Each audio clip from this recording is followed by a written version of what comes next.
As I got closer, he stuck out his thumb. I honestly felt really bad for the guy, and seeing as he was walking in the same direction I was going, I rolled down my window and asked if he wanted a ride. He named a nearby town and asked if I was going in that direction. I was, so I told him yes and unlocked the door. He got in the front seat, and I realized right away that he was a lot older than I thought, like, at least in his 40s. He kept to himself for a good part of the ride, which I actually didn't mind. I had the radio on, so it wasn't just awkward silence or anything. It wasn't until around 20 minutes into the drive with the guy that I started to think I made a mistake. The guy started clutching his stomach while groaning and complaining that he didn't feel well. He pretty much just hunched himself in the passenger seat, swaying back and forth. I told him to feel free to open up his window for some fresh air, but he never ended up doing it. To say I felt uncomfortable would be an understatement. Like, don't get me wrong, I understand if the dude wasn't feeling well, but here I am driving while just next to me is this guy groaning and swaying back and forth. There weren't really any towns or rest areas nearby. I didn't want to just tell the guy to get out and completely strand him in the middle of nowhere, so I kind of just sat there, trying to focus on the radio. This went on for another 15 minutes when the guy said, "Dude, I really don't feel good. Can you take the third next exit?" This caught me off guard. Not the part about wanting to stop, I was more so expecting him to say that at some point, but the part about the exit. The guy specifically said, "the third next exit." I remember those being his exact words. In the moment, I obviously thought it was weird. If I myself were sick, I would be much quicker to want to just pull onto the side of the road or at least take the very next exit. I asked the guy if he just wanted me to pull to the side of the road real quick, but he sternly told me no. This should have been a clear red flag, but I ultimately reasoned that the specific exit he wanted me to take must have had a rest area I was unaware of, so I agreed. A few minutes later, I took the exit, but absolutely nowhere in sight was any kind of rest area. I started pulling to the side of the road when the guy said, "No, keep going. We should go down a bit further." Again, this should have been a red flag I picked up on, but I did what he said. Eventually, he told me to stop. He got out and, within seconds, disappeared into the darkness. I waited for the guy to come back for a few minutes when I saw 5 hooded figures walking towards my vehicle, only revealed by the light of my headlights. They were clearly carrying weapons and now charging towards my vehicle. I threw the car in drive and started darting in the other direction, but they actually started shooting at me. From what I recall, 5 gunshots were fired, 2 of which hit the back of my car. Even still, I was able to get out of there. I didn't stop the rest of the way back. I did call the police and report it, but I never got any follow-up. When I made it back to my dorm, I found the bullet holes in the back of my car. I think it's worth noting that one of them was only a couple of inches from my tire, which makes me think whoever was shooting was aiming for the tires, but I'll never be able to know for sure. I don't fully know the motives of that hitchhiker that night, but at least to me, it's obvious he intentionally lured me into that specific spot, which, might I remind you, was nowhere near any type of civilization. I have since never picked up another hitchhiker. This happened multiple years back when I was around the age of 12. I was an only child, and back then, my family only had one car, which my dad would usually take to work each weekday. This meant any time my mom had to go somewhere while he was at work, she would either have to walk or hitchhike. Now, it should be mentioned that back then, hitchhiking was a lot more socially acceptable. Plus, at the time, we lived in a decently small town where, for the most part, everyone knew everyone. From what I can recall, this took place on a Thursday. My dad had dropped off my mom and me at the grocery store on his way to work. This, of course, meant we would have to find a ride back home. Though we'd done this many times before and never had any issues, only a couple of minutes into our walk back home, a driver pulled up next to us, willing to give us a ride. It was some guy in a white pickup truck who we had never seen before. He told us to get in the back, and we did. My mom started giving him directions to our home from the highway, but it honestly looked like the guy was just ignoring her. When we came to our exit, this was confirmed as he straight up drove right past it. The guy then went on to explain how he had to make a quick detour first.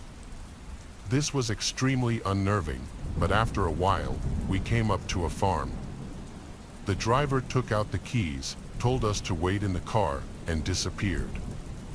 My mom clearly didn't know what to do. I mean, we couldn't just leave. We were in an unfamiliar area in the middle of nowhere. A few minutes later, the driver came back, but now with a second guy. The guy looked at us and started flipping out, screaming at the driver. Now, I'm not sure if this is exactly what was said, but this is what I can remember. The guy screamed at the driver that he shouldn't have brought someone with a child and that there's no way anything can happen now. From what I recall, more things along those lines were said, but I can't remember exactly. The driver then got back in the truck and apologized to us. My mom sternly told the man to take us back to where he had picked us up. She technically hadn't given him our address yet and, for obvious reasons, now did not want that information known.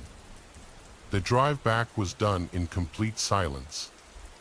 Looking back, my mom and I both agreed that the purpose of that stop was not as innocent as a simple detour. We honestly see ourselves as lucky for making it out of that situation. We lived in that town for 5 years after that and never once saw those two guys again. This took place in November of 2005. Each year, my job would give us 10 vacation days. Seeing as I hadn't yet used any this year, I decided to take a week off to visit different states around the US. To get around, for the most part, I would actually hitchhike, which is something I've done multiple times in the past. Despite all the horrible recognition it gets nowadays, I actually really enjoy doing it. I've met a lot of people through hitchhiking that I still call friends to this day. Anyway, it was around 2:30 p.m. I was walking down the road giving the usual thumbs-up signal hitchhikers typically give. It had been a while since my last ride, and I'll be the first to admit I was getting a little desperate. Eventually, a red pickup truck pulled up next to me. Inside were two men. My best guess is they were in their 40 years old. One of them asked me where I was going, to which I responded. They both looked at each other for a second, then back at me, and signaled me to get in. They seemed normal enough, so I tossed my bag in the back, got in, and shut the door. But I quickly realized the whole floor of the vehicle was completely covered in different types of bullets. Before I had time to even rethink my decision, we were already going 60 down the highway. I tried to engage in some small talk to ease the tension, and it actually sort of worked. But somehow, the topic landed on how one of the guys had just gotten out of prison for aggravated assault. A disturbingly short amount of time later, they started asking me how much money I had. This is when I started to realize I could be in some serious danger. Now, I had been hitchhiking for a couple of days by that point. I didn't look the best, so I tried to play it off that I was homeless and had no money whatsoever. This response was met with complete silence. For the next 30 minutes or so, not a single word was said, though multiple times I would catch the driver looking up at me through the rearview mirror. I honestly just tried to ignore it, something I regret doing to this day. Fast forward 20 minutes, and to my horror, the driver turned off the highway and started down some unpopulated dirt road. I instantly shot up and said, dude, where are we going? After 15 seconds of no response while the car was still driving, I grabbed my bag, unlocked the door, and dove out of the car. Instantly, I looked up to see the red pickup slam on its brakes, shortly after followed by the reverse lights turning on. I cannot explain to you how fast I got up and ran into a nearby cornfield. I ran for 5 minutes when I swear I could hear gunshots behind me. They were clearly distant, but still, I ran for another 5 minutes until I reached the sign for the main highway. I then called the police, explained the situation in my current location, and waited in the cornfield until an officer arrived. I was then driven to the nearest police station, where I filed a police report. Though in terms of descriptions, there wasn't really much I had to give other than 2 men inside a red pickup truck. I hadn't gotten the license plate number, and I didn't even really see the full faces of the guys or even remember them. The whole situation was no doubt the scariest thing I've ever experienced. I don't completely know what those guys had planned, but I truly believe I could have lost my life that day. While I still hitchhike occasionally, I am now far more cautious in the cars I get into. It was a rainy night and I was driving home from my shift at the late-night diner I work at. It was a quiet shift at work. I had a weird amount of energy still, so I knew I was going to have to pop a melatonin when I got home.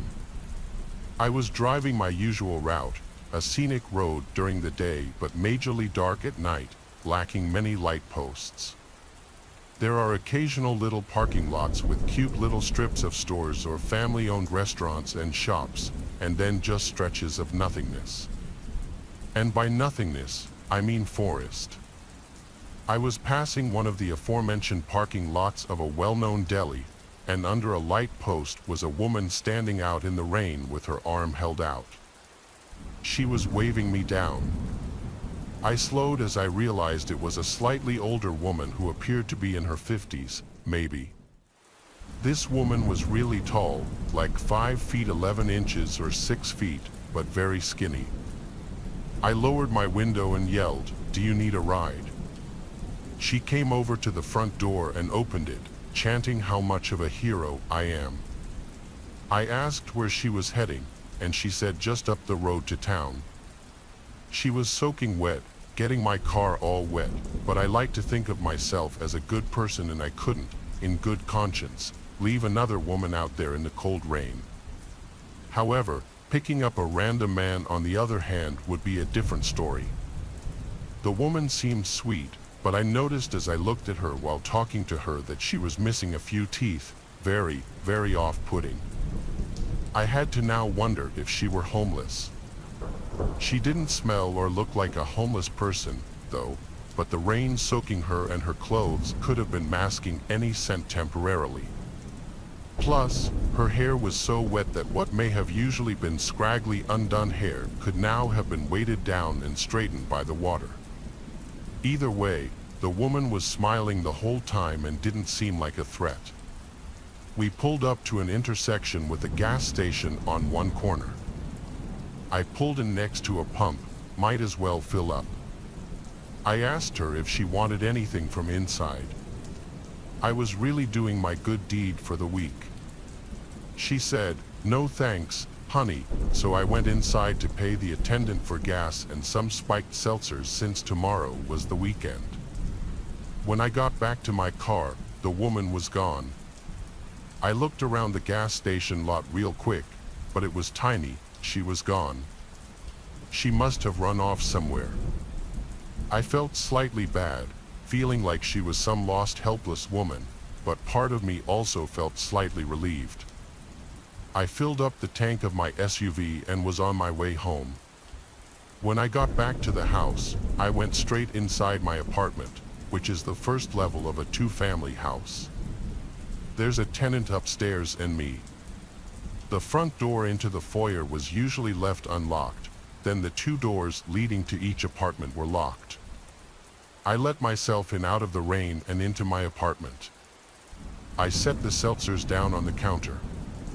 I wasn't that tired yet, so I took a melatonin and tried to go to bed. Even with the melatonin, though, I was having a hard time sleeping that night. My mind was kind of going wild with thoughts, a lot of thinking about that woman I picked up earlier and what happened to her. At certain points, I heard slight sounds from outside of my bedroom, but I dismissed them as sounds from the upstairs tenant. Boy, do I wish I had been more suspicious before falling asleep. I woke up in my dark bedroom, something that usually would never happen when I take a melatonin. I usually sleep like a baby through the night. I sat up, feeling drowsy and really thirsty too. I reached over the table next to my bed for my water, and then I saw and heard something across the room from me. I saw someone crouched in the corner of my bedroom behind a clothing dresser, with their legs folded. I had to be hallucinating it. I shook my head violently and made weird noises. I even slapped myself in the face, and now whoever was in the corner stood up and walked out of the room. I didn't scream, I didn't say a word. I sat in my bed in literal shock. The part that had me questioning my sanity for a bit after the figure was gone was that there wasn't a single sound from outside the room after this, no footsteps, not the sound of a door closing. I grabbed my phone and called my dad. He picked up, confused why I was calling so late. I told him what I just saw, and he said, "Carter, you probably just had a night terror." I stayed on the phone with him as I was continuing to become more awake. I left my room and turned on the lights to the living room outside. It was a small space, there was no one in there. I looked around the entire space and could confirm no one was there. I started to believe that maybe I did just hallucinate it, but still, I slept with the bedroom door locked that night. When I woke up in the morning, I drank some coffee and got dressed for the gym. I went to open the door to the foyer and realized it was already unlocked. My heart sank. Last night, what I saw, was it real? I did another look around the apartment, confirming no one was inside. I went out to my car and opened the back door to put my gym bag in the back seat, and that's when I noticed the damp yellow-brownish stains all over the floor in the back, and my blanket that I always had back there was gone. I wanted to cry or scream. I figured it out. That woman snuck into the back seat last night when I was in the gas station. She either somehow unlocked the door to my apartment, or I mistakenly left it unlocked. I called my dad again, frantically asking him what to do. He said, check and make sure nothing was stolen, and if nothing was, then calling the police really wouldn't do anything. I checked the house and didn't find anything to be missing, just my blanket from the car. I skipped the gym that day. In fact, I stayed bottled up in my apartment for a while after that. I was just genuinely disturbed. I didn't want to live there for much longer after that, and so after that month, I found a new place to live. This happened a few months ago, and I don't know why I agreed, but I decided to go with my friend Elias to a house party he was attending during our first year of high school, even though I wasn't even invited. Elias was able to pull some strings, and I accepted the invitation knowing that I wouldn't be able to drive. I made the choice to go with Elias. When we arrived at the home late at night, Elias told me to leave my phone in the car. He explained that maybe I could lose it or someone I don't know could try and take it from me while I'm not looking. At first, I was confused. I simply nodded, and we got out of the car. I went with Elias into the home's backyard where the party was taking place. I glanced around the backyard and saw people engaging in various activities such as smoking, drinking, and possibly even doing drugs in small groups. Elias had encouraged me to go mingle and say hello to a few people. After a few hours, I realized I had had way too much to drink because my vision was completely foggy. After getting closer to the house, I leaned against the wall to support myself. As I did so, I noticed the time on my watch indicated that it was either midnight or 1:30 in the morning. I knew it was time to leave, so I set out to find Elias. Despite my overwhelming need to collapse, I scanned the yard for him, but I was unable to locate him or see him. When I asked a few others if they'd seen Elias, they all said they had not. I decided to call Henry to find out where he was, so I reached inside my pocket to feel for my phone, but it wasn't there. I cursed myself in the back of my mind because I realized that I had left my phone in Elias's car. It had disappeared with him. I realized there was only one way to get home, which was walking.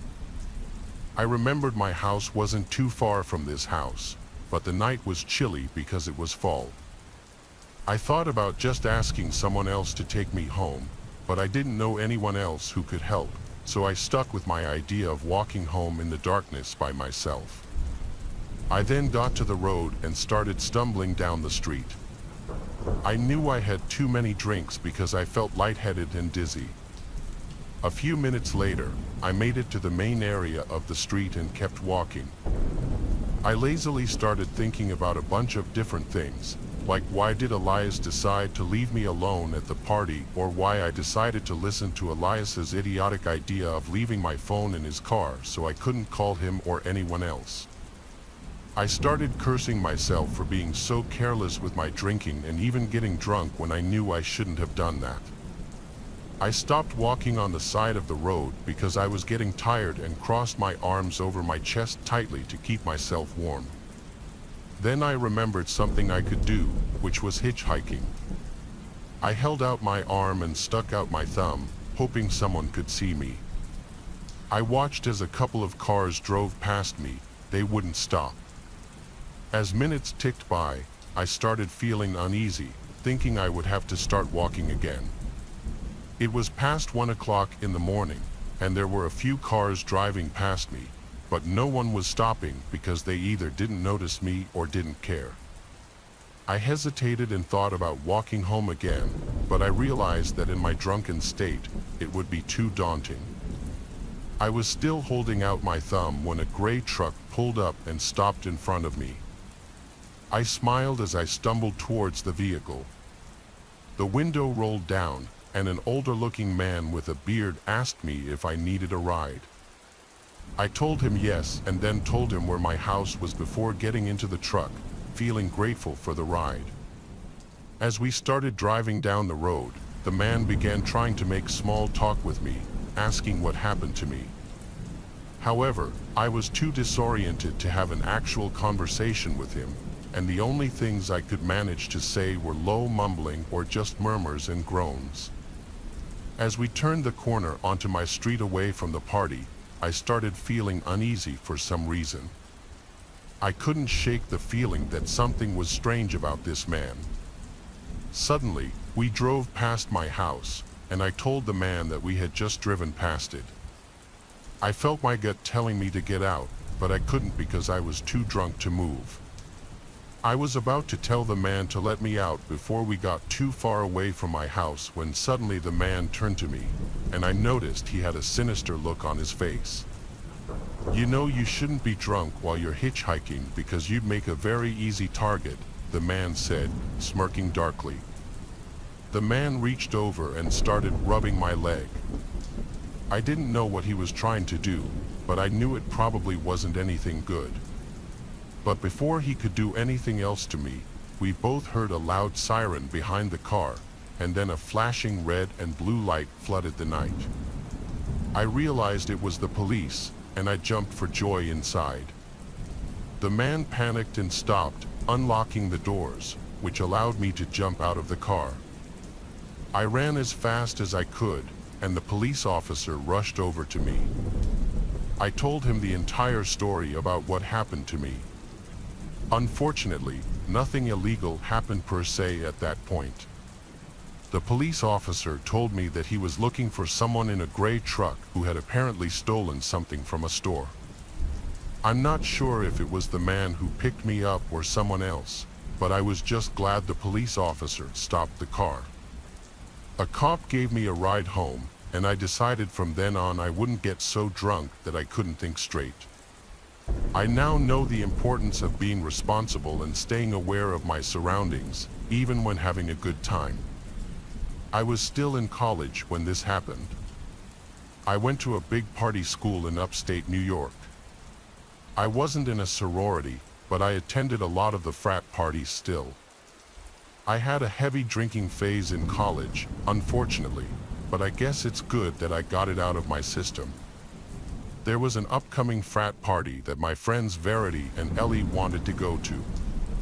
I was not one to ever say no to a party unless I was already deathly hungover, and even then, I'd sometimes be known to still go out. I was living in a house off campus with 3 other girls.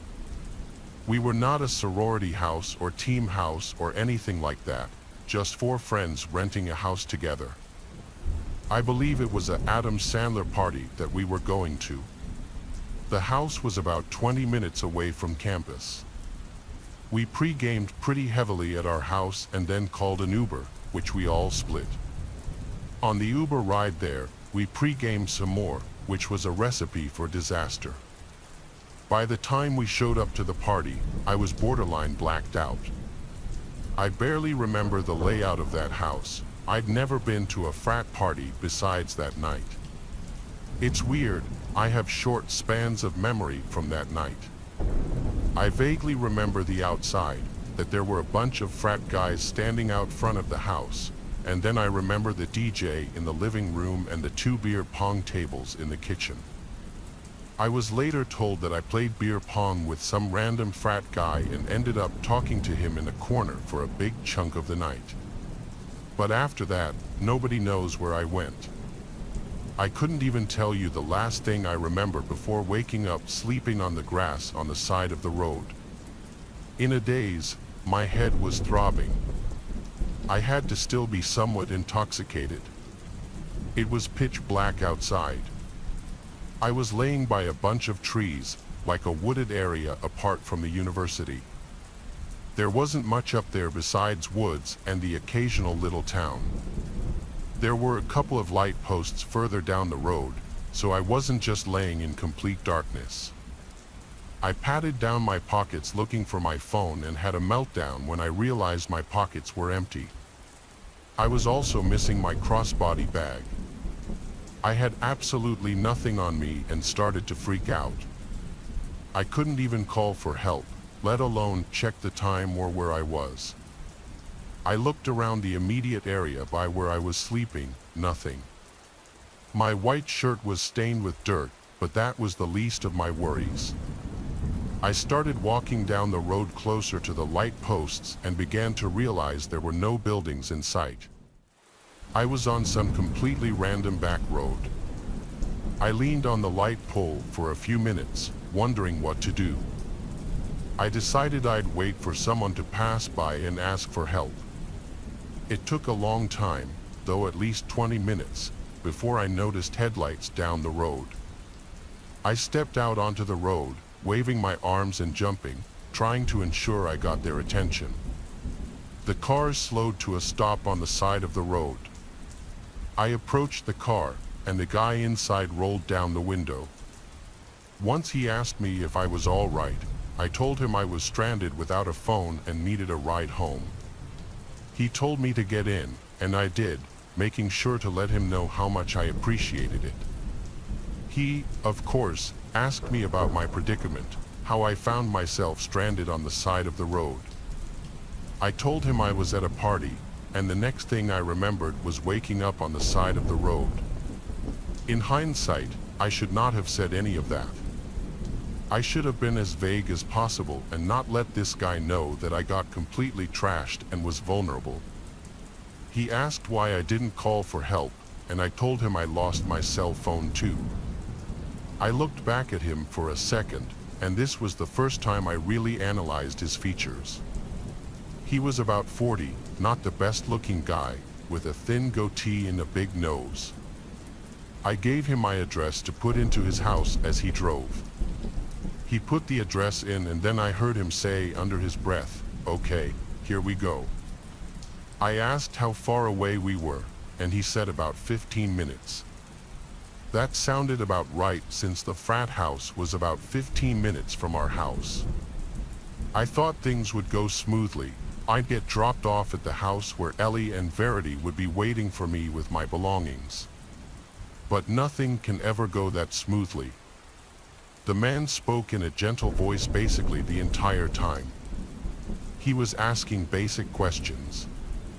At first, his soft voice was almost, in a weird way, off-putting, like why was he talking in an almost whisper in the car? We drove on and on for what seemed like over 15 minutes on the same road. I started to get concerned and asked him how much further we had. He didn't respond right away, so I said, "Sir," and he went, I repeated my question, and he said in his soft voice, "Not far." This wasn't right.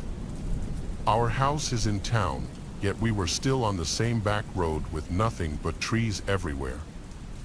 I started noticing in my peripheral vision that he would look at me multiple times, like he'd move his whole head to stare at me for a few seconds and then look back at the road. I was starting to feel sick. I asked him if he put the right address in, and he said yes. Then he asked, "What color underwear are you wearing?" as he put his hand on my knee and started rubbing it. I moved it away and told him in a desperate voice to please not hurt me. I just wanted to get home safe. He said, "Why would I hurt you?" After saying this, he pulled onto the grass on the side of the road and put the car in park. He was about to lean over towards me and do something, like put his arms around me, but I didn't let him. I opened the door and ran into the woods. Luckily, I was wearing my Air Forces, so I didn't have a hard time running in the woods. I ran only just enough to be out of sight from the car. When I could no longer see its headlights, I heard the man for the first time raising his voice. He yelled into the woods, "Where you at?" "I just want to." I put my hands over my mouth, not only to muffle my breathing, but because of pure fear. I waited and waited until I heard a car door slam shut and the sound of a car speeding off. I waited a few more moments before walking back to the road, confirming he was gone. I felt truly helpless. I didn't want to run into that man again, but I also needed someone else to help me. I waited just at the edge of the woods for another car to come, and eventually, one did. I saw the headlights approaching from afar, but I waited until I was sure it was a different car before jumping out and waving my arms and yelling. The car came to a stop. It was another man, a little older. I sat in the back seat. This time, I was so shaken up that I hardly spoke apart from answering whatever questions about my predicament he asked. Thankfully, this man dropped me off at the house. It was like 4 a.m. at this point. My friends were still awake waiting for me. They had my phone and my bag. They were contemplating calling the police if I didn't come back by morning. No one had any clue who I left with or how I ended up on the side of the road. The boy I was with claims he wasn't the one who left with me. In fact, there's no solid proof that I even left with anyone, but that leaves no explanation for how I ended up sleeping on the side of the road. I cut back heavily on the drinking after this night and never want to be in a situation again where I have to hitchhike. Out of the dark forest, I was hitchhiking from Liège, Germany, to Paris. He was a French man, a somewhat dirty and unshaven driver, small and shabby. He agreed to give me a ride in his car, a ride with him to Paris where I needed to pick up. My paintings were from an exhibition I had there. It was October, I was 30 years old, and he seemed about the same age. He spoke broken English, I spoke no French at all. I really didn't have a clue who this guy was. The day was mild, sunny, and blue. It was a warm and comfortable French day, a great day to hitchhike. It was around 4:30 p.m. when I met him at a gas station somewhere in France. I hopped into his little old car, happy to have scored a ride. We drove off to Paris on the main highway. After some small talk, mainly about where I'm from, he reached over my lap and opened the glove compartment. He pulled out what looked like a bunch of passports. They were passports. He handed me all four. The first was a pretty girl who was his girlfriend and had died falling off the back of his motorcycle, he said. The second was a girlfriend who had died in a car crash. He told me the third girlfriend died from a brain tumor and the fourth fell off a horse. He said, "I'm such an unlucky man." I agreed he was unlucky. The uneasiness started then and only grew as the miles rolled on. He was in possession of 4 young women's passports. Soon after showing me the passports, the man said he wanted to take a shortcut to Paris. It wasn't really a question to me. Excellent, I thought, get me out of here ASAP. I assumed we would cut through some charming French villages on secondary roads, past houses and farms, but no. Instead, we turned off onto an implausible dirt road off the main highway. Oh, I thought. Not good, but I kept silent. Why we keep quiet is a mystery, perhaps because of our dumb manners. At first, the road was out in the open through a field. We rolled over the typically vivid green French hillside until we finally reached the oncoming heavy woods. The road narrowed. It grew instantly darker as we entered the forest. The interior of the forest was creepy. The woods looked like the perfect place to hide something. I still found the woods beautiful and dreadful. It was at this point that my French driver shouted in broken English, "I don't want to speak English anymore." This was definitely not a request. Then silence, uncomfortable silence in the darkening forest. I started to feel a small trickle of adrenaline in my body. My fight or flight instinct was warming up. Communication had now officially ended, just silence. I pondered this because I knew I would surely have questions as we would get deeper and deeper into the thickening woods. I knew, though, that I wouldn't ask anything. Nothing. It was now 5 p.m., and the sun was fading fast. The woods grew darker. The driver seemed so tense, and I could tell he was in deep thought. I noticed his lips moving almost imperceptibly. They were rigid, snake-like. I myself had moved my hand to the car door handle, a movement I'm sure could not have been missed. The car was slowing down. It did not say a word. Was I going to die now? Did he have a gun? All these questions ran through my head. My life was now surreal. This was not my plan. Maybe I communicated with my captor in some secret way. Maybe I gave off some kind of male pheromone perceptible only to men. Facing off, I possessed my own rage issues, and I was not going down without a fight. That I knew. There would be no begging or cries of mercy from me, not to this. I also had my own secret store of crazy. I was big and strong at that time, rode tough through my travels, and there's no substitute for my nothing-to-lose stare. That is all I gave him. Something very primitive transpired between us then.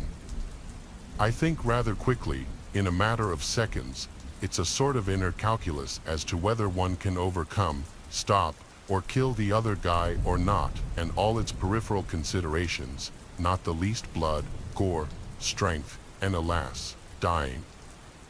I don't think these calculations are the same when the victim is small and scared, begging and weak. I think between those two uneven people, it just becomes bloodlust, power, panic, scratching, and doom. 5:12 p.m. The car was now moving really, really slow. I entered a very strange and new place in myself.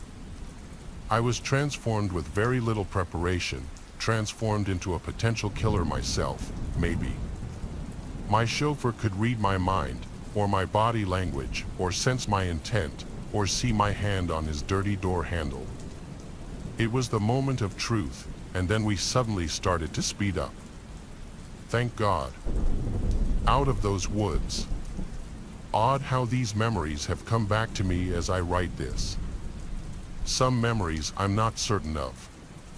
Like, did he say he had to hit one girlfriend with a shovel because she attacked him and would not be quiet and leave him in peace?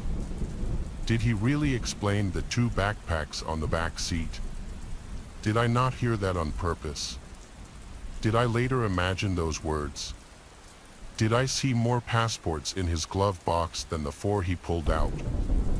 Why didn't I say, stop the car, after the passport show? The road began to widen, and we emerged out of the dark forest into the setting sun, dark red and orange in the sky. I could hear and then see the highway. Now I saw tiny houses across the highway. I had no idea where exactly I was. The Frenchman asked me if I wanted to spend the night at his house. We could eat dinner together. A quick film of his filthy torture chamber basement ran through my head. I politely said no. My first words spoken since the order not to speak English. I sincerely think that had I broken that command and blabbered something in the woods, my story might have had a different ending. It all came down to silence. I can be silent sometimes. One needs to be to contemplate the next move. Maybe one of the faces in the passports may not have been able to spring over her nature and started to talk or beg with fear. Would that have fed the killer's darkness as evil? Who really knows? I got out at the side of the highway, and with night settling in, I watched him drive away. I never went to the police because I didn't speak French, and I thought maybe my imagination was just too damn active. I yelled something into the night sky, just wondering what the hell had just happened.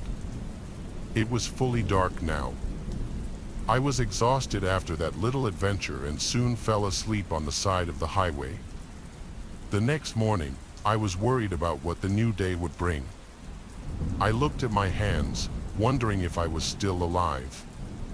Jump ahead 20 years, and I'm teaching a German business student English in a cafe on a boulevard in Liege, Germany.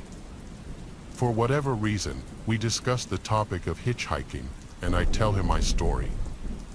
My student promptly whips out his smartphone and Googles French serial killers. Then he shows me pictures. There he was. I was shown a photo of serial killer Patrice Allegre. It was him, all those years ago, me and him on that strange ride. I had never forgotten his face. At that time, in 1990, there was a reported serial killer leaving bodies of girls on the French roadsides and highways. He was in the midst of his killing hobby back then. I had heard about a killer on the loose. My French girlfriend told me to be careful hitchhiking. I've often wondered if the murdered women, other men may have been buried in those woods we passed through slowly. I now wish I had gone to the police and have since subsequently tried. He's in jail, and they're not interested. Maybe I could have helped stop more murders back then. That's heavy on my soul. Since then, I've felt the dark light in my body. Maybe the souls of the girls escaped with me, desperate to get out of the forest. I went to summer camp a few times when I was a Boy Scout. It was usually pretty fun, especially the parts of the day we got to spend doing whatever we wanted. Nobody was actually invested in earning numeric badges unless it was for something cool, like wakeboarding. All we really cared about was messing around in the woods and swimming in the springs to beat the heat. It was a nice time just to be away from home and our parents for a week. The only thing a Boy Scout was missing was a girl to gallivant with. In the beginning, I thought I would go to summer camp every year if I could. However, things took a turn when I was 13 years old. After this trip, I left my troop and never went camping again. It was on the 4th day of summer camp, right in the middle of everything as far as responsibilities were concerned. It was a light day for me and my friends, 4 of us in all. We ran around the main common area of the campgrounds, used our allowances to buy ourselves each a souvenir knife at the general store, drank some yoo-hoos, and threw some tomahawks with the weapons guy between his classes. Eventually, 2 of us decided that we were getting tired and sweaty and just wanted to sit around in our tents until dinner time. But my closer friend Enoch and I wanted to keep it going. There was a network of trails that snaked all around the various campsites. We'd already taken the trail to the springs, so Enoch and I wanted to do a little more exploration. There were just the 2 of us, so we both had canteens full of water and snacks in our pockets, along with knives and cordage, a map, a compass, and I had a small first aid kit. We thought we were prepared for whatever we would run into out there. We didn't plan on going far either, since we had to be back in a little under 3 hours for dinner. We set out from our troop's campsite with plenty of daylight left and made our way into a mosquito-infested area of woods. The canopy shaded us pretty well, and the air was humid and stifling. We wanted to see what it was like out there, but all we discovered was that the trees were a bit taller. It wasn't long before we started to make conversation over the sound of afternoon bugs, the sort of bonding you would expect to occur between 2 13-year-olds in the woods. We talked about girls, mostly in the ones that we thought were ugly, so on and so forth. None of it was very tasteful, admittedly. We jokingly proposed that it was possible for us to go far enough that we would find our way into the Girl Scout section of the campgrounds, which did exist but was well separated from the Boy Scouts. Then, our surroundings started to change inexplicably. Suddenly, there was a breeze washing away the warm blanket of moist, motionless air and replacing it with cool, dry wind. Initially, this was a great relief to me and Enoch, who had been sweating profusely for hours, even in the shade. It also seemed to drive away all the mosquitoes and gnats, which was a welcome bonus. But just a few moments later, the woods quickly darkened, and the sky above us, between the branches of the canopy, went from vibrant blue to a pale gray. "Hey Enoch," I said, concerned, "I think it's about to rain." "No kidding," he agreed. "More like we're about to get caught up in a thunderstorm. Should we turn back?" I suggested. "No," Enoch replied with confidence, looking down at his compass. "The trail that we're on loops back to camp. Right now we're heading due north, which means we're right in the middle. We might as well just keep going." "Well, sure," I said. Enoch seemed to be pretty confident about his navigation skills, so I let him make the decision to press on. However, the threat of being soaked to the bone put a damper on the mood, and as such, there was a lull in the conversation. We hiked on, listening for oncoming thunder and waiting to feel the first raindrop land on our heads, except it never came. The darkness that descended on us only increased, but rain never fell. "Hey Enoch," I said again, even more concerned this time. "Will you check the time, man? I think we might have missed dinner." Enoch looked down at his watch. "No way, man. We've only been hiking 4, and then, suddenly, Enoch went silent and stopped in his tracks. "What is it, man?" I asked. "My watch is dead," he said gravely. "How is that possible? I thought you replaced the battery before going to camp." Enoch silenced me and started looking all around. "You hear that?" he whispered. I listened but didn't hear anything. Actually, I heard so much of nothing that it struck fear into my heart. It was totally silent, not a sound in the woods all around us. It was an unnatural quiet, devoid of any cicadas or even flies. For a minute, I peered deeper and deeper into the woods with my ears and heard only silence. Until finally, I heard singing, angelic singing, but it was so soft and quiet that it was almost inaudible but unmistakably the voice of a beautiful woman. Just by the way Enoch looked at me in that moment, wide-eyed and grinning, I knew he heard it too. "Oh, it's the Girl Scouts," he exclaimed. Before I could even respond, he bolted into the woods to go after the sounds. "Wait, Enoch, stop," I started to go with him, but by the time I had taken 10 steps off the trail, I realized I couldn't see well enough to go any farther. It was like the sky had fallen, darkness, like the dead of midnight, had snuffed out the light of day in merely a moment. A deep sense of dread filled my body, telling me to turn back. I backtracked the 10 steps I had taken without even turning around until I felt the flatness of the trail beneath my shoe again. At this point, all I could hear was my own breathing and heartbeat, and the singing, whoever was in the woods, growing louder and drawing near. But something was wrong. The sound no longer came from a single direction.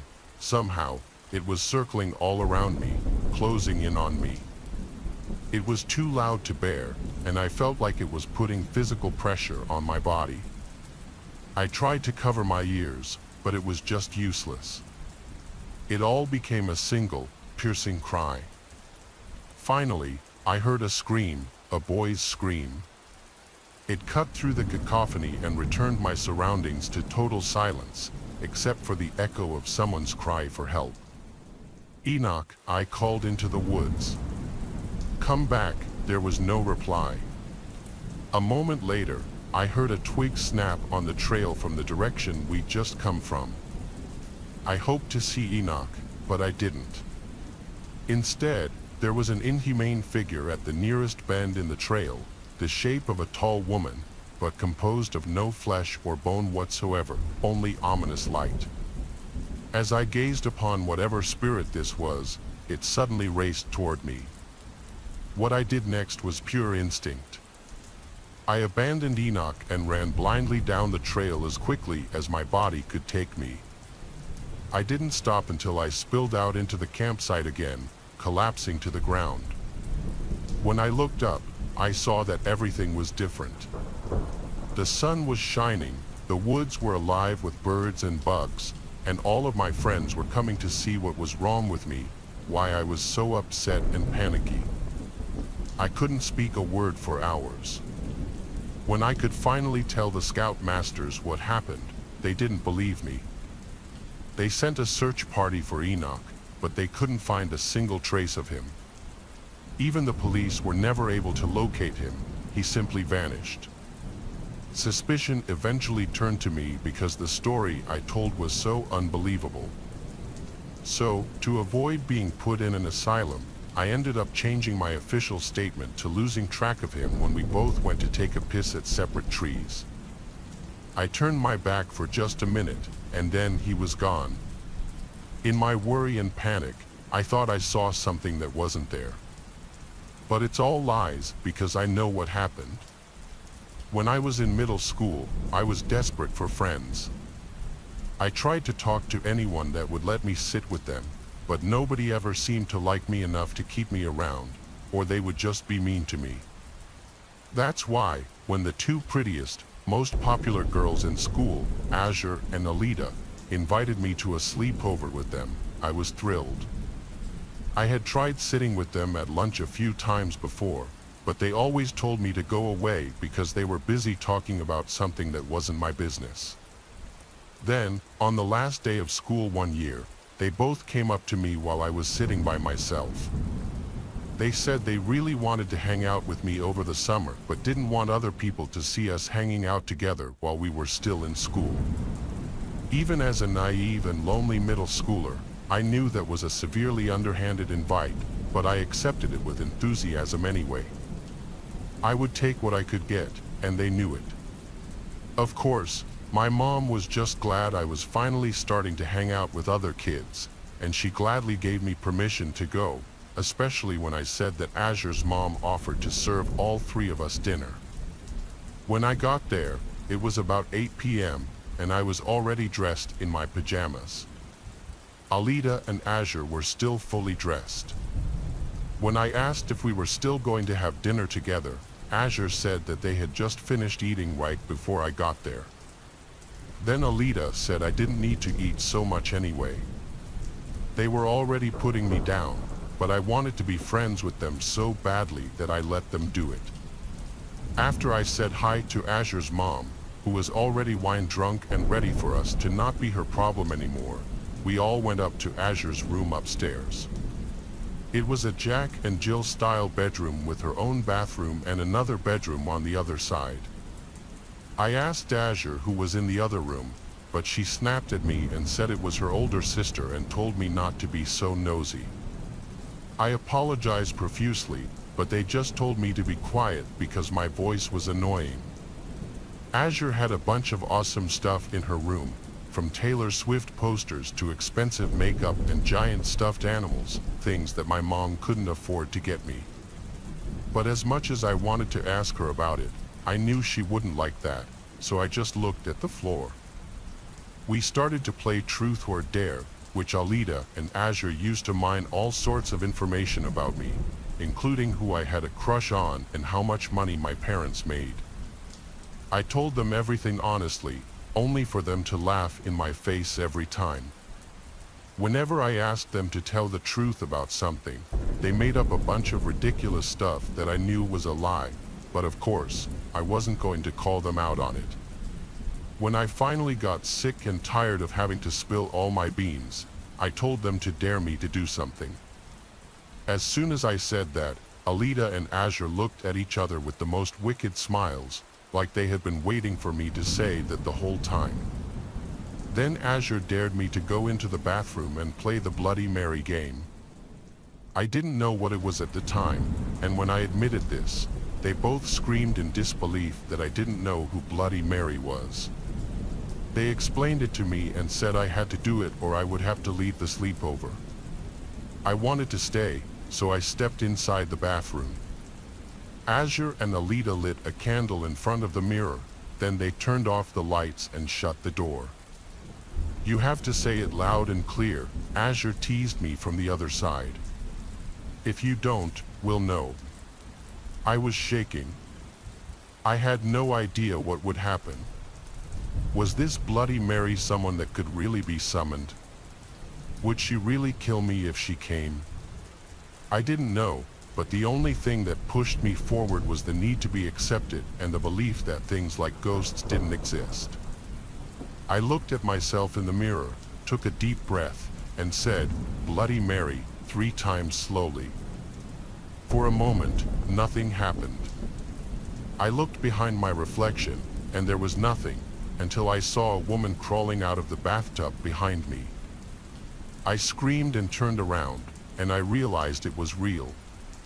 There was a real bloody woman sitting in the shower. Her skin was gray, like she was dead, and her clothes were torn up.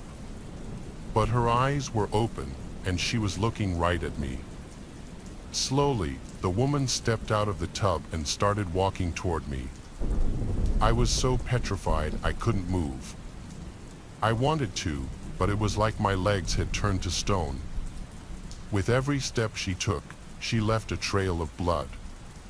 Soon, she was right in front of me. I screamed again, but she grabbed me by the throat and lifted me up to my tiptoes. She opened her mouth and revealed a gaping jaw full of blood and blackness, inching toward my neck like she was going to take a bite out of it. I couldn't maintain control of myself, so in that moment, I peed my pants. But then, at the last second, the doors swung open and the lights turned on. "What's going on in here?" Azure asked. "Why are you screaming?" I could barely get a word out through my stuttering teeth, but I managed what I could. "Bloody Mary was here," I said. "She was right in front of me. I saw her, and it was real." She grabbed me and everything, and she tried to kill me. Alita and Azure said, almost in unison, "What?" They looked all around the bathroom, but of course, she was gone. "Stop acting crazy," said Alita. "You're just begging for attention." "Honestly, it's kind of embarrassing," Azure snickered and agreed. "Wait, did you pee yourself?" "That's disgusting," Alita exclaimed. "Oh my god, so yeah, actually, I think if you're going to act like that, you just have to leave." "What? Why?" I asked in disbelief. But before I knew it, Azure and Alita dragged me out of the bathroom and pushed me down the stairs, then threw all my stuff at me. I crawled to Azure's mother, a sobbing mess, and begged her to call my mom. Based on the look in her eyes and the way she sighed, I think she was very close to just letting me cry myself to sleep on the ground. But thankfully, she had the basic decency to call my mother so I could get out of that awful house. I never fully explained to my mother what happened, except for the fact that they were so mean that I cried. I hid the bruises from being pushed down the steps, and I wore turtlenecks for the next few weeks to hide the bruises on my neck. That was how my summer vacation began that year. Needless to say, I never left the house again until school was back in session. As for Bloody Mary, Azure and Alita's gaslighting was so effective on me that I honestly believed she existed for over 2 years after that. Until one day, I told this story to my first real friend in high school, and they explained to me the obvious truth that it was just Azure's older sister in a convincing costume. I'm 18 years old and going to be a freshman in college this September. This past July, my friend Zelda held a pool party in her backyard as a sort of graduation party, minus any of her family being around because her parents were away. She often has the house to herself, so her parents' house is the go-to spot for a lot of hangouts. She invited like 100 people from our grade. There had to be upwards of 150 people there at the night's peak. I was one of the first to show up with my friend Jonah because we're close with Zelda, so we wanted to help out a little bit. By the time people started showing up, everyone congregated slowly from the kitchen and living room to outside in the backyard by the pool. Some people brought their bathing suits and jumped into the pool, others just jumped in their underwear, and then, of course, most others just stood around the pool. She has a huge backyard at a certain point. So many people were at the party that it was clear as day people were bringing friends from other schools because we didn't know everyone there. Zelda was getting mad because she made it clear she didn't want randoms. In fact, unfamiliar people seemed to be just barging through the gate, not even accompanied by people from our school or grade. There wasn't much we could do, though. The party was already too crazy to easily control. Zelda did throw in our class group chat not to bring any more randoms or they'd be asked to leave. The problems seemed to slow down after that. At around 1 a.m., the police came to the house and had to shut down the party due to multiple complaints from neighbors, so the music was turned off, and 99% of the guests were asked to leave. Mostly everyone cleared out except a few close friends, including some of Zelda's girlfriends, Letitia and I, and a few other guy friends. We helped do some cleaning, like picking up all the empty cans and bottles. Eventually, it was just 4 of us left there. I'm talking at like 3 a.m., if not later. Since it was hot outside, we migrated to the inside of the house in the air conditioning, where we were just chilling in the living room, continuing to drink. Then we all heard a distinct crack from upstairs, and we went silent. Zelda was the first to ask what was that as we all looked at each other with these wide-eyed, half-laughing, half-freaked-out faces. Letitia and I left, teasing Zelda that someone was upstairs in her room, and she begged us to stop and check it out, so we did. We went upstairs to Zelda's room. It was clear. We then went to the guest room that used to be her older brother's room, and we found one of our friends, Eudora, passed out in the bed. We went downstairs to tell her that Eudora was upstairs and knocked out. I guess that gave her a sigh of relief. Looking back, that didn't much explain a sound coming from upstairs if he was knocked out in bed, though, but we weren't exactly the most coherent at that moment. Eventually, Zelda and her friend Mia went to sleep in her room, Letitia fell asleep on the couch, and I went to her parents' bed. None of us were okay to drive anywhere. I can't remember how much time passed before I remember one of the girls screaming in the next room over, and then both of them. It was a heart-dropping kind of moment, but I didn't know if they were messing around with each other at first or not, but I realized pretty quickly the screams were way too real. I burst out of the bed and went to Zelda's room and opened the door. The lights were out. I could barely see anything except for the two girls huddled up, hugging each other in the corner of the room, basically curled up on the floor. I saw what they were screaming at.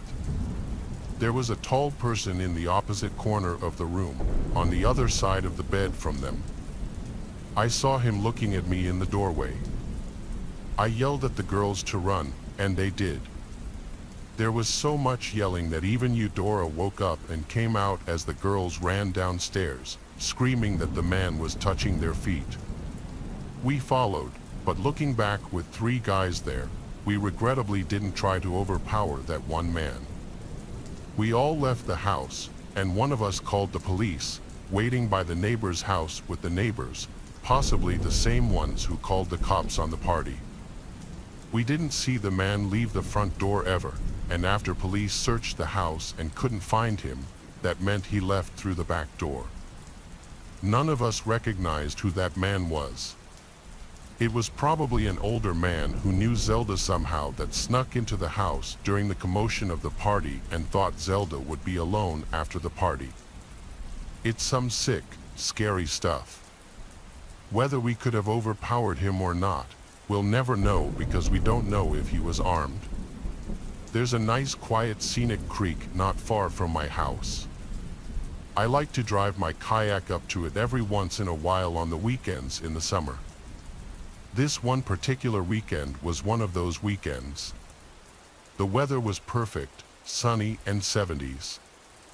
I'd kayaked down this creek a bunch of times and never had I seen anyone else kayaking it. That's part of the reason I like it because I'm a very reserved person and I like to do things myself, preferably with privacy.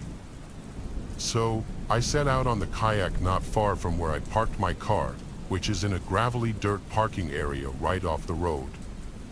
There was one other car that pulled in a few minutes after I did, which was unusual.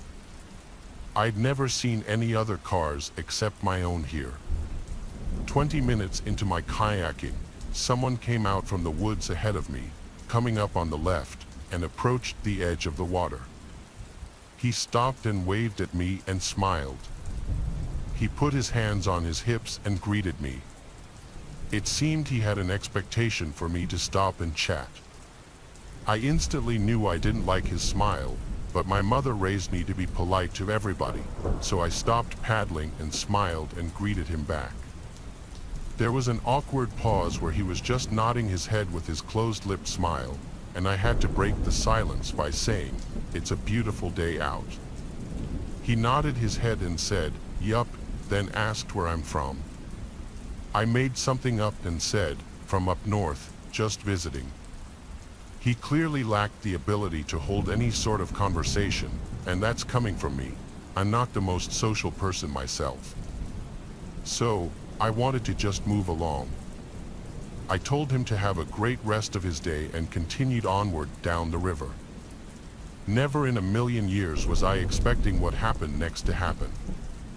I turned when I heard a snap of a stick or something from not far behind me. There, in the not-so-far distance, was the guy hiding behind a couple of trees, seemingly following me. I was disturbed and uncomfortable, like he was clearly trying to not be seen. I was scared to call him out in fear of how he might respond, so I pretended not to notice him and continued to kayak down. I would continue to side glance every so often to see if he was still following me, and he was. I had never wanted to see someone else in the water so much in my life. I took out my phone to try to call my dad or my brother for help, but of course, I had no cell reception out there. Still, instead of being followed and probably attacked, I decided to stop in my place, turn around, and threaten to call the police if he didn't stop following me. The man just stood in place behind another big tree, though he was clear as day there. I then decided to fake call the cops. I raised my phone in the air at the man and said, "I see you there, I'm calling them now." I then proceeded to fake a phone call, pretending like I'm talking to the police. The man started to walk away deeper into the woods. It seemed to have worked. I turned around immediately and started kayaking back up the way I came as fast as I possibly could.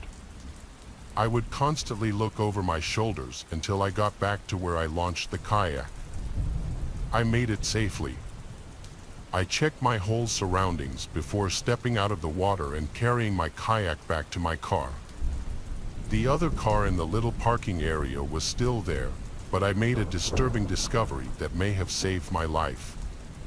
Up until this point, everything that happened could have maybe been explained away. However, I noticed broken glass near the back of my car, and the back passenger side window wasn't there anymore. It had been shattered.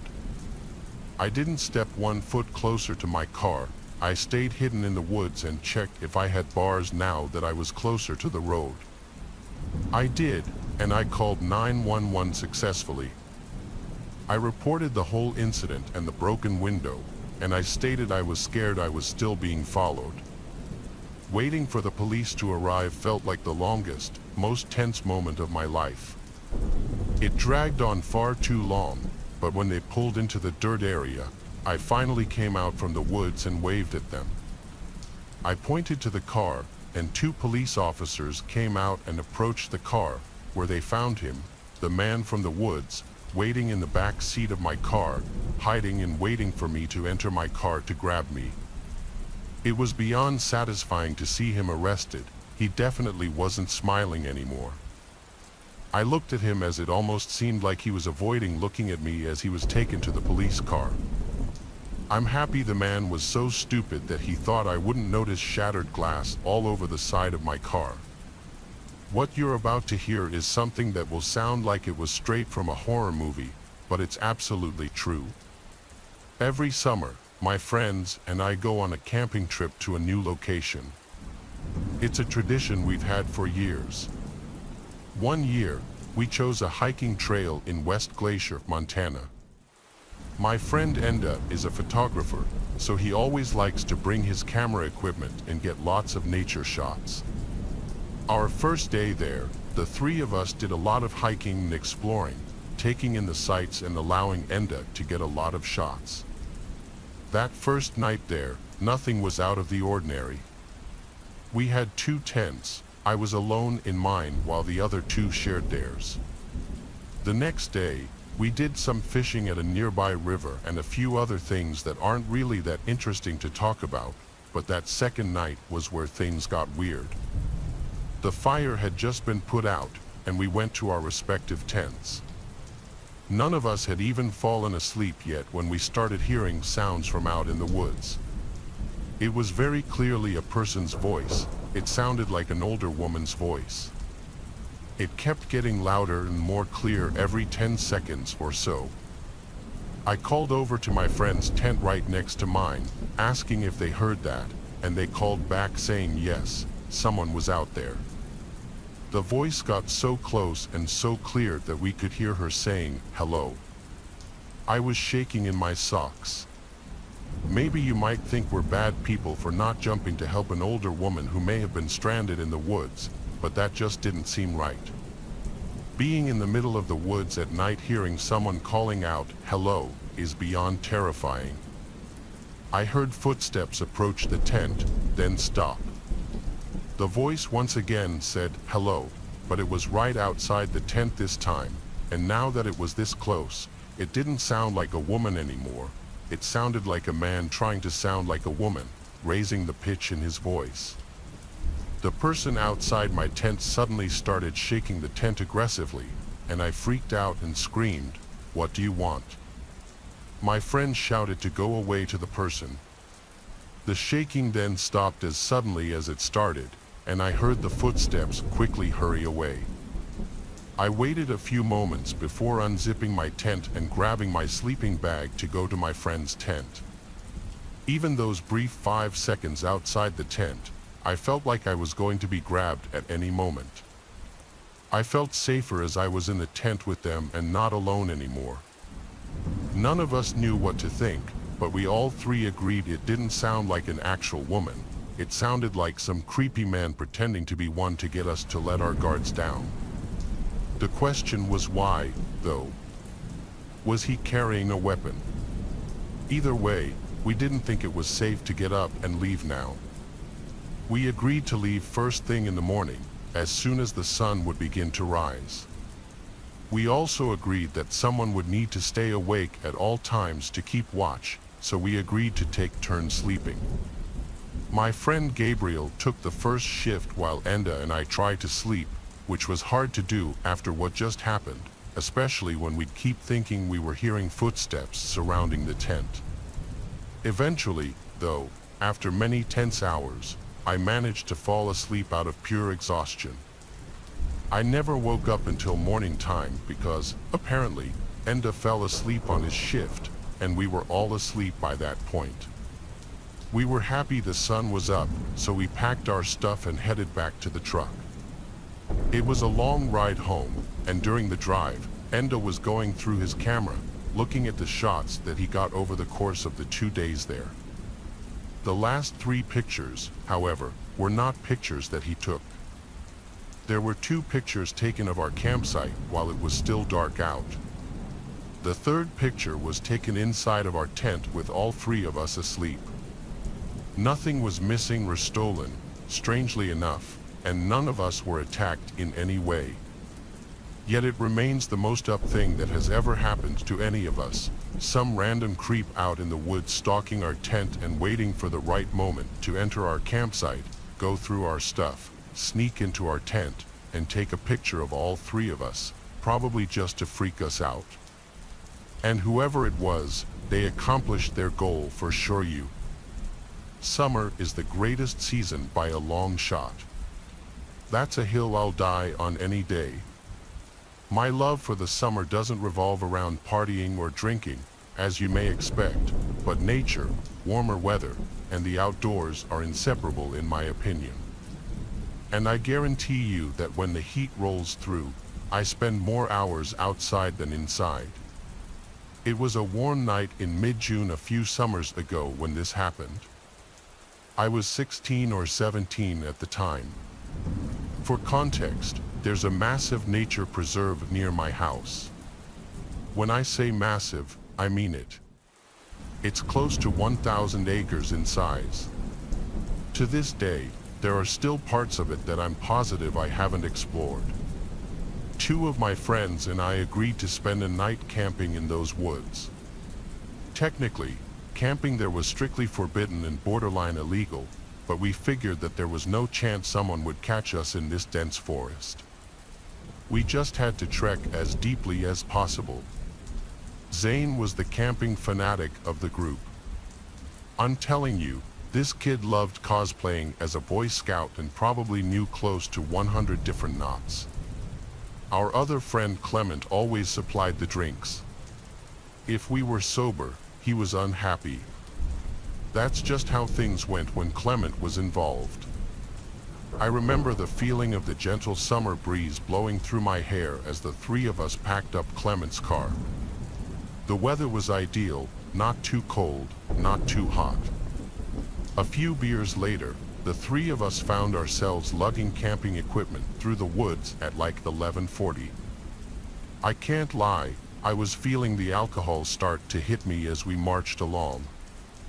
Zane always carried this industrial-grade flashlight with him, so the darkness of the forest wasn't much of an issue. As much as I enjoyed the outdoors, though, traversing through thick woods at this hour was a bit creepy, even with Zane's flashlight on hand. After close to half an hour of straight walking, the three of us found ourselves in a small flat clearing that was an ideal spot to set up camp. We pitched our tent as per Zane's instruction and set our chairs up. The fire was the next step. Zane once again took the lead on this, and after a few more minutes, we had a pretty decent fire going. Clement reached into his bag and tossed me another drink. He then grabbed his JBL speaker and started playing some music. The vibe was perfect, and we must have been talking and drinking for a good 2 hours. We were all pretty drunk at that point, and I could tell the other guys were just about ready to pack it up for the night. Clement turned the music down and started collecting discarded beer cans. Just then, a deafening whistle pierced the silence. I nearly jumped out of my seat, going from drunken haze to high alert in a matter of seconds. I don't know how to describe it. The whistle was abnormally loud, but still sounded distant. Clement quickly shut the speaker off, and the three of us sat in silence as we exchanged concerned looks. I could feel my heartbeat pounding through my chest. We sat there frozen in place for what seemed like forever, listening intently to our surroundings, but there was nothing. It almost seemed quieter now than it had when we first got there, like eerily quiet. Not even the normal wood sounds you come to anticipate. I used that time to replay my memory of the whistle back in my head. It definitely wasn't an animal's noise. The best way I can describe it is a standard whistle you would hear at a ballpark. Zane finally broke the silence, quietly urging us to pack up and leave. Clement and I disagreed with that plan, though.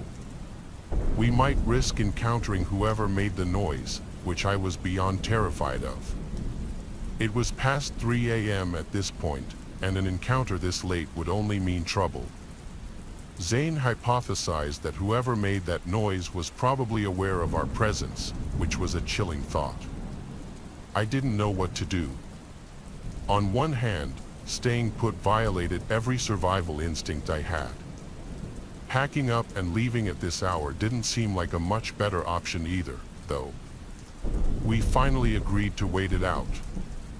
I went to put the fire out, but Zane cautioned me against it, saying that a fire would repel any dangerous animals. Only then did the true gravity of the situation smack me in the face. We were literally miles away from any civilization. It was 3 a.m., and there was an unknown entity somewhere in the darkness.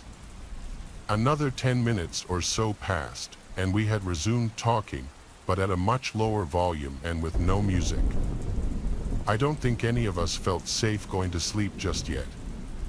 Then, out of the corner of my eye, I saw it. Something small flew over the darkness of Clement's shoulder and landed directly in the fire. It was a firecracker.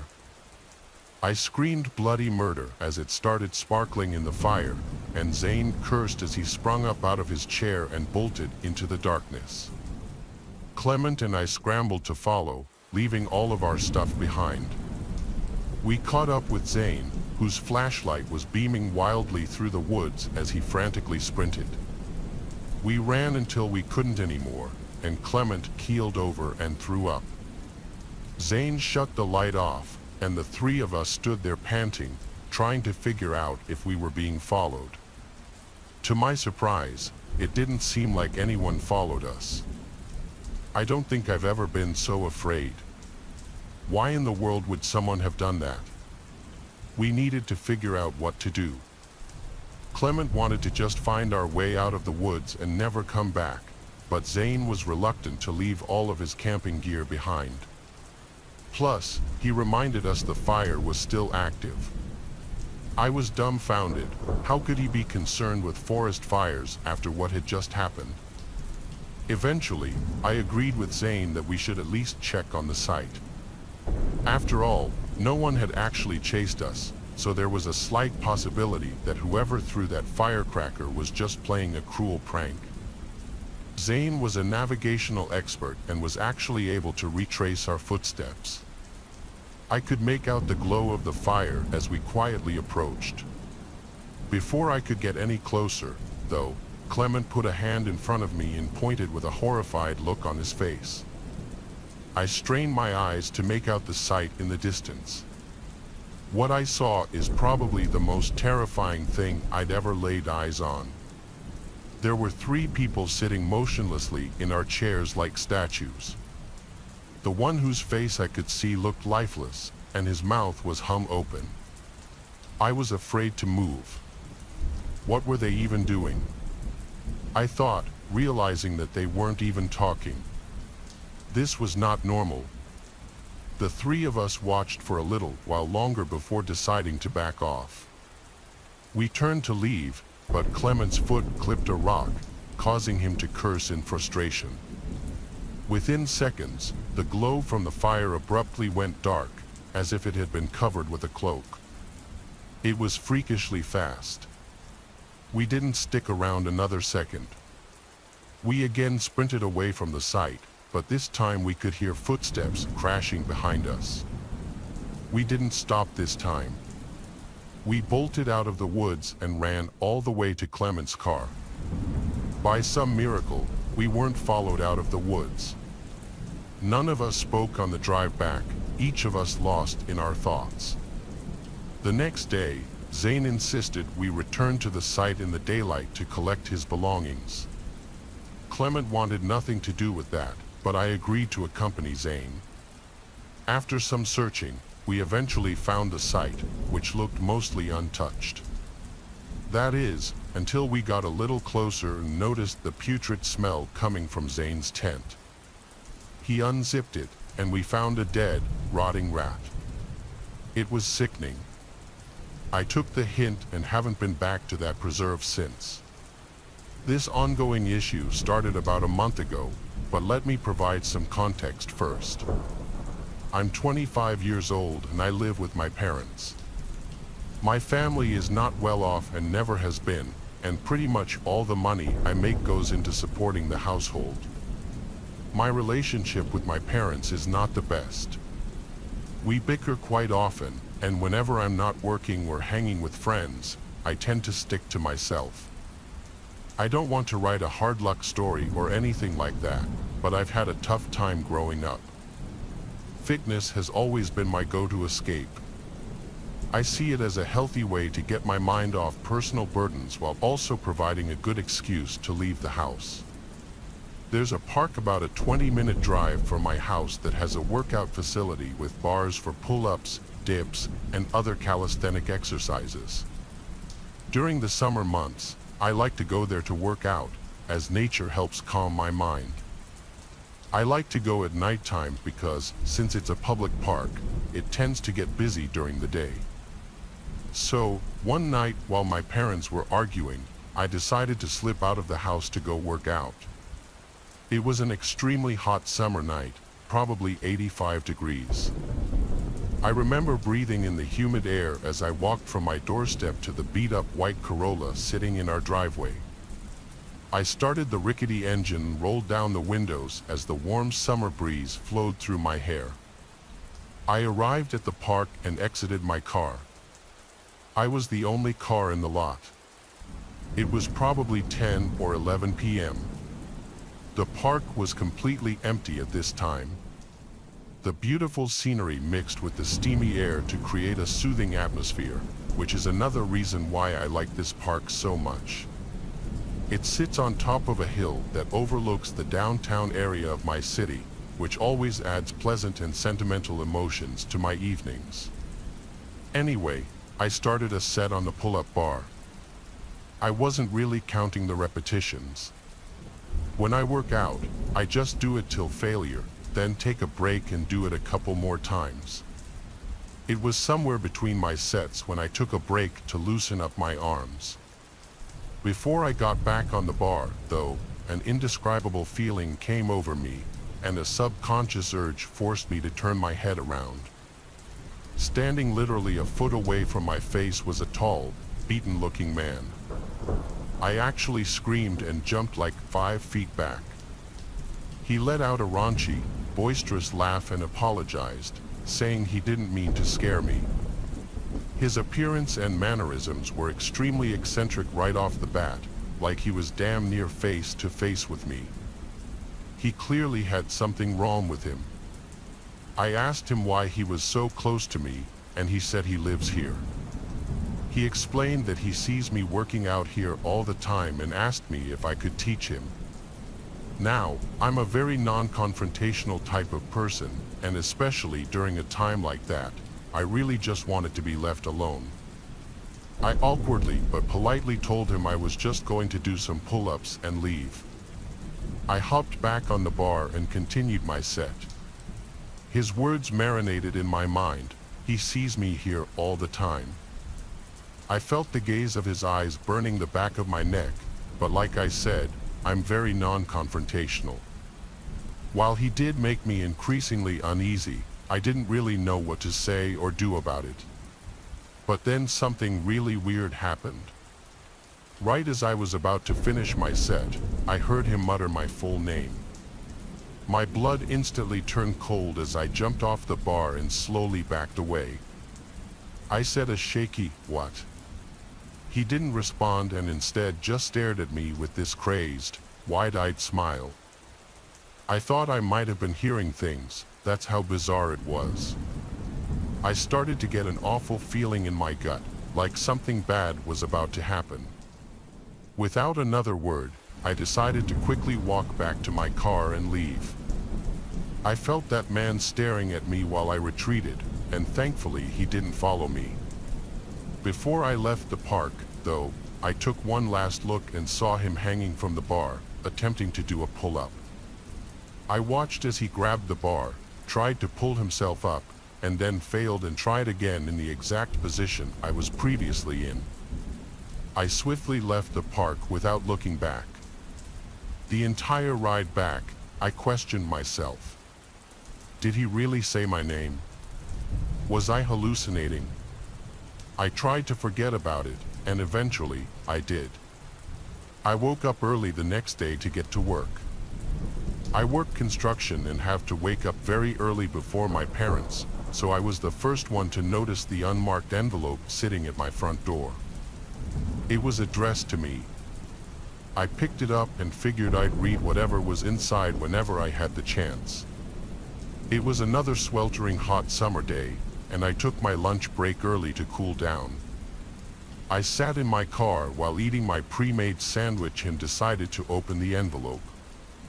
I didn't really know what to expect, but never in a million years did I think I'd find 10 printed photos of me. They were all unknowingly taken. One was of me in my car, one was of me at work, one was of me exercising at the park. I instantly remembered that creepy man from the night before and started to feel uncontrollably nauseous. I stared in disbelief as I flipped through the rest of them. One was of my house, and the worst of all was a photo of me sleeping, taken from outside my window. I nearly choked on my food as tears rolled down my cheeks. I felt unsafe. I told my boss a serious issue popped up, and I left work right away. He wasn't happy with me, but I didn't care. I took a picture of the photos and drove directly to the police station. I gave the police the photos and explained my encounter at the park. I described the man to them, and they said they would look into it.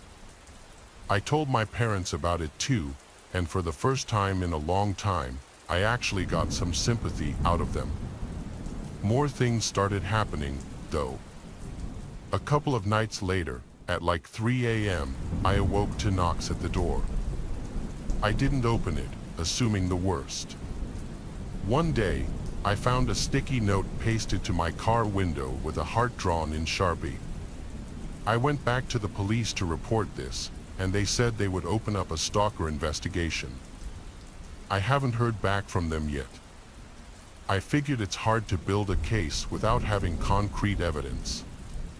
This happened about a month ago, and I've been on high alert ever since. My parents are looking for a new home, which is already tough given our financial situation. I'll update if anything further happens, but until then, I'll continue to sleep with one eye open. This happened to me last summer when I was 23. I wasn't a very outgoing kid at the time. If I ever did anything social, it was because my degenerate friends had somehow dragged me out of the house. This was one of those times, well, it was supposed to be. My friend Ralph invited me to a house party at like 8 p.m. It was pretty spontaneous, but I had nothing going on, so I reluctantly agreed to go with him. I knew he was going to give me crap if I refused. I can't even lie, though, the idea of a party, even with strangers, sounded more appealing than being alone. Ralph was a few towns over from me, so it made more sense for us to drive separately instead of going together. He gave me the address, and I was on my way. The literal second I pulled onto the street, Ralph bailed at the last minute. Rightfully so, I was super frustrated. How could he bail on me like this? There I was, feeling like a complete idiot outside a stranger's house. Annoyed but determined not to waste the night, I decided to go in. I drove all the way here, I thought. Might as well go inside. I walked up the front steps and knocked on the door. The host, Crispin, greeted me warmly. He was instantly likable, charismatic and friendly without being a douchebag. He introduced me around, and things were actually less awkward than I had anticipated. People were really friendly to me despite not knowing who I was. There were even a few girls I had my eyes on. I decided to enjoy the party and hit the booze hard. It was getting pretty late, but the party was still raging. Admittedly, I might have overdone it with the drinking.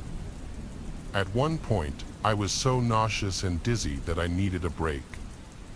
It must have been close to 3 a.m. at that point. I went upstairs to look for a bathroom, but they were all occupied. The house was deceptively big. Granted, it was probably the alcohol, but I was literally getting lost stumbling through the maze of hallways up there. After making it to the top floor, I found a door leading to what seemed like an attic or storage room. Desperate for privacy, I figured it was as good a place as any to pull myself together. I groped around blindly for the light switch, but there was none. This was definitely an attic or something, as there was also dust everywhere. There was a window in the far corner, which I opened, allowing the cool night breeze to wash over me. There was a solid minute there where I was seriously considering throwing up onto the roof. The breeze somewhat cured my nausea, though, so I just kept my head hung out of the window. It was dark outside, and the quiet was a refreshing contrast to the boisterous chaos downstairs. Sometimes all you need to restore your state of mind is a gentle breeze and some peace and quiet. Just as I was about to close the window and head back, I heard a faint noise, footsteps on the roof shingles. That didn't make any sense, though.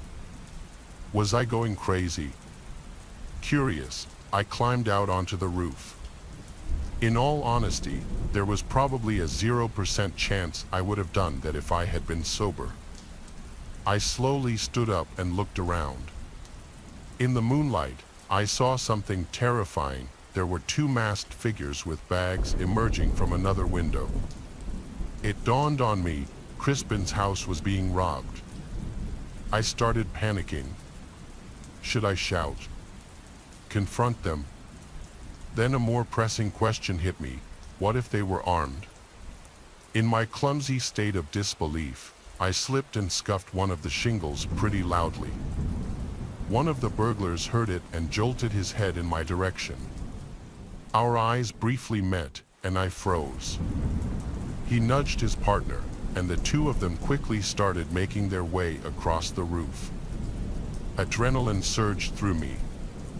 I couldn't let them get away. Crispin had been so welcoming, and I felt a surge of loyalty. I decided to act.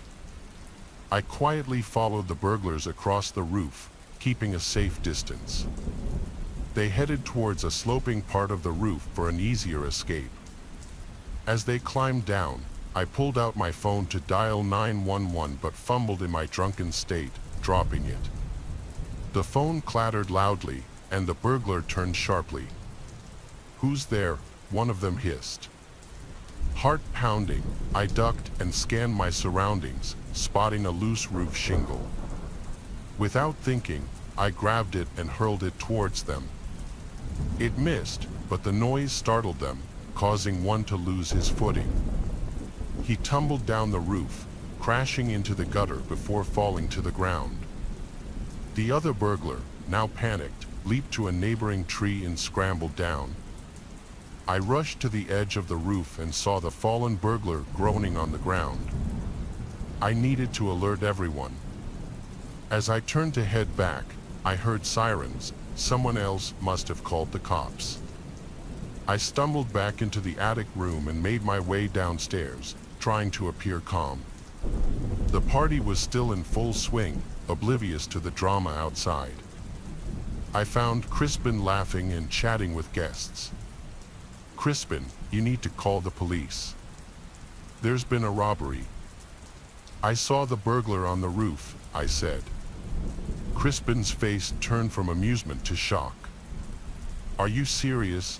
he said as he hurried to make the call. I explained what happened. The party mood shifted from celebration to concern. Apparently, one of Crispin's neighbors had coincidentally already called the police to file a noise complaint, which was an incredibly ironic turn of good fortune. When they arrived, I recounted my story, leading them to the injured burglar. The man was arrested, but his partner had fled. The party ended abruptly. People started scattering, and the lights got flipped on.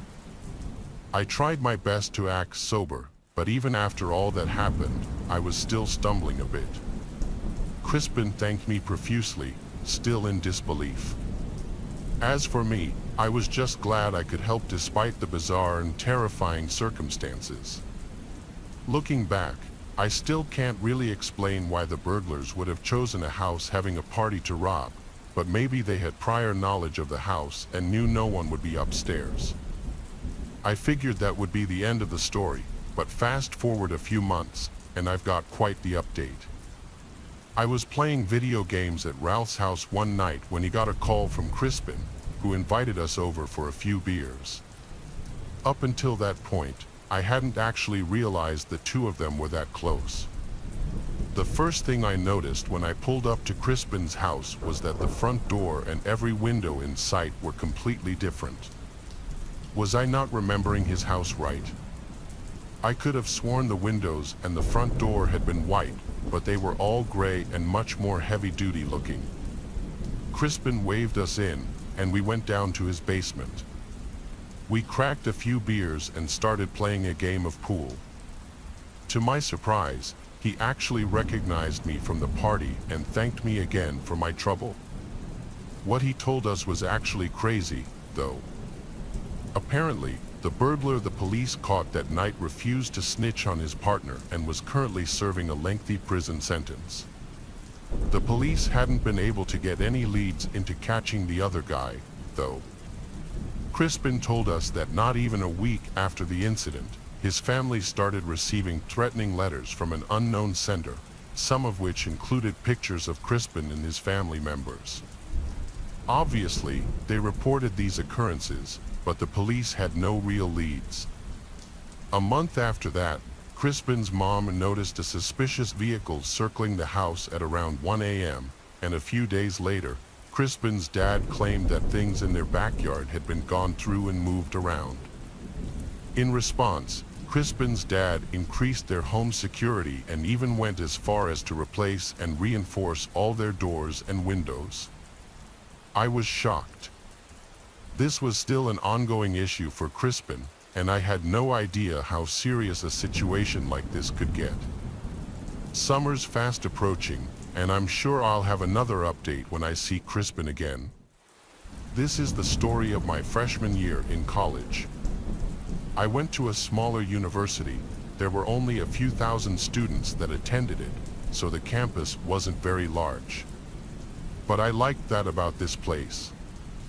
However, my first year I had to live in the dorms to save a little bit of money and maybe make a friend. I chose to have a random roommate.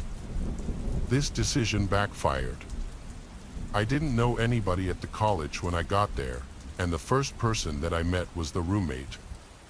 He told me that his name was Dermot. Dermot was a strange guy overall.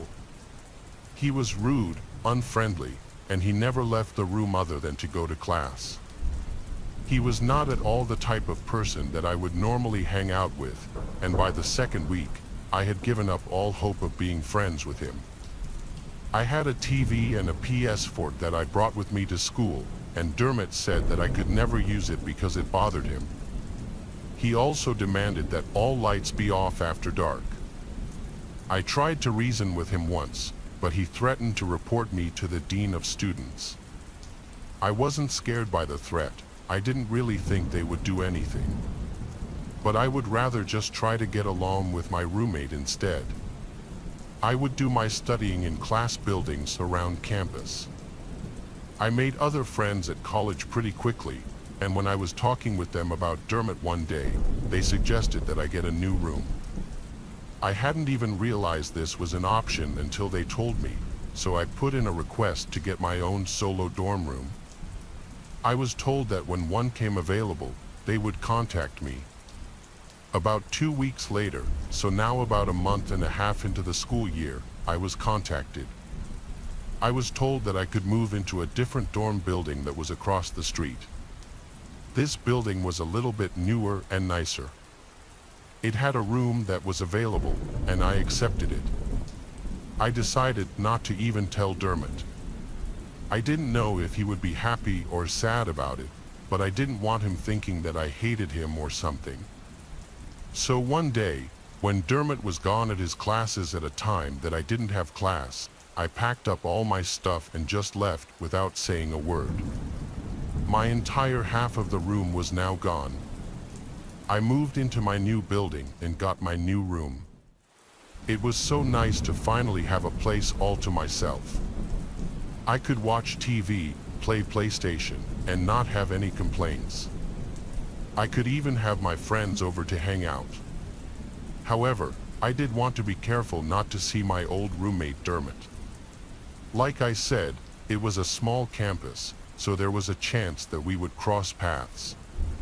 If we did, I didn't want him to ask me why I left or something. I was careful to avoid him, and I didn't see him at all for a couple of days. As for my new room, at first it was great, but on probably the second or third night that I was there, something happened. I was playing video games late at night, and I heard somebody try to open my door. It was locked, so it didn't open. After a few seconds, I got up to look out of my peephole. When I was walking towards the door, I heard somebody knock on it. There weren't even that many people that knew I lived here yet, so I found this to be really strange. When I got to the door, I saw Dermot standing there. I did not want to answer it, and I quietly moved away from the door. He knocked one more time, and I didn't answer that either. I was really creeped out. I mean, how did he even know that I lived here? I didn't tell him, and I wasn't friends with him on Snapchat or anything where he could see my location. This was really strange. I went back and looked like 15 minutes later, and he was finally gone. I didn't know why he came here. There was no reason that I could think of. Well, the next morning I got up and had to go to class. When I left my room, I walked down a couple of hallways to get to the front of the building. In one of the hallways was a sort of lounge study area.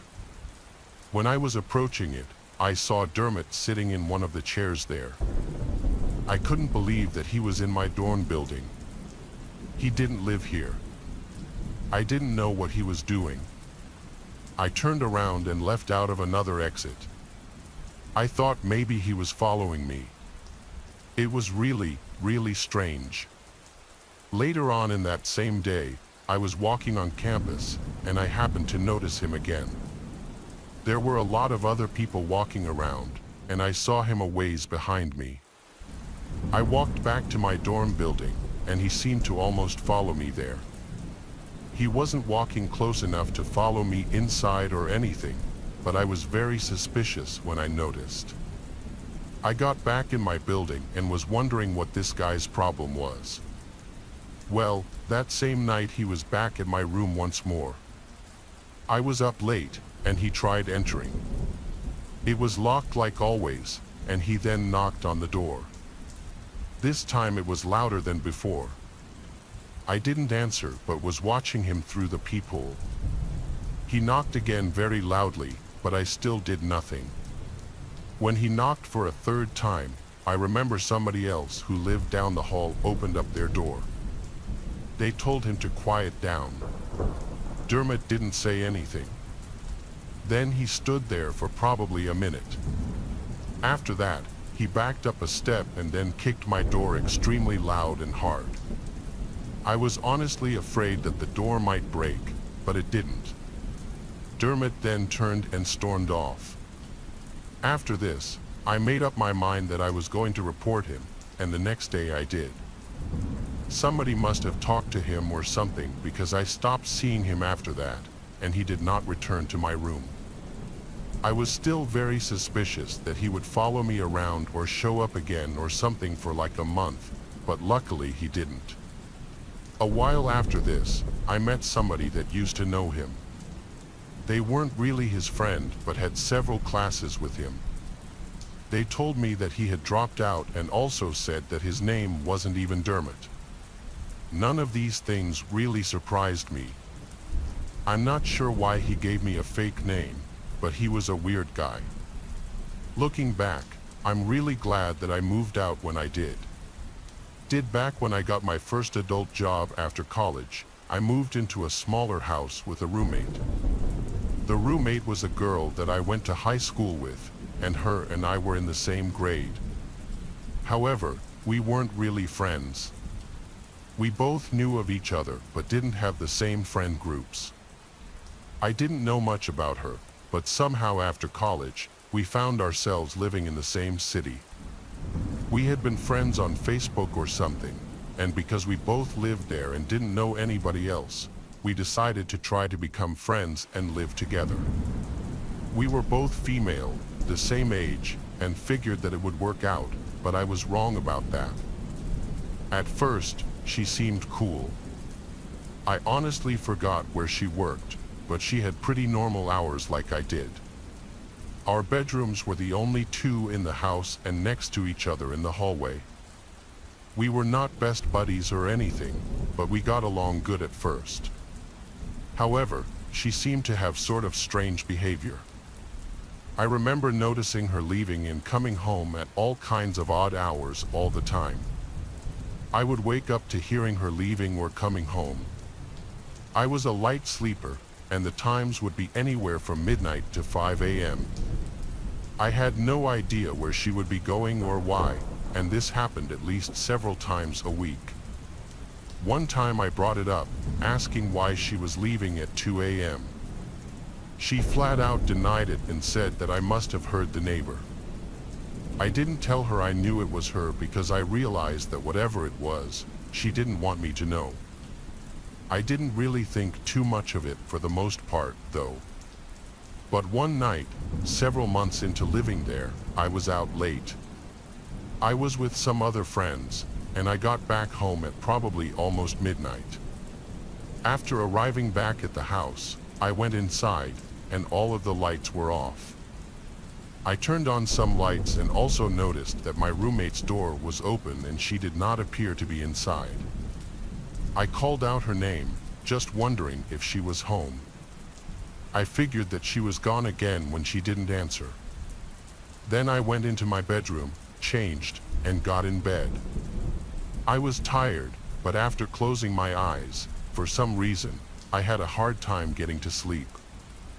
I laid there for probably 20 minutes trying to rest, but it was like I wasn't tired anymore. Then suddenly I heard this noise inside of my room. I had no idea what it was. I looked up and saw my closet door opening. Then I saw my roommate walking out. It was really dark in there, but I could clearly tell that it was her. This was so strange.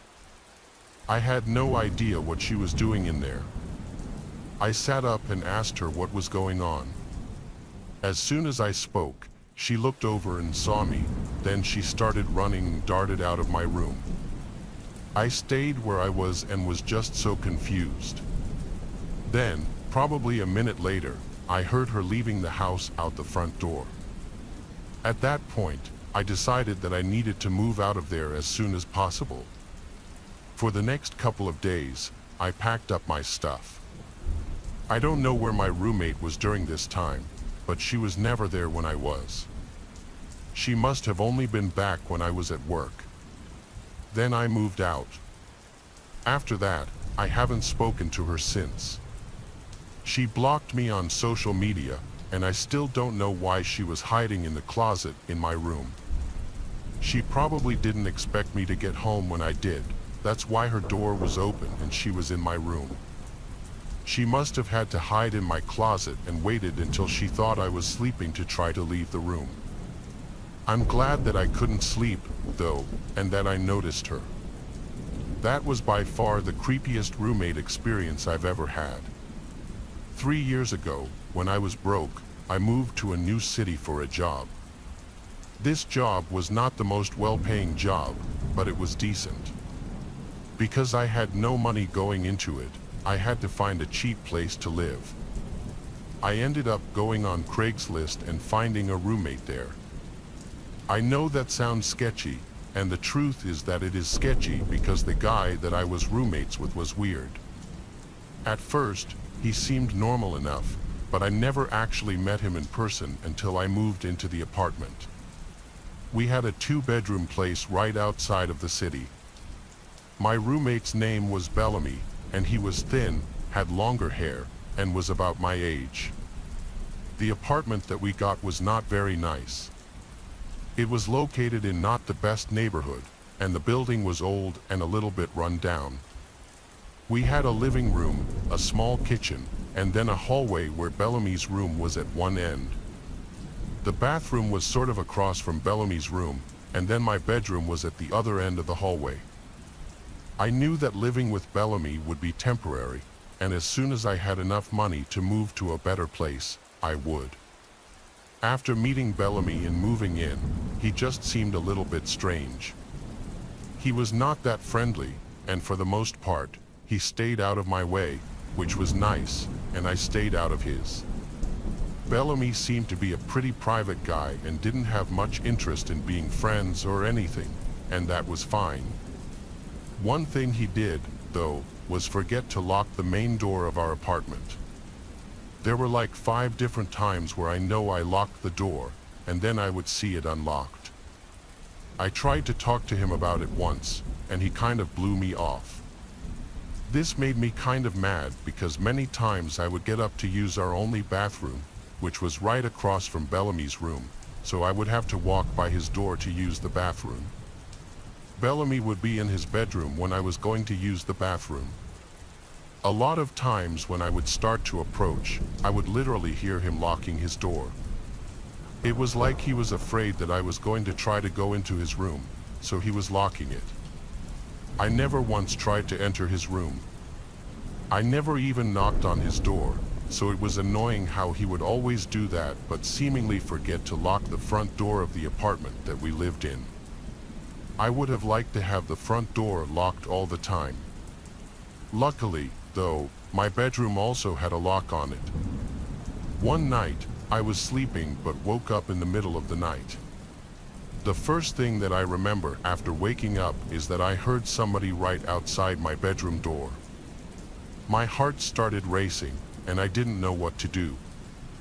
Whoever this person was already inside the apartment, probably because Bellamy left the door unlocked. I then heard this noise, like somebody was messing around with the lock on my door.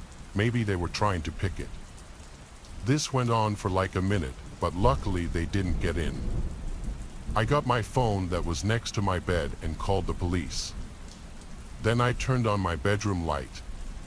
When this happened, I heard whoever it was moving away from the door and seemingly back out towards the living room. I didn't leave my room until the police arrived. By then, I hadn't heard anything in a long time. I finally left my bedroom and saw that our front door was left unlocked again. The police came in and searched the place. While this was going on, Bellamy left his bedroom, apparently woken up by the motion. He said that he didn't see or hear anything. The police didn't find anybody and nothing was stolen or missing. I even remember when the police were there, Bellamy loudly said to me, "Are you sure you weren't dreaming the whole thing?" I found this comment to be a little bit rude because I knew that I wasn't. The police also heard him, and I didn't want them to think that I was just imagining the whole thing. The police advised us to keep our door locked, and then they left. After they left, I remember Bellamy asking me why I called the cops. It was like he was annoyed that I did. I said because he left the front door unlocked and somebody broke in. Bellamy claimed that he didn't leave it unlocked and said that our lock must be faulty, but I didn't believe him. I mean, somebody broke into our apartment and tried to get into my bedroom, and Bellamy just seemed annoyed by the whole thing. He didn't even seem that concerned. After that, we both went back to our rooms, and I went back to bed. I really couldn't wait to move out of there. Soon, I would have enough money saved up to do so. Several days went by and everything seemed to be going normally. Then one night, I was in my bedroom again. Now usually, I would hang out in my bedroom and then go to the bathroom and brush my teeth. Then I would return, lock my door, and go to sleep. That was my nightly routine. So, on this night, I believe it was a Friday because I didn't have work the next morning. I know that because I was staying up much later and watching YouTube videos on my phone. It was past the time that I usually went to sleep. I think it was after midnight. I was lying on my bed, and my lights were out, but my door was unlocked because I hadn't brushed my teeth yet. I remember all of a sudden seeing my bedroom door start to open.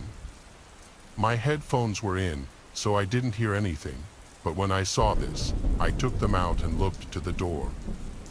After it slowly opened, I saw Bellamy entering. When he saw me staring right at him, he stopped, turned around, and then left. I yelled at him, asking what he wanted, but he quickly returned to his room. I thought this was really weird and also creepy, so I got up, brushed my teeth, then locked my door and went to bed. The next day, I asked Bellamy what he was doing, and he completely denied it. I couldn't believe it. He suggested that I was having another dream. This made me mad. But I didn't say anything. Instead, I realized that it was probably him the night I had called the police. I don't think anybody else even entered our apartment. I mean, nothing was stolen and nothing was messed up. Plus, the person went right for my room. So I started looking for a new place that same day. Within a week, I moved out. Ever since then, I haven't seen or heard from Bellamy, and I'm hoping that I never do. When things hit the fan with my parents, I had to move out.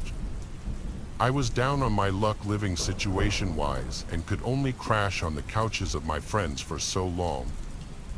I was looking on all the roommate and apartment apps and websites, and I found something that caught my eye on this app. A man named Owen had listed a room for rent in his 3-bedroom, 1-story house. The rent price was $1,300 a month. He'd basically be my landlord and roommate, as he would also be living in the house. He made sure to note on the ad that he'd be out of the house most of the time and that the renter would have the place to themselves often. He did put in all capital letters a few ground rules though, including no parties, no large gatherings, no drinking in the living room, and no use of the basement. They seemed like pretty standard rules.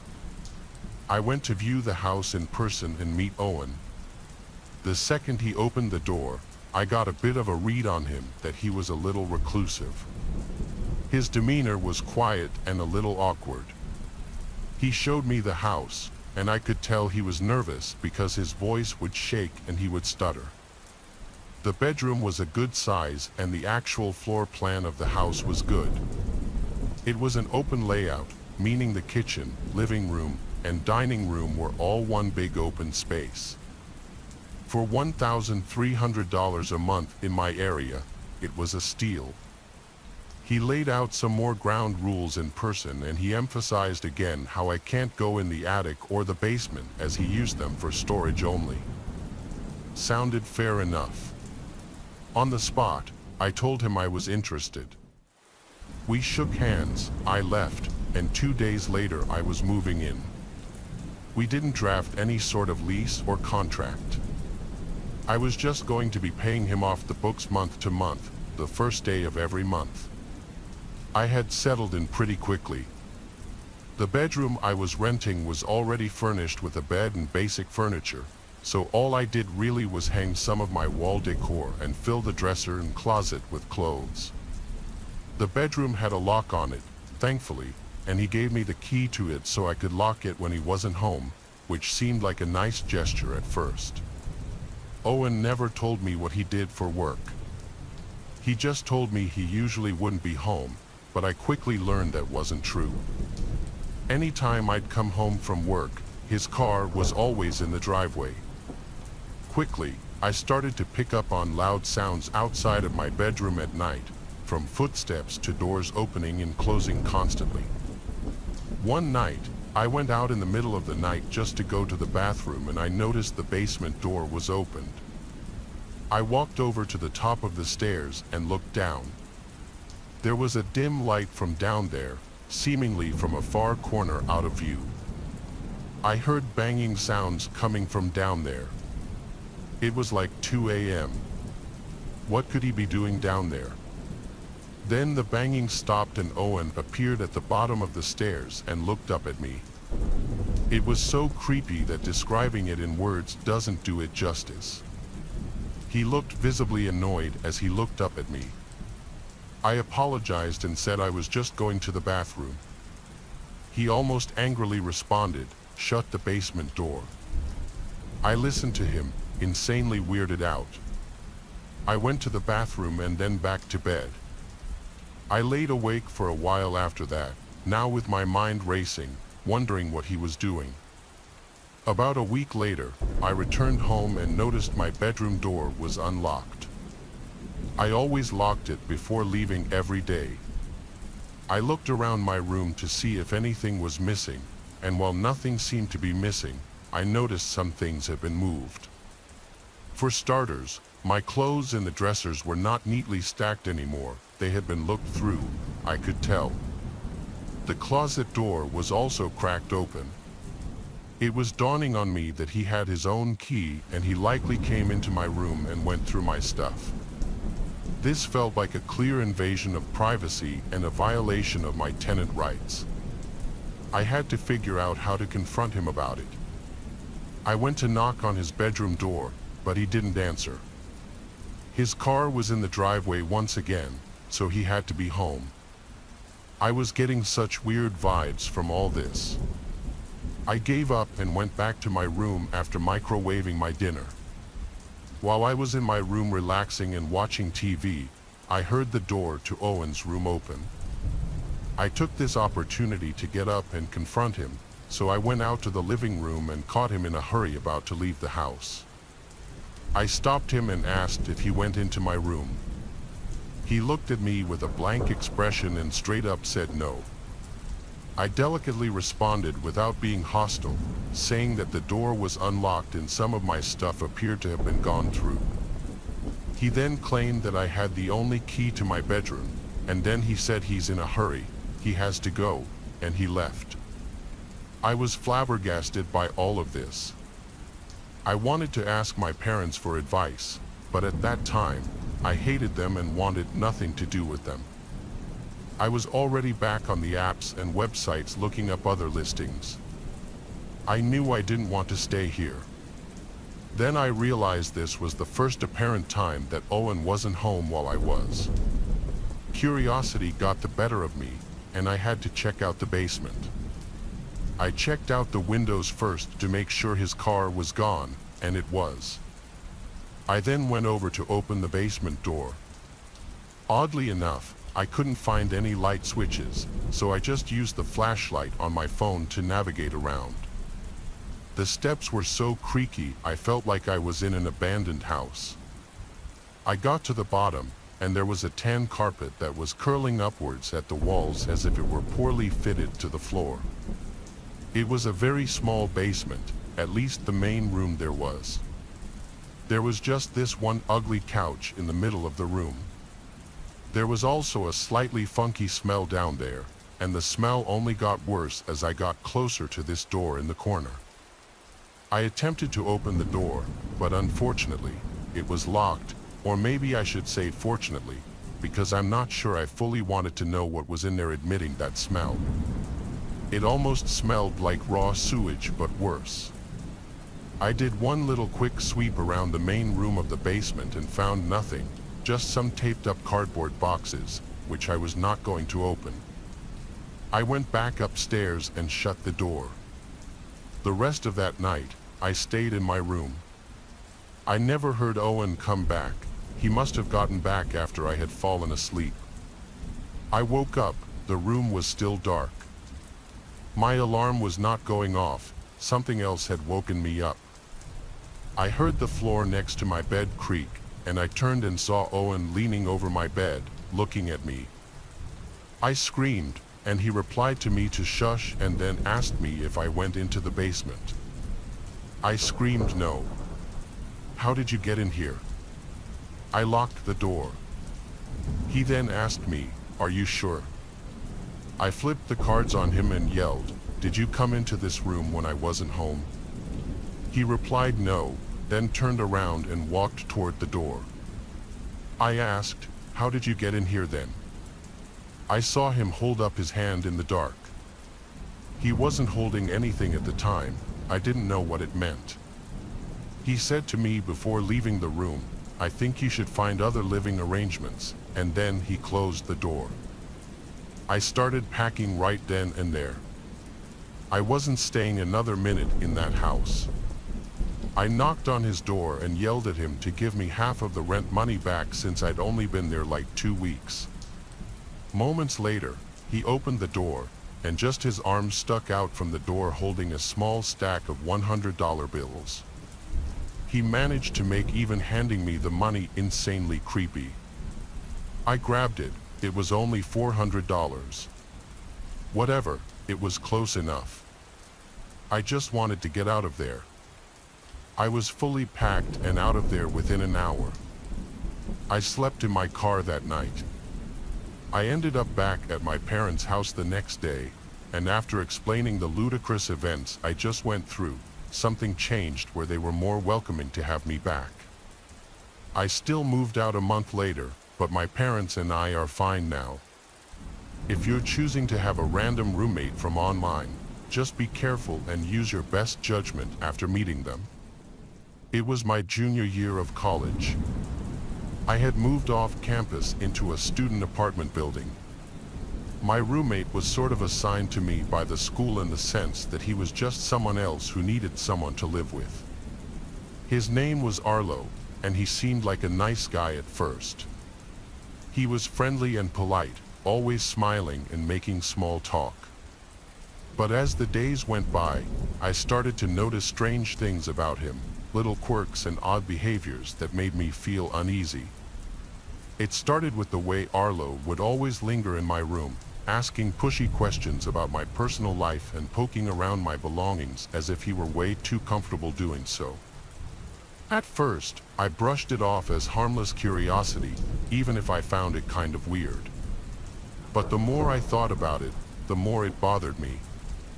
Then there were the sounds I would hear coming from Arlo's room late at night, talking and shuffling noises that were slightly concerning. I tried to ignore them, telling myself it was just Arlo watching TV or talking on the phone, but deep down I knew something wasn't right. One night, unable to sleep because of the strange noises coming from Arlo's room, I decided to investigate. I crept silently down the hallway and pressed my ear against Arlo's door, straining to hear what was going on inside. What I heard was just weird. It was the sound of Arlo whispering to himself, his voice low and muffled. And then, just as suddenly as it had started, the whispering stopped, and there was nothing but silence. Then I heard, "Kane," Arlo said my name. Did he somehow know I was outside his door? I quickly and quietly tiptoed away from his door and went back to my room. I silently crawled back into my bed. I didn't know what to make of this. Why was Arlo talking to himself? Was he hiding something from me, or was he sleepwalking? But then, how did he know I was outside of his room? I couldn't shake the feeling of uneasiness. The next day, I kept thinking about the night before. As the days went by and the sounds from Arlo's room persisted, my paranoia only grew worse. I couldn't shake the feeling that Arlo was hiding something from me. Arlo's behavior also became stranger. I started to notice little subtle changes in his behavior, like he would make strange glances at me, and his movements seemed a little furtive. One night, I woke up at some off hour in the night and heard Arlo's whispering voice from outside in the hallway, like right outside my door. It was genuinely freaking me out, and I was wondering if he was sleepwalking. I went to the door and put my ear up against it, and like last time, the whispering stopped. Then Arlo once again said, "Kane." This time I replied and said, "Yeah, you good?" He didn't respond. I just heard his footsteps walk away to his room. The following night, I woke up to the sound of my bedroom door closing. I heard Arlo's footsteps walking away in the hallway. This was getting out of hand. The next day, I decided to confront him about his potential sleepwalking. I told him I'd been hearing him walking around late at night and heard him close my door last night. I then asked him if he had ever been known to sleepwalk or have any kind of sleeping disorders. He seemed to not know how to answer at first, but then he said yes, he does tend to sleepwalk sometimes. I wasn't buying it, though. Something was up. I decided to search Arlo's room for answers. I knew it was risky, but I couldn't ignore the nagging feeling that something was wrong. I waited until Arlo was out of the apartment, then I crept into his room. I knew that I might not have much time, so I searched quickly, tearing through drawers and closets in search of anything that might explain Arlo's strange nightly behavior.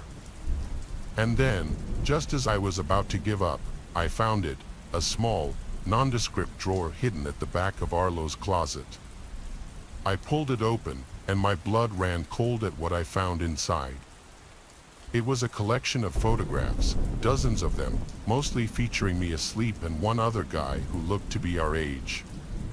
They were taken from different angles and distances, some of them so close up that I could see the pores on my skin and individual strands of hair on my head. I felt sick to my stomach as I realized what I was looking at. Arlo had been secretly taking pictures of me while I slept, without my knowledge or consent. I couldn't believe it. I had been living with some kind of sick voyeur. He had been violating my privacy and invading my personal space for who knows how long. I wanted to confront Arlo, to demand answers, but I was afraid of what he might do, afraid of what he might say, afraid of what might happen if I confronted him alone. So I took a picture of the contents of the drawer and then took a handful of the photos as evidence to use against Arlo. I packed my things, and the next day, I showed the photos to the department in charge of student housing accommodations, and they told me to let them take the appropriate action. I was lucky and got assigned to a different apartment with a normal person who needed a roommate. I never spoke to Arlo again. Even now, years later, I still can't shake the memory of those chilling photographs and Arlo's whispering and creeping around at night. I never found out who the other guy in the photos was. It was definitely his old roommate, but I was never able to find his name. But who knows, maybe he also found out. When I was 25, I had to move out of state for work. I still work with the company, but I've been able to move back to my hometown and work at the local office here. But at the time, I needed somewhere to live that wouldn't be bank-breaking. I made a posting on basically all the websites for a roommate, Instagram, Craigslist, Twitter, and even on my neighborhood subreddit. I had a guy named Chad reach out to me on Instagram stating he had a room available in his place. I looked at his pictures to see if he looked like a somewhat normal guy, and he did. I was open to the idea of having a male roommate as long as they seemed normal, even though my parents were very against it. Chad and I FaceTimed, during which he gave me a virtual tour of the place. Apparently, he owned the place outright. It was a modest house in the middle of town, only a 15-minute drive from where my office would be. He also seemed pretty nice. I didn't get any bad vibes at all. His price was fair, and his rules were pretty fair too. He said it was available to move in right away, which was perfect. So it was settled. A week later, I had all my things packed and drove down. I met Chad right out front of the house where he greeted me and handed me a key. The first thing I noticed about him was that he was really short, eye level with me. He helped me bring some of the bigger and heavier bags inside. He showed me my room, which was already furnished. He said one of his friends had been living there and recently moved out. I replaced all the pillows and bed sheets with my own, of course. The rest of that day was spent settling in. Chad, I could see, was trying to get to know me and presumably make me feel at home.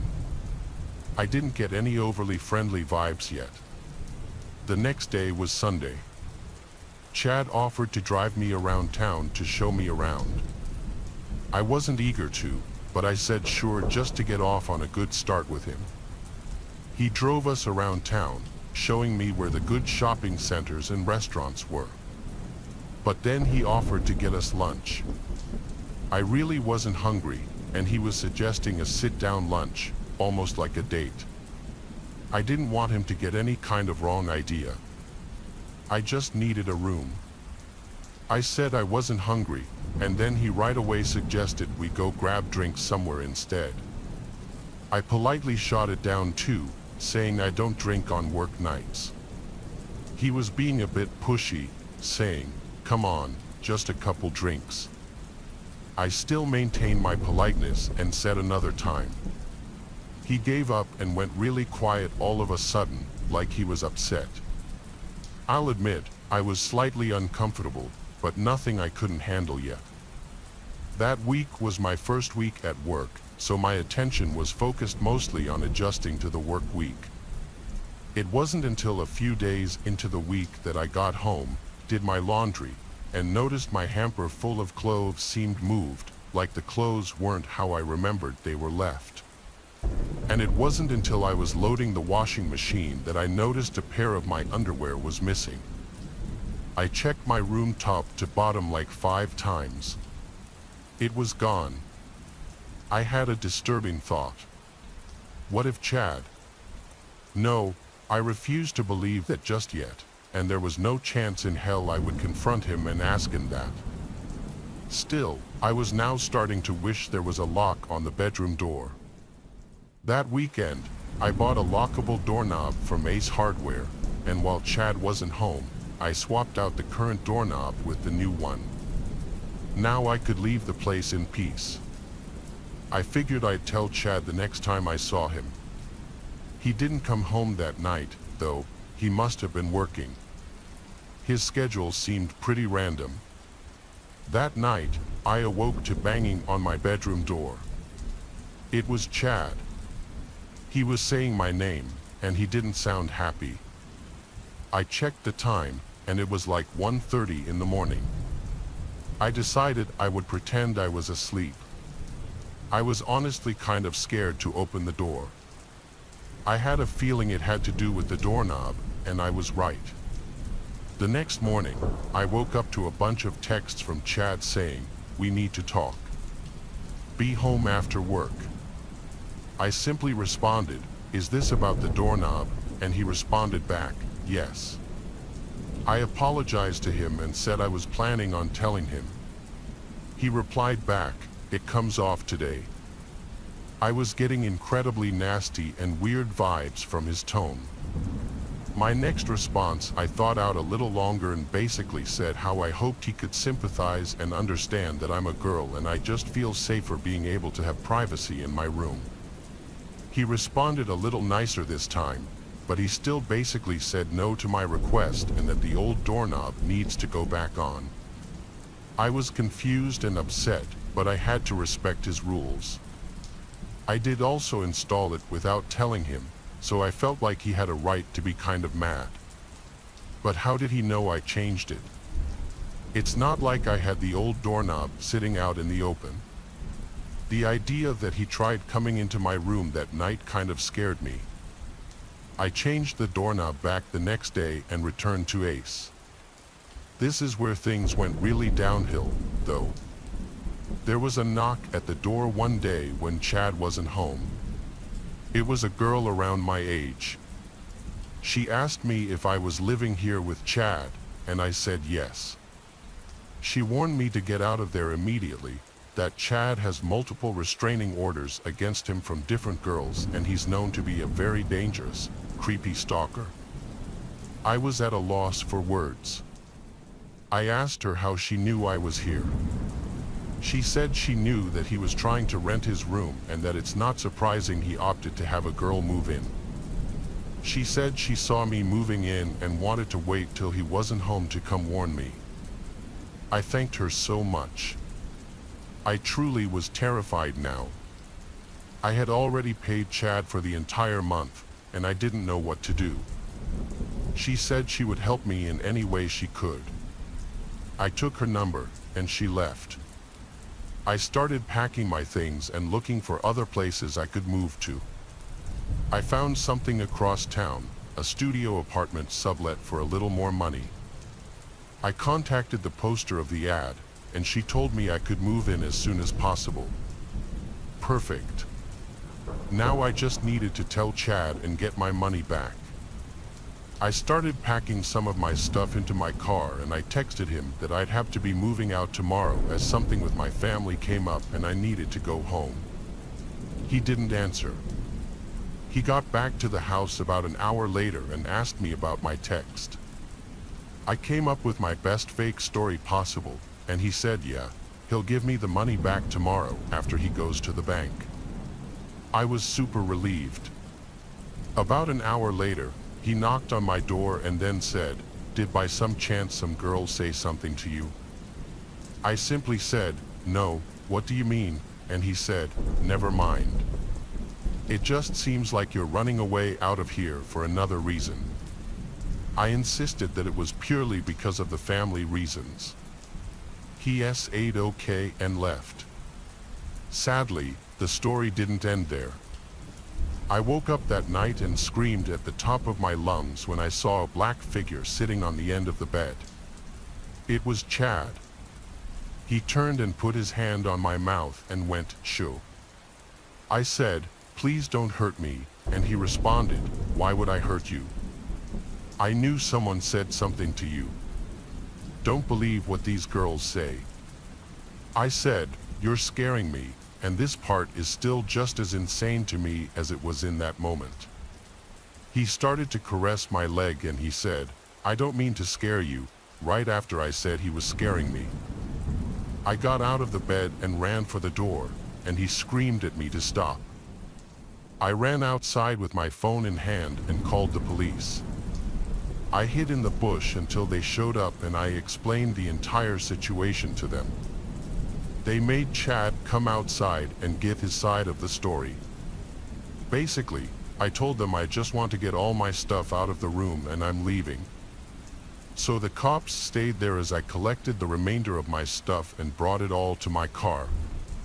I also insisted on Chad then owing me the money back while the police were there, and he did so.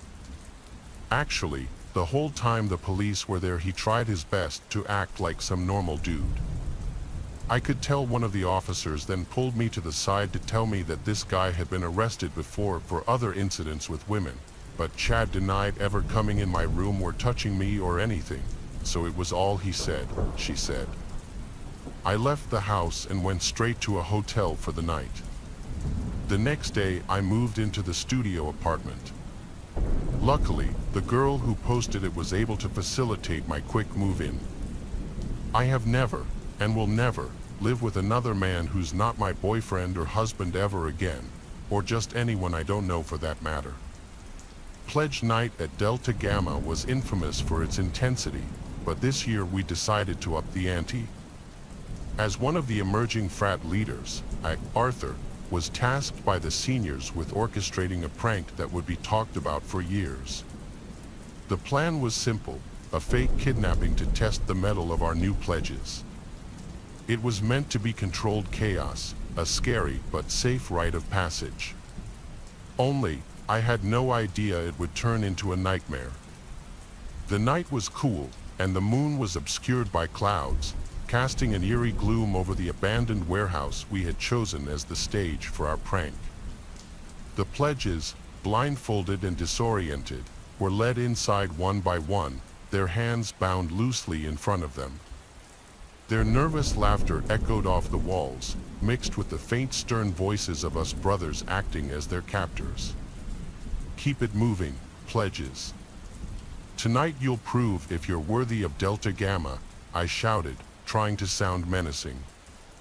We had staged the warehouse with creepy props, old chains hanging from the ceiling, dim lighting flickering intermittently, and sounds of eerie whispers played from a hidden speaker. It was all theatrics. That is when 5 other seniors entered on bikes, disguised as gang members. They started shouting and pulled out guns, making the few seniors who were there run away. It was all part of the prank to make the pledges feel that our prank had gone wrong and they were in actual trouble. But we didn't know what scared pledges would do. The atmosphere shifted when Carter, one of the seniors, climbed a stack of crates to pretend to be running away from the biker gang. In his zeal, he lost his footing, crashing down with a terrifying thud. The sound of his fall was sickening. As he lay motionless, a pool of blood began to form around his head. Panic set in among the pledges and brothers alike. "Oh my God, he's really hurt," someone yelled. The scene descended into chaos, the lines between our staged fright and real horror blurring rapidly. In the confusion, I noticed one of the pledges, Luca, his blindfold hanging around his neck, eyes wide with terror. He was breathing heavily, his gaze darting around as if looking for an escape. Before I could reassure him it was a prank gone wrong, his survival instincts kicked in. Luca scrambled to his feet, his hands still bound, and stumbled over to where a piece of metal lay among the debris from Carter's fall. He grabbed it, holding it like a weapon. "Stay back," he screamed, his voice cracking with fear. "Luca, calm down, man," I tried to approach him, my hands raised in a calming gesture. But fear had taken hold of him, morphing into something dark and uncontrollable. He lunged forward, swinging the metal with wild energy. The first strike caught Saint, another brother, across the face. Blood sprayed as he fell, his scream cut short by the brutal impact. The sight of blood seemed to drive Luca further into his frenzy, his actions desperate and savage. "Luca, stop." But my shouts were drowned out by the chaos. Every attempt to subdue him was met with violent resistance. Each swing of his makeshift weapon was more frantic than the last, each connecting with a sickening crunch of bone and flesh. The warehouse, once filled with staged horrors, was now a scene of genuine terror. brothers were down, groaning in pain or worse, unmoving. The pledges, freed from their blindfolds by the commotion, huddled together, watching in horror as Luca, driven by fear and mistaken belief, became the monster we had pretended to be. In that moment, the air filled with a metallic scent of blood and the sound of desperate pleas for sanity. I realized I had to find a way to end this before anyone else got hurt or killed. As Luca swung wildly, his eyes darting with paranoia and his breathing ragged, I ducked behind a column, my mind racing for a solution. The situation had spiraled out of control, our prank turning into a horrific reality. Each cry and thud of metal striking flesh hammered home the direness of the predicament. I knew I had to act fast. Luca, listen to me. I attempted again, shouting over the chaos, trying to pierce the veil of his terror. Nobody is trying to hurt you. It's all a setup. But reasoning with him was futile. His terror had morphed into a frenzied survival instinct that saw threats in every shadow and every movement. As I peeked from behind the column, I saw him turn toward me, his expression twisted in confusion and rage. Realizing I was exposed, I quickly retreated, but not before our eyes met, a fleeting moment where I saw not just the fear, but also the betrayal he felt. He probably thought we had truly meant to harm him. In his state, Luca was unpredictable and extremely dangerous. Another brother tried to approach him from behind, hoping to disarm him, but Luca sensed him and reacted with terrifying speed. He swung the piece of metal, connecting with the brother's leg with a crack that echoed through the warehouse. The brother collapsed with a scream, clutching his leg in agony. The air was thick with panic and the sharp tang of blood. It was clear that if we didn't subdue Luca soon, we might not make it out without serious casualties, or worse. I scanned the room for something to use, my gaze settling on a thick rope used as part of the decor. An idea formed, desperate but necessary. I grabbed the rope and motioned to two of my remaining uninjured brothers. With a quick plan whispered between us, we spread out, encircling Luca with care not to draw his attention prematurely. The idea was to restrain him without causing further injury to him or us. Timing was everything. As Luca turned to fend off another imaginary attacker, we moved. I approached from the front, keeping his focus on me, while the others approached from his sides.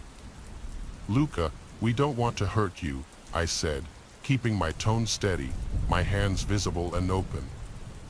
His hesitation gave us the moment we needed. The brothers lunged, catching him off guard. We tackled him to the ground, the impact knocking the metal bar away. He struggled fiercely, screaming incoherently about betrayal and traps. With the rope, we quickly tied his hands, securing him firmly. His screams slowly turned into sobs, the fight draining out of him as the reality of the situation began to dawn on him. Once Luca was secured and no longer a threat, we turned our attention to the injured. The air was a cacophony of groans and urgent voices. I pulled out my phone, the screen cracked but functional, and dialed 911. The call went through, and I hastily explained the situation, my voice shaky with adrenaline and relief. Emergency services arrived quickly, their sirens cutting through the silence that had settled over the warehouse. As paramedics tended to the wounded, police officers took statements. Luca was gently led away, a blanket around his shoulders, his eyes empty of the manic terror but now filled with a dawning regret. Sitting on the back of an ambulance, watching the flurry of activity, the weight of what had happened settled on me. Our prank, meant to be a bonding experience, had turned into a traumatic event that would leave scars on all of us. Guilt gnawed at me as I considered how quickly things had escalated and how badly they could have ended. It was a Friday night like any other at Delta Psi, with the bass thumping through the grand old frat house and red cups littering nearly every surface. As one of the senior members, I, Zane, had seen my fair share of wild nights, but this one was special. It was our annual pledge invitation party, and everyone was buzzing with a mix of excitement and beer-fueled bravado. Caradoc, the pledge in question, was a quiet guy, not your typical frat star. Earlier that week, some of the guys thought it would be hilarious to make him wear a grotesque mask, a gnarled, twisted face that looked like it belonged in a horror movie, and parade him around campus. It was just a prank, we thought, harmless fun, but the look in Caradoc's eyes when the mask came off said otherwise. It was a mixture of humiliation and something else, something darker. The party was in full swing when I stepped outside for some air, leaving the cacophony of shouts and music behind me. The backyard was cooler, the moon a dim light filtering through the branches of the old oaks that surrounded our property. That's when I heard it, the softest whisper of a footstep behind me. I turned, expecting to see one of my brothers sneaking out with a freshman, but there was no one there. Chalking it up to the alcohol, I headed back inside. The hallway seemed unusually dark, the lights flickering as if straining against a sudden drain of power. A chill ran down my spine, the hairs on my arms standing on end. I shook off the feeling and pushed the heavy door to the main party room open. The scene inside had changed. The music still played, but there was a palpable tension in the air. I found Dwayne, one of my frat brothers, pale and shaken, staring at something on the floor. It was Rowan, another brother, lying motionless, a replica of the grotesque mask strapped to his face. A bolt, a Dan crossbow bolt, was lodged in his chest. What the hell happened? I gasped, my heart pounding as I knelt down beside him. Dwayne couldn't form words, just pointed towards the darkened corridor that led to the back rooms. He's here. Caradoc. With a crossbow, Dwayne finally stammered. The reality of the situation hit me like a brick. This was no longer a party, it was a hunting ground. The next few hours were a blur of chaos and fear. We found 3 more of our brothers, each isolated, each wearing a mask, and each cruelly picked off from the shadows with deadly precision. The party dissolved into a frantic scramble for safety as everyone realized that the frat house had turned into a trap. I rallied a group of guys, including Dwayne and Owen, our chapter president, to barricade the doors and call for help. But the phone lines were dead, and our cell signals were mysteriously jammed.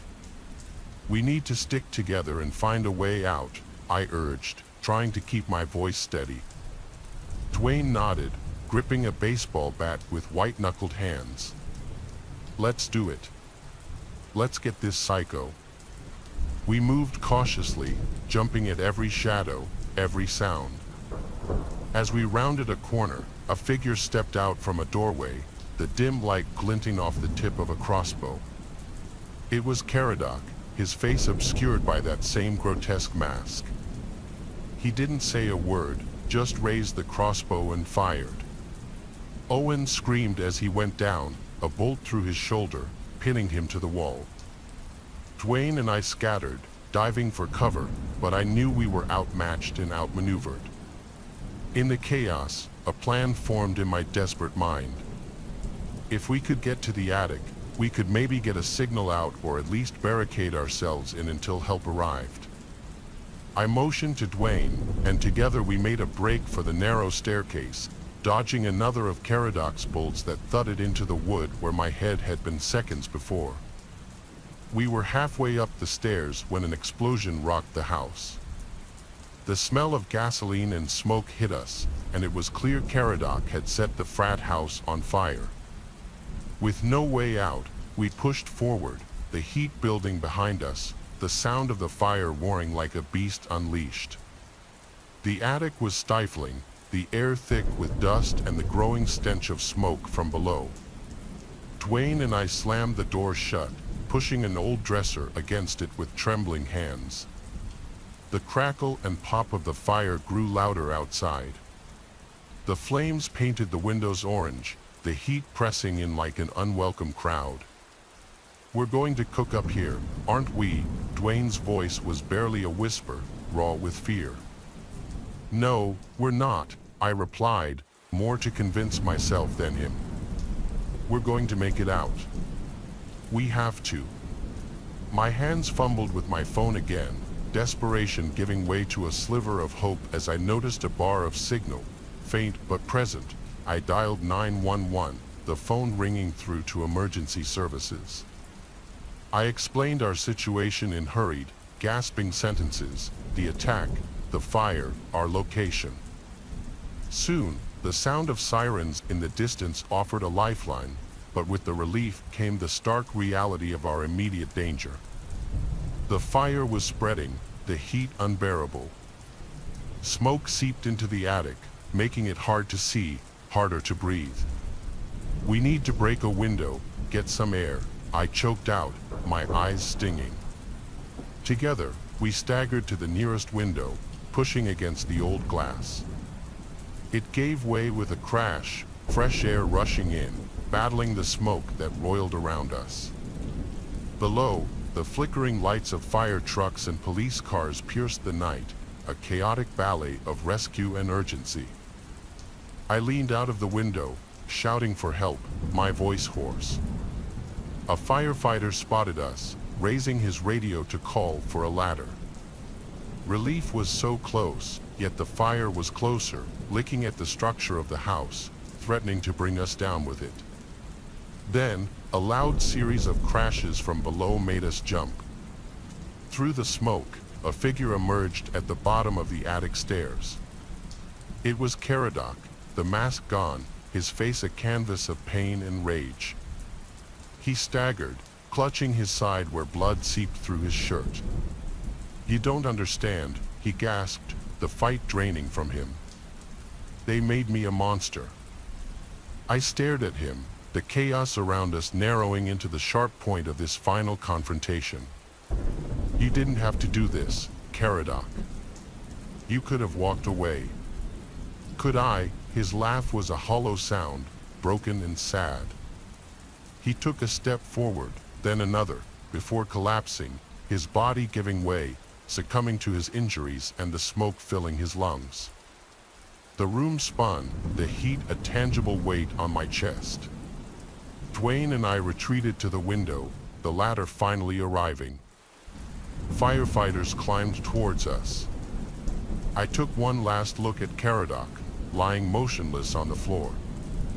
His plan had ended in his own destruction, a tragic footnote to a night of horror. We were helped onto the ladder, descending into the cool night air, away from the heat and death. Sirens wailed, lights flashed, and I realized how close we had come to not making it out alive. The ground felt unreal beneath my feet, the normal world a stark contrast to the hell we had just escaped.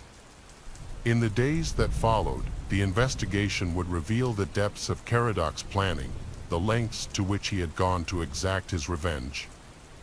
The masks, the crossbow, the fire, it was all a meticulously crafted nightmare born from a moment of humiliation that he just couldn't move past. I survived, but like the charred remains of the frat house, I knew I'd never be the same. Within its hallowed halls, a fraternity known as the Order held sway, a group shrouded in mystery and power. They were notorious for their wild parties, events that often blurred the line between revelry and chaos. But it was their initiation rituals that truly set them apart, rituals whispered about in hushed tones across campus. Tonight's story focuses on Ben, a freshman eager to join the Order, unaware of the dark path that lay ahead. The first few weeks of pledging were tame, almost deceptively so, filled with menial tasks that seemed harmless.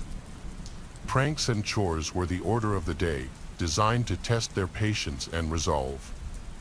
But as the weeks turned into months, the atmosphere began to change, growing darker and more foreboding. The hazing took a sinister turn, with shadows creeping into every corner of their lives. One fateful night, the pledges were summoned to the fraternity house's basement, a damp, cavernous space that seemed to swallow light. Blindfolded, they were led down creaking wooden stairs, each step echoing ominously in the darkness. When the blindfolds were removed, they found themselves in a dimly lit room, the flickering candles casting eerie shadows on the walls. The air was thick with tension, and the room seemed to pulse with a life of its own. In the center stood a makeshift altar, draped in black cloth and adorned with strange, unsettling symbols. The symbols seemed to writhe and twist in the candlelight, adding to the room's malevolent aura. The fraternity brothers, faces hidden beneath dark hoods, circled the pledges like predators around prey. A low, guttural chant emanated from beneath the hoods, a sound that seemed to vibrate through the very bones of the pledges. The chant sent chills down Ven's spine, a primal fear taking hold of him. One by one, the pledges were subjected to bizarre and disturbing tasks, each more horrifying than the last. They were forced to consume unknown substances, endure physical challenges, and confront their deepest fears. Ven watched in horror as the pledges before him broke down, their spirits crushed by the relentless torment. When his turn came, Ven was forced to kneel before the altar, the weight of the moment pressing down on him. He felt a sharp pain in his hand and realized they were branding him. The searing pain was excruciating, but the feeling of being marked like an animal terrified him even more. Days turned into weeks, and the hazing rituals grew more disturbing, each new ordeal pushing the pledges closer to their breaking points. One night, Ven reached his breaking point. In a desperate bid for freedom, he escaped, running through the dark corridors of the fraternity house. He ran to the police station, his heart pounding and his mind teetering on the edge of madness. The officers listened to his frantic account, their faces growing more disturbed with each word.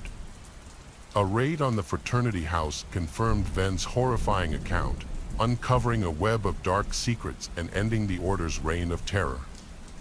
The authorities uncovered disturbing evidence, bringing to light the true extent of the fraternity's malevolent activities and ensuring that such horrors would never happen again. Our next tale takes us to a secluded lake, shrouded in mystery and whispers of the past, where a fraternity known as the Sentinels held their annual pledge retreat, a tradition steeped in secrecy and fear. The pledges, expecting a weekend of bonding and camaraderie, walked into a nightmare that would change their lives forever. Among them was Chad, a promising athlete with dreams of success and a future full of potential.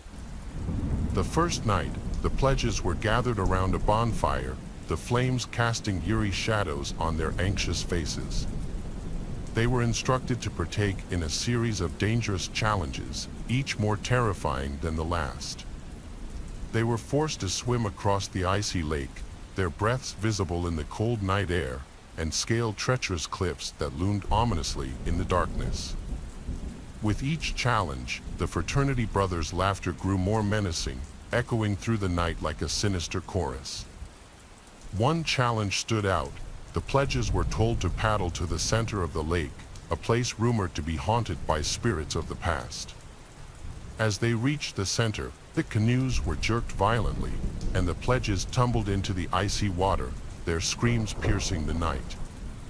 Panic surged through Chad as he struggled to stay afloat, the cold water sapping his strength with every passing second. He felt something brush against his leg, sending a surge of primal fear through his body, a fear that gripped his heart and refused to let go. The unseen creature continued to circle him, its presence a constant, terrifying reminder of the danger lurking beneath the surface. A surge of primal fear through his body, a fear that gripped his heart and refused to let go. The unseen creature continued to circle him, its presence a constant, terrifying reminder of the danger lurking beneath the surface.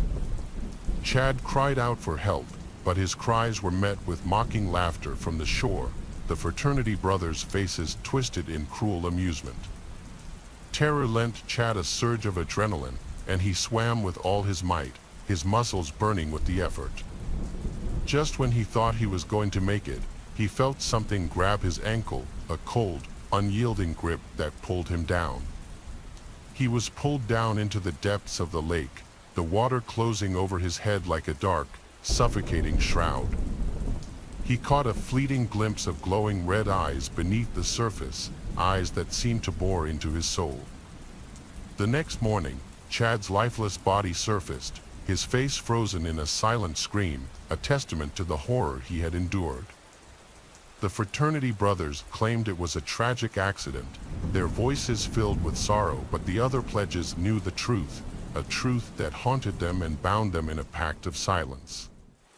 The police were called, and an investigation was launched, the authorities combing the area for any clues.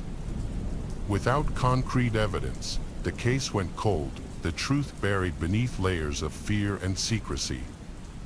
The Sentinels disbanded, their secrets intact, the shadows of their past actions lingering like a dark cloud. Chad's death sent shockwaves through the campus, a stark reminder of the fragility of life and the darkness that can lurk in unexpected places. It served as a chilling reminder that darkness lurked beneath the surface of normalcy, a darkness that could strike without warning. The lake became a haunting reminder of the night the Sentinels' reign of terror went too far, a place where the past and present seemed to merge. The fraternity brothers' faces were etched with poorly concealed fear, their eyes betraying the guilt they tried to hide. The pledges knew the truth, but the case went cold, the secrets of that night remaining hidden in the shadows. Our tale takes us to the outskirts of a sleepy college town, where an abandoned house stood shrouded in darkness. This house, once a grand estate, had long been forgotten, its windows shattered and its walls covered in ivy. The locals whispered tales of its haunted past, but few dared to venture near. The fraternity known as the Guardians chose this house for their final pledge challenge. It was a tradition that had been passed down for generations, a test of courage and resilience. The pledges were tasked with spending a night alone in the abandoned house, each one having to confront their deepest fears within its decaying walls. Among them was Drake, a quiet, introspective student. He had always been more comfortable with books than with people, and this challenge was his way of proving himself. As the sun set, the pledges were driven to the house. The journey was filled with nervous laughter and whispered reassurances, but as they approached the house, a heavy silence fell over them. The air grew heavy with dread as they stepped out of the van. The house loomed before them, its dark silhouette a stark contrast against the twilight sky. Drake found himself standing before a door hanging precariously from its hinges. The wood was splintered and rotting, and the doorknob was cold and unyielding. He took a deep breath and stepped inside. The floorboards creaked under his weight, and the air was thick with the smell of decay and mildew. The walls were covered in peeling wallpaper, and the ceiling sagged ominously. The floorboards groaned beneath his feet, each step echoing through the empty halls, a reminder of the house's long abandonment. He shone his flashlight around, taking in the dilapidated state of the house. The beam of light revealed broken furniture, shattered glass, and layers of dust that had settled over the years. Cobwebs hung from every corner, and broken furniture lay scattered across the floor. It was as if time had stood still within these walls. As darkness descended, the silence was broken by unsettling noises. The wind howled through the broken windows, and the house seemed to groan and sigh. Drake tried to convince himself it was just the house settling. He repeated this mantra in his mind, trying to quell the rising tide of fear. But deep down, he felt he was being watched. The hairs on the back of his neck stood on end, and he couldn't shake the feeling of unseen eyes following his every move. He spent what felt like an eternity huddled in a corner, the minutes stretching into hours, and the oppressive silence weighed heavily on him. Then he heard a soft whisper coming from the floor above. It was faint, almost imperceptible, but it sent a chill down his spine. Curiosity won over fear, and he made his way towards the staircase. Each step was a battle against the urge to turn and run. As he reached the top, the whispering grew louder. It was a low, murmuring sound, like a conversation just out of earshot. It seemed to be coming from a room at the end of the hallway. The door was slightly ajar, and a sliver of light spilled out into the dark corridor. He approached cautiously and pushed the door open. The hinges squealed in protest, and the door swung open to reveal an empty room. The room was empty, but the whispering had stopped. The silence was deafening, and Drake's heart pounded in his chest. Drake noticed something strange about the far wall. There were markings, faint and almost hidden beneath layers of grime. It looked as if someone had tried to conceal something. The markings formed a pattern, a series of symbols that seemed to pulse with a life of their own. He approached the wall and knocked on it. It sounded hollow.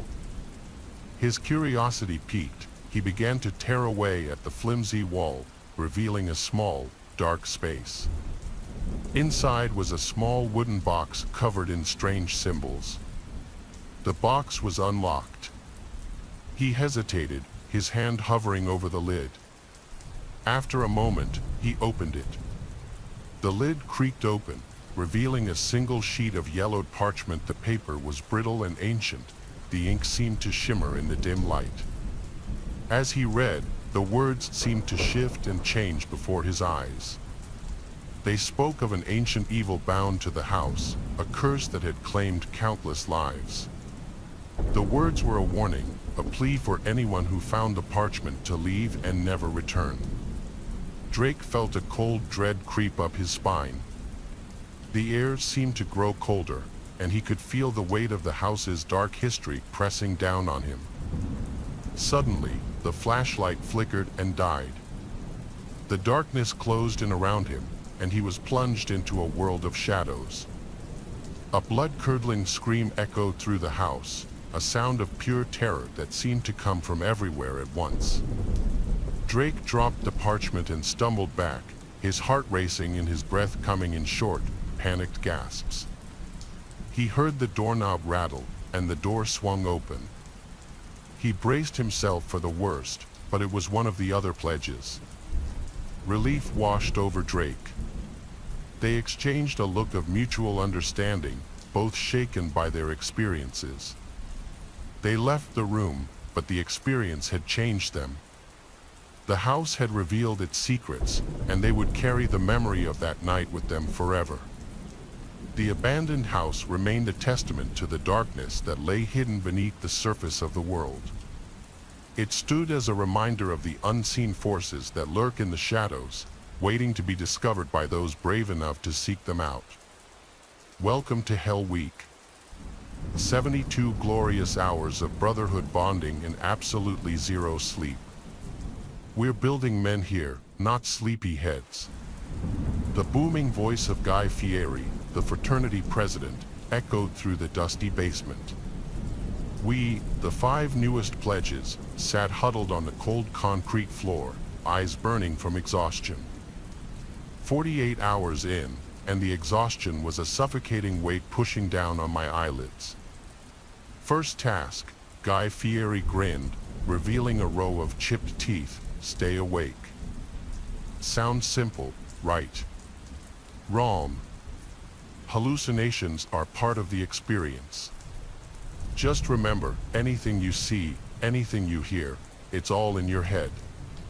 A nervous chuckle rippled through the group. Easy for him to say, he wasn't the one seeing the shadows dance in the flickering light bulb or swearing the cobweb-draped corners seemed to writhe and shift. The hours bled into each other.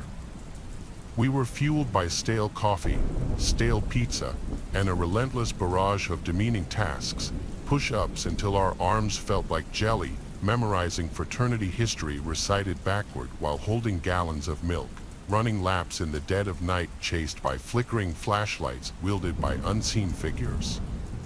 The hallucinations intensified. I kept catching glimpses of a hooded figure lurking in the periphery, only for it to vanish when I blinked. Abigail, one of the pledges, swore she could hear whispers coming from the air vents, a chilling symphony of voices speaking in a language she didn't understand. The paranoia crept in. Was Guy Fieri right? Was this all just sleep deprivation messing with our heads, or were the brothers playing some elaborate mind game, twisting reality to their twisted amusement? One night, during a particularly grueling scavenger hunt, I stumbled upon a hidden room. Inside, a single light bulb illuminated a dusty altar adorned with fraternity paraphernalia. But perched on top was a small taxidermy owl with piercing black eyes that seemed to lock its gaze on me.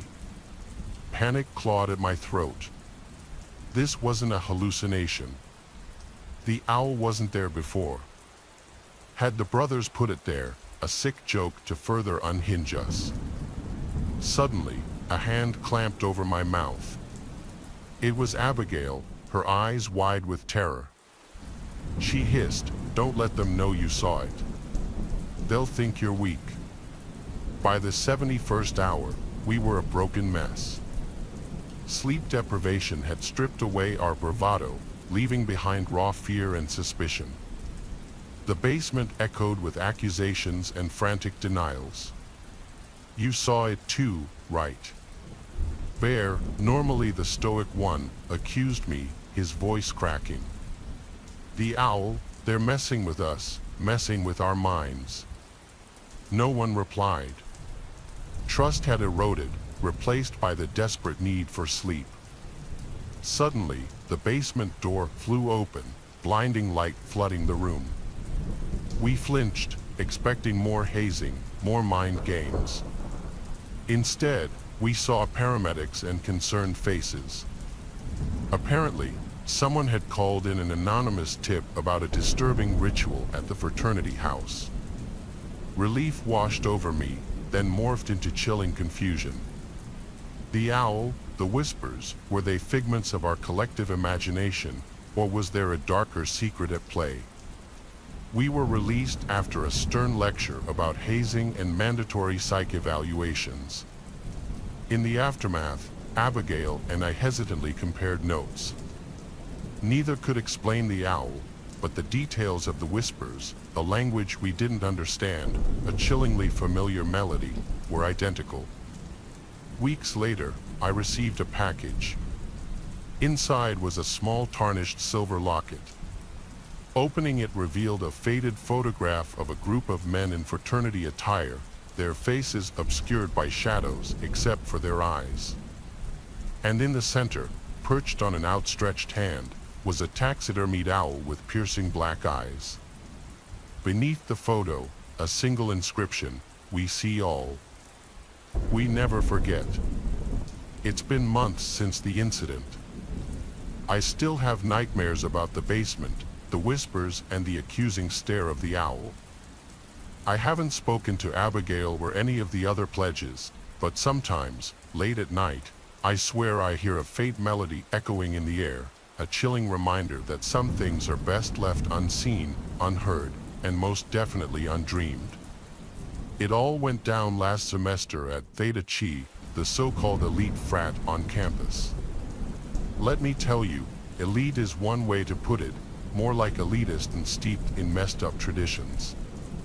Pledge week was a living nightmare, sleep deprivation, puke-inducing concoctions, the usual frat boy sadism. But the real kicker was the final night, the wall of FA's initiation. They blindfolded us, led us to a part of the house that always felt weirdly cold and damp, and told us to line up. One by one, we were shuffled forward, hands outstretched. Identify the brother, a voice boomed, laced with amusement. My heart hammered against my ribs.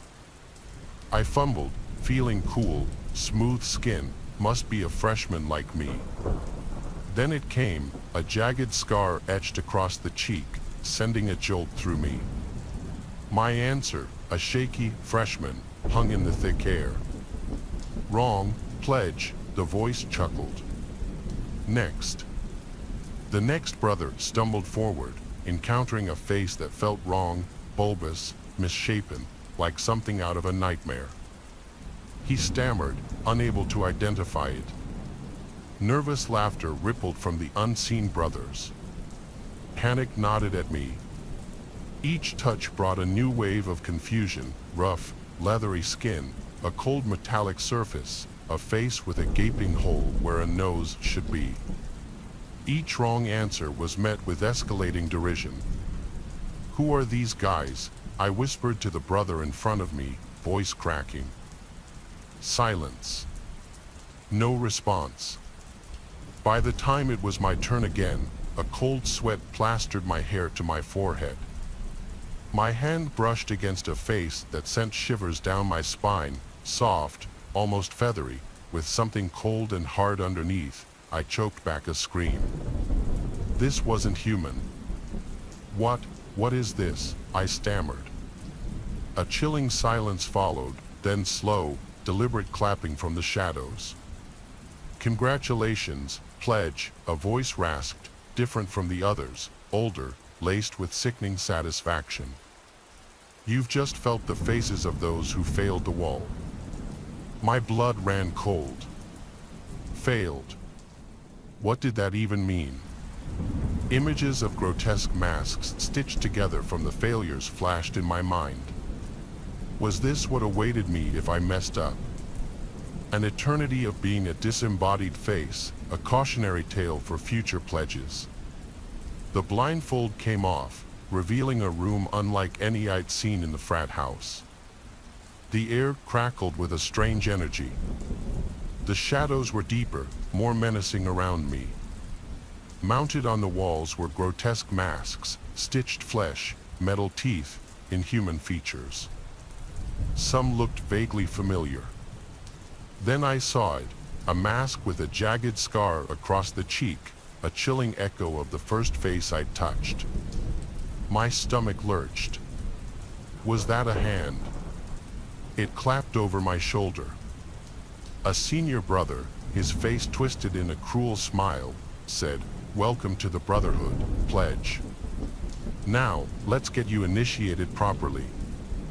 The room seemed to close in on me. The masked faces on the wall appeared to leer, their expressions a chilling mockery of my fear and confusion. I'd become a cog in their twisted tradition, another face destined for the wall if I faltered. The real horror wasn't the physical hazing, though that was bad enough. It was the psychological torment. The feeling of being unseen, judged, forever marked by the possibility of failure. The knowledge that even if I succeeded now, I was forever haunted by the fate of those who hadn't. I can't sleep. I keep seeing those faces in my dreams, wondering who the others are and what they did to fail. I'm starting to think there's more to this tradition than the brothers are letting on. They called it the Omega Protocol, a new hazing ritual for the tech age, they said.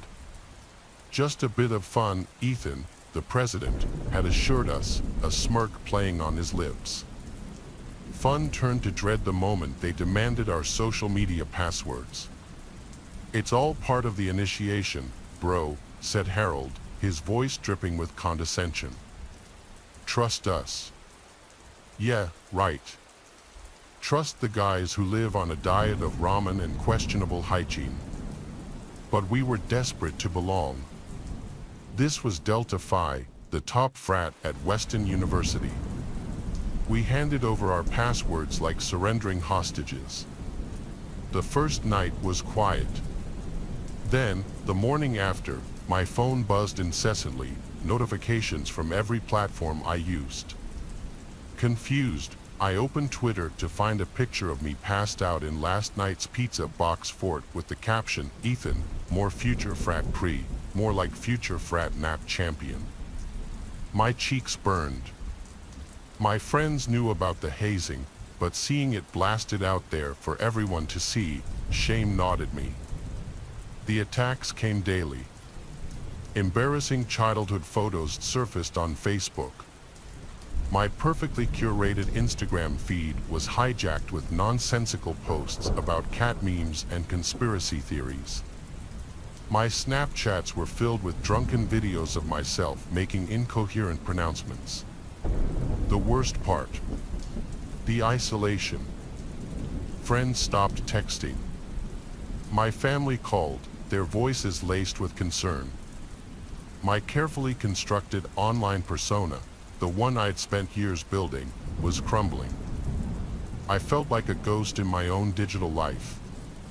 Sleep became a luxury. Every notification was a potential nightmare. We, the pledges, became a collective of nervous wrecks, constantly checking our phones, afraid of what digital humiliation awaited.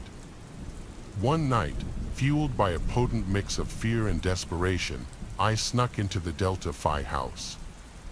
My heart hammered a frantic rhythm against my ribs as I crept towards the war room, the place where the magic, or should I say misery, happened. The door creaked open. Inside, bathed in the blue glow of a dozen monitors, sat the senior brothers, each with an evil grin plastered on their faces. They were like puppeteers, manipulating our lives through the strings of our online profiles. Suddenly, a hand clamped over my mouth. Harold's face, twisted with a menacing smile, filled my vision. Busted, pledge.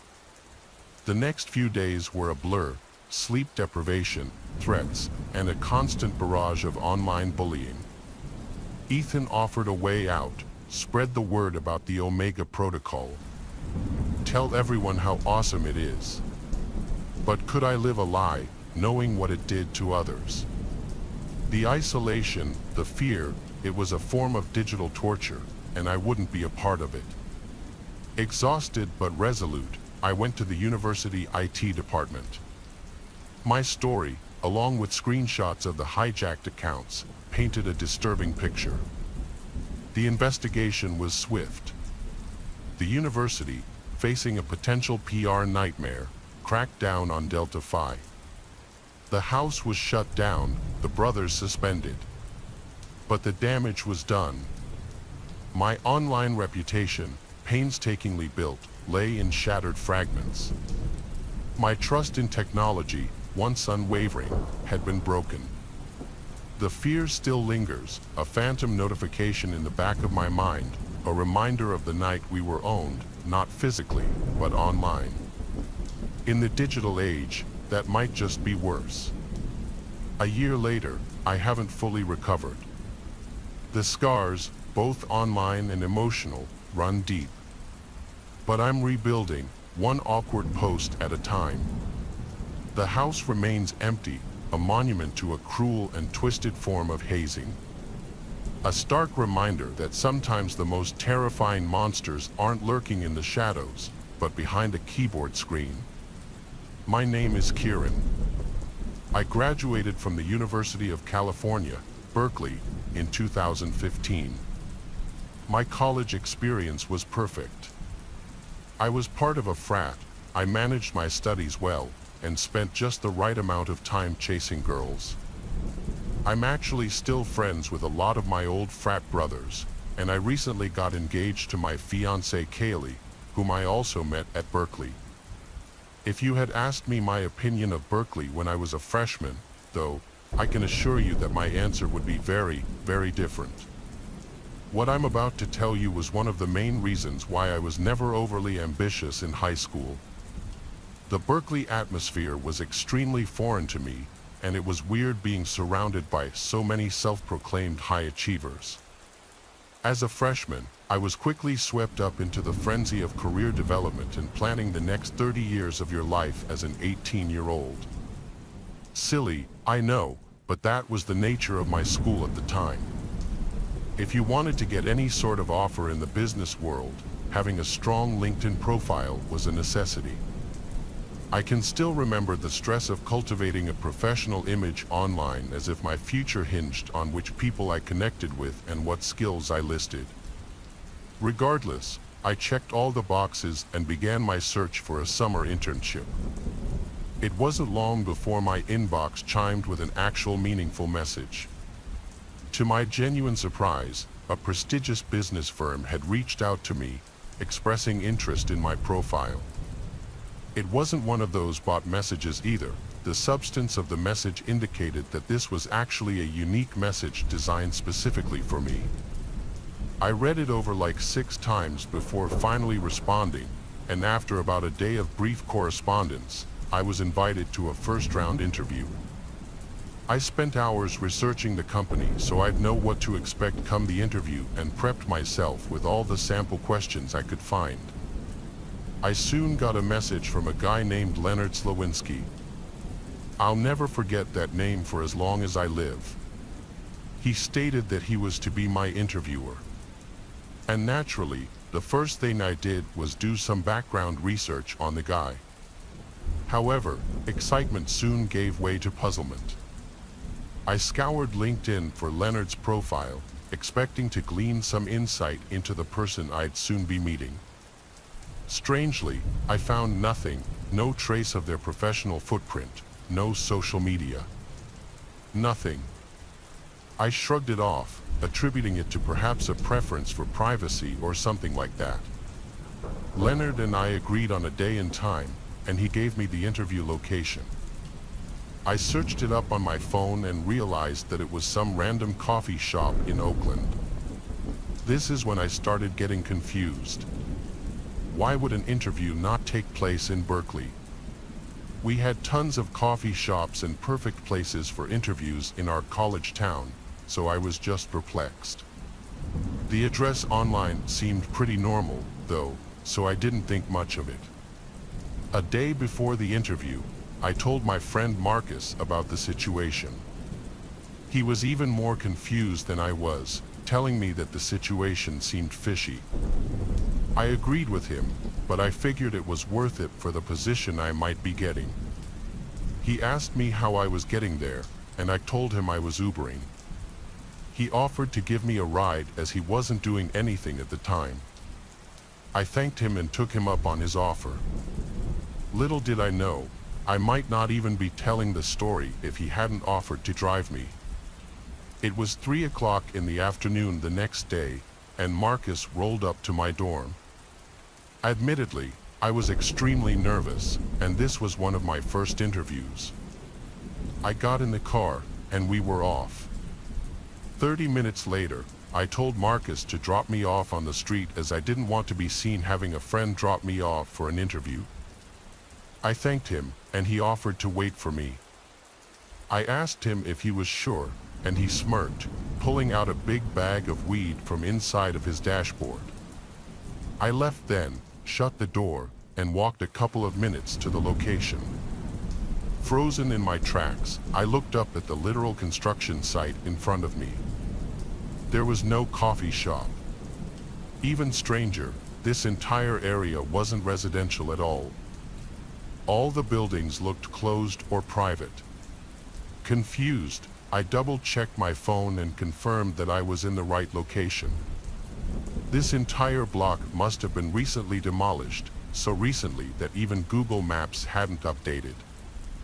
I pulled out my phone to call Marcus, but before I could, a booming voice rang out behind me.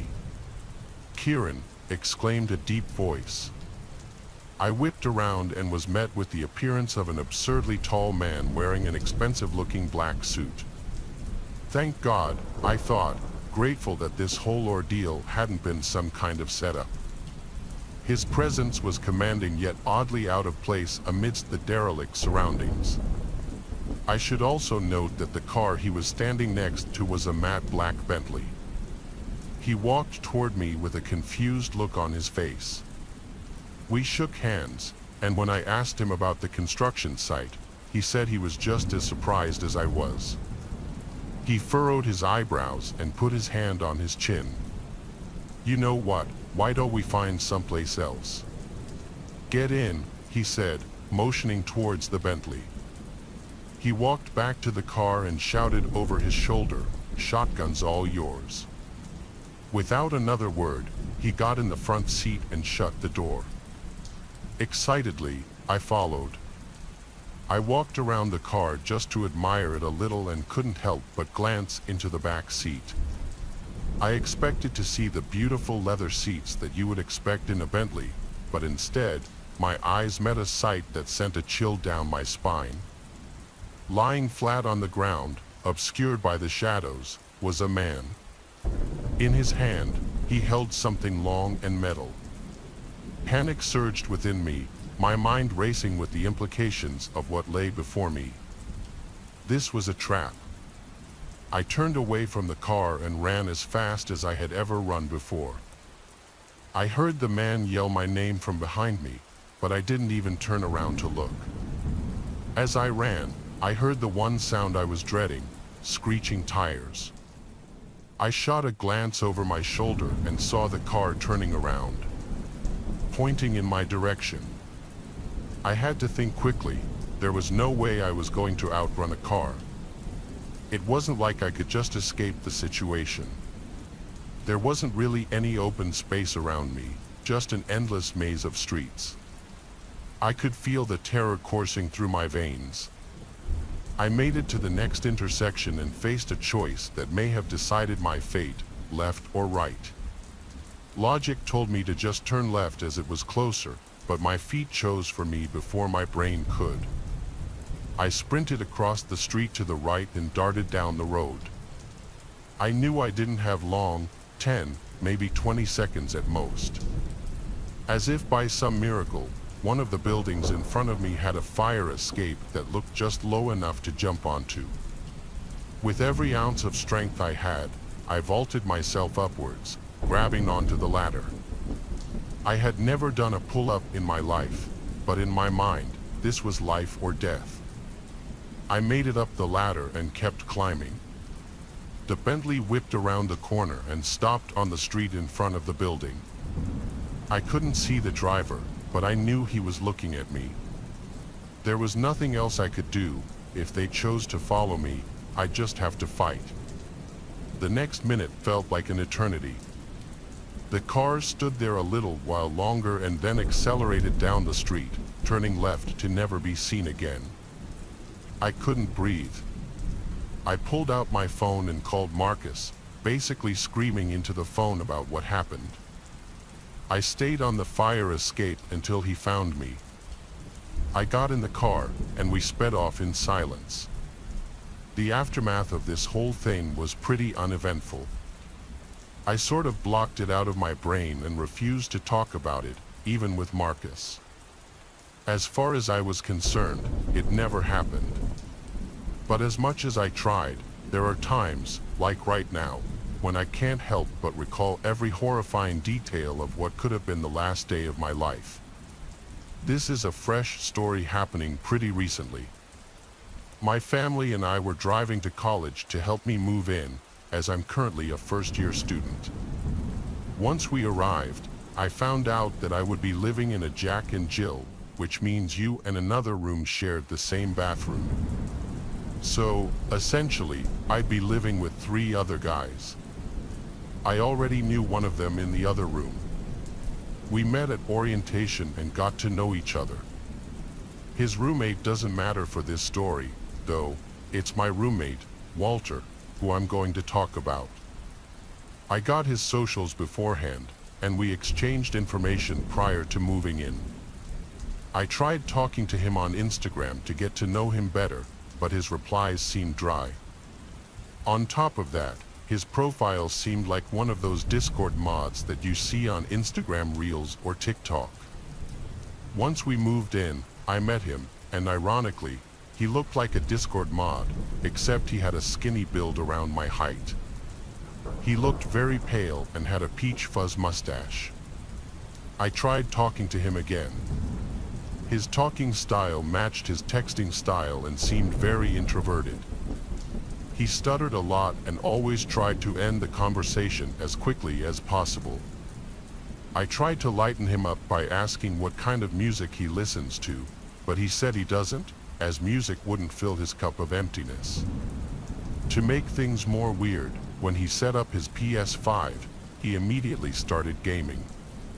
It's not him gaming that's weird, it's what he does when he games. Walter makes these weird grunting noises, violently shakes his body, and laughs when he spams the controller. He puts his feet in his desk cabinet, occasionally grabbing his feet and pulling them towards his body during his shakes. He also whispers to himself as he plays, whether by himself or with his online friends, and he usually repeats what he whispered twice in a giggly manner. He stays in the room 24/7 and almost never does homework. His movements alone freak me out as I'm trying to sleep, but there's more to the story. Sometime around the first week, I went out with some friends that I met in my dorm building, and I came back pretty late to my dorm. Around 1 a.m. Walter looked asleep in his bed, so I nudged it off as I went to my cabinet, which was right next to my bed. I felt my arm hairs get goosebumps and felt the urge to turn around, so I did. Walter was staring right at me with a slight grin on his face. I yelped and said, "Holy, Walter, why are you looking at me like that?" He laughed it off and said, "Dark time," and turned around to face the wall. This creeped me out, and it happened, I want to say, 3 more times. I tried to move out, but my college said they didn't have any dorms open, so I tried to move into the other room, but one of the other roommates didn't want to leave as well. This meant I was stuck with Walter for the semester, and I just had to deal with it. About 3 months passed by, and I came back from my English class. When I opened the door to my dorm, Walter stood up in a panic, asking me why I was back so early. This was weird, as my English class actually ended late, hence me getting back late.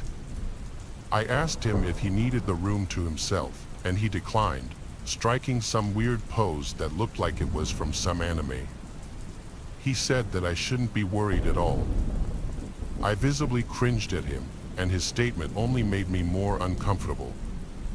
I noticed he had a box on his desk, and when I brought it up, he told me that it wasn't important. I shrugged it off.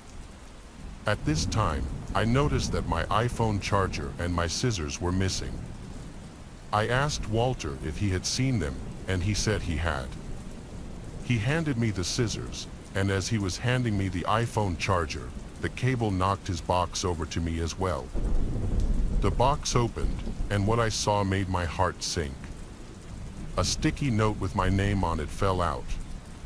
Alongside this was what looked to be a see-through case. Inside it were eyelashes, a pair of glasses, a pair of my socks, and a disposable photo of me that I took as a joke. He collected all of it up off the floor as he tried explaining the meaning of it, and I yelled at him to get out. He left immediately. I texted my RA about the situation, and he told me that he was out at the moment, but when he came back tomorrow, I should show him the box as evidence so that they would have a reason to kick Walter out. So, I got the box and hid it within my laundry bin. I felt really rattled, and the sight of my roommate disgusted me. However, in an hour, he came back. I just told him to stay on his side and not to talk to me. After that, no words were spoken. I tried to stay awake out of fear that he might try to find the box, but after a long day, I fell asleep around 2 a.m. When I woke up, I saw Walter was gone, and it felt good seeing him out of the room for once. But then I remembered the box.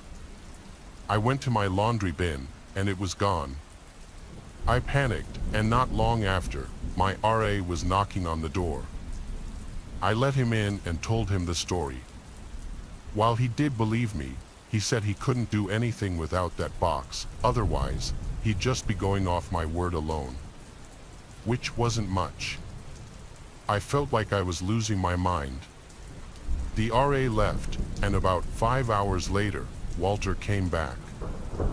I asked him what he did with the box.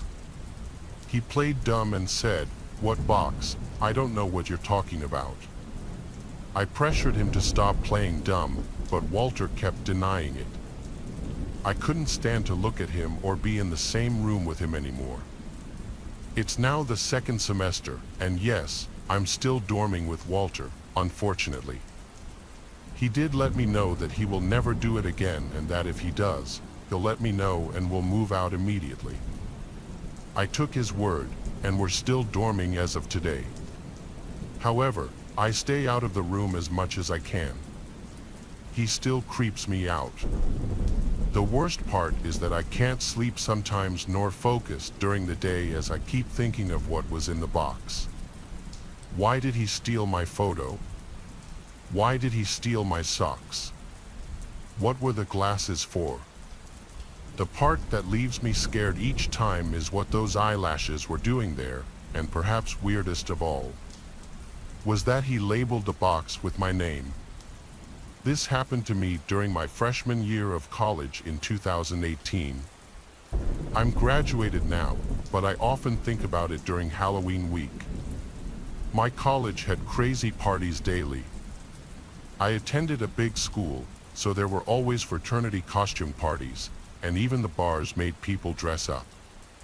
It gets pretty wild, lots of booze, lots of police, and lots of memories. This event happened to me on the Saturday of Halloween week. Our football team had a huge win that day, and my friends and I were going to this one particular fraternity off campus to celebrate the victory. We knew about this because one of my friends, Felicia, was dating a guy on the team. We got to the frat party around 11 o'clock, and things got pretty crazy. Everyone was getting drunk really fast, and we were all booing the school that we beat in different chants while the music blasted.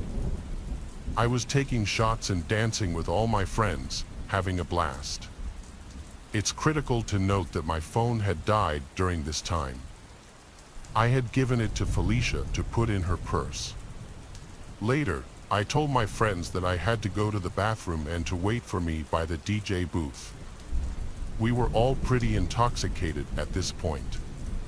While I was in the bathroom peeing, I heard some frat brother in the house scream, "Cops," at the top of his lungs, and people started screaming and scrambling to get out of the house. I sprinted out of the frat house and was greeted by multiple cop cars and lights flashing. People were sprinting in different directions. Some cops were already talking to the frat brothers, while others were trying to catch underage people. In my intoxicated state, I realized I didn't have my phone. I started yelling out for my friends while avoiding the cops. Realizing I wasn't going to be able to find them in the crowd, I decided to start making my way home, even though I wasn't entirely sure how to get home. This frat house was pretty far off campus in a different part from other frats. I started making my trek home, and it was absolutely freezing, even though it was only October. It was like 37 degrees that night. I'm still heavily tipsy but conscious of everything around me. After a while, I knew I needed a break to warm up and hopefully sober up. I saw a building that looked like one of the academic buildings I'd heard about, so I approached it, opened the door, and stepped inside. It was pretty dark in there, but a few exit signs at different door entrances illuminated a decent portion of the inside. After 5 minutes, I started to sober up a little bit and realized I wasn't in an academic building. I was in a warehouse. I was much warmer, but I became nervous about the eerie feeling around me. I went to open the door, and a pit sank in my stomach. It was locked. How could it have been locked from the inside? I started to make my way towards a door near the exit sign. I pushed it open and went through, expecting it to lead me outside, but it led to another part of the building. This room was much smaller, illuminated by a low red light. There was a buzzing noise in the room from some machine. I could see chains hanging from the ceiling and steam in the room. I kid you not, It was like a typical horror movie scene. I went to turn around and go back through the door, but this door was also locked behind me. Sheer panic set in, and at this point, I was trying not to break down. I leaned up against the wall and slid down, silently crying. This is when I heard it, a door slammed shut and footsteps. I instantly went silent and my eyes widened. I heard another door shut and more footsteps. They were getting closer to my area. I saw the door next to me, and as quietly as possible, I opened it and snuck through. I started wading through the hanging chains and the steam. I heard the door from the previous room open and the footsteps approaching. They were big, heavy footsteps. My fight or flight kicked in, and I came near a window. With all my might, I kicked it 5 times with my foot, shattering it. This was when I heard the feet running towards the door. I had maybe 10 seconds to spare. I leapt out the window, not even realizing that the other side of the building I was now on happened to be a high drop. I fell about 10 feet, landing on top of 2 recycling bins. I pushed myself off, shocked by the impact, and looked up at the window. It was shattered, and there was no one in the window frame. I dashed underneath some pine trees a few feet away, hiding myself in the shadows. When I looked back up, that's when I saw a figure looking out the window, looking in all directions for me. My whole body went numb with fear. As quietly as I could, I snuck across the street and ran. I ran for my life as fast as I could until I recognized the side of campus my dorm was on. I got back to my dorm, and my friends were waiting for me outside, panicked and freaking out. They told me I had been gone for almost 4 hours. The following day, I told them about my experience. My friends' mouths hung open as they listened to me talk. After further discussion, I discovered that it was a building that hadn't been used in several years. The pit in my stomach hit me again. Whoever was in the building wasn't a cop, he wasn't night security. This was some random person after me. It still makes me sick to this day. If I hadn't been quieter or thought as quickly, I could be dead. Even though I tried to find out information, nothing came up. It still remains the scariest thing that's ever happened to me. It was my first year of university. I had just finished unpacking all of my stuff into my room, and my family had just left. Later on that same day, my roommate finally arrived, and right from the get-go, I knew this kid was the most socially inept person I'd ever met. I introduced myself as Curtis, sticking out my arm for a handshake. He paused, looked down at my arm as if he didn't understand it at first, then laughed and went, "Oh," and gave me an almost dead fish handshake. I had to ask him for his name since he didn't even tell me when we shook hands. He was Riley. I tried to make small talk, but he just answered my questions with yes or no's, occasionally awkwardly laughing or smiling. Within minutes, we were both just sitting on our beds on our laptops, not talking to each other. I was upset and planned on requesting to be placed with a different roommate. Anyone would be better than Riley, I thought. Riley was just a really awkward kid, but I soon learned he was much more than just that. I met some of the other kids on my floor, and they seemed cool, so that was good. I came back to my dorm after looking around campus the first night to find Riley still in the same position he was in when I left.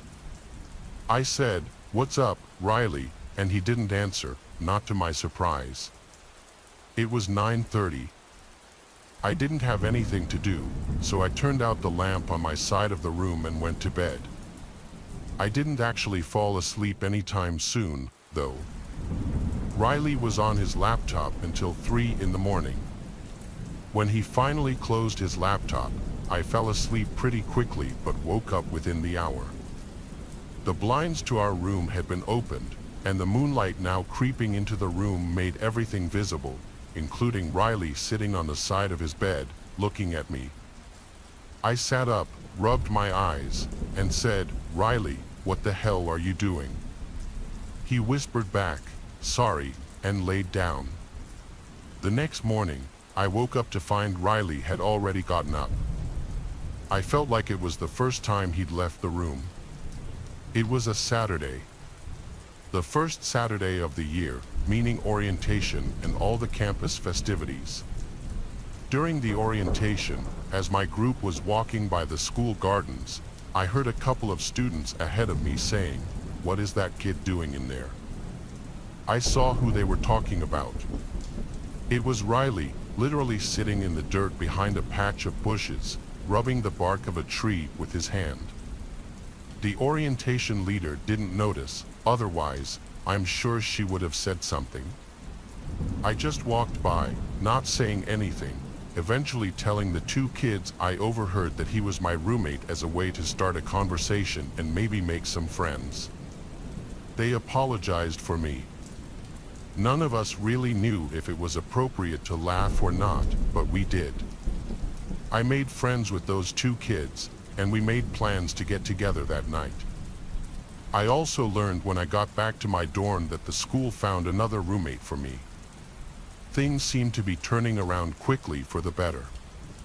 I left the room that night to go meet up with the two kids I met. And when I got back, Riley was sitting on the desk chair facing the door. I said, "Oh hey, what's up?" He said, "Nothing," very matter-of-factly. I sat down on my bed and opened my laptop and realized I forgot to lock it. I also realized that all of my emails had been opened, emails I was pretty sure I didn't even read, and a bunch of folders of mine had been opened. They all must have snooped through my laptop when I was out.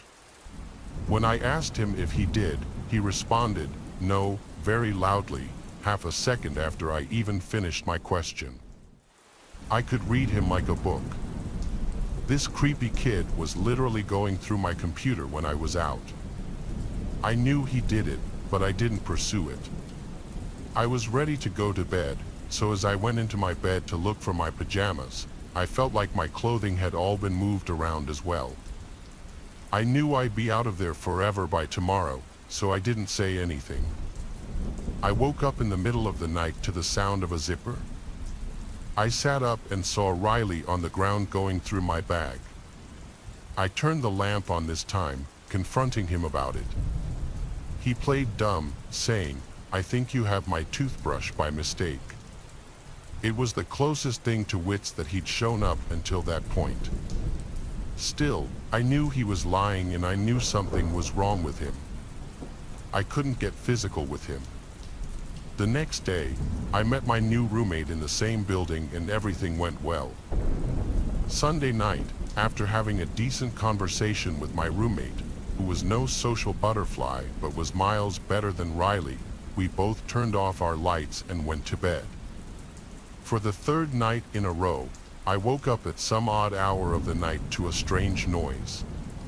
It was a weird clicking noise. It wasn't consistent, but I'd hear it at least twice every 30 seconds. I got up, hoping to find something innocent like a heavy bag putting pressure on a weak floorboard or even a mouse. But as I scoped out the room, I realized the sound was actually coming from the other side of the door. The night light in the common area was always on. So when I looked through the peephole, I was able to see the scalp of the person standing on the other side of our door. They were looking down, so I couldn't see their face, but now that I was paying attention, I realized the tiny clicking noises were actually coming from the doorknob. I was sure the person was trying to unlock the door. I dialed the number for the campus police department, and they showed up in under 5 minutes to the common room. Only then did I feel it was safe to open the door. I found the officers to have Riley in cuffs. I had a feeling it was him. I told them everything, that he was my former roommate who was going through my stuff, so I switched dorms, only to find him trying to break into my new dorm. They took him away. I don't know what happened to him after that, but I never saw him again. He either got suspended for the semester or expelled. I got through the rest of my years at university like anybody else. However, the nightmarish experience I had with Riley still pops up in my head every now and then. I went to Binghamton University for 2 years. I quickly made a big group of friends there, and we'd go out every weekend. One weekend, on a Friday night in October, when my group didn't have any big plans together, me and 2 other close friends decided to hang out in the school nature preserve by the lake. There was this little clearing on the far side of the lake that was convenient for fires since it was so far from the view of the school or campus security. Kids would sometimes, but not often, come here to smoke pot, drink, and do basically all the other drugs. It was a relatively unknown spot on campus for most, and we liked that about it. Tonight, we just brought a bunch of beers, lit a fire, and hung out, having what we referred to at the time as a brochette. As the night progressed, time seemed to pass quicker as the alcohol began to take effect. Eventually, it got to the point where we were all laughing so hard that one of my 2 friends was on the floor, rolling in the leaves. That was when my other friend stopped laughing and went, "Shoo." We all perked up and listened, hearing the crunching of leaves and branches in the distance. We threw our bottles in the lake since we were all under 21, and it wasn't unheard of for campus police to come through the woods on weekends to catch kids doing drugs. We tucked the rest of the beers into a backpack. I was moderately drunk, so my paranoia was higher than usual. That was probably the case for all of us. The fire exposed us to anyone passing through the woods, but the thing is, this spot was so unknown and far from campus that it was rare to find anybody else that deep into the woods. It sounded like just one person in the distance. The sound of a tree branch snapping not too far away freaked all of us out. None of us were really the confrontational ones from our group, so we were lacking that one person who would have the confidence to stand up and yell out to whoever was out there. Instead, we all just sat in silence, shushing each other. We heard what seemed to be somebody or something circling us, or at least walking around in a C shape around our little campsite. It literally started to feel like we were in the movie The Blair Witch Project, because these sounds in the near distance, like cracking tree branches and leaves crunching on the ground, kept echoing over to our campsite. We laughed about it at first, but I personally soon became terrified of who or what it could be. Out of the blue, a huge thud made all 3 of us jump. At first, I didn't understand, even though I saw what caused the sound. It took me a few seconds to digest the fact that a branch had been thrown into the center of our little fireside. One of my 2 friends took off running, while my other friend and I sat behind, looking at each other, half laughing, half concerned. I felt like we didn't know yet if this was some kind of joke or not. Then my friend let out a scream of pain as he was struck in the face by another tree branch. I grabbed the backpack, helped my friend up off the floor, and we hauled ass back in the direction of our dorm. When we made it to the road separating the nature preserve from our dorm, we stopped to catch our breath. But whoever was out there proved to be following us when we heard footsteps coming closer to the road. We continued to run back to the dorm, and when we got back to our floor, we found our other friend in his room already.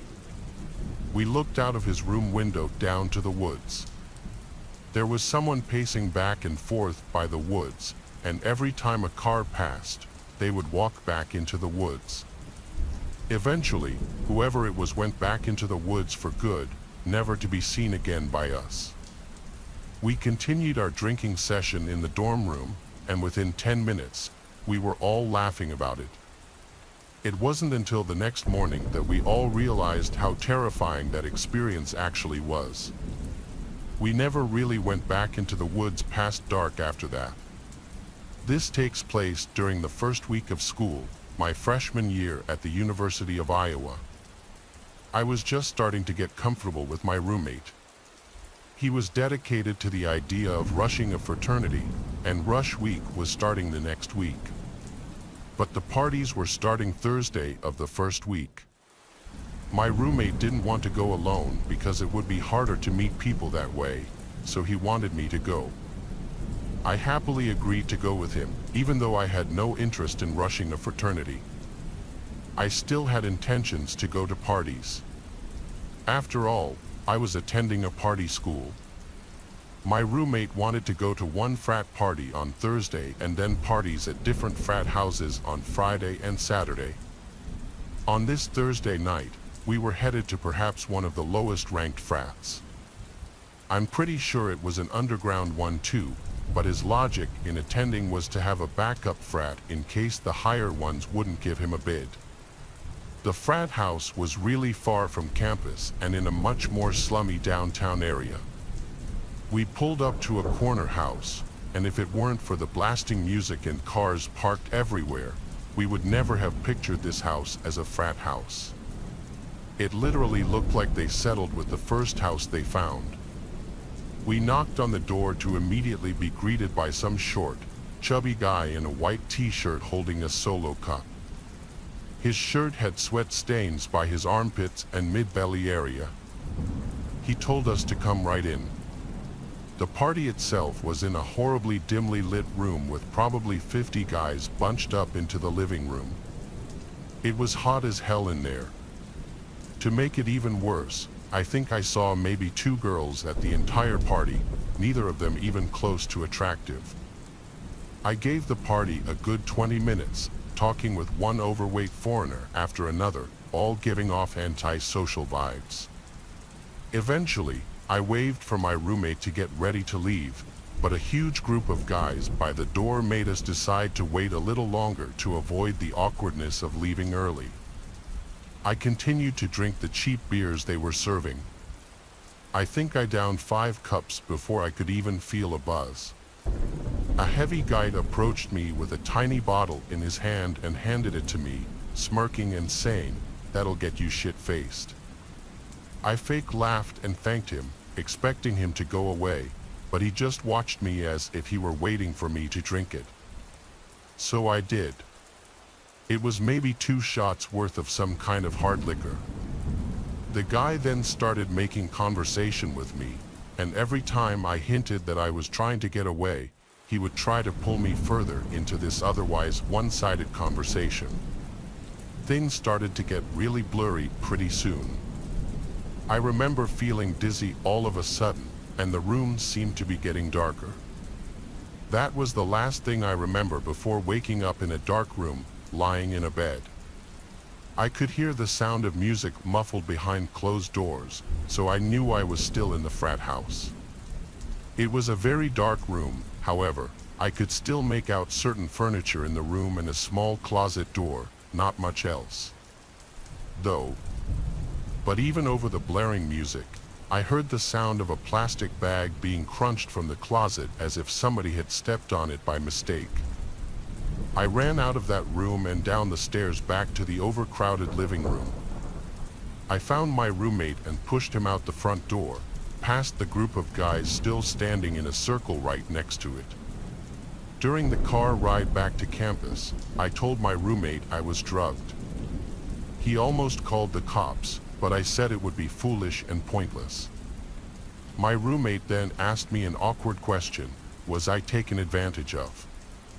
I didn't feel any type of pain, and my clothes were all still on, so I assumed not.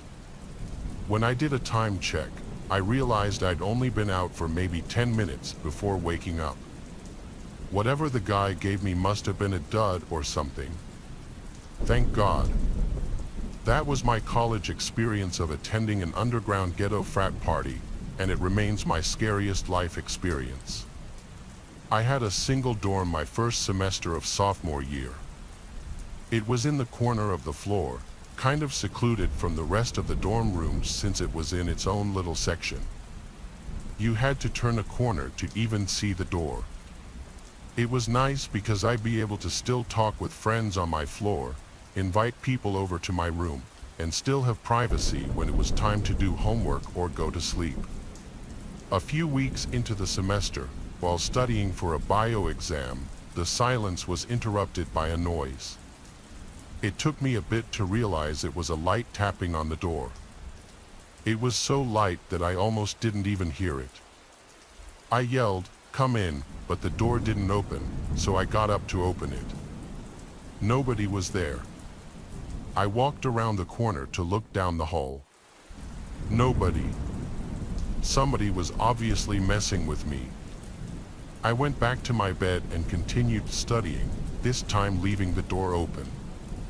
Nobody came back. The next night, a few minutes after shutting the lamp in my bedroom to go to bed, the tapping on the door returned. Only this time it was much louder, more of a knocking sound. I called out, "Who is it?" and again the knocking stopped, and nobody answered. I got out of my bed quickly and opened the door to see my small private corridor was void of any people. Again, I ran the 10 feet from my door to the corner to look down the main hallway of the floor. Nobody. The next morning, I asked some of the other kids in the dorm if they had been messing with me. Everyone said no. The next night, I woke up after having been asleep for 3 hours. Someone was knocking on my door again, this time louder than ever. I had trouble deciding whether to open the door or not. With a bout of courage, I hopped up and opened the door. Nobody was there, as I was expecting. But this time, I full-on sprinted down the tiny corridor isolating my room, and when I turned the corner, I saw the back of somebody disappearing behind the far corner on the opposite side of the hallway. I ran as fast as I could down the hallway, and as I turned to the next hallway where I saw the person a few seconds earlier, I saw a door at the end of the hallway shutting. It wasn't a dorm room, it was a bathroom. I felt like I was ready to confront whoever this joker was, so I pushed open the bathroom door with force. The light was off. I turned it on, expecting to see somebody hiding in there, but I didn't see anyone. My first instinct was to check the 2 bathroom stalls, which were both shut. I got on my hands and knees and looked under the 2 stalls.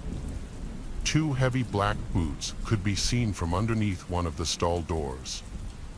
I took a deep breath and pushed the stall open.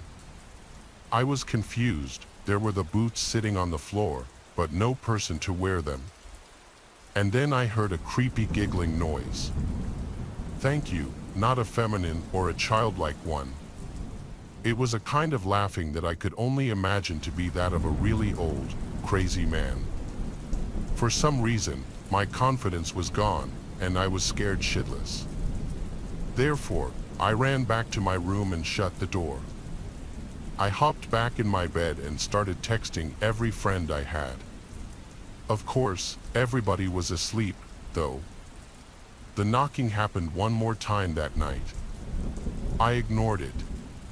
It went on for about 30 seconds before whoever that person was finally gave up. I spoke to everybody on my floor the next day. Nobody else heard any knocking, and everybody swore they weren't pranking me. Everybody seemed sincere. I don't know why this person chose to harass me or who this person was. Judging by the boots and the laughing I heard, this was an older man, though, and that disturbs me. I never shared this story with anyone. I was always too afraid to be judged for it, so it's something I buried deep down until my friend brought it up the other day. We both have daughters now, and we were talking about how we could educate them on being safe when they're teenagers and start experimenting with partying. When my best friend and I were 17 years old, we went to the beach for spring break with a couple of our guy friends. My friend was talking to this guy that she had met through mutual friends, and he wanted us to meet up with him at a house that he and his friends had rented together. Our guy friends had ditched us to meet girls, so we decided to go ahead and go to her friend's house to hang out with them. When we got there, it was still the middle of the day, and we were taken inside and introduced to everyone. It turns out that almost all the guys were on a basketball team at the same university. We all hung out, and they were all drinking, but my friend and I were not. One guy came out with 2 glasses of what appeared to be whiskey and coke. Against my better judgment, I started to sip it, as did my friend. There was one guy who appeared to be not athletic, and he was the only person at the house who was not being friendly toward us. I'll call him Vincent. Suddenly, I started to feel very buzzed. We were laughing and talking, and one guy asked me to put on his jersey. I grabbed it and put it on over my clothes. "No, take your clothes off and put it on," he said in an aggressive tone. I was feeling more tipsy at this point, and I knew something was wrong. Our parents had let us drink with them multiple times, so I knew what it was like to be drunk. I knew how much I could handle before I was drunk, and one drink never made me feel like I was getting wasted. "Hey, quit babysitting that drink. Drink up, weakling," one guy said as they all laughed. Even though I had stopped drinking, I still kept feeling more and more buzzed, especially since our drink barely tasted of any whiskey. My dad always had whiskey at home, and we would drink a couple of whiskey Pepsis on occasion. I would feel relaxed, but this was much different. "We should go. Our friends are waiting for us," I said as I headed to the door, and a couple of guys stood in front of us. "No, no, no, not so fast. You can't leave. Come sit down over here for a little bit," they said as they ushered us back to the couch. This sinking feeling hit my gut, and I just knew that we were on borrowed time. Trying to stay calm, I laughed and said, "I need to pee. Come with me," as I grabbed my friend's hand and we went into the restroom together. We both stood there, and we had already read each other's minds. I put my hands on her head and looked her in the eyes so we could both focus. "We need to leave right now," I said. Our phones both had spotty service, and I'm guessing because there were so many people packed on it. "Take my keys. Tell them you are going to get your purse, and I'll stay here. You go get the guys and come back for me." I knew this plan probably wouldn't work. But my mind was going crazy, and we had to try something. As I opened the bathroom door, Vincent was standing there, and my heart sank. He was rude to us earlier, and he probably heard us talking. "Hey, follow me and be quiet." Something inside me trusted him with everything I had in that moment. We followed him down the hallway to a garage and out to the front driveway. "Hurry up, get out of here now," he said. We ran to the car, and I drove off to our hotel. I remember driving, but I don't remember getting to our condo. The rest of the story is from our guy friends telling us what happened. Apparently, we walked into them, and the guys asked us where we had been because it was already nighttime, and we were supposed to meet up to barbecue some hot dogs. They said we didn't say a word and that we just walked to our room, closed the door, and passed out. We didn't come until the next day, and both of us had excruciating headaches as if we had drunk a whole bottle of cheap vodka by ourselves.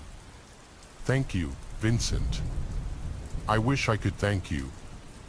I hope you're out there hearing this, and you remember the brunette and blonde little girls that you saved that day on the island. I'm not going to lie, I basically went to college to smoke weed and go to parties.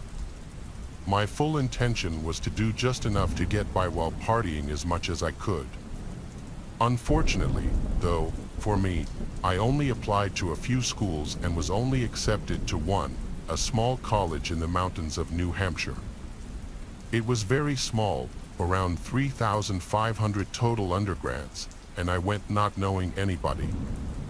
On the first day, as I was skipping the ice-breaking games and other students were giving tours of the campus to their families before leaving, I wandered down a small path behind the cafeteria toward a small stream that I had noticed during the drive-in. I lit a joint, and I was just meandering around when I noticed another dude a little further down the stream that cut a straightish path through the trees. He was also smoking a joint, I assumed, at least by the way he was holding it. So I made my way over to see if I just made my first college friend and introduce myself. His name was Louis, and he seemed pretty cool. He was smoking some really nice herbs, so I figured I could get along with him. He only stood at about 5 feet 5 inches, and he was also a little stubby, but I remember noticing that he had a really weird laugh, like a nervous type. Whenever he laughed, he'd kind of look off to the side and then glance back at me from his peripheral vision. Yeah, I knew it was kind of weird back then for being the first time I'd met him, literally the first 30 seconds of introducing myself. But I just thought maybe he was socially awkward, had bad teeth, or who knows. I was taught not to judge, and he was otherwise normal. We ended up hanging out fairly frequently, playing video games, drinking, and smoking. But other people, especially in my dorm, didn't really seem to take to him, not that I really felt a strong connection with him. I didn't. It was a very superficial friendship built around drugs and debauchery, but I definitely got the sense that my other friends weren't comfortable around him. Then something weird happened that I've managed to successfully forget about until just very recently. My heart is pumping out of my chest just typing this. One weekend, my roommate was home for a visit, and Louis's roommate was having his girlfriend over, which basically implied in college terms that Louis was staying with me. It kind of just seemed automatic. We got trashed, smoked a ton, got pizza, and played video games. I was pretty out of it, and we were both sitting in desk chairs in my room, passing a bowl back and forth. When he handed the bowl to me, leaning toward me in his chair, he put his hand over my hand and casually in a low, steady voice said, "I'm going to kill you." Okay, so like I said, we were all sorts of up, but I was definitely freaked out a little. He'd never really been aggressive before, even at his most intoxicated, and he certainly never said anything like this before. I've never handled confrontation very well, so all I said was, "Dude, don't do that, bro," and I sort of just laughed it off. I tried to write it off as a drunk, stoned idiot playing too much Mortal Kombat. We had a bunk bed set up in the room since it was pretty small, and I was on the top. My roommate was a bigger guy and didn't want to have to climb down to pee in the middle of the night. We had both gone to bed, but my roommate had put up Christmas lights that we always kept on, strung along the ceiling.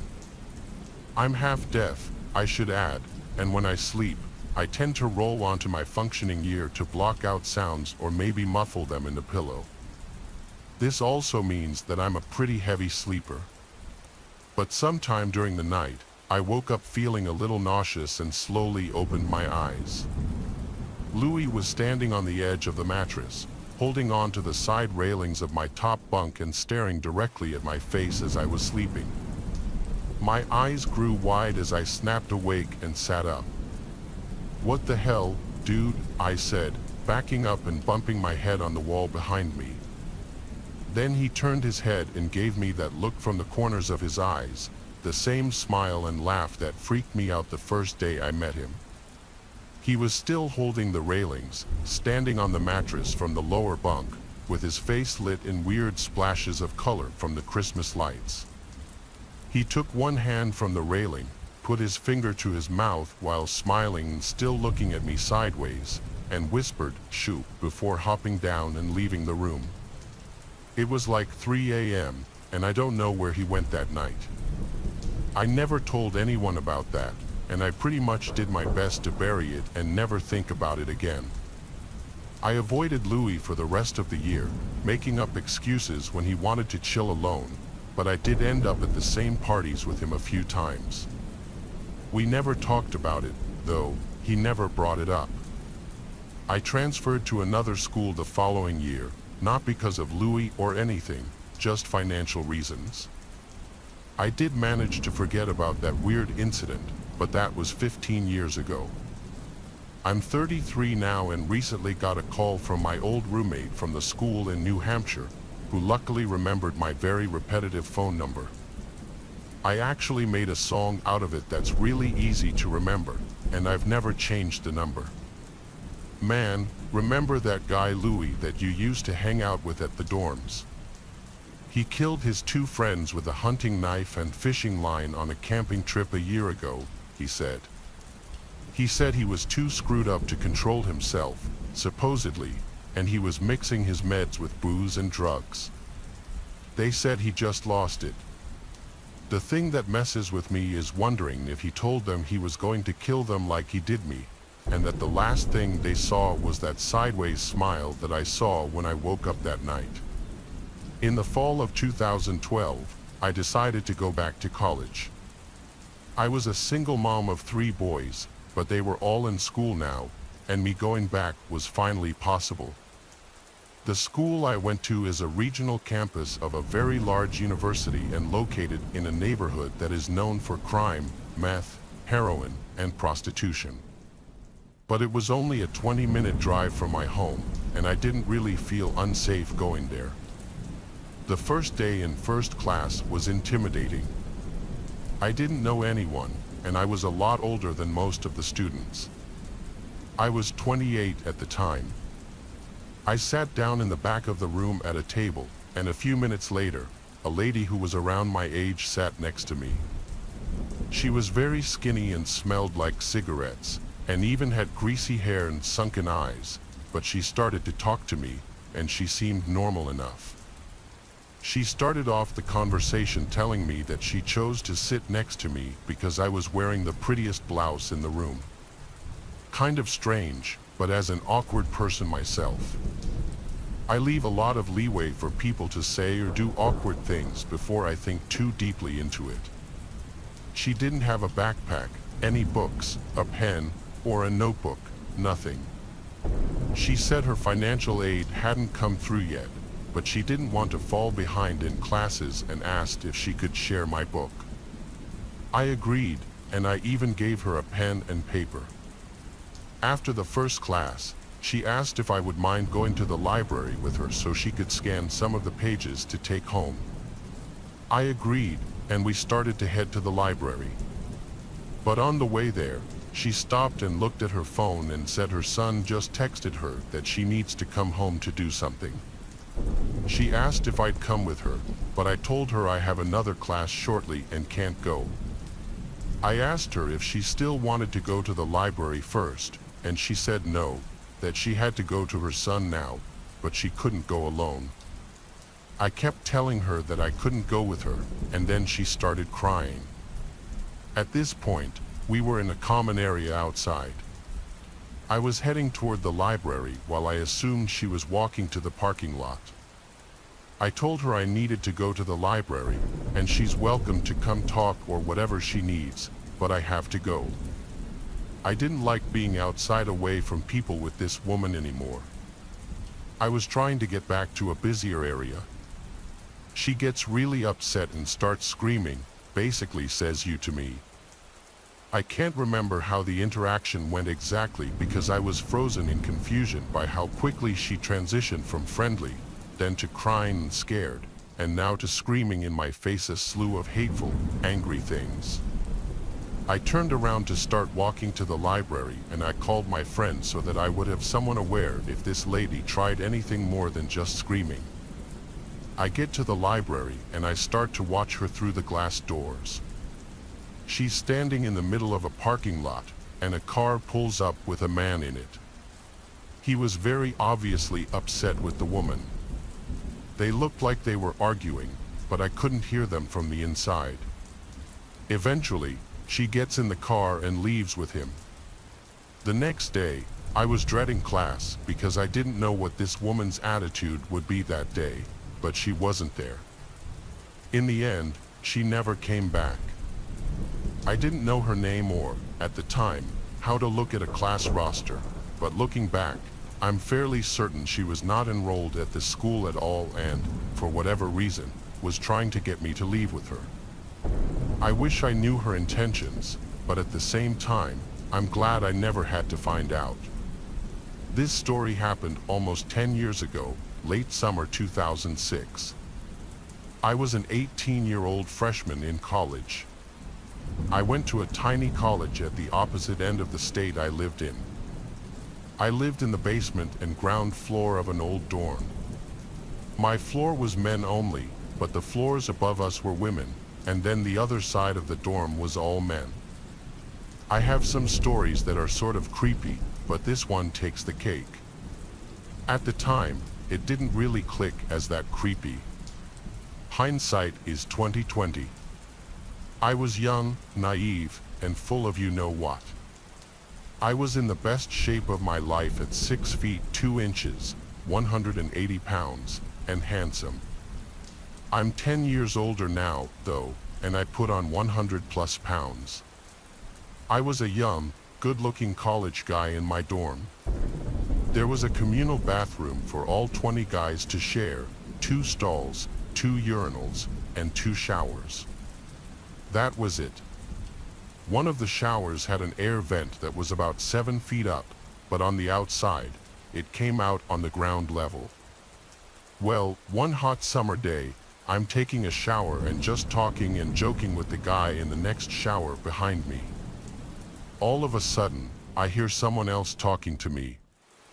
I think that maybe someone has come into the bathroom and wants to use a shower or something. That thought quickly leaves my head as I realize that the air vent has been opened, and the dorm's maintenance man and janitor is now looking at me through the vent. This guy was 50 years old and looked like the actor Clint Howard, the ugly redneck guy in a lot of Adam Sandler's 90s comedies. He had a thick Appalachian accent. He somehow knew my name. I don't remember ever giving it to him, but I had said hello to him a few times. He was also trying to make small talk. It was very weird. I mean, I was weirded out by the college janitor peeping on me and then trying to start a conversation while I was showering, but for some reason at the time, it didn't really register that what he was doing was super creepy and illegal. I just thought he was being weird, and I politely asked him to close the vent. The guy in the shower next to me told me that the janitor did that all the time and he thought it was weird and creepy too, but harmless. I guess it was a huge joke that the best time to shower was later at night until the perverted janitor tried watching and started making conversation. It was apparently a common occurrence on my floor.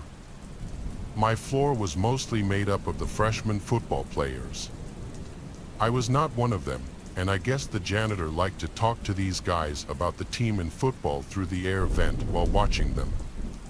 I still shudder at that thought. I would see the janitor occasionally around the dorm after that, but I never experienced him spying on me again, thankfully. I also never told the resident life or college administration about the janitor doing these creepy things. I hope maybe someone spoke up one day and maybe he was fired, but who knows. I'm an 18 years old female and I've been stalked quite a few times in my life, but thankfully most of the perpetrators were more annoying than scary, though these 2 individuals never got to bloom into full stalkers due to the fact that I moved out of state. They were easily the creepiest individuals I'd ever met. I'd begun attending community college, and in an effort to make friends, I joined an anime club.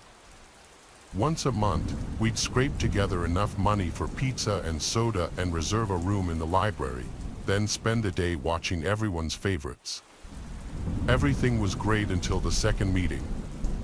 We watched Princess Mononoke and Kiki's Delivery Service and some other similar movies. Then Orson put in the last movie of the day. It was an animated softcore erotic video. None of us knew what to do. We were all kind of socially awkward.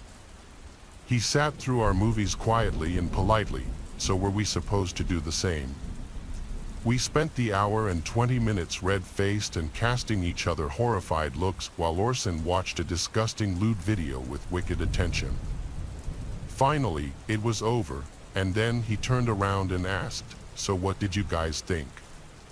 He was looking directly at me, and that was the first time I noticed that I was the only female in the anime club.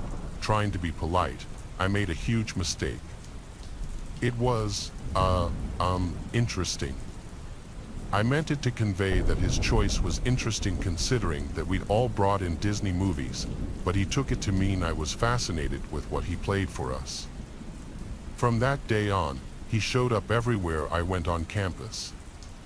The second I entered any sort of common room, there he was with his laptop, trying to show me more of these videos, seating himself way too close to me so we could both lean into his screen and watch it. Each time, I would tell him I didn't really like this show as politely as I could and move to another table, but he would move right back uncomfortably close to me and assure me that I would get into the story if I just watched. One day, he sat next to me and pulled out a notebook, showing me a drawing. It looked like a creepy robot uterus, but hoping I was wrong, I asked what it was, and it was a creepy robot uterus.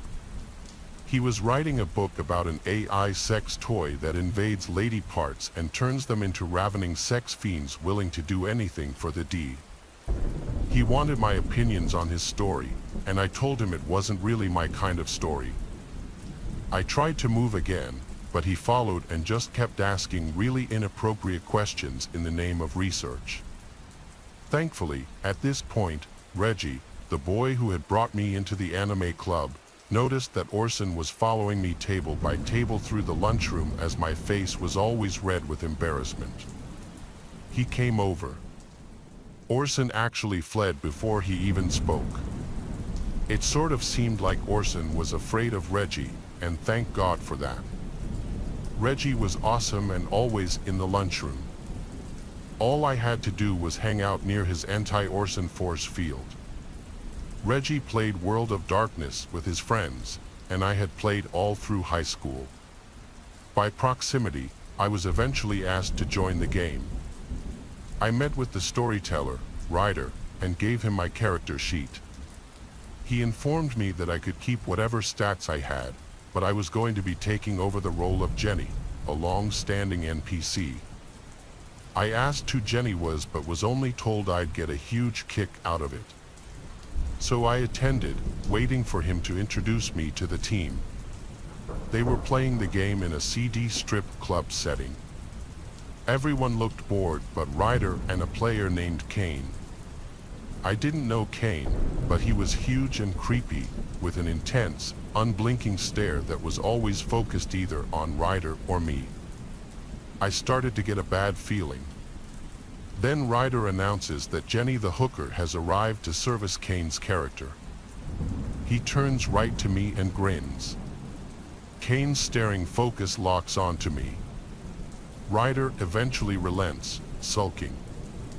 I finished that game and showed up for one more, but Ryder insisted on sexualizing my character and Kane just sat there across from me, both games, breathing heavily and glaring. I quit the game, but Kane started following me. He never really spoke to me, just sat across the room from me glaring and snorting with Orson. They were friends, of course they were. I had to abandon the cafeteria entirely because while Orson was creeping, I was pretty sure Kane was dangerous, and he wasn't afraid of Reggie. Also, it really looked like Orson was encouraging him to do something while they stared at me, whispering. I left the state at the end of the semester, but I kept in touch with Reggie. About 7 years later, I married him. When I brought up all the crazy things that happened back when we met, he told me that actually, everyone was afraid of Kane, particularly Ryder. They tried to disband the game because all Kane wanted to do was rent fake hookers, but he made veiled threats that he might do something insane if they stopped playing with him. To this day, I think Ryder was offering me to Kane the same way you offer the crazy guy at the office a Snickers, just in the off chance that if he does do something drastic, he won't do it to you. I work as a new breed driver at night to make a little extra cash. Friday and Saturday nights are always the busiest because everyone's either home or with friends and ordering food, so those were usually the nights I would work. I got a request on a Saturday night at 1 a.m. to pick up McDonald's for a guy named Harold. He lived a few minutes away from my current position, so I punched in the nearest McDonald's, which was like a 2-minute drive away, and picked up his order. It was a small order. I think he only wanted 2 hamburgers. He lived like 5 to 7 minutes away from the McDonald's. I followed the app's directions to the house, and eventually it led me to a short dead-end street that veered off another dead-end street. The house was the last one on this dead-end road. It was right next to a line of trees that ran alongside a highway. Though it was pretty much dead at this hour given how late it was, I didn't want to ring the bell, so I called this Harold guy's number. It rang once, then went to voicemail, so I hung up. Then I got a text from him, though he told me to come to the door, and so I did. I got to the big wooden front porch of the house, and soon the front door opened. A bald guy opened the door, and he didn't look very old. He looked to be in his 30s, yet his head was completely bald. Maybe he was sick or just liked that look, so I didn't judge. However, his breath was disgusting and he seemed to be quite drunk, so that was a little off-putting. The payments were done through the app, so usually there was no need to wait around for money, but this time, this Harold guy asked me to come put the pizza on his kitchen table while he ran to fetch a tip. I didn't object to free money, so I waited in his kitchen, which, by the way, was only lit by a small outlet-sized nightlight, so it was pretty dim in there. The whole kitchen smelled rather disgusting, though I didn't know what it was. Harold was taking awfully long down in the basement fetching this tip, so I started to wander a bit. I stepped into the living room, which was adjacent to the kitchen. The TV was on in there, which was the only reason I could see anything. However, the stench was even greater in this room.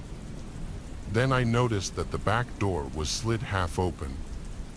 Maybe he was airing out whatever that putrid odor was. For the hell of it, I walked to the back door expecting to get a quick breath of fresh air, but the smell only got worse. Finally, I stepped outside onto the man's back deck. I heard flies, the sound of a swarm of flies right by the door. Then I guess a motion-sensing light saw my movement and turned on, revealing 2 big black garbage bags stuffed with 2 long objects. The smell was unbearable. It took me a second to catch on to what I was most likely looking at. Suddenly, waiting around for the tip didn't seem like a good idea anymore. I went back inside and rushed to the front door, and just then I heard Harold emerge from the basement calling to me.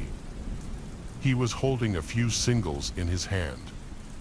He saw me as I was about to open the door and asked where I was going.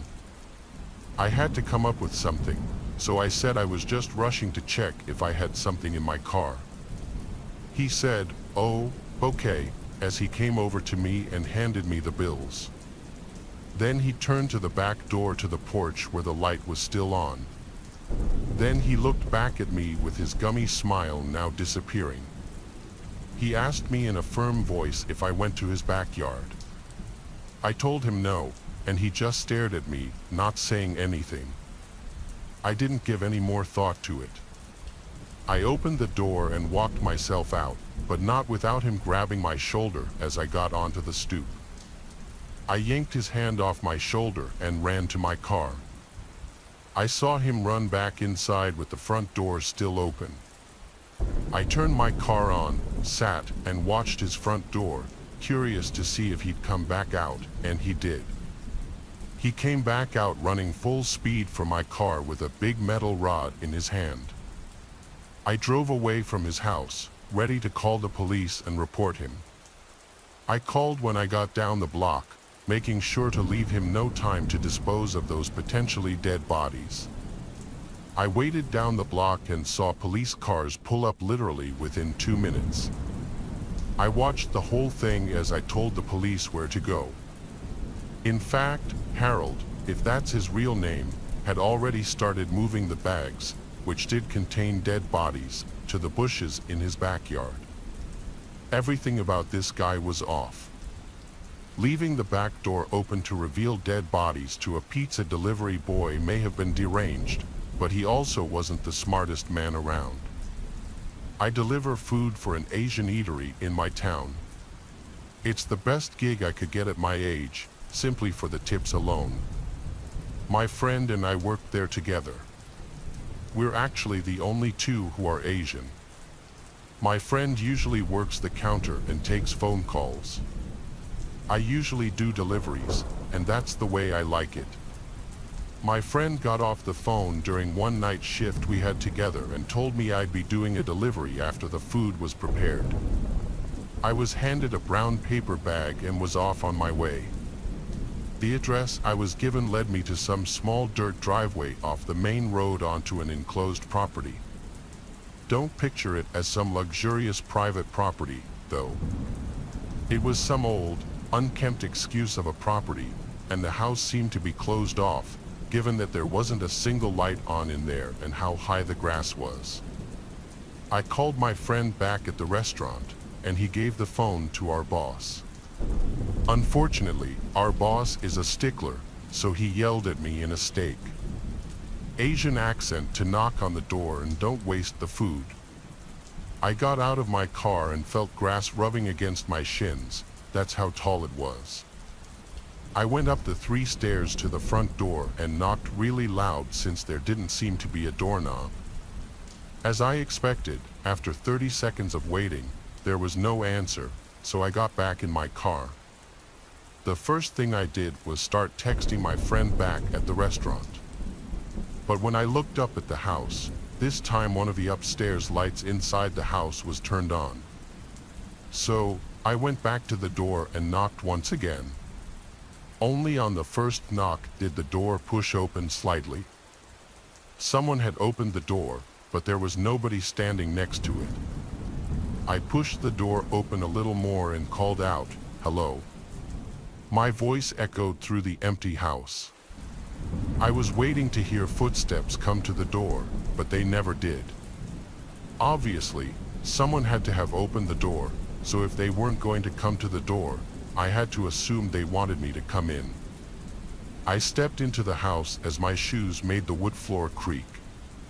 I called out one more time, and this time someone replied back. I heard the words "Paqui" and "Arriba."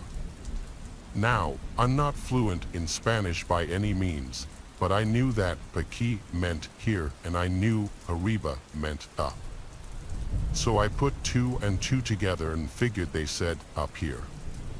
There was a stairway in the middle of the hallway, so I walked over to it. It stopped at the bottom step.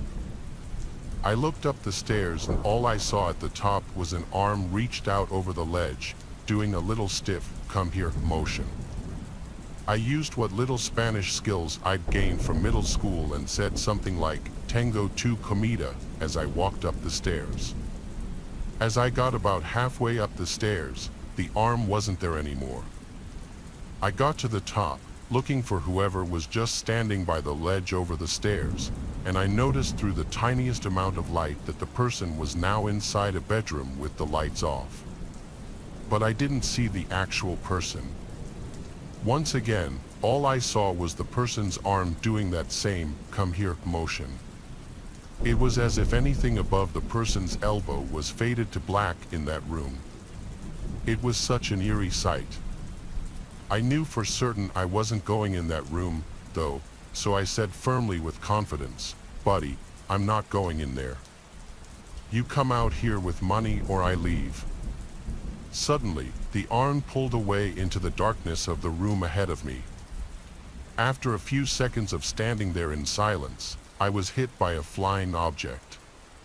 It happened so fast that it took me a few moments to realize I had just been hit with a stiff, severed arm. It wasn't some plastic Halloween toy, it was a real arm. I ran down the stairs with the food still in my hand and got back to my car. I didn't even call my friend or my boss. I drove straight to the nearest neighboring house and rang that person's doorbell. When they answered, I told them about what their neighbor had just done to me, and the woman had the most puzzled look on her face. She said nobody's lived in that house for a year. I felt my stomach drop. Those words hit me. She said she would call the police after we talked about it for a good 5 minutes. Then I went on my way back to the restaurant with the food. I explained the best I could to my boss and he let it go. I sometimes wonder how things would have played out if I had gone into that room and who or what I would have found. I used to work at Domino's. They close at 3 a.m. on weekends, and being that I was taking an off here during college at the time of the story, my boss took advantage of that and always threw me on the 9 p.m. to 3 a.m. shifts. There would always be at least 3 people working that late, one to cook the pizzas, one to take orders, and one to do any needed deliveries. This night, the one cooking the pizzas was Cole, a 28-year-old Italian guy who worked 2 jobs. He was always in a bad mood, so when he told me to deliver something, I did it without complaints. So, being a Saturday night, it wasn't uncommon to get calls for deliveries past 2 a.m. Around 2:30, I was told to deliver 2 pizzas to an address that I still vaguely remember, 27 Crocker Drive or something close to that. I took my stupid beat-up 2002 Honda Civic up the road for 5 minutes, the only main road that cuts through our tiny town. I live in the Manchester Township area in Jersey, containing a whole lot of nothing but trees everywhere. I drove there, and it was dark. After merging off the main road onto smaller roads with no streetlights, the only light that could be seen for miles were my headlights. I turned off the public road onto a dirt road with a private property sign posted outside. It seemed I had arrived at the house I was delivering to, and suddenly I heard a bang reverberating through my car, followed by a weakened sense of handling of my car as well as a repeating flopping sound. I knew for certain I had just gotten a flat tire. I stopped the car at once and got out to confirm the front right tire was completely flat. I could see through the headlights that the house was walking distance from my car, though, so instead of calling my insurance company, it would make more sense to deliver the pizza and also ask that person for help. I got to the deck of the house. It was an average-sized house, completely enclosed by trees as were most of the houses around here. The lights were on inside, but all the blinds were shut. I rang the bell and quickly a normal-looking young man answered the door. Before exchanging the pizzas for money, I told the man about the predicament I had just found myself in. A look of concern came over his face as he handed me the money and I handed him the pizzas. He came outside to take a look at my car with me. It was a 30-second walk from the house. He got to my car and started analyzing the tire. He said he could help me, he just needed his tools from inside. I started questioning what I could have hit on his dirt driveway and he yelled out to me, "Don't worry about it," as I was walking. Down his road, I walked a bit further, kind of ignoring him when I noticed a spike strip in the road. It was a very small one, but undoubtedly, that was what I had hit. I couldn't see any other reason for that to be there other than him putting it there deliberately. I started thinking over the possibilities of what could be going down, so I pretended I didn't see the spike strip and walked back, saying I didn't find anything. He looked at me. I was worried he might have been suspicious, but then he turned away and said he was going inside to get some tools. God only knows what he meant by tools. I waited for him to get to his front door before I got back in my car, turned it on, and threw it in reverse. I was not sticking around there to find out what he was doing. I heard the flat tire wobble on the dirt road as my car slowly rolled in reverse. I made a point of avoiding the spike strip this time. My car pulled out of the private dirt road onto the concrete road. I took one last look down the man's driveway to make sure he wasn't following me, then I took off. I couldn't drive too fast though, and risk damaging my wheel. I stayed at a steady 10 to 15 miles per hour. I looked in my rearview mirror and saw something behind my car, the man running after it. I had no choice but to step on it, forcing me to cringe as I could literally feel the damage being done to my wheel. The distance between my car and the man got greater until he was out of sight. After turning back onto the one main road that I had mentioned earlier, I slowed down the speed a little bit back to 10 to 15. It was a long ride back, about 20 minutes, since I had to drive slowly. When I got back, the police would be closing in 10 minutes, but I had to return the Domino's sign that they make us put on our cars when doing deliveries. Cole was upset with me for taking so long until I told him the whole story. The woman who was also working the same shift as us listened in with a look of shock on her face the whole time. When it was time to close, Cole told me I should just drive home slowly since I live like down the block and that I should take care of it tomorrow.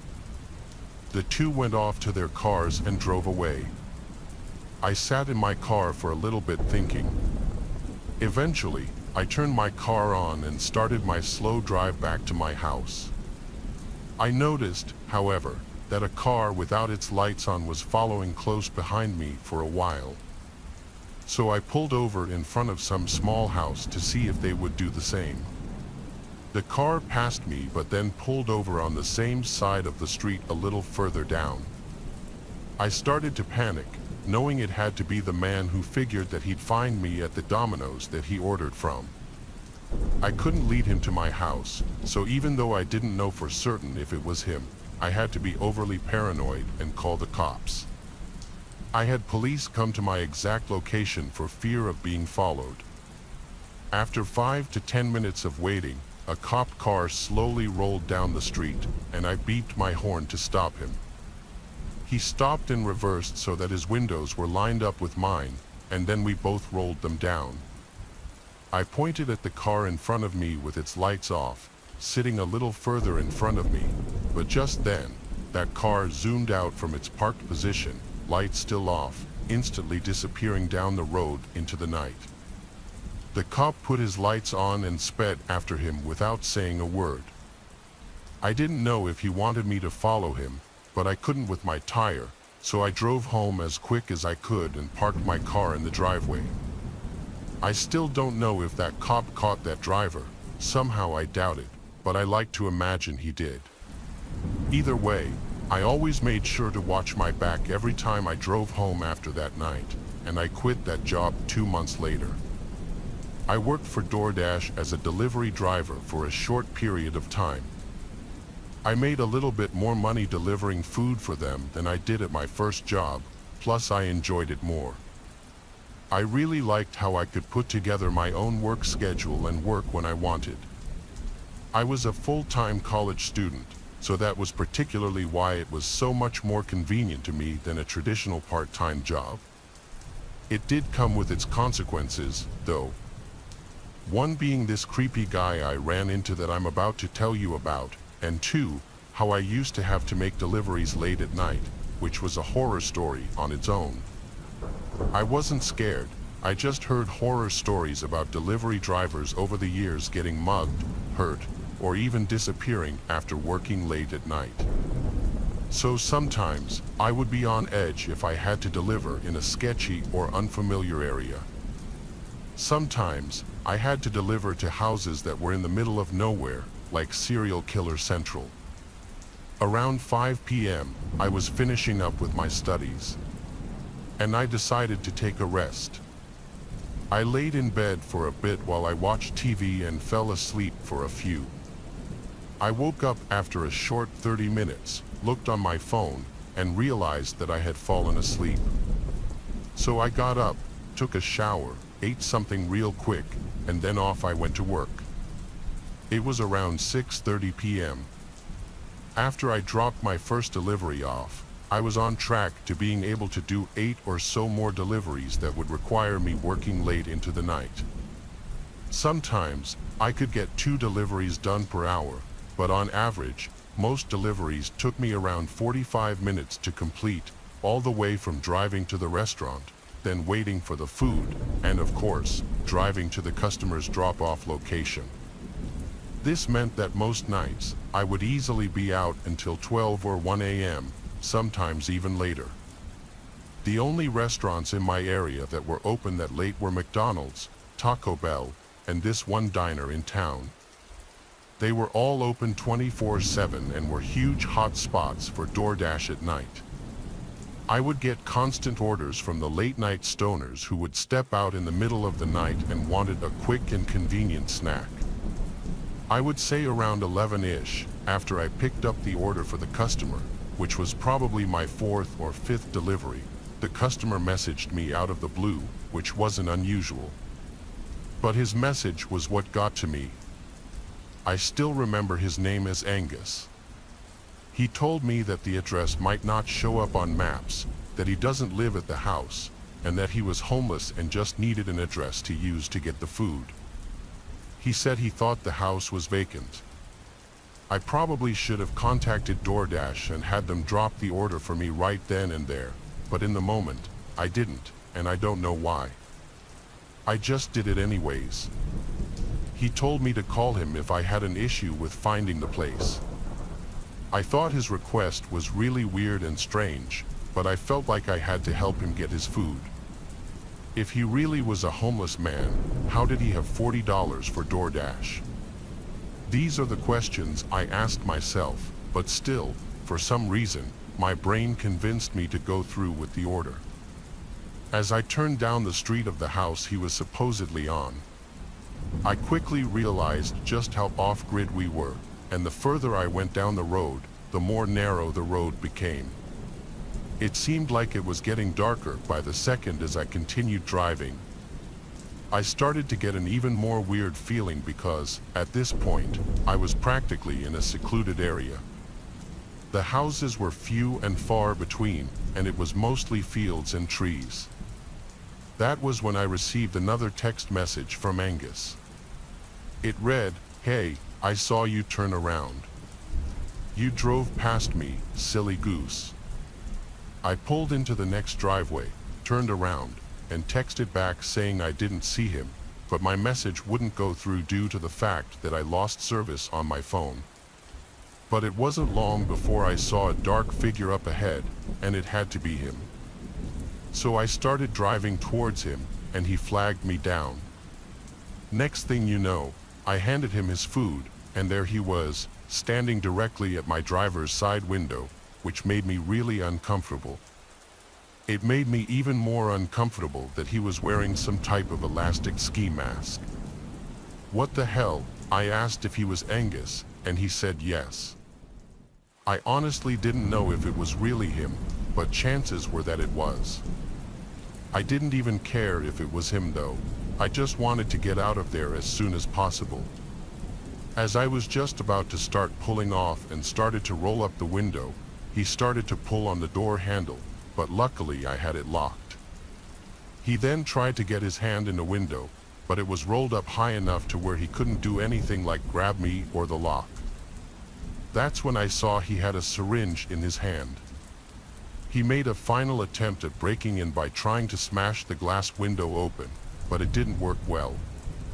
He cracked the window a little bit, but I managed to pull away before he could take another swing, which potentially saved my life. That was my creepy encounter while DoorDashing. I reported it to DoorDash, and they said they would ban him from using the app for good, but I have a feeling that's not going to stop him from trying Uber Eats. I'm sure if he hasn't already. Anyways, he should probably be blacklisted entirely from the internet, but I'm not sure that's even possible.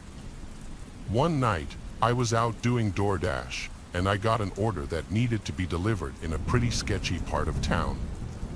As much as I hated those orders, because for one thing, safety was a huge issue, but also a lot of the times, the customers in these areas didn't tip, which quite honestly makes you feel less than worth it. But in reality, I kind of had to accept the order as I had a family to feed, and it was a slow night. I wasn't getting many orders on this night, so I had to do what I had to do. I actually carry a handgun that, of course, is 100% legal, but I didn't have it on me that night, which was unfortunate. It made me feel less safe. I was having trouble finding the house, so I had to message the customer. The guy was kind of giving me a hard time and not being very helpful at all, so eventually, after having him call me every name in the book, I called DoorDash and canceled the order, as I told them I didn't feel safe. They understood and canceled the order, but in the meantime, I was put on hold for probably a good 10 minutes.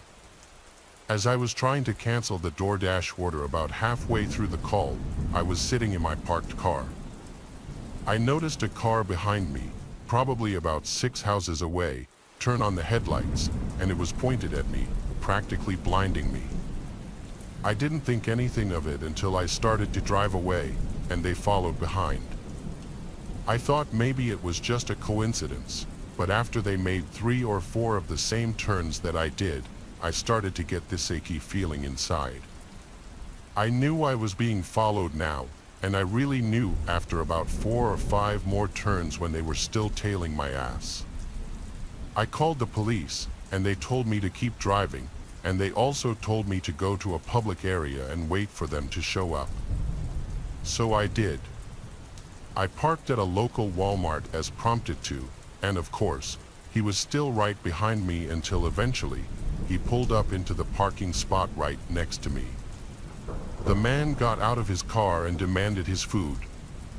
I told him that if he backed away, I would give it to him, but this made him furious. I made it clear to him that he was making me uncomfortable, but he clearly didn't care. Within seconds, the police pulled up right next to us, thankfully, and detained the man and started to question us both. I gave them my side of the story, and the man gave his pathetic excuse for a sob story, but luckily they weren't believing him. I was only 18 years old at the time, a very skinny, not so tall guy.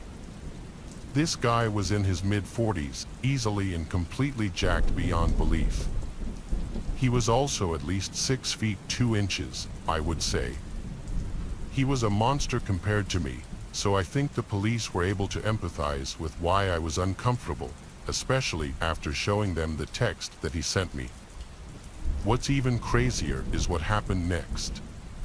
The cops decided to place him under arrest for harassing me, and the man completely lost it. He started threatening the police, and even though he was detained and in handcuffs, the 3 officers still struggled to put him in the back of the car. He ended up with more charges as well, such as obstructing a police officer, and they also found meth in his pocket, so that right there was a felony drug charge. Apparently, he was literally on parole and was in prison before this for like 15 years or something, and had only been out for like 6 months. This guy literally just threw the rest of his pathetic life away for some stupid $6 cheeseburger, all because he wanted to cuss me out and make me feel uncomfortable as I just needed help finding the house. The man obviously has issues, and I'm glad he's back in prison. It's probably where he belongs. It's a good thing everything happened the way it did, because now we have one less loser, crazy, unhinged human roaming the streets. That's the way it needs to be if you ask me. Justice was served. I used to deliver food on the weekends for DoorDash, Grubhub, and Uber Eats for some extra money when I was able to find the motivation. I used to run all 3 apps simultaneously, as it really helped me stay more efficient at making the most money, as I had more orders I could pick and choose from. One night, I was delivering.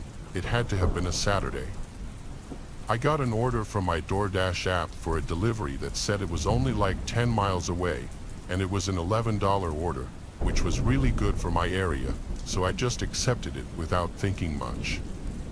It was rather dark when I got there, so when I pulled into the driveway, I parked my car at the end, and I left my car's headlights on to help me see. I knocked on the door and waited for the customer. On the DoorDash app, you can request to have it hand-delivered or dropped off at your door, and this particular order wanted me to hand it to them. I waited for a second. I gave the door another polite but slightly louder knock compared to my first attempt. And almost right as I did that, I received a message from the customer, and they were politely asking if I could meet them around back to hand them their order. Right away, I got a horrible feeling about that, but I didn't know what else I could do. So I ended up doing the stupidest thing possible, and against my gut, I just texted him back and said, "Okay." I started walking towards the back, and it was even darker back there than it was in the front. I started to feel some adrenaline and some intense anxiety, so I decided to turn back around. Something made me turn around. It was like I didn't even have an option. It was so dark that I couldn't even see my own hand right in front of my face, so I got the hell out of there and did a light jog back to my car. As I was approaching my car, I heard a man from behind me in the backyard say, "Hey, wait, I'm right down here, come back." I didn't even turn around to look. I just got into my car and drove off. It's a good thing that I did, because as I was leaving, I saw 3 more grown men run out of the bushes, and all of them were wearing masks. I couldn't even believe what was going on. It was a miracle that I decided to turn around when I did. Could you imagine what would have happened if I didn't, or if I would have stayed for even just another second? I more than likely wouldn't be here right now to tell this story. Of course, I called the police, and I even reported it to DoorDash. I was eager to hear all about what the cops had to say as I waited for days for them to get back with me. But deep down, I knew more than likely they were going to be gone by the time the police showed up, and I was right. And since I never got a good look at their faces and they were all wearing masks, I was screwed when it came to finding them. There weren't even any cars in the driveway either, so I pretty much had nothing to go off of. The only hope I had was DoorDash. DoorDash had to have one of their credit card numbers saved, right? Because how else would they have been able to place the order? Yeah, well, they weren't much of any help either. They pretty much told me to piss off when I asked for answers. That house was vacant, by the way, nobody lives there at all, and it's been that way for almost a decade. That explains why it was so dark and creepy looking. It would make for the perfect place to commit a crime like abducting a young girl like myself, or just about anything else I can imagine. I still get goosebumps when I think back to this story. I hope this opens up anyone's eyes who needs to hear this, because this type of thing can happen to anyone, anywhere, at any time. All you can do is be prepared, listen to your gut, and take my painful mistake as a hard life lesson like I had to. My parents live next door to a small red house. Our backyard faces the side of their house, which has a deck and 2 large windows. Around front, there were always at least 3 cars parked outside. Oddly enough, in the 10 years I lived there, I never saw anyone enter or leave. Once, when I was 11, I saw shadows thrown against the far wall that was visible through one of the windows. When my sister moved out, I took her bedroom, a large open converted space in the basement, which had a door and an outdoor stairwell that led to the backyard. The door had a small window on it, which my sister had covered with a Pulp Fiction poster. I redecorated and replaced the poster with some of those sheer half-curtain things. The way the room was set up, if I was lying in bed or sitting on the couch, I was facing the door. When I first moved down there, I noticed that sometimes at night I would hear the sound of leaves crunching in the stairwell. I chalked it up to being my cat, who liked to roam the neighborhood. I really had no reason to suspect otherwise until a few weeks later. One night, when my parents were away on business, my boyfriend and I were sitting on the couch smoking. Suddenly, he got really stiff and was just staring at the window. I asked him what was wrong, and he said, "I just saw a camera flash." I kind of just laughed it off and chalked it up to him being high. Who would want a picture of two people getting stoned? Still, the seeds of paranoia had been sown, and it wasn't easy to get settled down for sleep that night. I kept looking at the gap between the curtains. There was no light at the bottom of the stair, so if someone really was down there, I'd be none the wiser. At around 3, I heard the distinct sound of leaves under heavy boots, definitely not a cat. I don't know what made me decide the best course of action was for me, standing all of 5 feet 3 inches, to confront a potential stalker myself. I didn't even put shoes on, I just threw the door wide open. There was no one in the stairwell, so I ran up the stairs and into the backyard. Suddenly, there was a man in his mid-40s, maybe 6 feet tall and wearing one of those mechanic jumpsuits. He was holding a chunky, outdated digital camera. We stood there for a second, just looking at each other. He seemed quite confused when he saw me. After what felt like an eternity, I remembered how to speak. "What the hell are you doing?" My voice seemed to startle him, and he immediately turned and ran through my backyard towards the red house and into the dark. After that, I didn't see any strange flashes of light or hear any crunchy leaf noises. It really freaks me out to think how many nights he could have just been standing there in the dark, watching me. During my senior year in college, I was following a particular politician and going to rallies and other events. In my spare time, my friends and I were having a ball, and we loved being involved. One particular rally I went to was in the city. My friends and I took a train in and enjoyed ourselves. On the way back home to our university, I noticed a guy sitting across from us that I had recognized from campus. He was pretty cute, and I remember seeing him around as we must have had some mutual friends. I said hi to him, and to my delight, he also recognized me. We spoke for a few minutes and discovered we were both at the same rally. By the end of the train ride, he asked me for my phone number. I remember thinking, wow, a cute guy and we have some things in common. I gave him my number, but I didn't think much past that. About a week later, I received a text from him asking if I was free that weekend and if I would be interested in meeting up and having a drink. This particular time was during a break from school, so not many people were around. For whatever reason, I had chosen not to go home.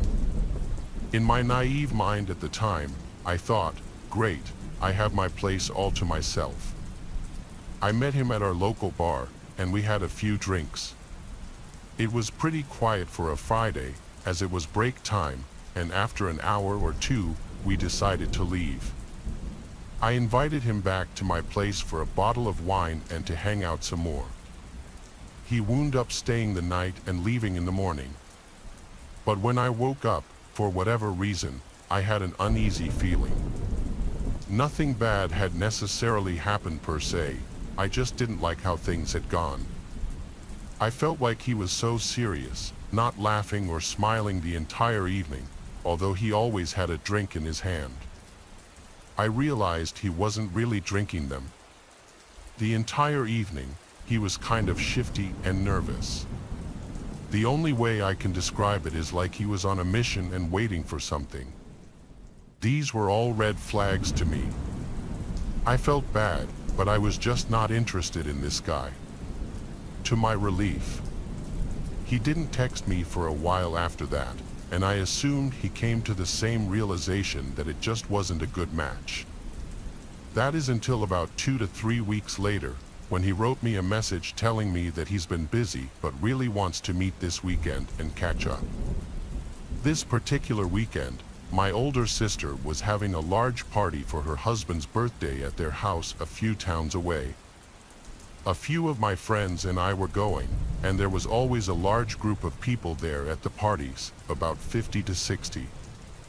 Now, let me be clear, these parties were not your typical get wasted and stay up until the cops get called type of college parties. They were more of an adult type party, given my sister's husband is fairly older than us. Don't get me wrong, there was plenty of drinking going on, they were very fun, just more of an adult type barbecue with day drinking. My two girlfriends and I were going to spend the night, as I was going to drive there, but obviously, we would be drinking. The party started early at 12 p.m. Against my better judgment, I invited him to the party, thinking it couldn't hurt. I gave him the address and time. He seemed very interested and agreed to come. The day of the party was really fun, and my friends and I were having a blast. I must admit I did have a sinking feeling, and I was not looking forward to seeing this guy. Then, to my absolute and utter relief, I got a text from him saying that he would be unable to make it. I could finally relax and enjoy the party. By about 12 a.m., everyone was exhausted from a day of full-on drinking, and the party was winding down. Most of all, the guests had gone home except my friends and I and a few other guys, friends of my sister's husband, who were also sleeping there. And of course, my sister and her husband. My sister has one guest room, which was taken, and a fully carpeted and finished basement. We had various blankets and pillows, and we were all going to sleep down there on the couches or pretty much anywhere you could lay. As I'm about to go down to the basement and get ready for sleep, the man walks through the front door, no knocking, no text, no anything, just confidently walks straight into the house. I don't know why, but my initial reaction was fear. I pretended to be happy to see him, though, and I gave him a small hug. I asked him why he was there, to which he never gave a real response. All the lights were out and everyone was gone.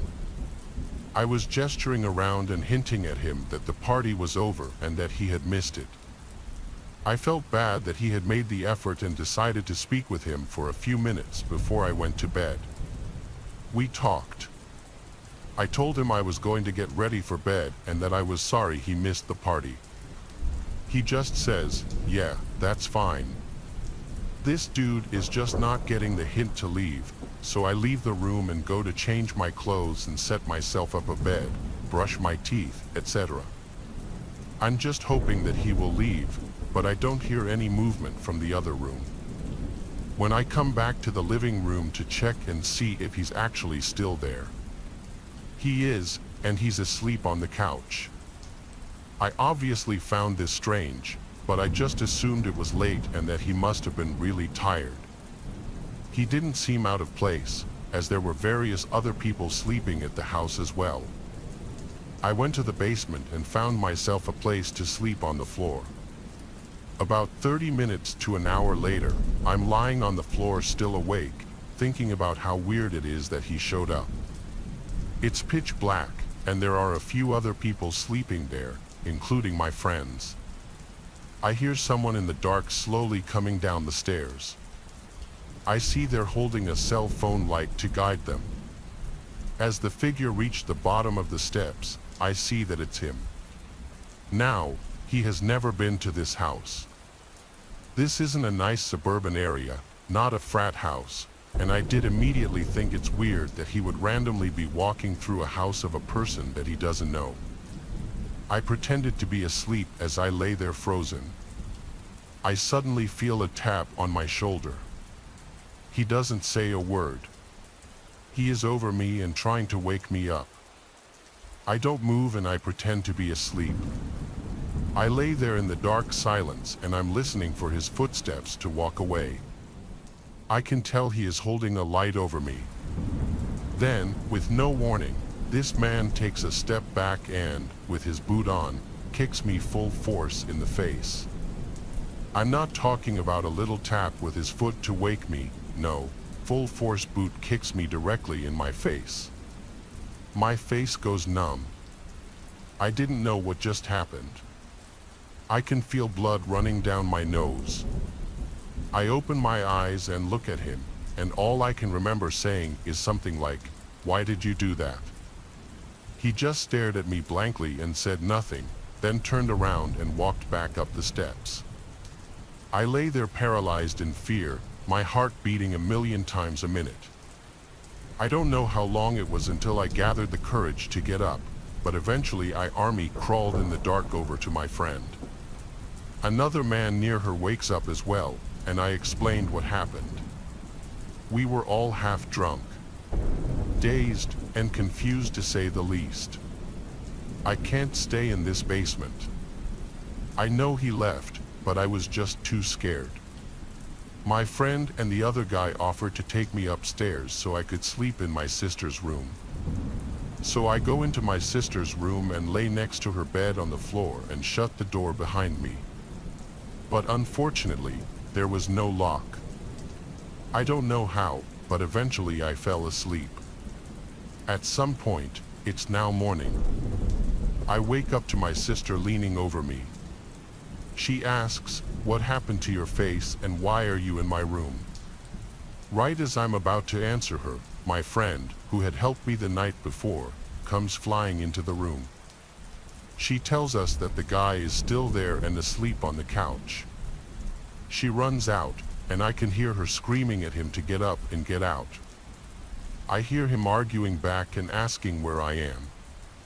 My friend tells him that I've left, and he begins arguing that he knows my car is still there. I have no idea how he knew which car was mine, as he had never seen it before, and that I hadn't taken my purse. Eventually, he leaves. After that night, he wrote me a message a few days later as if nothing had happened, asking me to hang out again. I blocked him and I've never heard from him again. I graduated only 2 months later and thankfully never saw him on campus. To this day, I have no idea why he kicked me in the face and how he had the balls to stay after that. I have learned my lesson about giving out my phone number. About 2 years ago, I used to work part-time at a popular pizza chain as a delivery driver. I had a full-time job during the day, so the shift at the pizza place would be from 6 p.m. to 12 a.m. I enjoyed the job for the fact that I made good money and it was easy, but I hated working at night because it was dangerous. One night, we got a call 30 minutes before closing for a delivery in the worst part of town. I was stuck taking the order since my manager sent the other driver home early because it was a slow night. I hurriedly headed out to deliver the pizza. About 30 minutes later, my GPS said I had arrived. I couldn't read the house number as it was pitch dark and none of the houses had their porch lights on. As a safety precaution, I called the customer to ask if they could turn on their light. He didn't answer until like the 6th ring. He tells me his house has 2 trash bins next to the curb and that the light is broken, so he can't turn it on. He hangs up the phone. I start walking through the front yard to the front door when I see a man staring at me through the window. I yell out, "Hello," to him, but there's no reaction. He doesn't even move to open the door. I'm getting goosebumps now, and I decide to turn back around and go to the car. I call the customer again to come get his pizza from my car. He tells me in a slow, creepy voice to ignore his roommate and that the door is unlocked and if I could take the pizza to the basement. As I'm on the phone, I could make out a small light from the window. The man that was staring at me earlier was on the phone talking to me. I hung up and took off. By the time I got back to the restaurant, phones were turned over, so any complaints would have to wait until the next day. I'm not delivering to any basements, and I'm taking your pizza home for dinner. When I was a kid, I had an irrational fear of our basement. Though, if I do say so myself, our basement was kind of scary for a kid. It was a pretty big basement. There was an L-shaped couch right in the middle of the basement that sat right in front of a wooden support column. In front of the couch was the big old TV we had down there, which had all of our video game consoles plugged into it. The layout of the basement was set up as a big circle that went around the couch. Basically, there was a booth and table in one corner, an old bar in the other corner which had the door to the laundry room behind it, and then in the other corner, closest to the stairs, was the doorway to my dad's little workout room. My dad rented out the upstairs of the house to an old lady named Nellie, so we only had access to the first floor and the basement. My dad would usually hang out in the living room on the first floor, hence why our video games were all downstairs on the crappy TV, because our dad didn't really hang out down there. I'm the youngest sibling.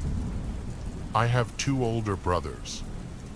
I was anywhere from 6 to 8 years old when this happened. My older brothers weren't home, so they must have been having playdates with other kids. It was just my mom and I home at the time.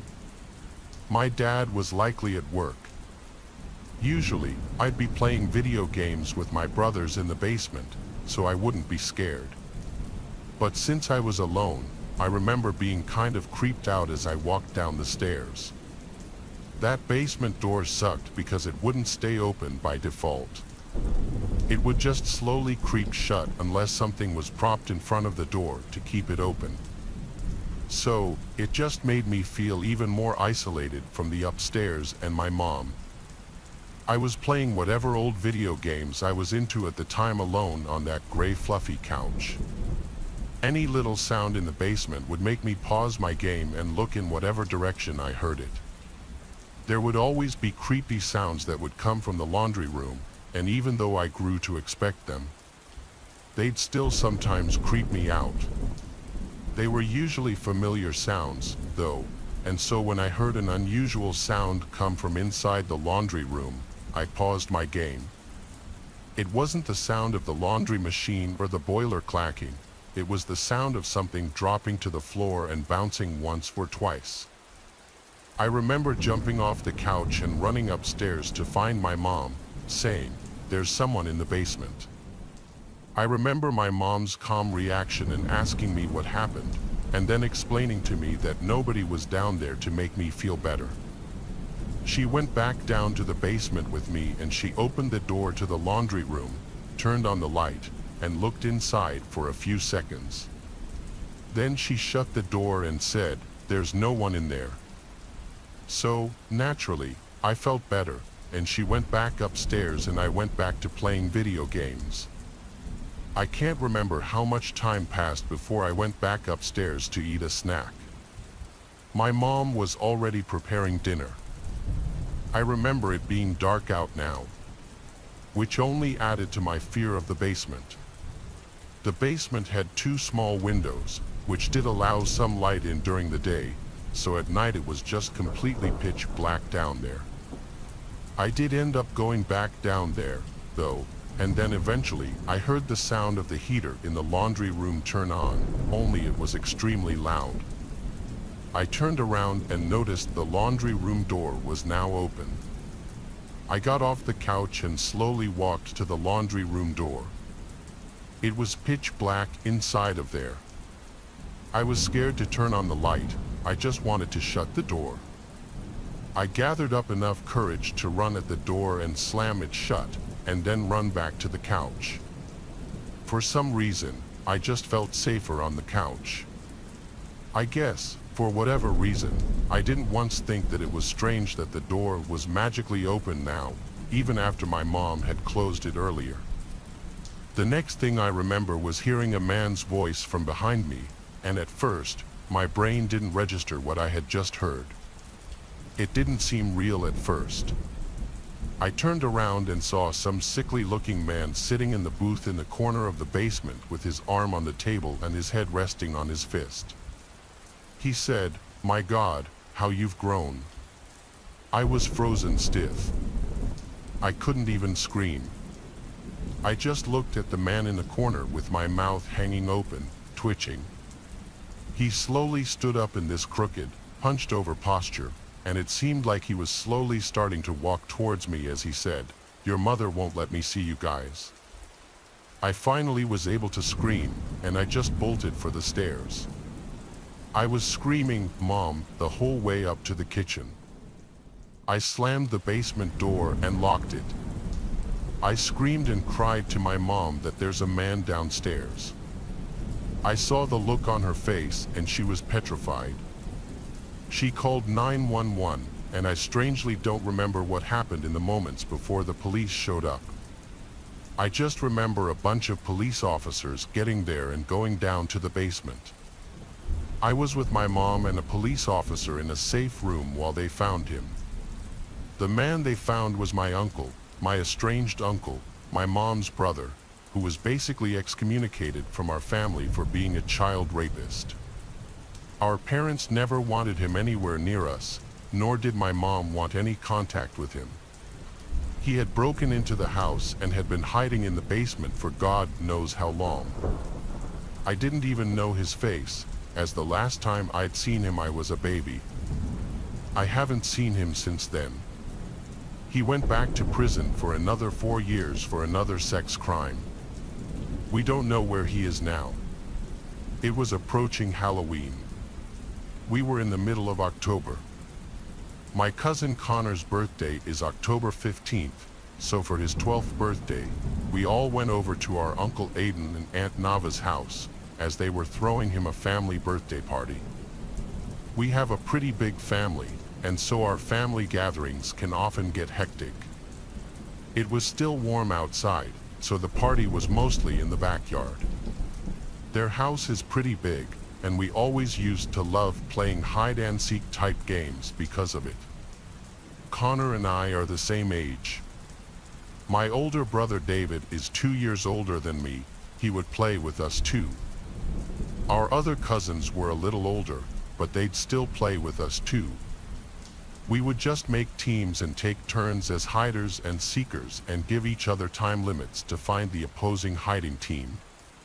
If you were found, you'd have a chance to run outside to the backyard to be safe. If you managed to not get tagged, we could use the whole house minus our aunt's and uncle's bedroom, and I'm not exaggerating when I say there were hundreds of places to hide in the basement. There's a separate room that's considered Aunt Nava's fashion room, as we call it. She's a fashion designer, and inside of it, she has a bunch of mannequins with different pieces of clothing she's designed. Some are full-body mannequins, others are just torsos without heads and regular stands underneath them. She also has some studio lights, some official camera equipment, and a green screen drop. We had been playing the game for a little while already. David and I were hiding now. We both chose to hide in the basement. David hid somewhere in the main section of the basement, while I hid in the fashion room. I actually grabbed 2 blankets from the ottoman in the basement and brought them into the fashion room, one for me to hide under and the other one I was going to throw over one of the mannequins as a decoy. With the blanket thrown over it, it genuinely looked like it could be a person hiding underneath. I thought it would be a funny little gotcha moment whenever someone yanked the sheet off of it. So, I got into my hiding position under a desk in the corner of the room and I hid under the blanket. Now it was a waiting game. That was honestly a big chunk of the game, if your hiding spot was good. After quite a long time, I heard commotion outside in the main room of the basement, as David and one of my cousins were laughing and yelling, presumably as David was being chased around the basement. I heard them then stomping up the stairs. By the sound of it, David was trying to make it to the yard without being tagged. After that, I waited in silence for over 10 minutes easily.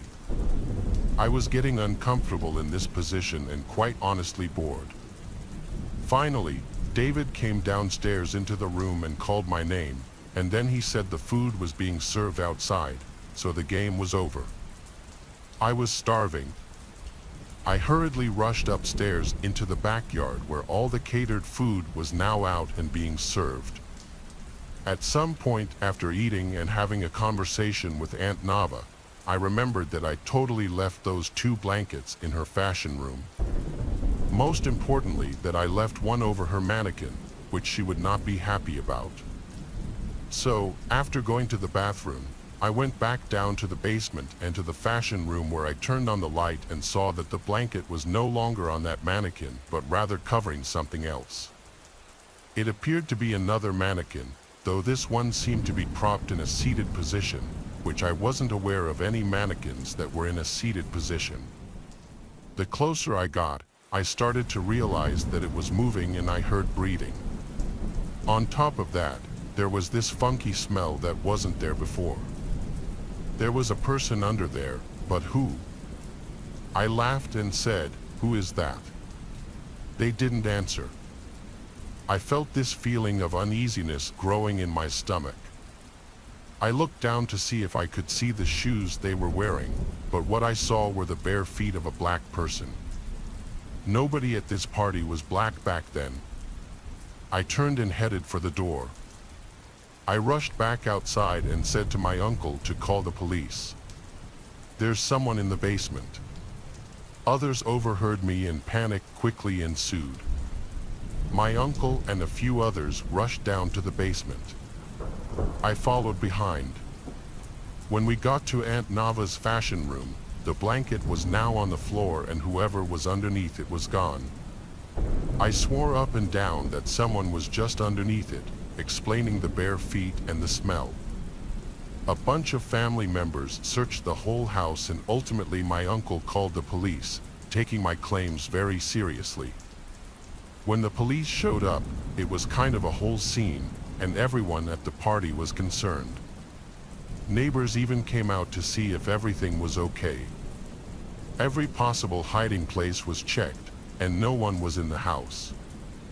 I didn't make it up, though. It was genuine what I saw, and I just wish he did turn up so that everyone would have seen I was right. Even if mostly everyone did believe me, I still just wanted them to see what I saw for themselves. During parties, they leave the doors unlocked since family circulates in and out for hours. So it's no shocker that someone off the street could have just walked right in, maybe a homeless person, which would account for the smell. The whole thing still just felt so crazy, and it's a haunting memory for sure. This story takes place when I was 8 years old.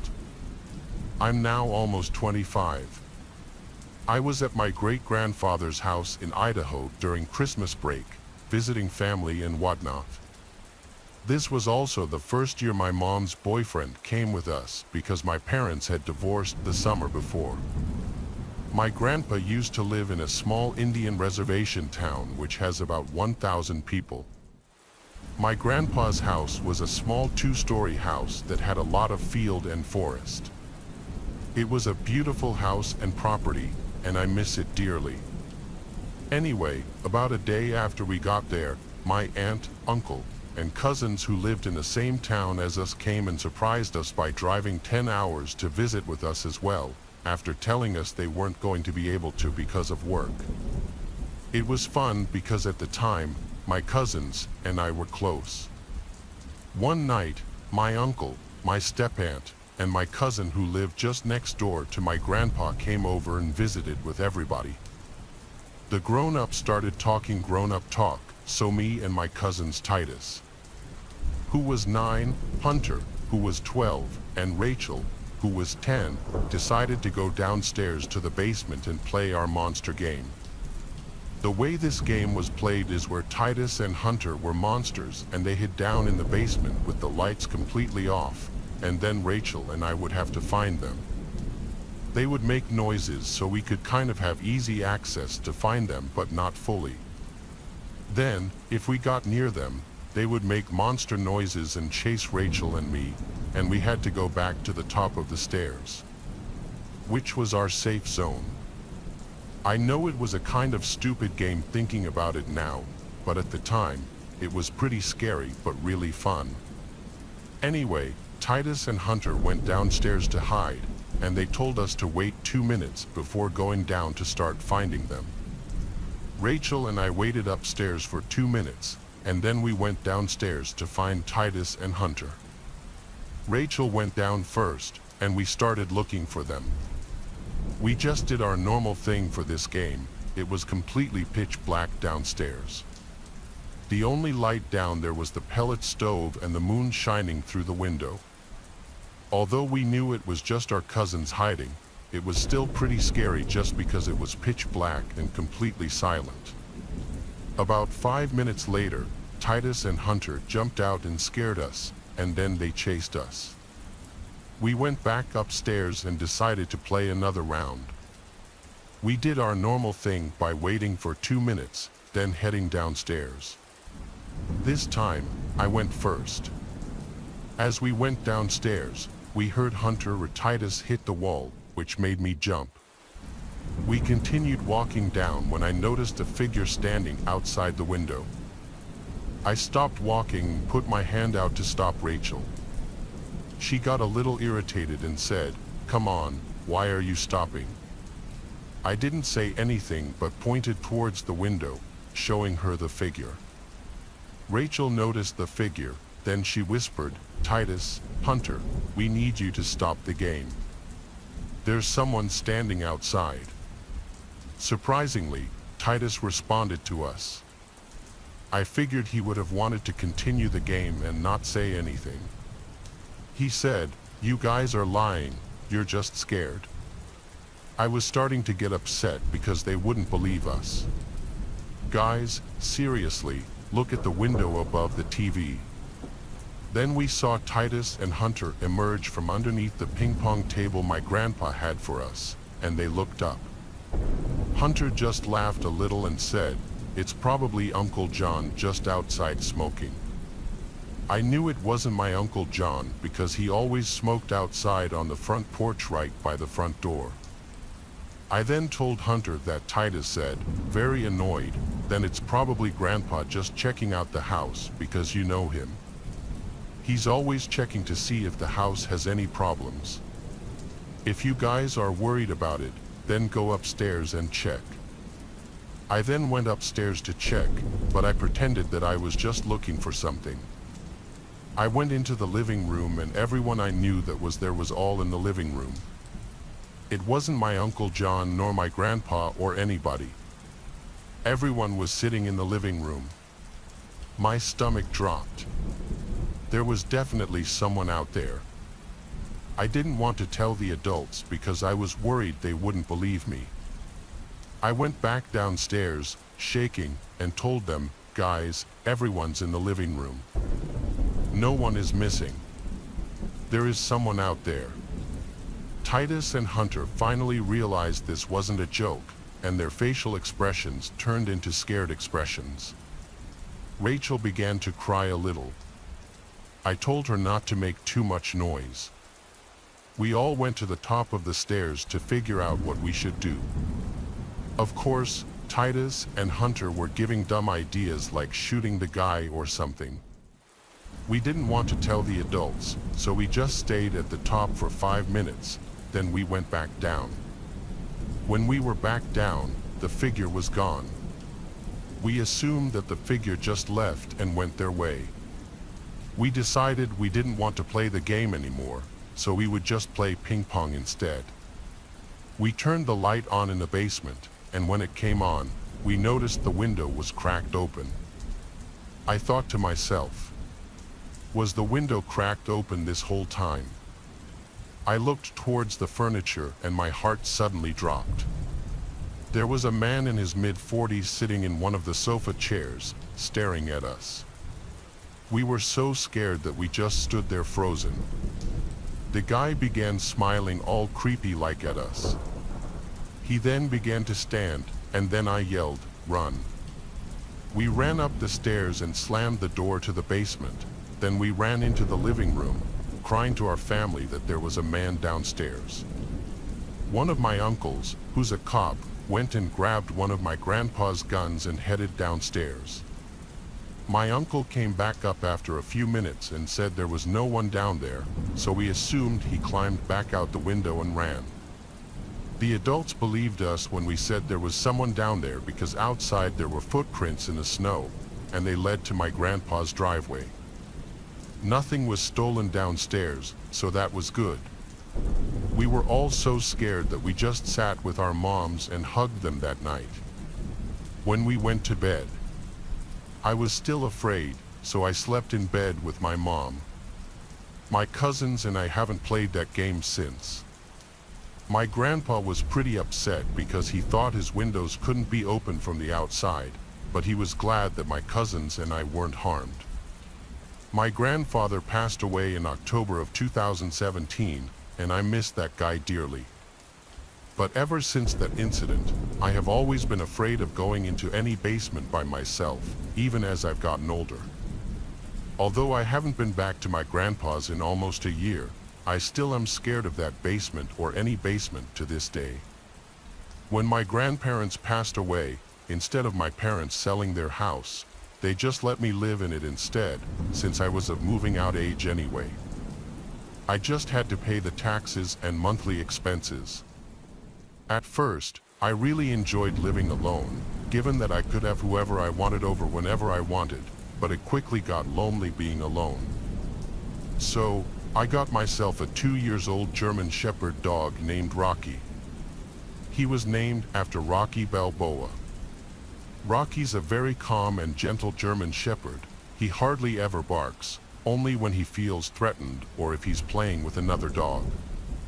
I bought him a doggy bed the day after I adopted him and put it next to my bed. After I got Rocky, I always let the bedroom door open so that he could go get water at night if he was thirsty. One night soon after I adopted Rocky, I woke up to his barking coming from outside my room and down the hallway. I dizzily got out of bed to check what the hell he was barking at.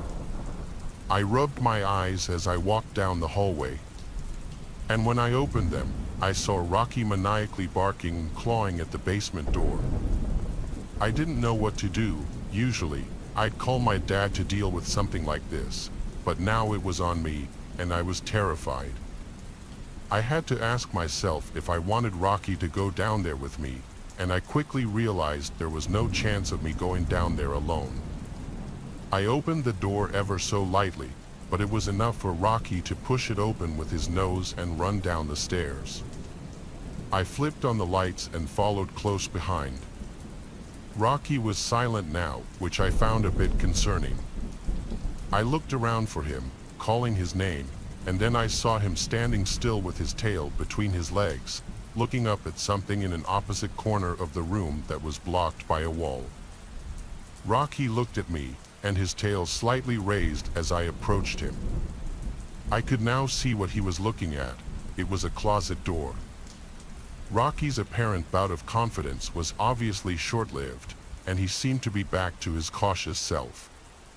All that was passing through my mind at that moment was, do I dare open this closet door right now, and who or what could be in there? I didn't know Rocky too well just yet, but I had a feeling he wouldn't attack whoever or whatever was in there. I'm still not sure whether I made the right move or not, but instead of opening that closet door, I took Rocky by the collar and walked with him back upstairs. He kept looking back at the corner of the basement until we got to the stairs. I shut the basement door and then dragged him back to my bedroom and shut the bedroom door. Then I went to the kitchen to call my dad. I had to call 3 times before he finally picked up. In a groggy voice, I explained the situation and asked him what I should do. He said I should go back down there with a huge knife or some kind of weapon and see what's in the closet. I told him I was too scared to, and somewhere deeper into that conversation with my dad, I realized the basement door was open. I put the phone down for a second to listen to what I felt were footsteps. And I was right, loud and clear were footsteps heading towards the front door. I ran to my bedroom and told my dad. He told me to hang up the phone and call the cops, so I did. By the time the cops showed up, though, whoever was in the house was obviously gone already. Unfortunately, I left a large amount of cash down there by the bar, and all of it was gone.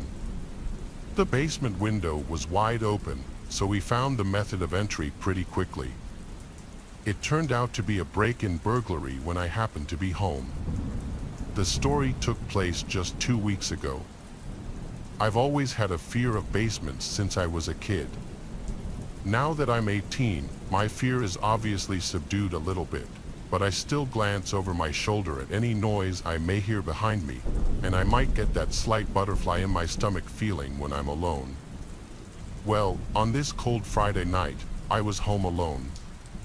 Since our biggest TV is in the basement, that's where I usually go, especially to play video games. I was playing Fortnite with my friends, some crazy popular first-person shooter game. I had headphones in and was really invested in the game. Yet, even over the loud sound effects through the headphones, I knew I heard something come from behind me, like a thunk. I took off the headphones and examined the back of the basement. Now, our basement is huge but also extremely cluttered and messy. If I wanted to actually thoroughly examine what's behind me, I'd have to get up, that's how bad it is. But I didn't feel that was necessary. I found it unsettling any time I heard a noise. But I really didn't think it was anything to be concerned about. I tried to continue playing, however, I wasn't able to give my full focus anymore, not with part of me constantly thinking about the noise. I took off the headphones and played with them off just because I was feeling extra paranoid and wanted to hear my surroundings. Shortly after taking off the headset, there was a sudden clank sound with a metallic, echoing ring to it. I turned off the system, now in shock.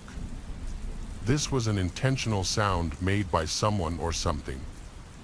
I walked really slowly to the back side of the basement when I laid eyes on the big metal air vents in the corner. That's when it hit me that that was most likely the source of the sound.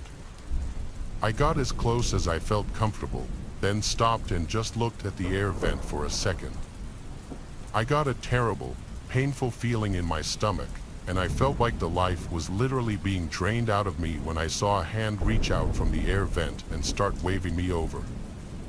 Then a deep, raspy voice said, "Come here, I need help."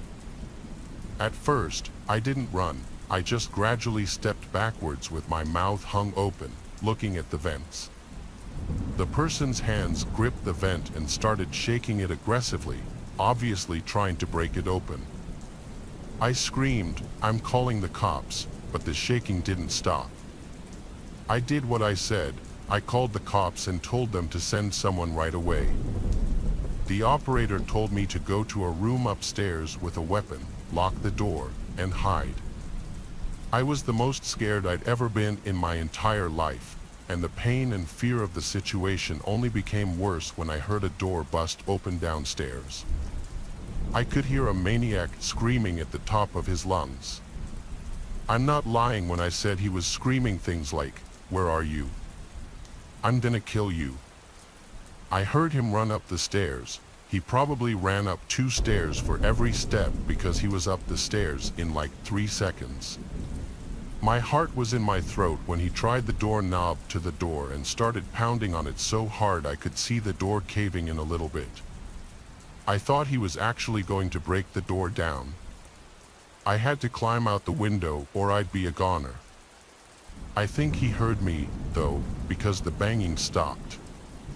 I jumped from the window to the bushes below, and with the right stroke of luck, a cop car pulled up in front of my house. I basically ran into the officers' arms, begging them to go inside and get the man. They told me to wait in the police car, which they locked, while they both went inside the house with their guns drawn. Not even 5 minutes later, the 2 officers came out, and they were holding the man in cuffs. The man in cuffs took my place in the back seat of the cop car, and for that moment, until the cops drove away, he was giving me the most evil, hate-filled stare you could ever imagine. That stare still haunts me. The whole experience still haunts me. I still hang out in the basement occasionally, but nowhere near as much. The story I'm about to tell you is a series of blurry memories from when I was a little kid. We were living in our old house. My brother and I always hung out in the basement where our dad had his hockey table, pool table, and video games. We usually played on a Super Nintendo system. But at some point, I don't remember when, it started. My brother and I would hear things coming from the boiler, laundry room. The first time this happened, though, my brother and I were playing some racing game on Super Nintendo. That was when we both heard it, the door to the dryer slammed shut. We knew that's what the sound was. We both called out, "Mom," figuring maybe she'd been in there the whole time without us realizing, but the room was dark and empty of any people. When we realized this, we both ran upstairs screaming for our parents, leaving everything downstairs still on. Our parents came down to humor what they probably thought was just our dumb, childish antics, and nobody was in the laundry room. Moving along, probably a few months later, I was awake late one night for whatever reason, walking to the kitchen, passing the basement door, and remember hearing the TV downstairs turn on. It was one of those big old box TVs, so it made that distinct clicking sound as it turned on. I called Mom, Dad, and my brother's name. No one answered. I went to my parents' room to tell them, and they were both upset with me for waking them. My dad went downstairs to turn off the TV, and I remember him telling me it was a glitchy TV. There were a couple of other suspicious happenings after that, but I'll move forward all the way to the last occurrence, and honestly, the most horrific. It was a few days before we were going to move to our new house. Just about everything in the house was already shipped to the new house, but our parents were nice and let us keep the TV and video games downstairs until the last few days. My brother and I were once again playing video games. That's when I felt something hit me in the back of the head. I thought it was my brother at first, but then saw the red ball bouncing on the ground behind the couch. Then the door to the boiler room slowly shut as my brother and I looked at each other with horrified looks on our faces. Once again, we ran upstairs screaming. Our parents once again went downstairs, but when they came back up, they were strangely silent. They told us to go to our rooms and wait there. A while later, a police car showed up, but our parents wouldn't let us out of our rooms. They wouldn't tell us what happened until we finally moved. Apparently, my dad tried to open the boiler room door, but something was holding it shut or perhaps pulling it shut. Even so long ago, I could sense fear in my dad's voice explaining it. I don't believe in ghosts, but to this day, I still don't know what to make of what was going on in that basement.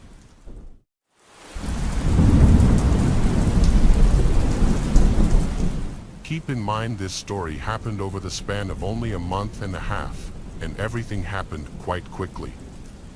For context, my name will be June, and his name will be Luis.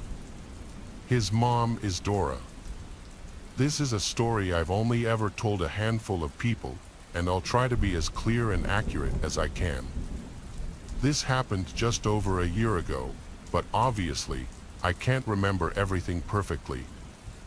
I know I made mistakes, and I'll probably mention it a few times, but honestly, I've criticized my own decisions a million times over, and it's just not useful to think about what I could have done differently at this point. So please just be respectful. Okay, so here's a story about a year ago. I had just gone through a bad breakup. He dumped me over text on Valentine's Day, and after having been together for quite a while, this was quite a shock. I was absolutely devastated and felt pretty bad about myself. It only took about 2 weeks before I was looking for another boyfriend, more or less a rebound guy. That's when I met Luis. We met on Tinder and instantly hit it off. I was in my first year of university studying biology, and he was in his first year at a different university studying history. He was smart, friendly, and had a lot of common interests. He was giving me some weird vibes at first, but maybe it was that he seemed a bit desperate. Honestly, I was too, after my bad breakup, so I didn't think much of it. After only a few days of talking, he asked me to go on a date with him to a play. I was actually really excited because that sounded like such an interesting date idea, and I thought it was pretty romantic. So, we went on the date, and it went well.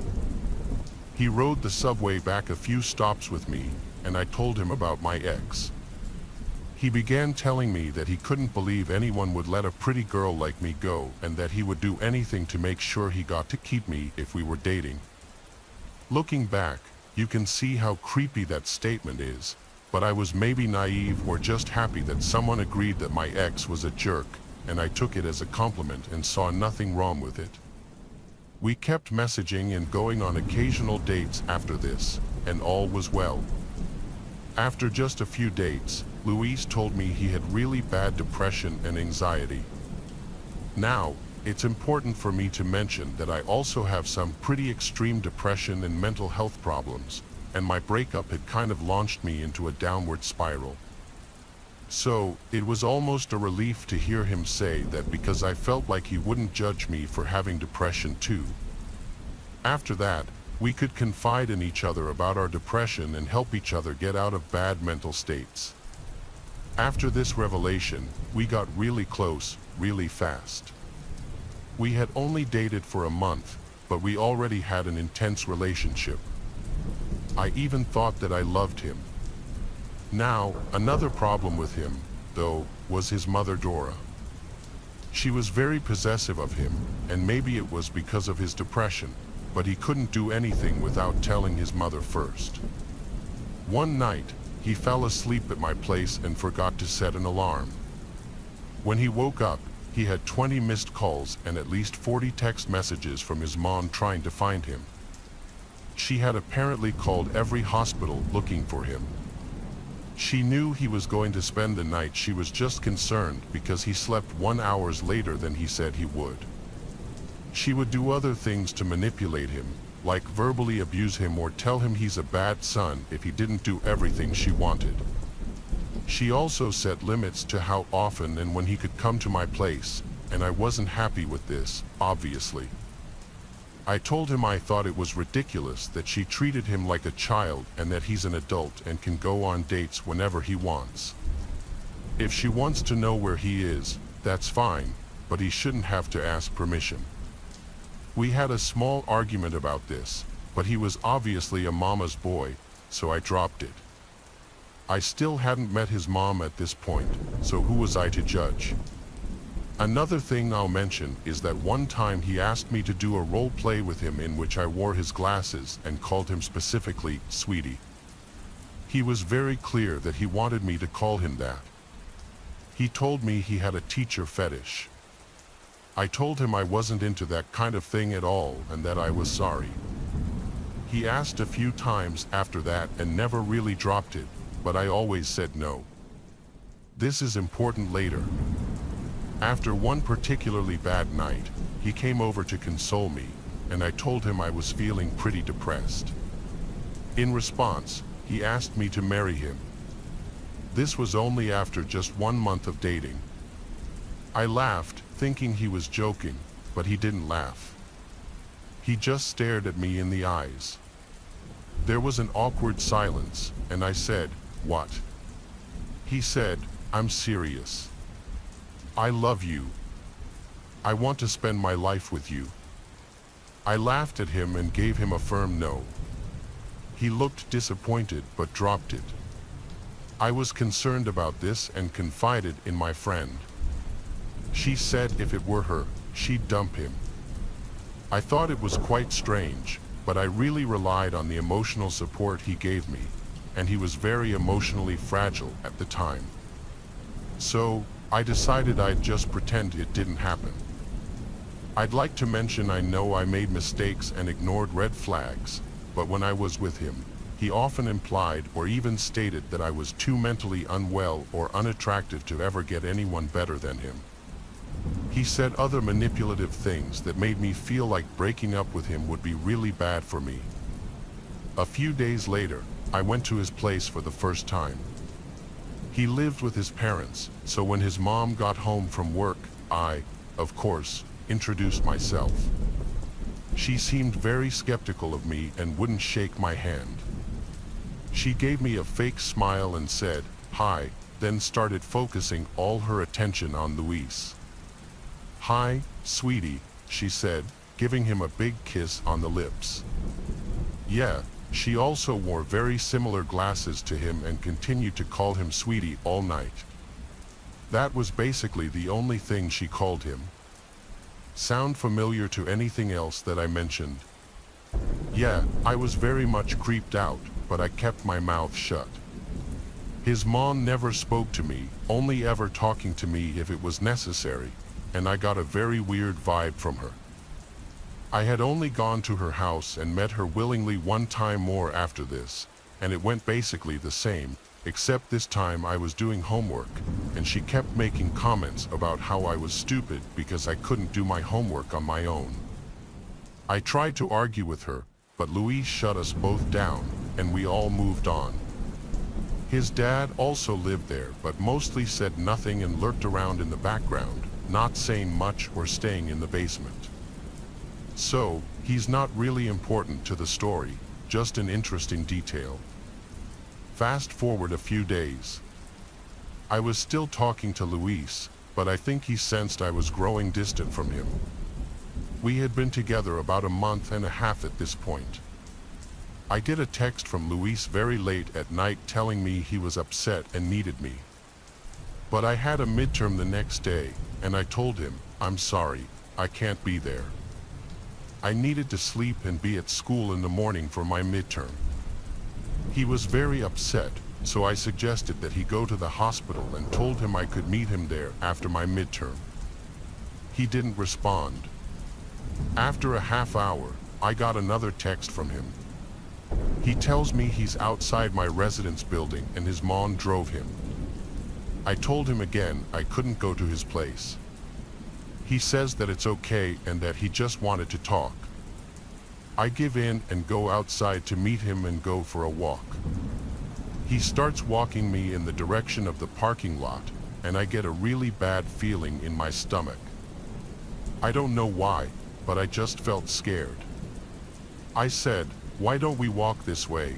and I try to turn and go the other direction. He says, "No, it's fine." He grabs my arm tightly. I don't know what else to do, so I say, "Luis, you're making me really uncomfortable. Why are you taking me to the parking lot?" I tend to be very concise when I'm stressed out. He said nothing and kept walking me in silence. I tried to pull my arm away, but he has a tight grip. "Luis," I said loudly. He says, "It's okay. Let me go home now."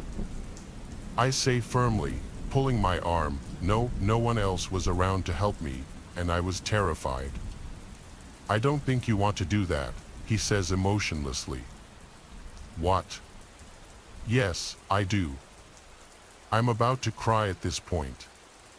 I was so confused and scared, and he starts explaining, "Listen, June, my mom is in the driveway, and if you don't get in the car soon, she's going to call the police and tell them that you're depressed and that you've threatened things. The police will come here and cause a scene, then hold you against your will." My brain started going a million miles a minute. I lived in a university residence and really didn't want the police to pick me up where everyone could see me and cause a scene. I also had been to the hospital before, and my school had warned me of possible repercussions if I tried to do such things on campus again, which he reminded me of. I was really confused and I felt betrayed. However, quickly weighing the pros and cons in my head, I thought about supporting my boyfriend when he needs me, and not causing a scene would be the easiest thing to do. Still not realizing what he was trying to do, I told him I wasn't happy about that, and I didn't want to be with him for much longer if he was going to treat me this way. But the threats continued, so I went to his car. I got there and saw his evil mother, Dora, with the most disgusting, ugly smirk on her face. I was just about to call the police when she said, "Luis stands beside me as I get in the back of the car, and he gets in the front, and she starts to drive." As the shock wore off, I realized that I was pissed. I started yelling that they were manipulating me, and I went off on Dora for manipulating her son and being a bad mother. I yelled at him for being a bad boyfriend. Meanwhile, Dora was screaming at me, calling me a bad girlfriend, and saying that I should leave Earth because I was such a bad influence on Luis. We had one of the most intense arguments I've ever had with anyone. I truly hate confrontation, and I honestly didn't know I was capable of so much rage. Dora then pulled over the car and said, "Get out." I lunged at the door, ready to run away, but she said, "I will call the police on you." I hesitated. Who will they believe? A reliable older lady with a respectable job or a little autistic hood rat like you? Especially with your history of mental health issues? Then she laughed. The situation dawned on me. I couldn't leave. While I hesitated, hands still on the door handle, she escalated her threats to tell the police that I assaulted her and her son after he tried to break up with me. She said, "In my car, you don't get to talk to me like that. So either be civil and quiet or get the hell out." Luis stayed quiet throughout the whole car ride, not defending himself or his mother, or even helping me, just stone cold and expressionless. I started crying and begging her to please let me go, to which she said, "You have every right to leave." But I felt like I had no option, so I swallowed my pride, apologized to Dora, and let myself get driven to their house. I tried texting my friend about what was going on, but she wasn't answering. Once we got there, it was like 2 or 3 in the morning. I wasn't sure because, of course, my phone had died. Great timing. Dora had been taunting me and making fun of me the whole way home, and I wasn't even able to defend myself after her new threats. I was still crying, and Luis helped me out of the car. He held on to me as I went inside. I don't know if it was because he wanted to get me in quickly or because I could barely move. I was crying so hard. They kept shushing me, and Dora raised her hand as if to slap me if I didn't shut up. In her words, so I held my tears until we got inside. Once we finally got inside, Luis brought me straight into his room. He asked if I wanted to watch a movie, but I just laid down on his bed and sobbed. He sat beside me and touched my arm in what would have been a comforting way under different circumstances. I pulled away, and he just quietly watched his videos, occasionally telling me that this was for the best. Now I couldn't hurt myself as long as he was protecting me. Now we could both be safe together. His dad was home, but the whole time everything was happening, he said nothing to me. He only came into Luis's room one time to give me a strange look and then leave. Really weird guy. Luis's mom came in a while later and told me to sit up and stop crying, saying that this was the best for me and Luis and that she was only doing this because she cared about us. I didn't have anything to say to her, so I just petted her dog and didn't make eye contact. She berated me, insulted me, and made fun of me with no reaction other than a few snide comments from me that Luis said were uncalled for. In more tears and silence, she then started going after me for petting the dog. "Why won't you make eye contact? What are you, autistic?"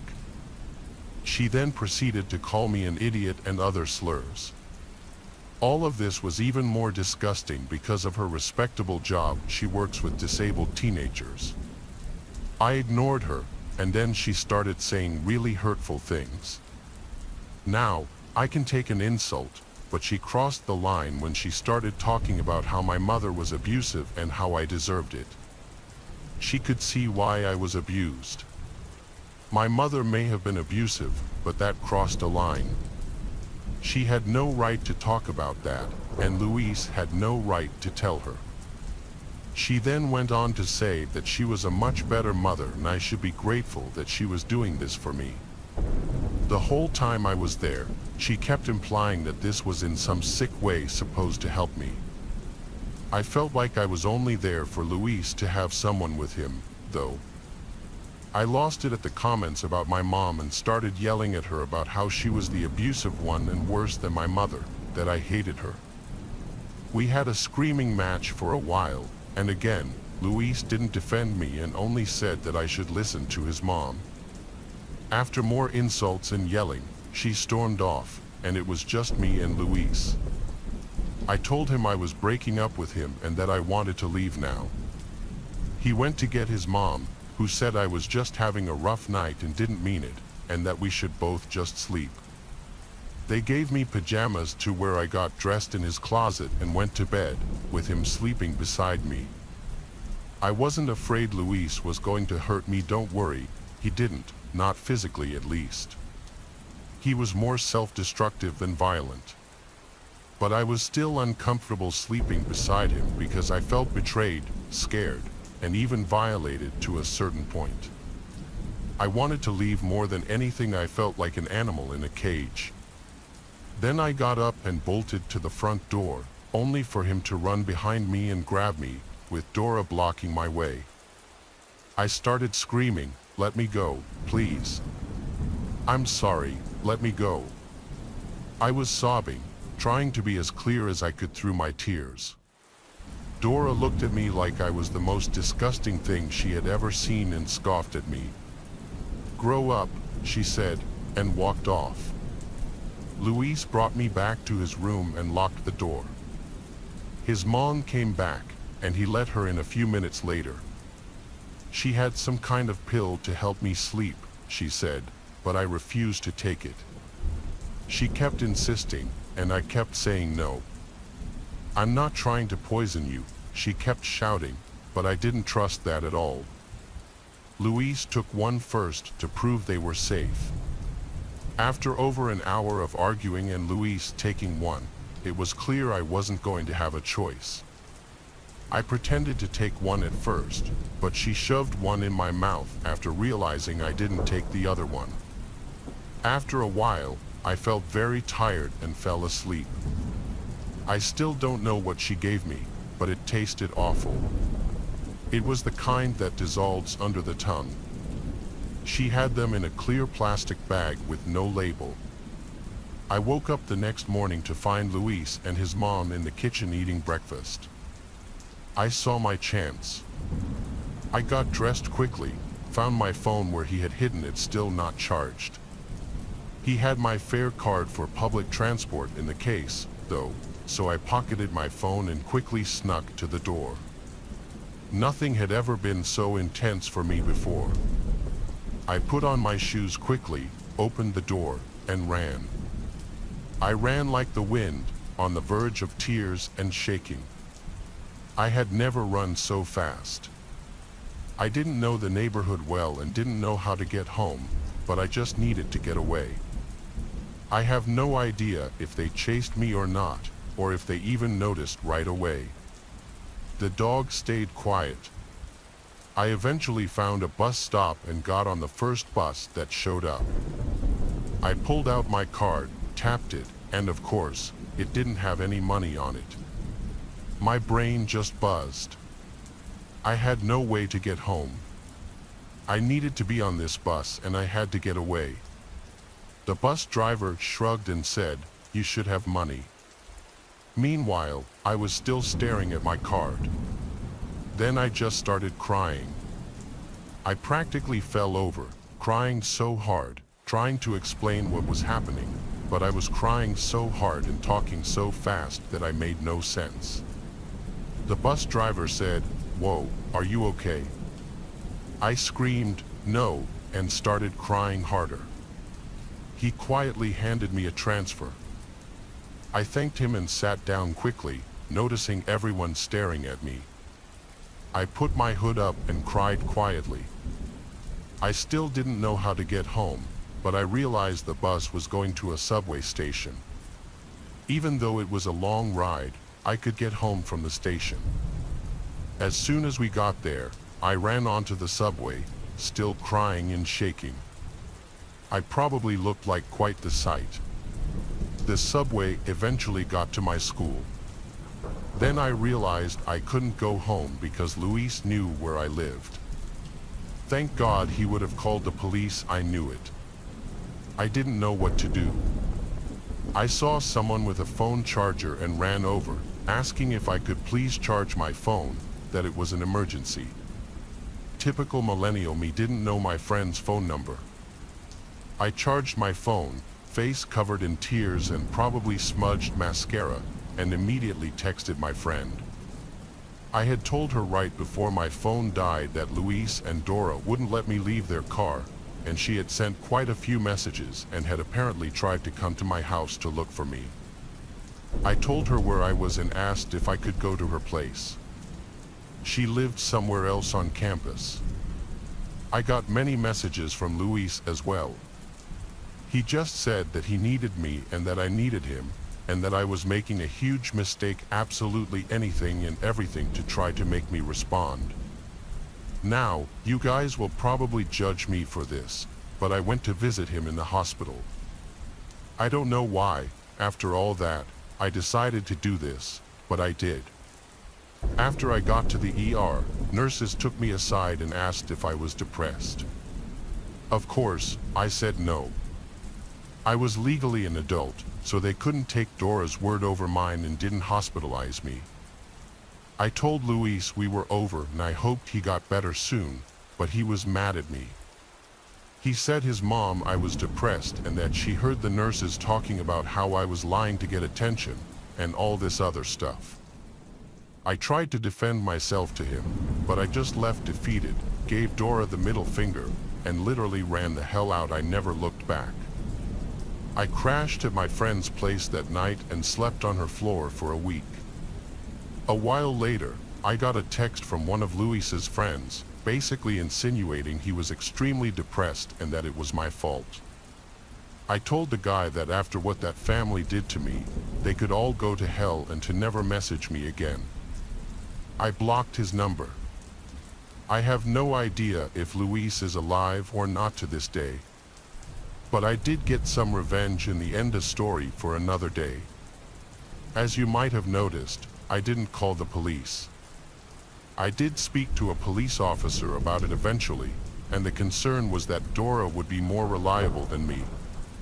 I didn't have much evidence, but they said if I wanted, I could file a report. Honestly, I never did. Two don't want to have anything to do with them anymore. I think I may die in this Airbnb. I don't know where my friends are, and I don't even know where I am. None of us would have been able to afford this on our own. Even with 5 of us, it was still pricey. But to be fair, it was one hell of a house.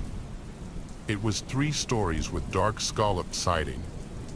Paul had grown up in the area and he had found the place. He had heard all sorts of things about the place being haunted and some of the dark history growing up, but it hadn't been open to the public back then. When we chose this town as our friend group destination, he jumped at the chance to stay here. I was intrigued, but the prospect of staying somewhere haunted excited me a lot less than it did my friends. From the moment we walked in, Ida and I seemed to both pick up on the vibes that unnerved us as Katie, Diane, and Paul went room to room looking around excitedly. We both hung back and hovered closer to the front door. The house was beautiful, yes, but in a foreboding sort of way. The dark wood and stained glass meant that very little light truly filtered in, even in the peak daylight hours. The old floorboards protested our friends' steps as they explored the house. A door off to the side of the kitchen caught my attention, and I found myself drawn to it. Inside was a staircase. It was narrow and incredibly steep. You could only see a few steps before it rose out of our sight completely. It looked old and, to be honest, terrifying. Do you want to join the tour?" Paul shouted down to us. Paul got around like an expert and shared trivia about the house, even though he claimed he had never been there before. He talked about the place like it was an old friend. He was the newest one to our friend group, and I had only known him for a few months, but this was the most excited I'd ever seen him. He was almost giddy. The house was large enough for each of us to have our own room. I wasn't excited about that. The last thing I overactive imagination and I needed were a giant room to myself. Just as my eyes began to close that night, I thought I heard something move along the floor above me. It sounded like something large and wet was being dragged along the floor. No, not passively dragged, it was crawling. I could hear a faint mournful sighing sound through the grate on the wall. I turned on my phone and listened to some music to drown it out. It sounded like it was moaning now. I turned the music up louder, covered my head with a blanket, and burrowed my headphones into my ears deep enough to cause future hearing loss. If you can't hear it, it can't hurt you, right? Somehow, I did manage to fall asleep. I asked the others if they had any odd experiences, but it was just me. Paul looked excited. He had lots of questions. He truly was hoping the house was haunted. I just told him I heard footsteps. I felt like that made me sound less crazy than if I said I heard something crawling, crying out in the night. He looked at me with a sly smile, almost as if he knew I was lying. We spent the day in town and had an amazing time. Katie asked around about the house we were staying in. And an older man in a little ice cream shop we visited told us that he thought it was irresponsible and dangerous to rent the place out after what had happened there. It turns out a number of tragedies occurred there, from as recent as the owners before our Airbnb host, and then dating back to nearly 200 years earlier. He mentioned how he believed that enough suffering could result in opening a door and letting something in. "So do you think it's haunted?" Diane asked, her green eyes wide. She had been hanging on to the man's every word. "Well, I always thought that haunted implied that a human passed on but never left." He scratched his chin and leaned in for effect. "But I don't think that what walks those halls was ever human." His words hovered over me the rest of the day, like a dark cloud. The sounds from upstairs continued on the second night. The wet slaps, followed by slow drags and cries above me, sickened me. I mentally nicknamed whatever was making those sounds the crawler, and immediately regretted it because giving it a name did not quell my fears. I turned the music on again. I woke up around midnight, and the album had ended, but luckily so had the disturbing sounds from upstairs. I heard voices coming from the living room area and figured I'd see if my friends were also being kept up too, but there wasn't anyone there. It wasn't like I had just missed them. In this house, the creaky floor would have indicated their movement. I tried to quietly slide back to my room with my socks gliding across the smooth wooden floors. Not too long after I had closed the door, someone gently rapped their knuckles on my door. It was as if they had been steps behind me the whole time, but why hadn't I heard them? "Can I come in?" Katie whispered. I was so relieved. The house was really getting to me, and I was grateful for the company. Before I could even answer, she repeated herself in a more sing-songy voice. "Can I come in? I want to show you something."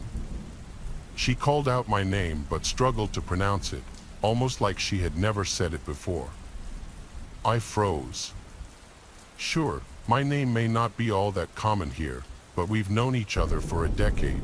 She always pronounced it with ease. At my lack of response, it sounded like she was banging at the door. She let out a sound reminiscent of a wounded animal. I turned all the lights on in the room and spent the rest of my sleepless night trying to figure out how to tell my friends I wasn't going to spend another night here. I would still pay my portion, of course, but I was going to be staying in town tomorrow night. I smiled to myself at the thought, yep, staying in town tomorrow in a hotel. I'd have to use some of my savings, but it'd be worth it. The next morning, Paul stared at me, transfixed. Hey, he leaned towards me. What was up with you last night, HM? You came to my door. You kept trying to get me to come to the basement with you, remember? I had never gone to Paul's room. I was too busy with my own ordeal. And Diane had similar stories. One of us came to their room and said something along the lines of, "Have you seen the basement yet? Let me show you," and tried to lead them down there. None of us opened the door, Diane because she was too tired and not in the mood to socialize, Paul because he didn't know me that well and thought I was acting strange. AA, like me, had the feeling that the visitor at her door was not one of us. Paul and Diane were accepted by this seeming confirmation that our Airbnb was haunted. AA stared at me, her face grim. As for KK, well, she never came to breakfast at all. We had plans, and when by noon Katie still hadn't come downstairs, I volunteered to check on her. I ascended the stairs, taking in the unique features of the house. Instead of an open space in the atrium on the third floor, there was a beautiful stained glass window placed horizontally on the roof. Parallel was a skylight where the sunlight filtered through. It cast red and purple swatches of light on the floor below. I had never seen anything like it before. I'm sure this won't come as a surprise to you, but Katie wasn't in her room.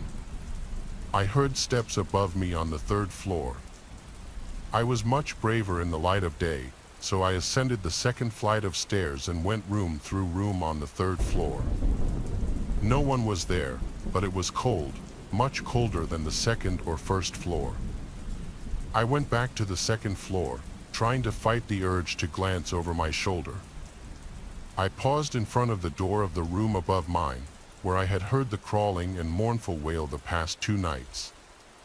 I considered it for a moment and decided to open it. It was locked. Part of me was relieved. While I was upstairs, our friends had checked around the grounds. The only places they hadn't checked were the basement and whatever was up the stairs in the kitchen. We had regrouped in the kitchen and stared at the dark, steep stairs. Paul said he'd checked the basement. If one of us could please take the kitchen stairs. The tight space made him nervous, he said. It seemed like a fair trade. After a moment of awkward silence, Diane volunteered to my immense relief.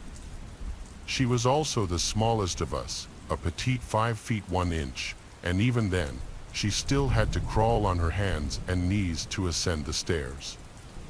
We waited. We heard her walk around above us, calling out for Katie. She was up there a while. It sounded like the space was massive. My stomach dropped as I realized I heard 2 pairs of footsteps, one above my head and another further into the kitchen, but moving towards the person above me, Diane.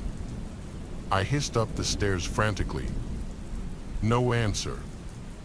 I took a deep breath and prepared to ascend after her.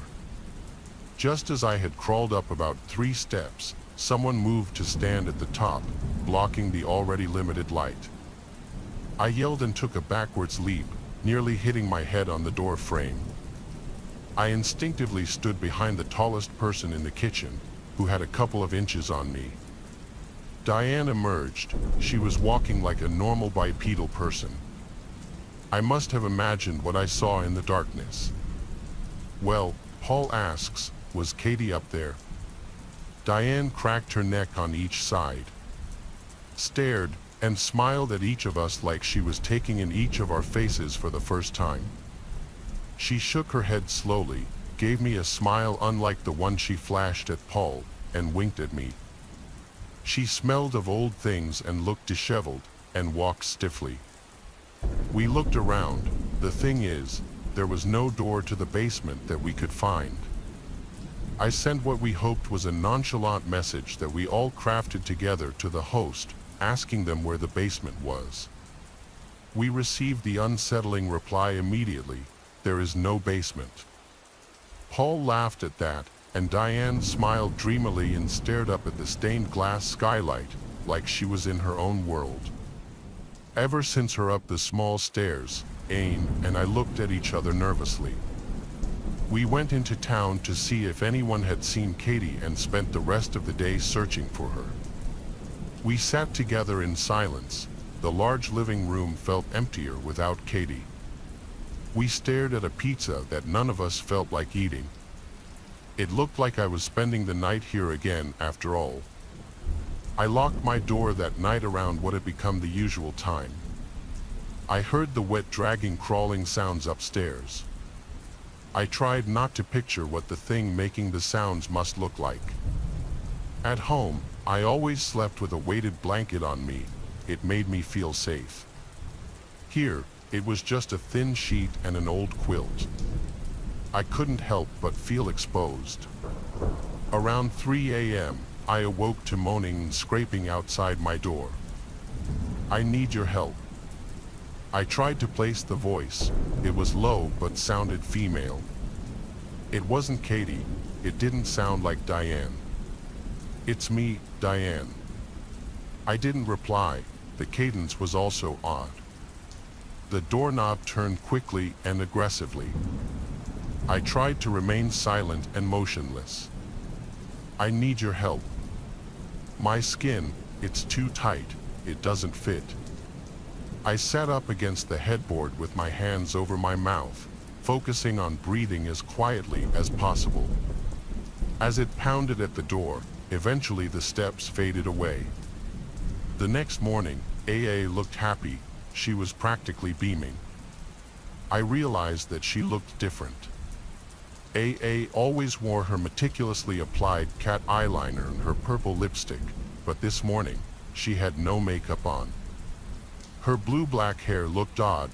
Her bangs, which were usually carefully styled and ended in a delicate point between her brows, were hastily rushed off to one side. I'd always admired how she presented herself and wished I had the skill and patience she did. She didn't look bad this morning, but she didn't look like herself either. Diane and Paul hadn't calmed down. "I'm going to look for the others," I whispered. "You should look up there," Adu whispered in the same husky, foreign voice that I heard last night outside my door. She pointed to the kitchen stairs. I felt my throat tighten and shook my head quickly. She responded with a smile. I half expected her to leap at me or follow me on my search for Paul and Diane, but she didn't. Instead, she crawled back up those narrow, thin nightmare stairs, showing the same oddly proportioned dexterity that Diane had demonstrated the day before. I knocked on Paul's door nervously. It was also locked. I continued to knock until he came to the door, groggy. He seemed mildly annoyed at the intrusion and blocked the view into his room with his body. When I told him I couldn't find Diane, he told me he'd meet me downstairs. Diane was nowhere to be found. AA had yet to come back from the room above the kitchen. I could hear tearing and wet chewing sounds coming from up the stairs. I locked the door wordlessly and tried to fight back the bile rising in my throat. I tried to tell Paul we needed to leave while it was still daylight. I didn't want to leave our friends either, but we needed to come back with more people because something terrible was going on. We were outmatched. We were probably outnumbered.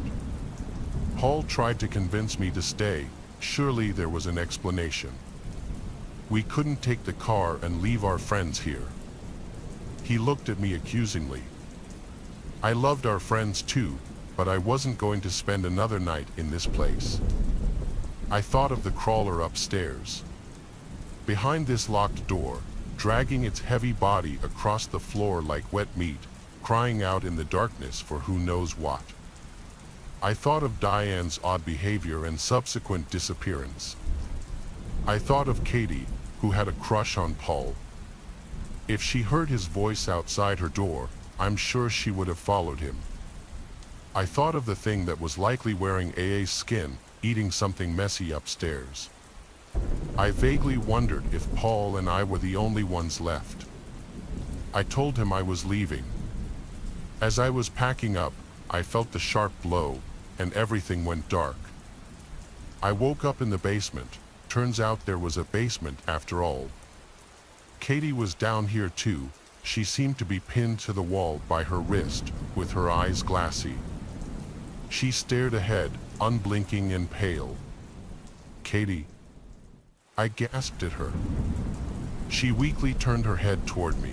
She was wearing the same clothes she had on 2 days ago. Mascara streaked down her cheeks. I was just relieved that she was alive. I heard footsteps on the stairs. It was Paul. He was carrying a nice chest and a satchel of tools. I had never been happier to see him. He came to me, squatted by me, and patted me on the head like I was a child. Beaming. "You're awake. Great. You still got more mouths to feed." He rubbed his hands together excitedly, and there was a kind of madness in his eyes. Despite all the terrifying things I experienced in this house, realizing that Paul was a part of whatever was happening was 10 times worse. The small remaining hope I had flickered out in that moment. While he fiddled with the tools, selecting something long and sharp-looking, I shifted and positioned my legs beneath him. As Paul approached me, I sprung up and ran towards him, hitting him hard with my shoulder. I seemed to take him by surprise, and I took advantage of his momentary confusion to pick up the chest, the only way I could with my hands bound by one handle, and swung it at him. It connected with a dull thud, and he fell backwards. I turned towards Katie. Now I could see her legs. It was as if something had been gnawing at them. I could see bone peeking through her torn jeans. I knew I'd have to come back for her later. There was no way I could move her in her current state. I ran up the stairs, and my heart sank when I found I was in a part of the house I had never seen before. It looked older, and lacked meticulous care applied to restoring and cleaning the rest of the place. I wondered which of the many doors led out, but the fact that one door was nailed shut served to both further dash my hopes and answer that question. I limped. My leg was asleep through the dusty hallway. I found a room where light seeped through 2 small windows and locked the door. I called the police. All I can do now is wait for help. I can either get one of the sealed windows open or the police find me here before Paul or one of the other residents. At around 9:30 p.m. on the night of August 29, 2002, 31-year-old Andre called home to excitedly announce that she'd gotten a raise. Her husband, Tom, congratulated her on the good news before Andre told him she'd soon be finishing her nursing shift at the Columbia Green Long-Term Healthcare Facility in Catskill, New York, where Andre worked part-time. It was fantastic news for the couple, as the extra income would make providing for their 2 children considerably easier. An hour and a half later, at around 11 p.m., Andre said goodnight to her fellow nurses, headed out into the parking lot to her 1994 Jeep Grand Cherokee, and then began the drive back home. She made the same commute to and from work every single day, driving back and forth along State Route 23 in the Jefferson Heights area of Catskill, and that night was no different. One coworker claims that Andre drove behind her for a few minutes after leaving the office, but given that the weather that night was rainy and foggy, it wasn't long before she lost track of Andre on the dark, rain-slick roads. The drive from the nursing facility to Andre's home in Freehold, New York, is about 12 to 15 miles, so 20 minutes driving time at the very most. Andre's husband expected her home at around 11:25 and he usually stayed up to greet her as she came through the door, but that night Andre didn't show. It wasn't entirely unusual for Andre to have her shift extended at short notice, either to cover another nurse or because a patient required urgent care, so initially, Tom didn't bat an eyelid at his wife's absence. He didn't even bother to call the hospital to make sure she was actually still there. He just went to bed at his usual time completely unconcerned. Tom later recounted that he woke up at around 2 a.m. on the morning of August 30th and noticed that Andre was still not home. But again, due to the erratic nature of the job, he simply went back to bed, assuming that there had been some kind of emergency. The following morning, Tom awoke at around 6 a.m. to find that Andre still hadn't returned home. He called the hospital but was told that she left at 11 the previous night. He then called Andre's mom, Shirley, and asked if she had stayed over at her place. Shirley had only just returned from a Florida vacation with Andre's daughter from her first marriage, and naturally, her mother was excited to be reunited with her, so it seemed only logical that Andre had driven to her mother's that night.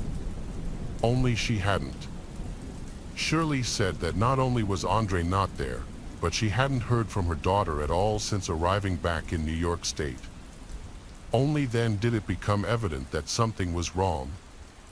Both Tom and Shirley became increasingly concerned for Andre's safety. At 10 a.m., an increasingly desperate Tom got in touch with Andre's stepmother, an ex-police officer who helped him file a missing persons report. However, she also advised him to call around Andre's friends to check if any of them had seen her. The first 48 hours are crucial in any missing persons investigation, and with any luck, Tom might be able to locate her before anything untoward occurred. One of Andre's friends, Cale, recalls getting a voicemail from Tom at around 1 p.m. that day saying, "Hi Cale, it's Tom. We're having trouble locating Andre. If you've heard from her, please call me. Thank you." Cale has since stated that the first thing that struck her about the voicemail was Tom's unusual tone. For a man whose wife had been missing for more than 12 hours by that point, Cale claims he sounded remarkably indifferent. "You'd expect him to be panicking and anxious," she said, "but he just sounded all low and sad, almost resigned. It was only a day into the search, and he sounded like he'd given up." Cale had been very vocal that Tom did not sound concerned in this voicemail, just sad.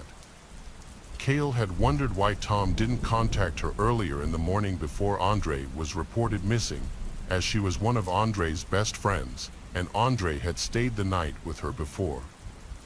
She also wondered why Tom sounded low-toned and sad on the voicemail instead of panicked and concerned. Considering it was less than a day into not being able to locate Andre. Cale also noted that Tom could be rather controlling sometimes, that Andre had talked of him checking up on her frequently if she went anywhere without him. So according to her, the fact that he was content to remain in the dark regarding her whereabouts for almost 7 hours is extremely suspicious. On the evening of the day she was reported missing, Andre's friends got together to walk the route she would have driven home that night, keeping their eyes peeled for any sign of her or her Jeep. Her friends theorized that because it was raining that night, Andre had taken an alternate route due to the poor weather. But since they knew exactly which short road she would have turned down, they figured that they would find her and her car right away. But not a single sign of Andre was found along the entire route, almost as if she and her vehicle had simply vanished into thin air. Law enforcement initially speculated that there had simply been some kind of automobile accident. Given that Andre seemed to have disappeared while driving, officers were told to keep a sharp eye out for a black Grand Cherokee while they conducted a foot search covering a 12-mile radius. Their search penetrated deep into the woods, covering every home, road, and body of water that Andre's Jeep could have possibly ended up.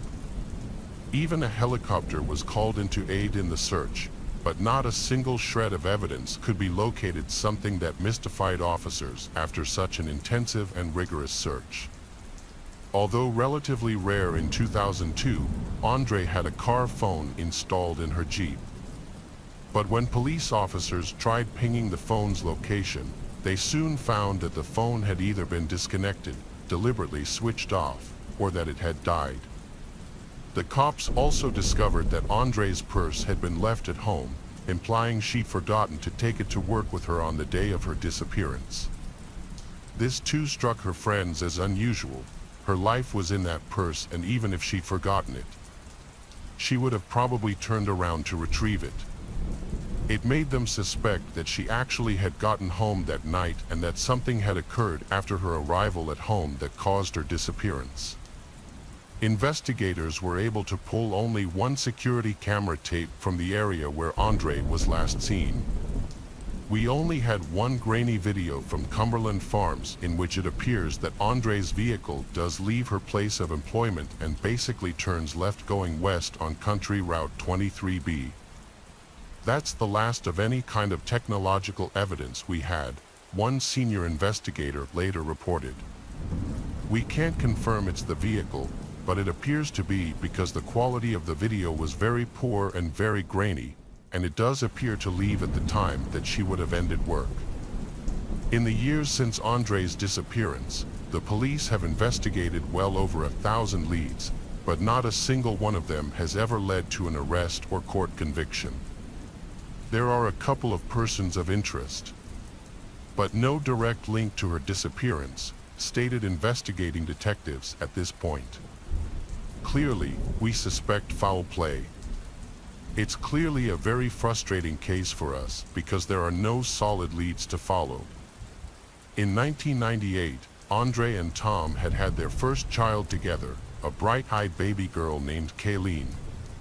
But within a year, rumors flew that Andre was planning on leaving Tom, taking Kayleen with her. Yet many have testified that Tom did not treat Sanzia, Andre's daughter from her first marriage, very well at all. They claimed he had a habit of yelling at Sanzia, although the girl later explained that although Tom was harsh with her at times, she described herself as a bratty child and felt that Tom was a good stepfather overall. Tom and Andre shortly after discovered that she was pregnant with her second child, Quinn, whom she gave birth to in 2000.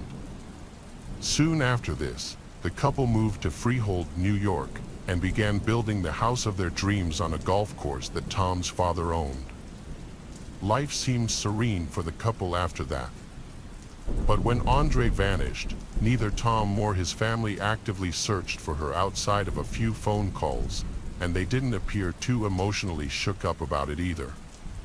Tom claimed he was perfectly cooperative during the investigation and contributed financially to a private search effort, but these claims are contradicted by several news outlets who argued that not only did he ignore them, but that his monetary donations to Andre's friend's PI fund were pitiful.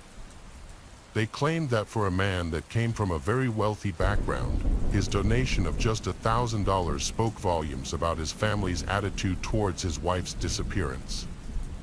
Although Tom claims his reluctance to mount a serious campaign of public appeals was motivated by his desire to protect his children from the macabre maelstrom of rumors and accusations regarding the death of their mother, a few months after the media circus surrounding Andre's disappearance had died down. Representatives of the Montel Williams show reached out to Tom to book an appearance. Characteristically, he declined, but Andre's circle of close friends jumped at the offer of re-exposing her case to the public. After all, anything that might produce new leads or clues was worth the effort, and they harshly resented Tom for turning his back on such an opportunity. Then, in 2017, Crime Watch Daily attempted to arrange an interview with him at his home. Again, he declined, but the wall of silence had been so prevailing by that point that Tom's father agreed to participate in a segment that aired later that year. He told Crime Watch that he firmly believed that his son had no involvement in his wife's disappearance and that it would have been easy for someone to dispose of the Jeep to erase any evidence of a potential crime. During the same segment, a police investigator revealed that Tom had partially completed a lie detector test during the initial investigation, but that his father had essentially pulled him out of it under the advice of his attorney. Some have viewed this as highly suspicious, but considering how inaccurate the test can be and how a faulty reading could be used to gain a false conviction, Tom's father could well have been right to stop the test. In light of the fact that Tom had permitted full police searches of his home on 3 separate occasions, it looks less and less likely that he's anything resembling the guilty party. Andre's daughter from her first marriage, Sonia, who's not related by blood, has actually been very defensive of Tom over the years and is a staunch believer in his innocence. She publicly stated that some of the media portrayals of her stepfather amounted to nothing but hit pieces of hacked journalism that try to sensationalize something deeply personal to her and for all the wrong reasons. At first glance, there appears to have been no financial motivation for Tom to disappear his wife. He came from a wealthy golf course owning family, she had no life insurance, and she didn't have much in the way of savings either. But as you're about to hear, we can't rule out greed as a motivation for her murder. Tom's father only partly owned the golf course that had made him rich. The other owner is a Russian national, one believed to be involved in serious organized crime, who also lived on the golf course not too far from Tom and Andre. Apparently, when police asked Tom about the possibility of this mysterious Russian being involved in his wife's murder, he mentioned something curious. Andre had mentioned walking in on an argument between the silent Russian partner, Ron, and a number of other men who were exchanging harsh words and hushed voices. The men grew silent as soon as they detected her presence, and Andre left feeling very intimidated. It's also been theorized that the golf course was nothing but a front for the Russian mafia, who in turn leached funds from the business until Tom's father was in their pocket. If this was the case, Andre's disappearance could have been meant as a warning to him of what would happen if he didn't pay up. Yet whether the murder was intentional or Andre died in the process of being taken is entirely up for debate, as police have never deemed the theory worthy of investigation. In 2016, a tip came from a woman whose mother had worked at the very same healthcare facility as Andre. She claimed that her brother had caught sight of Andre on a handful of occasions while ferrying his mother to and from the hospice and had developed a dangerous obsession with her. This man had a long history of indecent assault and attempted kidnapping and became one of the prime suspects in Andre's disappearance. New York State Police ended up draining a pond near the man's Catskill home while cadaver-sniffing dogs scoured the nearby countryside, but like countless searches that had taken place before, not a single shred of evidence was found. However, both Shirley and Sanzia believe this obsessive individual is to blame and purport that he could have been hiding in her Jeep before Andre got in to leave work that day. Because the back doors in her Jeep apparently did not lock, it's then that her abductor struck. Andre was recorded on CCTV departing her workplace with no unusual indicators, but what happened after she left the parking lot is anyone's guess. In light of such a theory, it's safe to say the police have ruled out the possibility of a car accident and are focusing on the sole possibility of foul play. They've also ruled out the possibility that Andre simply ran away. Given her promotion at work and how much she loved her job, she was also a devoted mother and led an active social life, suggesting that if she did run away, she'd have informed a friend or taken her kids along with her. Over the years, many tips have come in from all over New York and neighboring states from people claiming to have spotted Andre alive and well, but as you can imagine, nothing has ever come of any of them. What's frustrating about this case is that the number one suspect is essentially incapable of committing the crime. In order to successfully evade detection, Andre's killer would have had the resources and time to dispose of a huge automobile and essentially disappear it from the face of the earth. This would have been nigh impossible for one single person to do unless they had some kind of subterranean body shop at their disposal. But this would suggest a network of motivated, twisted individuals dedicated to abducting and disappearing those unfortunate enough to be caught on the roads at night. And if that really is a possibility, a rational way to explain this disappearance, then maybe none of us are as safe as we'd like to believe. We're supposed to feel safe in our vehicles, machines built with safety belts, airbags, and roll cages, but Andre's disappearance shows that we're just as vulnerable as our forebears while on dark country roads. And just like back then, predators stalked the highways in search of fresh meat. Out of all my strange experiences, this is probably the most compelling I had, simply because I was not alone when it happened. I was not with just the average kind of people either. I'll put in as much detail exactly as I remembered them, so this may be long. I can't mention the name of the company I work for to protect my job, but it's one of the largest telcos in the Philippines, which is synonymous with the word world. I currently work as one of the senior IT network and server engineers there. I usually get assigned to work on priority repairs on various cell sites and server data centers, mostly in far-flung provinces. This happened in mid-December of 2018 in Nueva Vizcaya, a mountainous province in the northern region of the Philippines.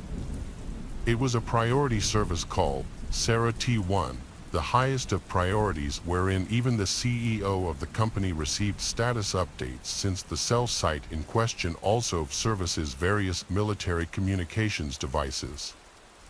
As soon as I got into the office, I was dispatched immediately, carrying with me various equipment to replace the existing ones at the cell site. It was a 6-hour drive from Manila.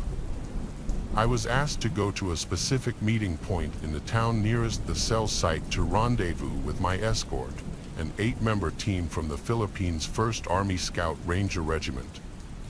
The area of the cell site is a place where the local communist movement, the New People's Army, is highly active.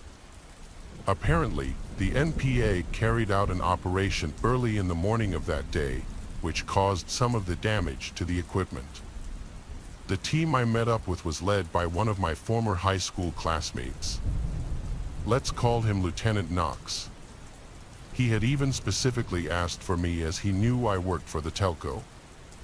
He had his men transfer the equipment to their truck, and we began to travel to the cell site. It was already dark at the time. During the long uphill ride, Lieutenant Knox and I did some catching up when they suddenly received a call. I don't understand military speak, so I could not tell exactly what we talked about, but he updated us accordingly, saying that a village on the way to the cell site requested assistance with a possible NPA member harassing a household. Apparently, the man had climbed up on the roof of someone's house, and he was still in the area. Being the nearest, Lieutenant Knox responded that his team would be handling it, so we drove towards the area, keeping the headlights turned off. The countryside, especially the poorer places, are very dark. Soldiers aren't allowed to smoke at night in places like these, since the light from their cigarettes could be clearly seen even from afar, giving away their position. It was that dark here. I was hesitant since I'm not exactly a soldier, but he brushed it off, saying it would be a good chance for me to become a soldier for at least one night. Lieutenant Knox, I can say, is a battle-hardened junior officer. He's been to a number of dangerous situations and has fought in many encounters, both high-profile and low-key. He's the type of guy to jump in quickly then ask questions later. I remember him being like that even in school, a very cocky individual, but not entirely without cause, especially now that he was in the army. He even received a medal recently, although I wasn't sure for what. Either way, he said, we're going in. It's part of the job. Now, you have to understand the Philippine army usually does the police work in these areas where communists, Muslim insurgents, or bandits are active. And when you send in the scouts, the best our military has to offer, you can get an idea of the kind of situation it places in. Even other countries recognize the abilities of the Philippine Scout Rangers, all the more so in this case since these scouts came from the 1st Regiment. They're the best the scouts have to offer, from what I was made to understand. We got to the place a little over 5 minutes after, with me still having second thoughts. Dude, make up your mind. Either you shadow me or I leave you in the truck. But if you stay here, you're gonna be free dinner for the commies. Can't spare you a babysitter for this one, he explained to me. So he made the choice easier for me. I didn't have plans to be abducted. I was already soiling myself, basically not cut out for this stuff. I just wanted to repair the cell site and go home, but I did have plans to get his wife to get back at him for this. Here, he said, handing me a loaded 9mm and 2 clips. I know you're used to this one, and the safety's on. I sat there thinking I wasn't getting paid enough for this job, and I recalled my company insurance policy. It doesn't even cover sports-related injuries, let alone anything you'd see in a firefight. But I didn't have time to dilly-dally, so I stuck with my friend instead of waiting for someone to drag me into the woods and getting held for ransom, which no one's gonna pay for, let's face it. The plan was for 6 of his men to break off into 3 pairs to surround the house in question. Me, Knox, and his sniper Mason were to head over to the water tower about 60 meters out. I guess he planned to snipe the guy and have his men stand by on the ground in case the sniper missed. As we trekked over to the water tower, he told me, "You're too stiff, man. You're wearing dark clothes. No one's gonna see you. We'll be in and out in 10 minutes.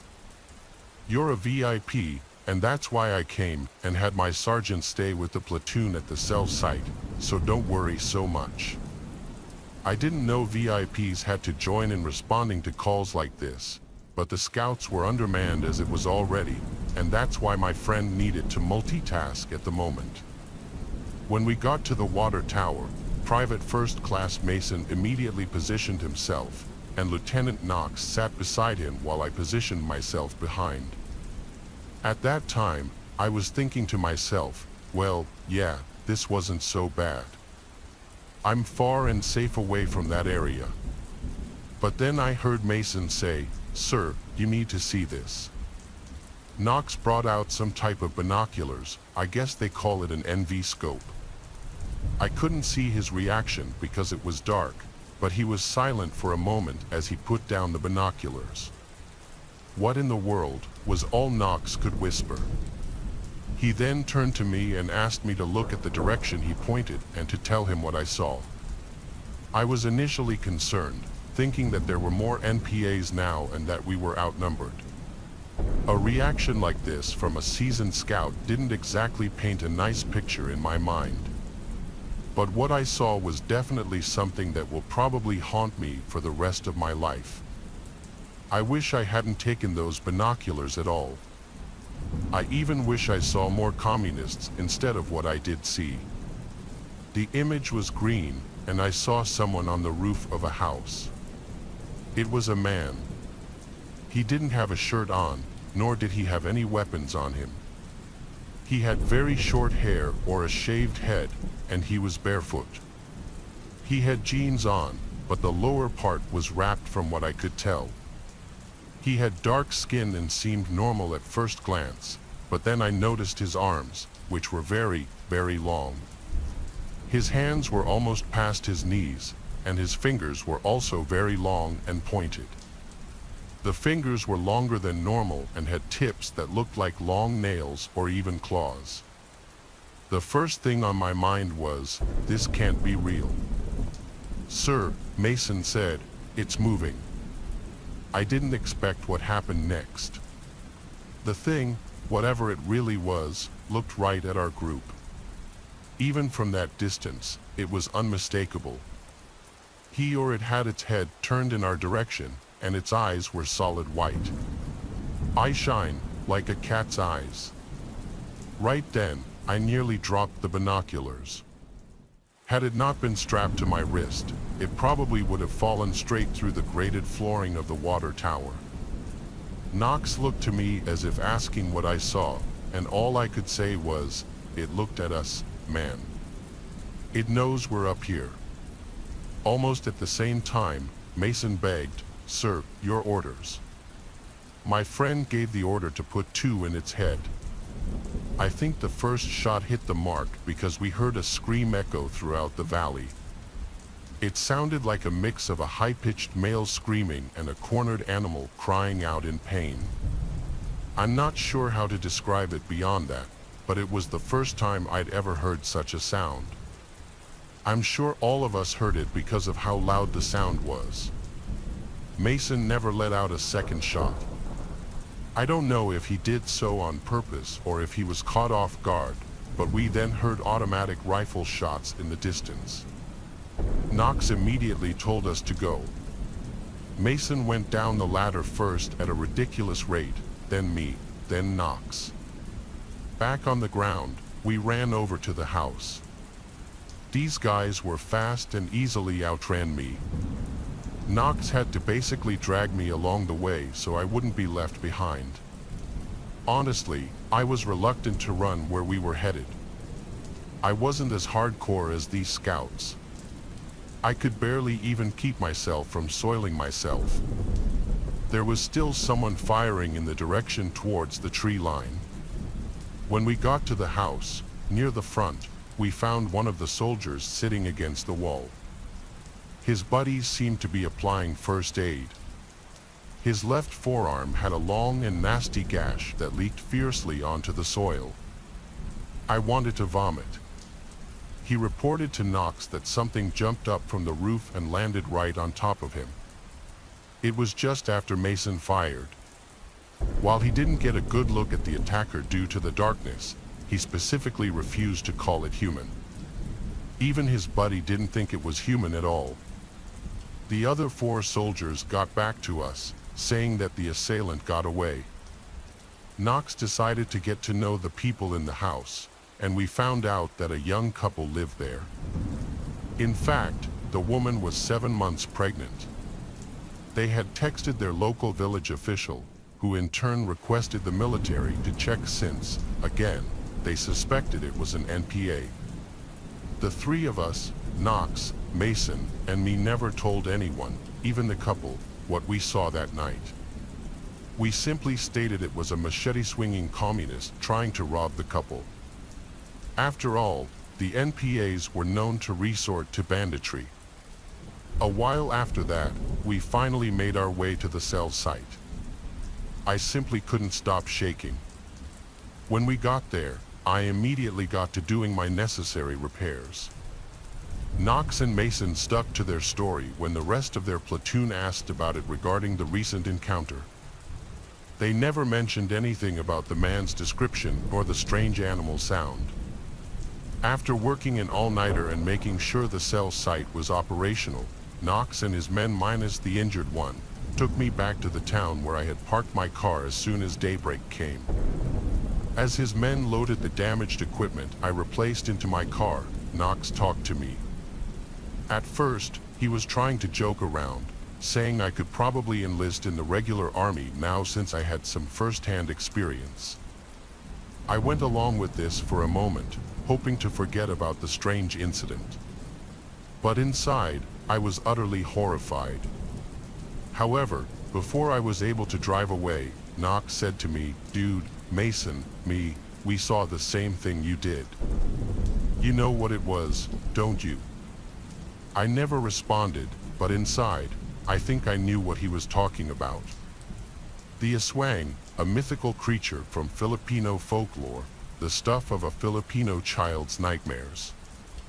The description, the sound, it was the only thing that made sense explaining what the thing was during the Spanish era from the 1500s to 1890. These creatures were said to be once human who were supposedly blessed by the moon priestesses of old called Baba even, so that the people could have the power to fight the Spanish colonizer who had done them wrong. It is said that the Spaniards decided to persecute these priestesses for witchcraft, then spread tales that Aswangs attacked locals and foreigners alike. The Aswang is a creature said to be able to shape-shift into either a human or an animal, but it is never able to correctly imitate one or the other. As a human, it has leathery black skin and disproportionate limbs. As an animal, like a cat or dog, it is always black and 3 times the normal size. It can neither speak nor do animal calls. It can only grouch out or scream. They usually eat the flesh of recently deceased humans and animals, but have a strange preference for the ill or pregnant women. Pregnant women like the one in the village. They can never become human again, and being in a swang is hereditary. No one will turn if attacked by one, although the wounds they inflict are often fatal. This is what Knox and I were both thinking, but I'd always considered it just that, just folklore. Yet there's no denying that what we saw that night wasn't human. I have never been back to the general area after, while Knox and his team had been dispatched to the south dealing with ISIS members. Before I posted this, I asked them about that night. It's hard to imagine a soldier of his caliber believing in such tales. I find it even harder as I write this to believe what I saw was real. But no matter how hard I try to come up with an explanation, I couldn't, except for the idea that it truly was an Aswang, the legend passed down by our forefathers. Knox said to me in reply, "I told you before, you and I both know what the thing was." I go with what I see, and most of the time, I don't have the luxury of time to doubt whatever is in front of me. I don't know if I'll ever know the truth, and I can't be sure if I even want to know. On July 28, 1977, Travis Victor Alexander was born in Riverside, California, the son of Gary and Pamela Alexander. Travis's early years were marred by tragedy. At age 11, an unstable and ultimately toxic home life forced him to live with his paternal grandparents after his father's tragic death in mid-1997. He was followed by his 7 brothers and sisters. Despite his rough upbringing, Travis performed rather well in school, attended college, and eventually secured a job with a company known as Prepaid Legal Services, PPL, first as a salesman and later as the company's motivational speaker, a position that paid considerably better. As part of his job at PPL, Travis often attended conferences that took place in Las Vegas, applying his trade as a motivational speaker in front of audiences of hundreds. During one such conference in September 2006, there was one particular woman in the audience who was enraptured by Travis's charisma and talent for public speaking. She approached him afterward, introducing herself and striking up a conversation that would spark a long-term friendship. This woman's name was Jody Arias. Jody and Arias was born on July 9, 1980, in Salinas, California, to a mother of European ancestry and a father of Mexican ancestry. After she met Travis at the PPL conference, the pair grew increasingly close, leading Jody to convert to Mormonism just 2 months later, actually being baptized by Travis himself at a ceremony that took place in Southern California. Despite the distance between them, the couple began dating a few months later, and Jody even took steps to move to Mesa and then Wairika, California, living in her grandparents' place to be closer to Travis. Travis and Jody had a tumultuous on-again, off-again relationship for almost a year and a half, often forced to maintain a long-distance relationship due to the fact that one lived in Arizona while the other remained in California for work. Such distance would put a strain on any relationship, but there appeared to be additional factors that made Jody and Travis's relationship less than healthy. From the very first time Travis introduced Jody to his close friends, they seemed to take an instant dislike to her. Jody didn't seem keen to impress or ingratiate herself with them, appearing generally disinterested in anyone but Travis. His friends detected a kind of jealousy in her, noting that she acted overly possessive of Travis while failing to show him much affection. From the start, they found Jody's behavior worrying, even frightening. Shortly after Jody moved into her grandparents' home in Wairika, she and Travis arranged to accompany one another on a week-long work-related trip to Cancun, Mexico. Scheduled for June 15, that the couple intended to make something of a vacation out of it. However, not long after, Travis reportedly went to company headquarters to request that his travel companion be changed to another member of the sales team. Speculation regarding this decision is abundant, but the best guess is that it involved a breakdown in his and Jody's relationship. On May 28th, Jody called Travis in a state of distress, telling him there had been a burglary at her grandparents' place where she was staying. Feeling unsafe, she begged to come and stay with him for a while. The burglars had stolen a number of valuable items during the break-in, but the most significant was a .25 caliber Colt pistol that belonged to her grandfather. The police had no luck finding the perpetrators and eventually gave up searching altogether, as they couldn't seem to find any evidence to identify those involved. In response to Jody's plea to stay with him, Travis straight up refused. This might be the best evidence we have that the two had broken up by that point, that if Travis loved her or had any feelings for her at all, surely he would have offered her a place to stay, but he didn't. Alternatively, it's possible that Travis did love her but was stopped from inviting her over by something else. That it's plausible that there were other women in Travis's life, but it is also possible he didn't invite Jody over because he was afraid of her. On June 2nd, Jody called Travis yet again, repeatedly attempting to reach him between the hours of 1 a.m. and 3 a.m.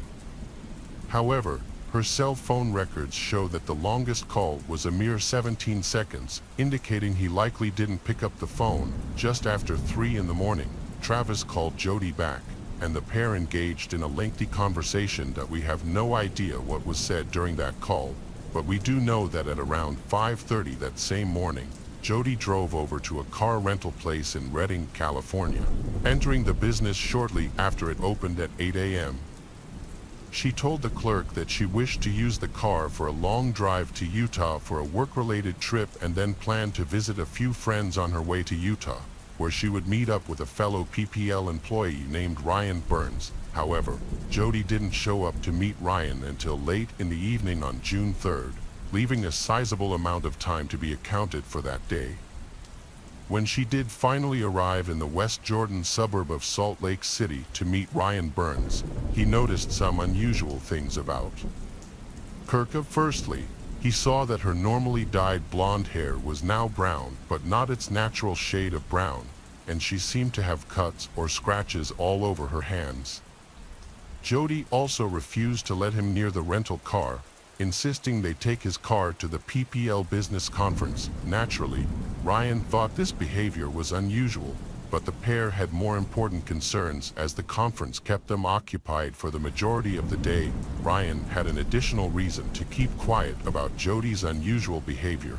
He and Jody had begun something of a love affair during their time in Utah, spending several hours hugging and kissing on a large beanbag chair at the place they were staying. Jody reassured him about the cuts on her hands by saying she had gotten them while working part-time at a Mexican restaurant in the Wairika area, an excuse that seemed sufficient to assuage his suspicions. Once their business concluded, Jody departed from Salt Lake City on June 6, driving back westward toward California. Her cell phone records showed that she tried to call Travis several times, leaving a handful of voicemails, yet she also apparently found a way to access the voicemail system. Why exactly she chose to do so remains a matter of conjecture, but it certainly constitutes some rather unusual behavior. When she returned the rental car to the outlet in Redding, the clerk began to inspect the interior as a matter of routine. It was then he too noticed something unusual. The vehicle was missing its floor mats, and on the driver and passenger sides, there were some kind of stains on the upholstery, as if some thick liquid had been spilled and left to dry. However, since the Upholstery was black and the color of said liquid was not visible. No suspicions were raised among the staff at the car rental outlet, and the interior was cleaned before it could be inspected by anyone important. Meanwhile, a few days prior, Travis's employers had tried to contact him for a conference call, only to have their calls go unanswered. This same pattern repeated for several days, with friends and colleagues calling, only for Travis not to pick up his phone. By June 9th, a handful of Travis's friends began to worry about his well-being and agreed to go over to his home to check on him.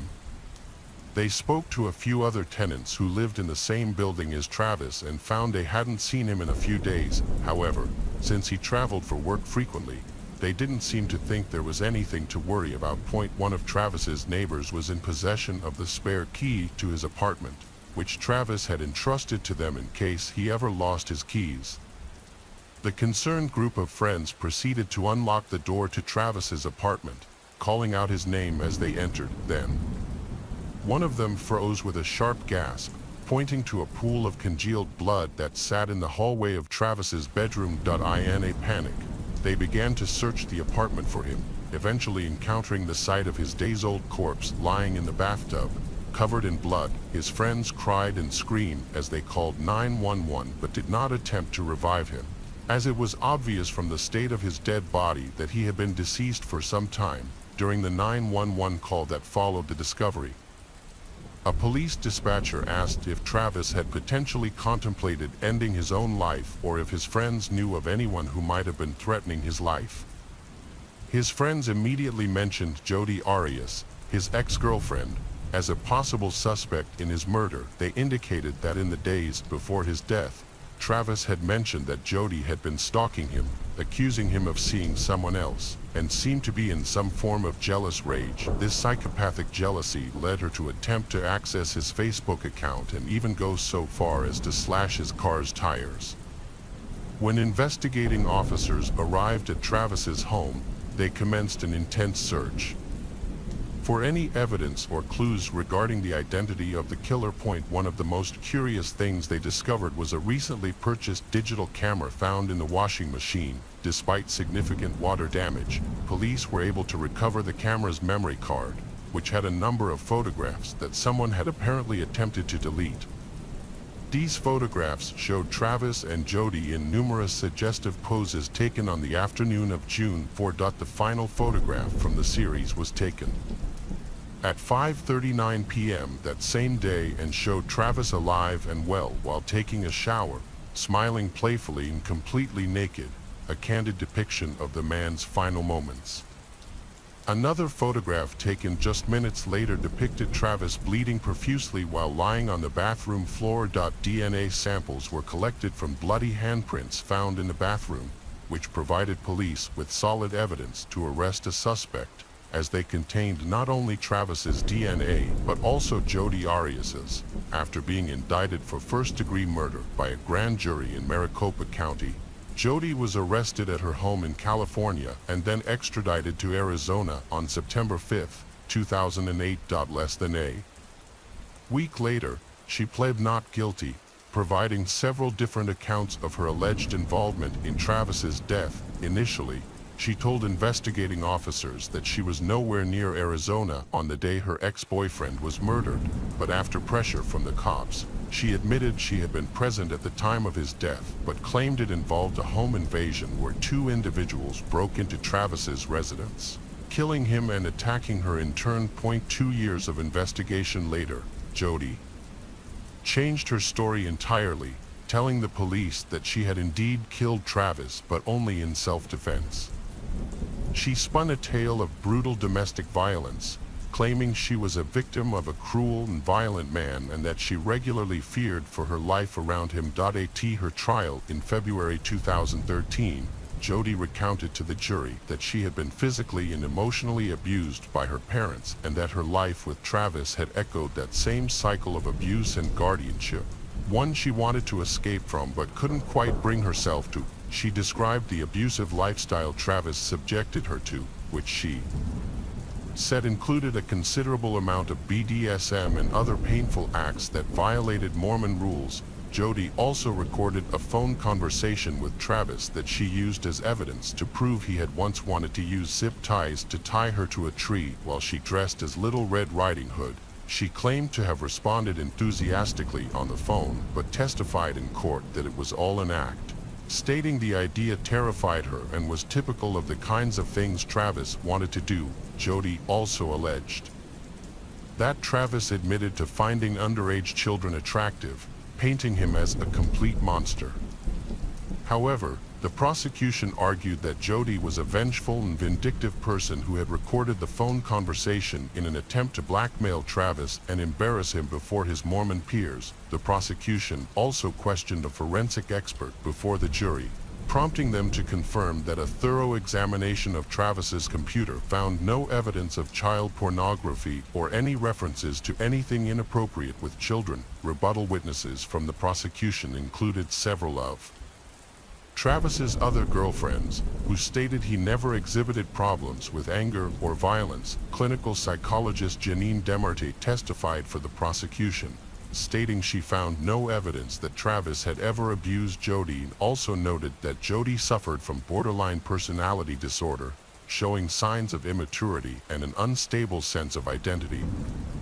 The final nail in Jody's legal coffin was the prosecution telling the jury that a single .25 caliber bullet casing was found near Travis's body, the same caliber as the gun stolen from her grandparents' place just a week before the murder. It turned out Jody had faked the entire burglary just to obtain the murder weapon, which not only demonstrated she was a dangerous psychopath willing to harm those close to her to achieve her goals, but also indicated that she had been planning to kill Travis for quite some time. After a trial that reportedly cost U.S. taxpayers over $3 million, the jury found Jody guilty of first-degree murder. She narrowly avoided the death penalty when a judge essentially took pity on her mental illness, sentencing her to life imprisonment without the possibility of parole. She was also ordered to pay Travis's siblings over $30,000 in damages. As of 2016, Jody is housed at Arizona State Prison Complex Perryville, and her case and trial have garnered considerable social media interest, with even Donald Trump commenting on what he called her obvious guilt. Perhaps the most disturbing aspect of this whole sordid drama is that Travis may have genuinely believed he had found the love of his life. Searching for the fairy tale romance that all people desire, he found the polar opposite, a living nightmare that ended with him losing his life to someone who could fairly be described as a conniving, violent, psychopathic predator. Relationships break down all the time for various reasons. People hurt, people cry, but most ultimately move on and find someone else. Jody took that chance away from Travis in a horrifically callous and bloody manner. Instead of letting Travis go, she dragged him down like a sinking ship, one from which neither of them will ever emerge intact. I grew up during the 1960s in a fairly large North English town. It was a nice place to grow up, and I liked it very much. But when I turned 16, my mom and dad told me I needed to start paying rent. Luckily for me, my mom had already gone and sorted me out with a job. The only problem was it was down at the local hairdresser's. It wasn't a bad job. All I did was sweep up hair, and I could have as many biscuits and cups of tea as I wanted. But unfortunately for me, being a boy and working in a ladies' hairdresser's meant that the other kids my age began to spread rumors about me. I'm almost certain you'll be able to guess what those rumors were. For the most part, I didn't give a monkey's bottom what anyone thought about me. Only I did care about one person who thought about me, and her name was Lucy. Lucy was the prettiest girl in my street, and when I realized Lucy might think that I was batting for the other team, I just couldn't have that. So one day, as I was walking home from the hairdresser's, I bumped into Lucy, who was on her way to the corner shop. She asked if I really did work in a ladies' hairdresser's, emphasizing the word ladies for maximum humiliation. When I answered yes, she followed up by asking if I liked working there. This forced me to think on my feet. I told her no, I didn't like working in the hairdresser's, and I was actually on my way to join the army the very next morning. Lucy seemed awfully impressed by this, which was fantastic in the short term, but I was also faced with the long-term problem of having to actually apply to keep my word. So that's how I joined the army, to impress a girl, assuming I could just leave if I didn't take to it. Only I did take to it. Soldiering was bloody hard work, but I loved it, and I don't think I can really explain why outside of reeling off the usual cliches. But they're true. You make the best friends you ever have in your life, then you blow things up with them. As a teenage boy, what's not to love? I kept in touch with Lucy for a while after I was sent to live on base, but after a while, her life moved on, and mine moved on too. Lucy moved on to some fancy university down in London, whereas I moved on to North Ireland. In the late summer of 1970, myself and the rest of Lancashire regiments for battalion were sent to Belfast, North Ireland's heavily divided capital city. For those that don't know, the mostly Catholic IRA were at the throats of rival Protestant paramilitaries, and the mistrust among civilians in both communities led to a very volatile kind of segregation. They didn't want to live together, but they also couldn't stop fighting. Our mission was to keep the two warring parties separate. But as time went on, we increasingly sided with Protestant paramilitaries since their loyalties lay with the UK. The whole thing was a bloody great mess that never should have happened in the first place, but we got sent there, so we all just tried to make the best of it, don't get shot, come home in one piece, and really, nothing else mattered. We were billeted in a place called barracks, which was right next to prison. We used to joke about not being able to tell the difference between the two and how the food in Kremlin was probably better than the stuff we were getting. There was also very little for us to do with the barracks. It was great if you liked table football, pool, or reading, but anyone with a pulse was itching to get into Belfast city centre whenever weekend passes were handed out. Mainly so we could go down to the local pubs to relieve the stress of living and working in a bloody war zone. Only, this war zone was unlike any other British forces had ever operated in. The older blokes in our company had served in places like Aden or Malaya, big open deserts or thick jungles where you could use all your core soldiering skills. But there we were, operating in an actual city full of innocent people, and even more jarring was the fact that it was a city within our own national borders. Before I left, my mom and dad were telling me to look after myself and all this other stuff like I was headed halfway around the world. I remember telling them something like, "I'll be fine. We're not even leaving the bloody country."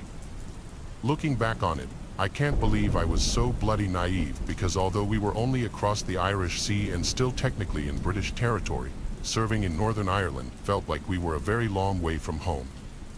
That kind of stress had younger lads like me longing for the comfort of the familiar, and to an Englishman, nothing is more familiar or more comforting than a good pub. I'm sure this is news to no one, but the Irish quite enjoy a little tipple, so the Corn Market area of the city centre had one on almost every corner. They were magnificent places too, some of them almost 100 years old with intricate stained glass panels behind the bar. There were some good pubs back home, don't get me wrong, but the Irish took things up a gear when it came to proper community pubs. All you had to do was find one with a "Soldier's Welcome" sign, and you were in for a ruddy good evening. I used to visit this one place quite regularly during my first tour, and I got to know the landlady and the regulars quite well. But the real reason I used to frequent this particular pub so much, when there were definitely places to get a better pint of beer, was the pretty ginger girl who used to come in and talk to the soldiers sometimes. I heard her name was Jenny, but I was far too shy to try and talk to her. Instead, I just kept on darkening the pub doors, even if I had to go alone, until she finally came over to chat with me. She was a few years older than I was, in her early 20s when I was still 18, but she was really easy to talk to. After a few hours of chatting, she gave me her phone number and told me to give her a call whenever I intended to visit the pub. I ended up doing just that at one point and invited her to join myself and a few of the lads in my section for a few drinks. That's when she told me that, as much as she appreciated the invite, she'd rather see me alone.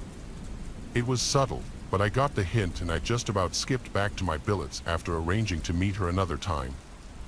I had to wait a whole 2 weeks to be issued another weekend pass, but the moment I did, I telephoned Jenny. It was really nerve-wracking having her dad answer the phone, but when he realized I was the soldier she mentioned, cue the butterflies in my stomach, he grew very friendly and then handed the call over to her.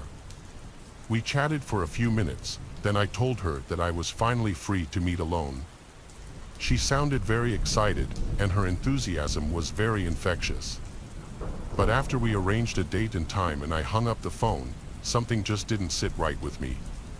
Jenny had mentioned living alone in a flat above a shop, so why did her dad answer the phone?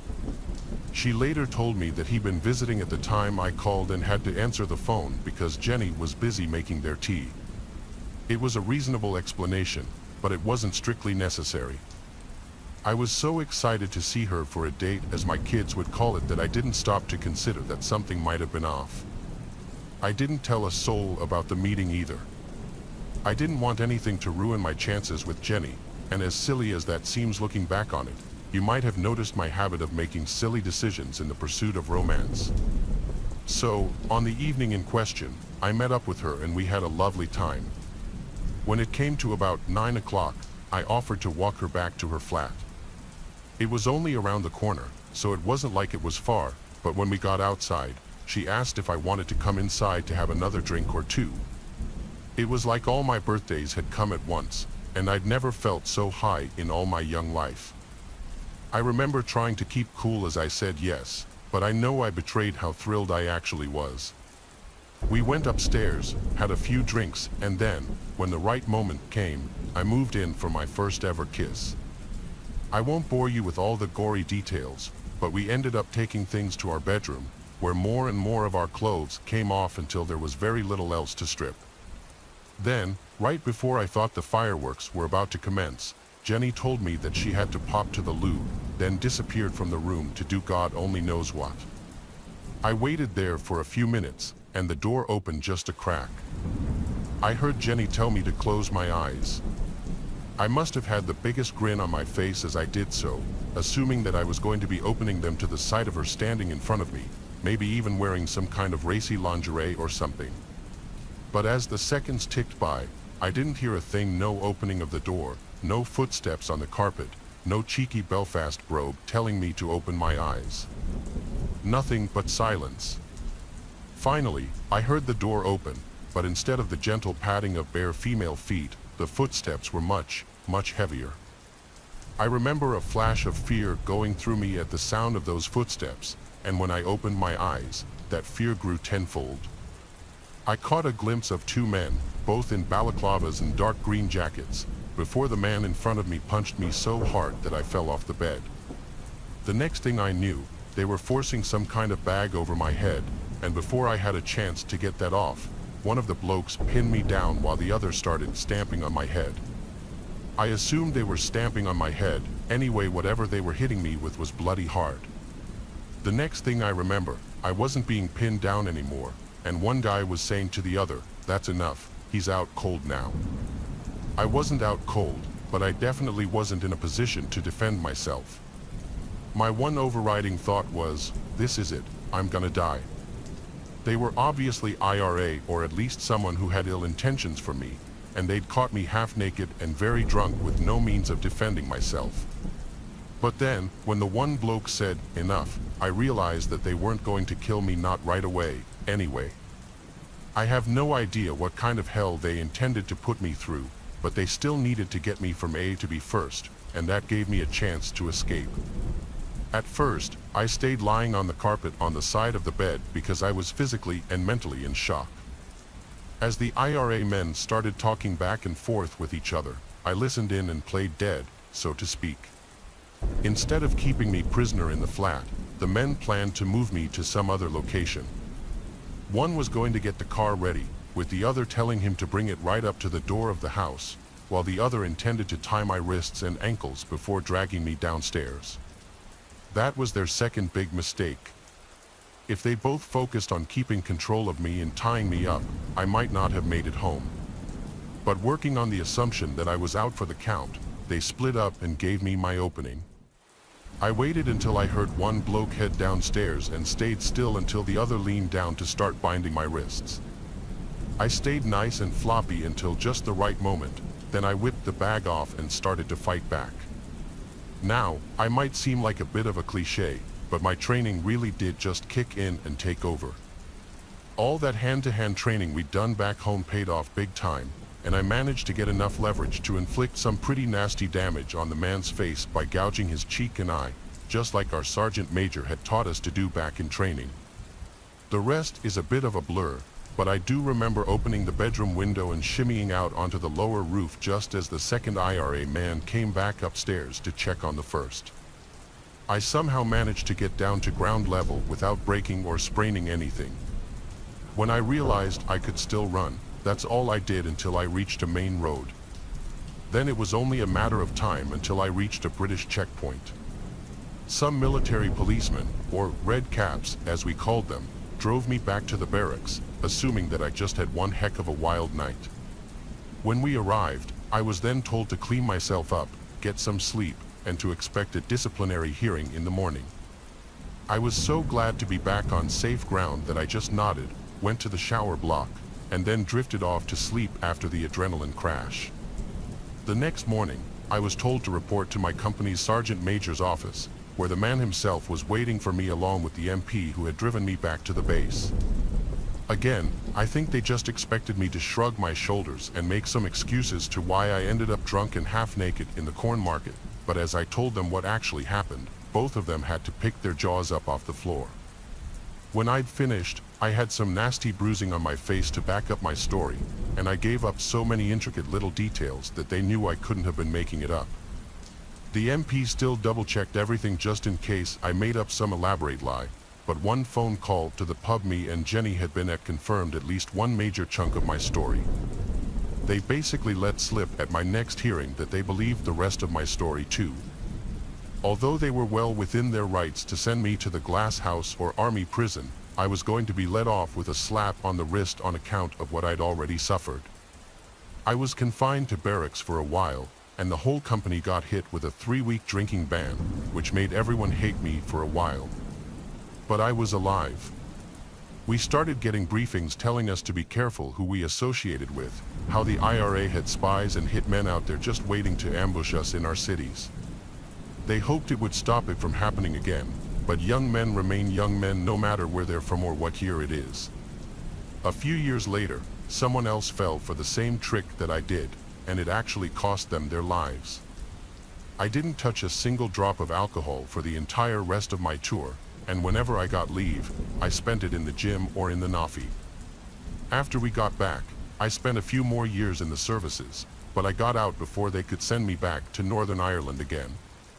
After that, I didn't tell anyone that story for 15 years, not until I met my wife. Even then, I waited until we were married. Mine isn't the kind of war story you tell in pubs so you can drink for free. Mine was something I was ashamed of. I was young and stupid and had been easily tricked. The thing that really hurt the most was that a pretty girl had made me feel handsome, interesting, and funny, and it all was just some big lie. Ever since I was a little kid, all the older men in my family would take me fishing every opportunity they got. It was like some family ritual. I, being the youngest, meant that I was next in line to become an expert like all of them claimed to be. The ones who took it the most seriously were my dad and his brother Eugene. Our houses were decked out like the ones you've probably seen on fishing shows. I won't go into detail, but if you took a step into my house, you'd instantly be able to tell my parents spend more time on the water than on the land. This is actually his story, not mine. My dad's a pretty hard guy to scare, but let me tell you, whenever he tells the story, it's like he's a different person. He doesn't like talking about it, but every so often at a family gathering or a special occasion, one of my relatives will ask him to tell it, and he will. My dad's name is Gwyn. He was fishing with my uncle Eugene and their close friends Clytus, Dylan, and Lagan. They had set out early before the sun had even broken the horizon, heading to a remote spot they had all agreed was prime fishing territory. This place was a couple of hours boat ride from the nearest marina, tucked away in a secluded cove-type area that few bothered to explore. It was known among them for its abundant bass and the occasional pike. The day started like any other fishing trip, with the boat cutting smoothly through the mist rising off the water, everyone sharing stories and jokes over the hum of the engine. They anchored the boat in a familiar cove surrounded by dense forest. Lagan was the first to crack open a beer, even though it was so early in the morning. My dad tells me all the time that Lagan is his wild friend, the one who tends to drink a little more than he should. They fished for hours, the only sounds being the occasional splash of a lure hitting the water and their own laughter, oh, and the occasional crunch of empty beer cans that they were drinking like water. As the day wore on, they had their fair share of catches, each one sparking a small celebration. As dusk approached, the light began to wane. A dense fog rolled in from the water. My dad describes it as the boat literally being swallowed by fog. Clytus, who was the most experienced fisherman of the group, kept saying that he had never seen fog so thick. That's how unnatural it was. Dylan, the jester of the group, was almost as drunk as Lagan, both of whom were seemingly unfazed by the fog that had ensnared them. It was starting to get dark. They had originally thought that they could just wait out the fog, but it didn't seem to be going anywhere. My dad and Clytus agreed that Eugene should just try to drive the boat out of the cove and into the open ocean, where the fog probably wouldn't be as dense. Eugene agreed, but even though he was typically the most cautious, he only narrowly avoided colliding with the shore. He refused to risk further damage to his prized boat. They reluctantly came to terms with the fact that they'd probably have to spend the night on the boat. My dad made the point that they'd need to tell their families about the situation, and of course, they had drifted into an area of the cove that had no signal. My dad needed to handle some business at work, so neglecting the problem was not an option. He offered to go ashore in search of a signal, and Clytus and Dylan said they'd join him. Eugene would stay back to guard the boat and an increasingly inebriated Lagan. My dad, Dylan, and Clytus made their way over to the shore and jumped out of the boat, only getting slightly wet. My dad made a point of snagging the emergency flares in the boat, just in case they got lost and needed to signal Eugene to come find them. The three of them made their way into the pitch-black woods, lit only by the shine of their phone flashlights. My dad and his friends have all done their fair share of camping, so it wasn't like a forest scared them too much. They began trekking uphill, hoping that higher ground would give them a better chance of finding a signal. My dad always made a point of emphasizing how dark yet eerily foggy the forest was. You could practically feel yourself slicing through the fog just as they were adjusting to the dense atmosphere. A series of strange clicking noises began to permeate the silence, first emerging from directly in front of them before encircling them completely. These sounds were unlike any forest sounds they were familiar with. It was rhythmic yet erratic, as if someone was tapping out a code meant only for the woods themselves. The distinctiveness of the noise made one thing clear: it was human-made. The realization that they weren't alone hit them like a freight train. Clytus, the most seasoned of the trio when it came to outdoor survival, whispered urgently for them to turn off their flashlights. "Don't give away our position," he hissed, with a note of genuine concern in his voice. As the lights switched off, the darkness became thicker than the fog. The clicking noises stopped abruptly, replaced by a silence that seemed to weigh on their chests. Time lost meaning as they stood there, frozen, unsure of their next move. I'm sure they were all thinking the same thing. The idea that they might have stumbled upon some kind of clandestine gathering or a woods cult was terrifying. Then, as suddenly as it had stopped, the silence was broken by rustling noises, this time much closer. Then silence again. And then a guttural scream echoed through the trees, a sound so primal and full of anguish that it rooted them to the spot. Before they could process what was happening, rapid stomping noises thundered through the woods towards them. The three men took off back the way they had come, acting on fear and pure instinct. My dad fired the flare gun behind them. The flare cut through the fog, lighting the woods up for a moment. The woods were as clear as day, and the sight that met their eyes was nothing short of horrifying. Illuminated by the flare's red glow was a pack of more than 10 individuals dressed in what could only be described as tribal attire. Some of them brandished wooden spears, but the light from the flare only lasted a split second. Dylan screamed and almost stumbled, but Clytus quickly grabbed his arm to keep him upright. My dad describes this part as the most overwhelming feeling of pure terror he has ever experienced.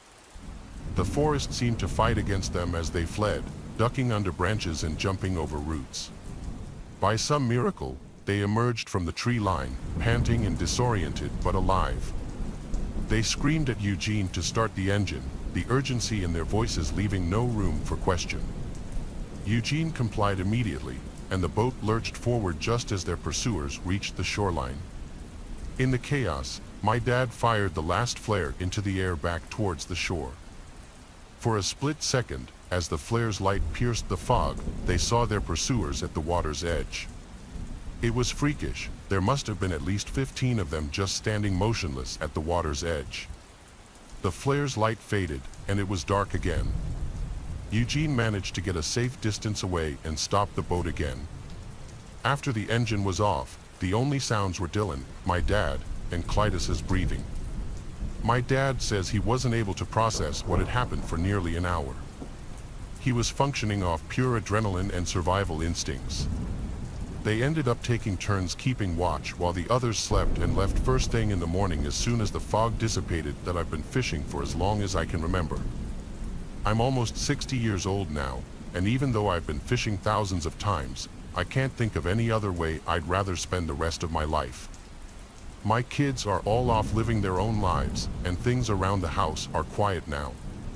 You could hear a pin drop most of the time. Sometimes I miss the old days, being able to throw the pigskin around with my boys in the backyard, but some things just aren't in the game plan anymore. I usually fish with my pals from college, but more often than not, I find myself going at it alone, like a lone wolf. This was one of those times. I haven't stepped foot outside upstate New York in over 15 years. I don't see a reason to. We've got some of the best fishing lakes in the country, and I plan on making full use of them. It was mid-April, in the early season, just after the ice out and before May hit. For whatever reason, I decided I wanted a more secluded spot this time around, so I chose a nondescript lake in the middle of nowhere that was pretty small. I drove up an hour before sunrise so that I could be out on the water when the sun poked through. I unstrapped my kayak from the roof of the car and made my way over to the lake. I rode out to the middle of the lake and admired the beautiful early colors starting to paint the sky. It felt like home. You can bet your bottom dollar I'd never trade a day like this for anything. It was a little chilly, but I've got skin like steel. I could tell the sun was just about to appear in the sky, so I started gearing up. I was shooting for a largemouth bass, so I made my way back to the outside edge of the wheat beds, planning to move back toward the middle of the lake if I got skunked. I went for a 6 and 1/2 foot medium action spinning rod with 9 pounds monofilament line. I was using a wacky rig, which is a 4-inch rubber stick worm, my go-to for catching largemouth. Just before I was about to start what would hopefully be a swell day on the water, I noticed something strange. Across the lake, I couldn't quite see what was going on, but I could tell that there was movement. At first, I thought it was a fellow fisherman, but curiosity got the better of me. I reached into my knapsack and pulled out my pair of binoculars I used for bird watching. I looked across the lake and saw 3 figures wearing dark colors and hoods covering their faces. They looked like they were digging a hole or something on the edge of the lake. I kept watching.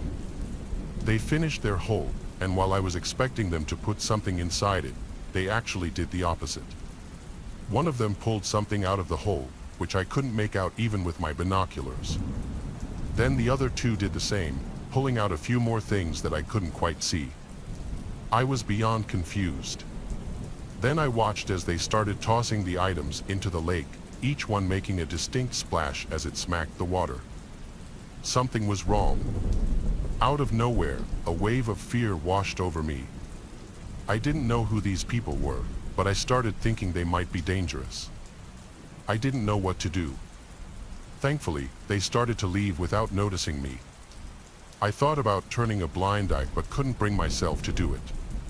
I waited until they disappeared into the woods and slowly rowed my way over. I was shaking at this point.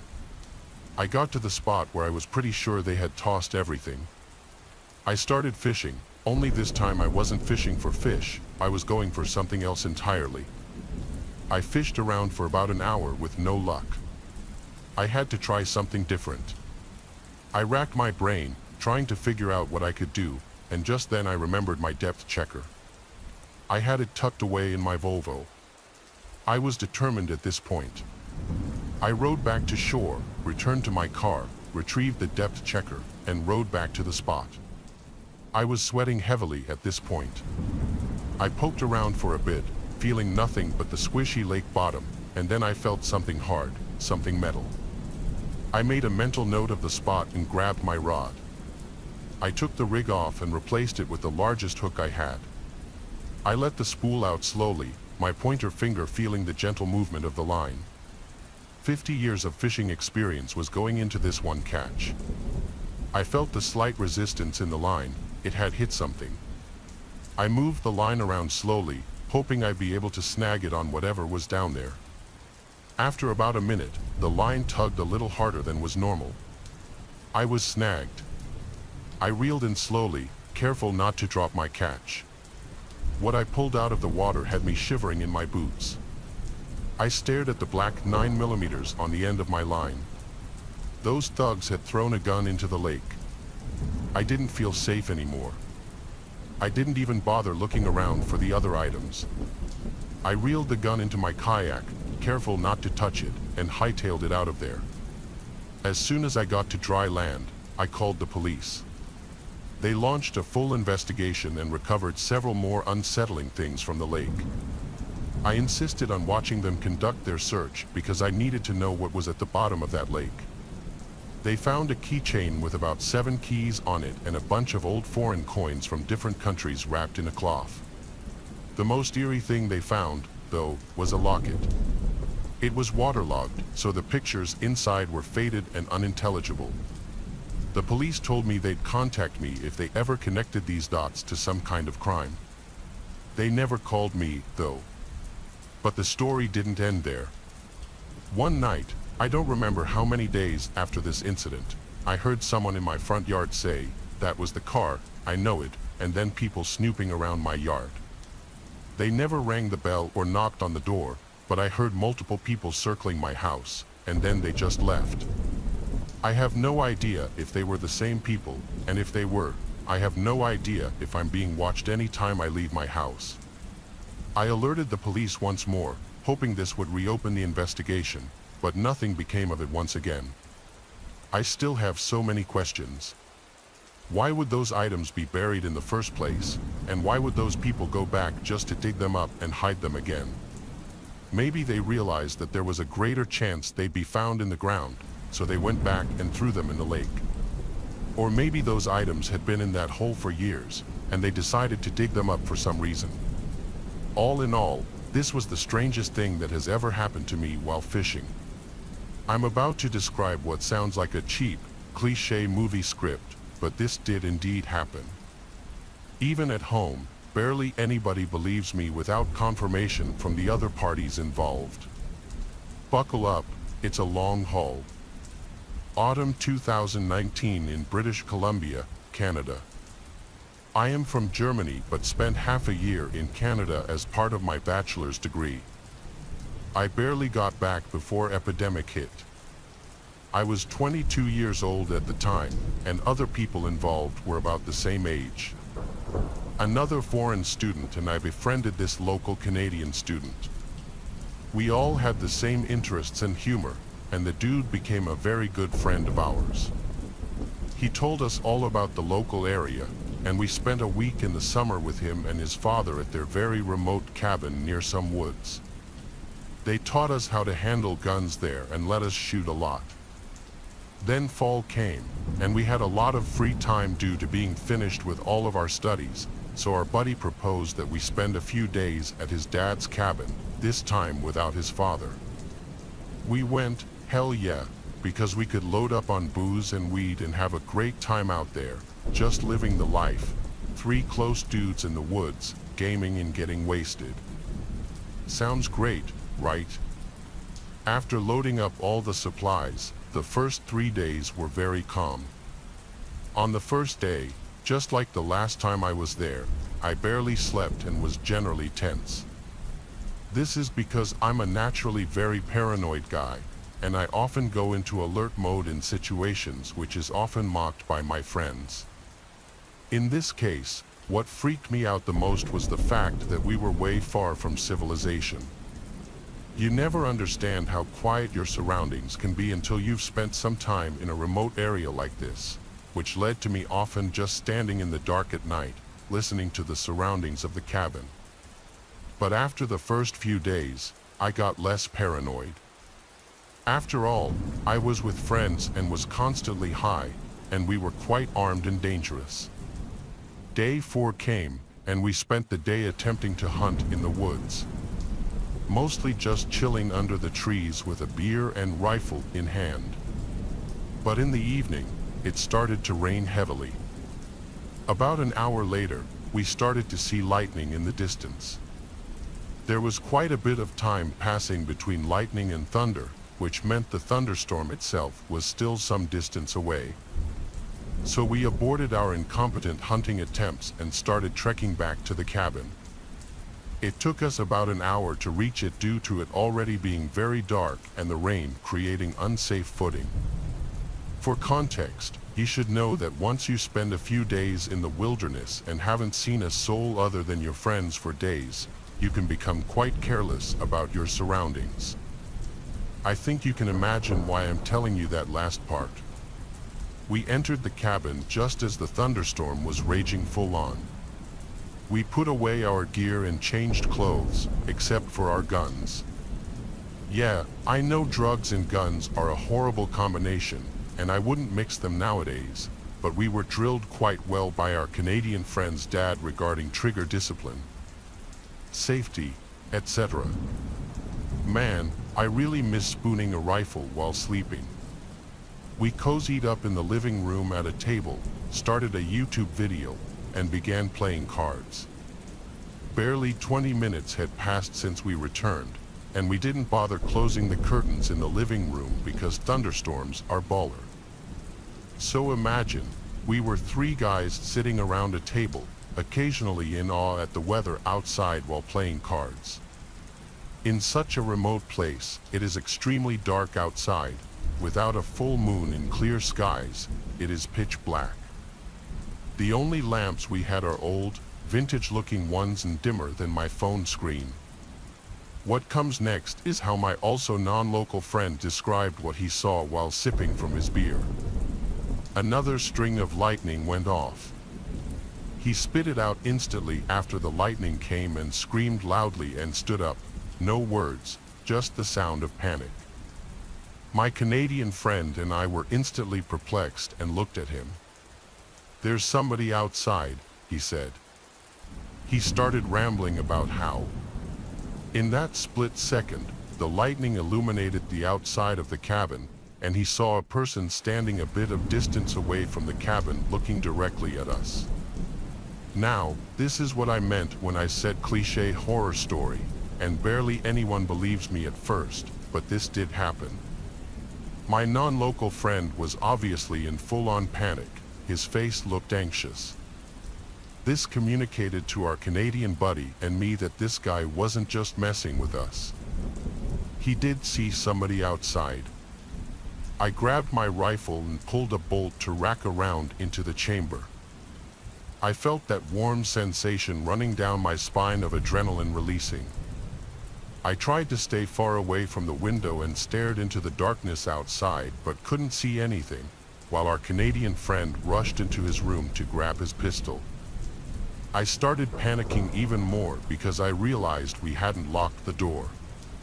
But really, why would we? We hadn't seen anyone in days, and we were in the middle of the wilderness. So I ran to lock the door. Our friend returned with his pistol, which he grabbed because there was a flashlight attached to it. He carefully approached the window, then changed his pace from sneaky to fast and pushed the window open with one hand while the other hand aimed the handgun outside. I wish I was any good at drawing, because what we saw next when our friend turned on the flashlight was the most terrifying image I'd ever seen. It's burned into my mind, and the fact that I cannot share that image with other people has been bugging me for years now. The light turned on. What we saw in that moment was a man, tall and slim, dressed in all black with a hooded raincoat, which he had pulled over his head, almost covering his eyes. He wasn't far away from the cabin, just a few steps away from the window, not standing as our friend had yelled earlier, but crouching, looking directly at us with clenched eyes and a terrifying little smirk on one side of his mouth. Another piece of lightning flashed, and for that moment, we were all frozen. The image of what we saw must have shocked the other guys as much as it did me, because nobody said anything for a few seconds. There was a hard-to-explain, dreadful feeling about seeing something like this in a storm in the middle of nowhere, a person dressed in a black raincoat suddenly crouching so close to you and facing you. Our Canadian buddy was aiming his pistol and attached flashlight at the also frozen, crouching, smirking man, and just yelled out with a slight stutter and a higher-pitched voice than I'd ever heard from him, "Get away from us or we will shoot." I guess at that moment, after his eyes adjusted, the raincoat man realized that this was not just a flashlight but a gun, and I was standing next to my friend with a hunting rifle in my arms. Raincoat man's slight smirk changed to something where I'm unsure if it was a shock or rage. All this was happening in less than a minute while my friend kept on yelling, and I was just frozen. The raincoat man figure turned about 90 degrees towards the nearest tree line and went from crouch to full sprint. Quickly, he ran away to the right side of our window. Two of us poked our heads out of the window to see where exactly he was going, but with the heavy rainfall and darkness, we could barely make out anything in the distance of that tree line. After a few minutes of just looking at each other in disbelief, we decided to pop off a few rounds outside the window to prove that we were for real and to cope. When the shock wore off, we decided to call the police. They asked quite a lot of questions on the phone to describe the location of the cabin and a description of the man who had just almost crept up on us, totally unsuspecting and only revealed due to lightning and luck. Due to us being in such a remote area, the cops told us it would take at least 1 or 2 hours for somebody to come out.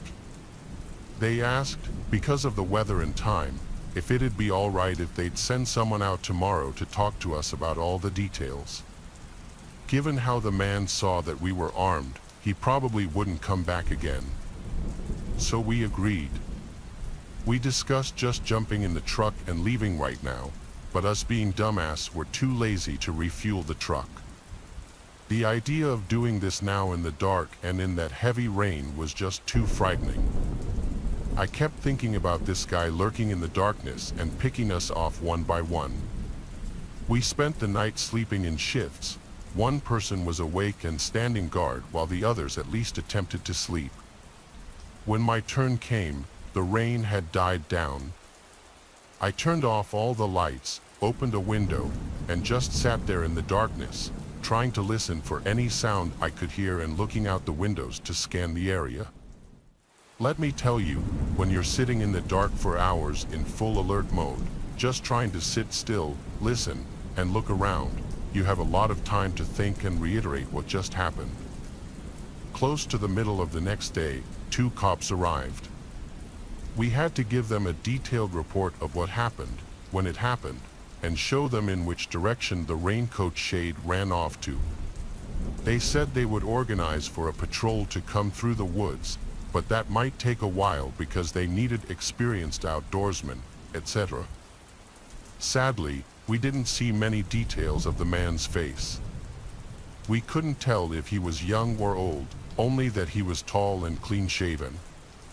The chances of finding who exactly that was and finding out what he was attempting to do were very small, though one of the officers expressed that this whole happening was deeply worrying.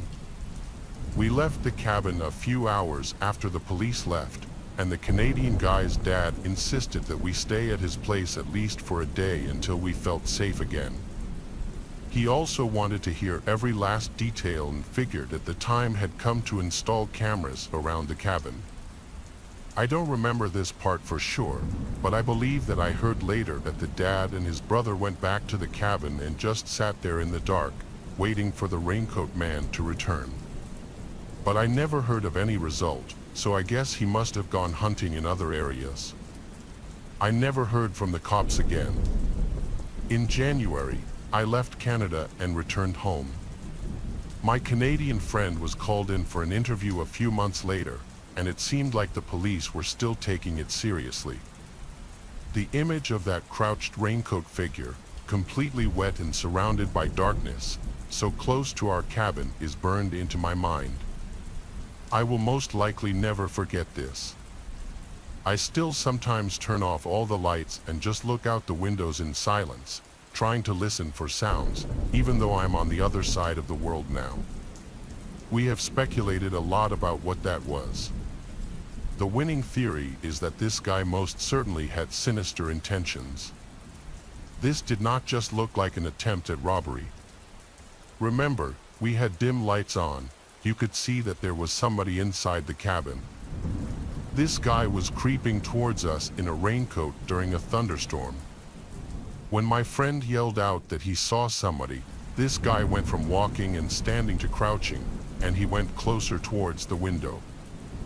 I suspect the man wanted to check what kind of victim was on the menu, and I don't really want to imagine what he had in store if there had been two unarmed girls in there, in a cabin in the middle of nowhere. We didn't see any headlights passing the clearing the cabin was on, and the guy also had no backpack or anything, just the raincoat and appropriate clothing. I'd bet my soul that this guy was a man on a mission who knew exactly what he was doing and was well prepared for it. While writing this down, I also started to think about the logistics of it all. The guy must have had a camp or at least a car hidden somewhere in those woods. You can't sustain yourself out there otherwise. I also got the feeling that he either came upon the cabin during the storm itself or that he spotted us in the woods during the hunting we did before.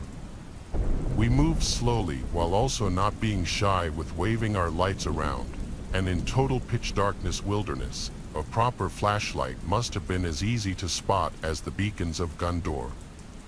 So he might have tracked us through the woods until we reached the cabin.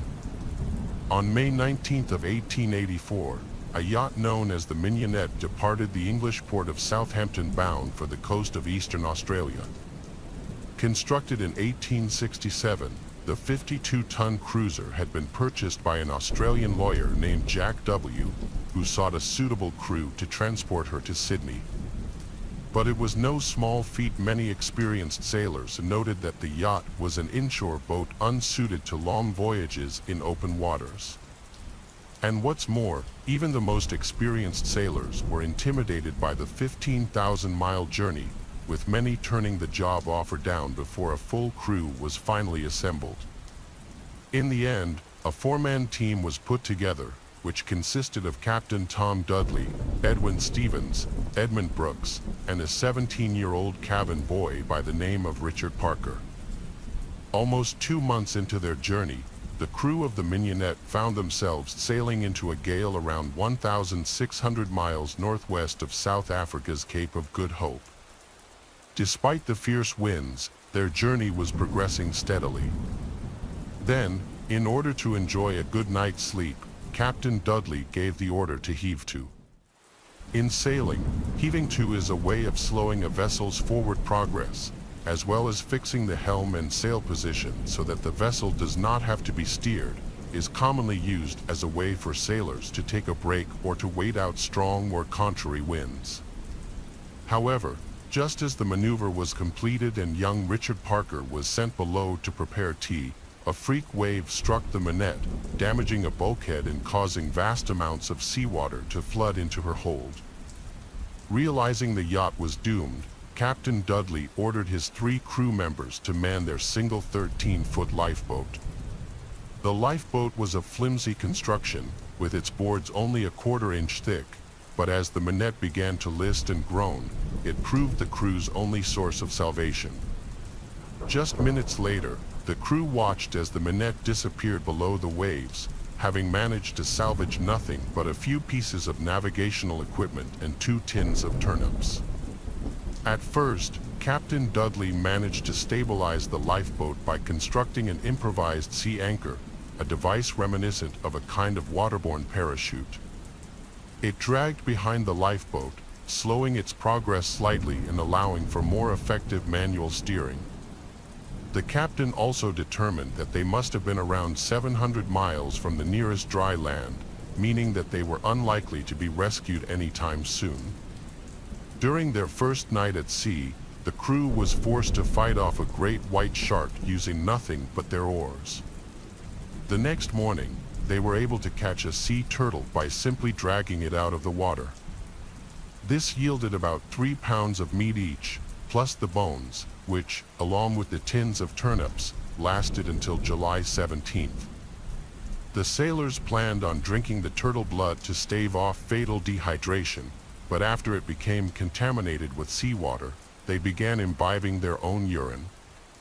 By July 20th, the teenage cabin boy Richard Parker had become so sick of drinking his own urine that he began slurping up handfuls of seawater. This only exacerbated his dangerous levels of dehydration, and he fell unconscious shortly afterward. Around the same time that young Parker began to drift into unconsciousness, Dudley, Stevens, and Brooks began discussing the prospect of cannibalism. On July 24th, Dudley told the others that it was better for one of them to die so that the others would survive and suggested they should draw lots. Brooks refused, but that night, Dudley once again raised the matter and pointed out that while the childless cabin boy was most probably dying, he and Stevens had wives and families to take care of. The boy would be mourned, but unlike their women and children, his parents would not starve without his wages.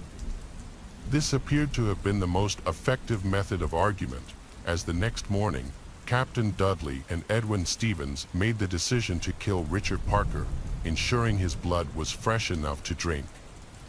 Brooks, who had refused to take part in the earlier discussion, claimed he neither agreed nor disagreed with the decision. Captain Dudley then said a prayer, and with Stevens holding the boy still in the event that he woke up, the captain pushed his penknife into Parker's jugular vein and ended his life. Once Parker's heart had ceased to beat, the 3 surviving sailors began butchering his body. Ironically, and despite his early reticence, it was reported that Edmund Brooks was ravenous in his consumption of Parker's flesh, while Edwin Stevens appeared to have a change of heart and ate very little. Speaking of the scene that followed, Captain Dudley later said, "I can assure you I shall never forget the sight of my 2 unfortunate companions over that ghastly meal. We were like mad wolves who should get the most, and for men, fathers of children, to commit such a deed, we could not have our right reason." Just a few days later, the survivors were still feasting on Parker's remains when they spotted the sail of a passing ship named the Monuma and successfully garnered its attention. Finally, on September 6, 1884, the Monuma sailed into Falmouth Harbor, where the 3 survivors of the minette reported to a customs officer by the name of Mr. Cheeseman. Initially, the men were greeted with great relief, as it was assumed the minette's crew had been lost when it failed to reach its Cape Town checkpoint. Yet, after explaining the grisly methods by which they had survived, the situation took a dramatic turn. Incredibly, the surviving crew members were remarkably candid regarding the retelling of the events and openly admitted to having murdered young Richard Parker before consuming his still warm flesh. Contemporary defense attorneys, who tend to limit their clients' vocabulary to the words "no" and "comment," would consider such a frank admission to be nothing short of madness. But although Captain Dudley and his 2 surviving crew members felt deep shame and guilt, they were comfortable in their confession because, in doing so, they invoked what was known as the custom of the sea. Since the very first days of humanity's oceanic exploration, accidents and misfortune has humbled even the hardiest of vessels, and those who survived their sinking ships either cast adrift or washed up on some far-flung shore were often faced with what was referred to as the delicate question, to eat or not to eat their dead or dying shipmates.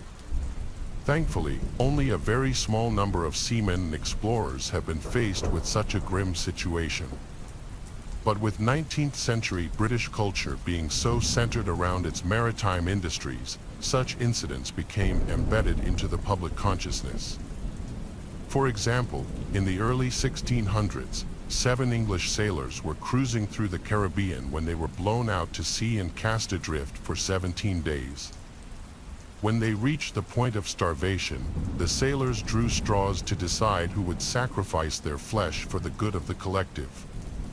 Ironically, the man chosen was the one who suggested the idea in the first place. According to his shipmates, he nobly consented and was swiftly put to death. The sailors survived on the man's flesh until they reached the Isle of St. Martin, and following repatriation to British territory, they were put on trial for murder. However, on the day of their hearing, the colonial judge showed a great deal of sympathy towards them, which, in turn, reflected the views of the wider public. The sailors were pardoned, with the judge stating their actions were of inevitable necessity. More than 200 years later, consuming one's dead shipmates in order to survive periods of deprivation became known as the tradition of the sea. As recently as August of 1874, the crew of the CR Yukon was said to have resorted to cannibalism after their ship went down off the coast of Western Australia. The governor of Singapore had ordered the surviving crew members arrested, and at first, the British government encouraged him to hold a judicial inquiry. However, when it came time to actually prosecuting the men, extended procedural wrangling meant that charges were eventually dropped. This was no accident. During this period, the influence of British Admiralty over their counterparts in government cannot be overstated. Many serving members of Parliament had been officers in Her Majesty's Royal Navy prior to their retirements, so naturally, they had a great deal of sympathy for the survivors of any shipwreck. This didn't mean sailors were free to murder and cannibalize as they pleased, but under the right circumstances, invoking the custom of the sea could prove a powerful defense. The surviving crew members of the Minette knew this all too well. Yet, after relaying their story of survival to the Falmouth customs officer, the deliciously named Mr. Cheeseman, the survivors found themselves standing before a police officer named Sergeant Laverty. They were informed that although they were not being placed under arrest, they were not permitted to leave Falmouth until the situation had been resolved. In the hours that followed, an emergency meeting of the harbor's commissioners yielded the following report. The police have apprehended Thomas Dudley, Ed Stevens, and E. Brooks of the yacht Minette on a charge of killing at sea on the 20th of July last the boy Richard Parker, after being for 18 days at sea with no food or drink. Summonses were also served on 2 seamen of the German bark Monuma as witnesses in the case, being those who cleared the boat of Parker. When news of the macabre story spread around Falmouth, there seemed to be a surprising amount of sympathy for the Minette survivors. When they were officially arrested, a local businessman named John Burton paid a generous amount to bail them out of prison. Even though he had eaten heartily of Parker's butchered flesh, there were deafening cries for clemency when it was heard that Edmund Brooks had refused to take part in the boy's murder. Brooks was acquitted, but despite the controversy, Stevens and Captain Dudley were to be put on trial for murder. Following their transfer to an Exeter courthouse, Stevens and Dudley were found guilty of Richard Parker's murder and condemned to hang. Yet, as one might imagine, the decision was met with outrage from both the Admiralty and the wider British public. Finally, after lengthy and considerable pressure, the death warrants for Stevens and Dudley were torn up and their sentences were reduced to a mere 6 months' imprisonment. The case of the Crown versus Dudley and Stevens is one of the few 19th century criminal procedures still analyzed by law students today. It was also the inspiration for the name of the Bengal tiger in the novel Life of Pi. Some mistakenly believe that the case also inspired Edgar Allan Poe's only complete novel, The Narrative of Arthur Gordon Pym of Nantucket, and it's easy to understand why.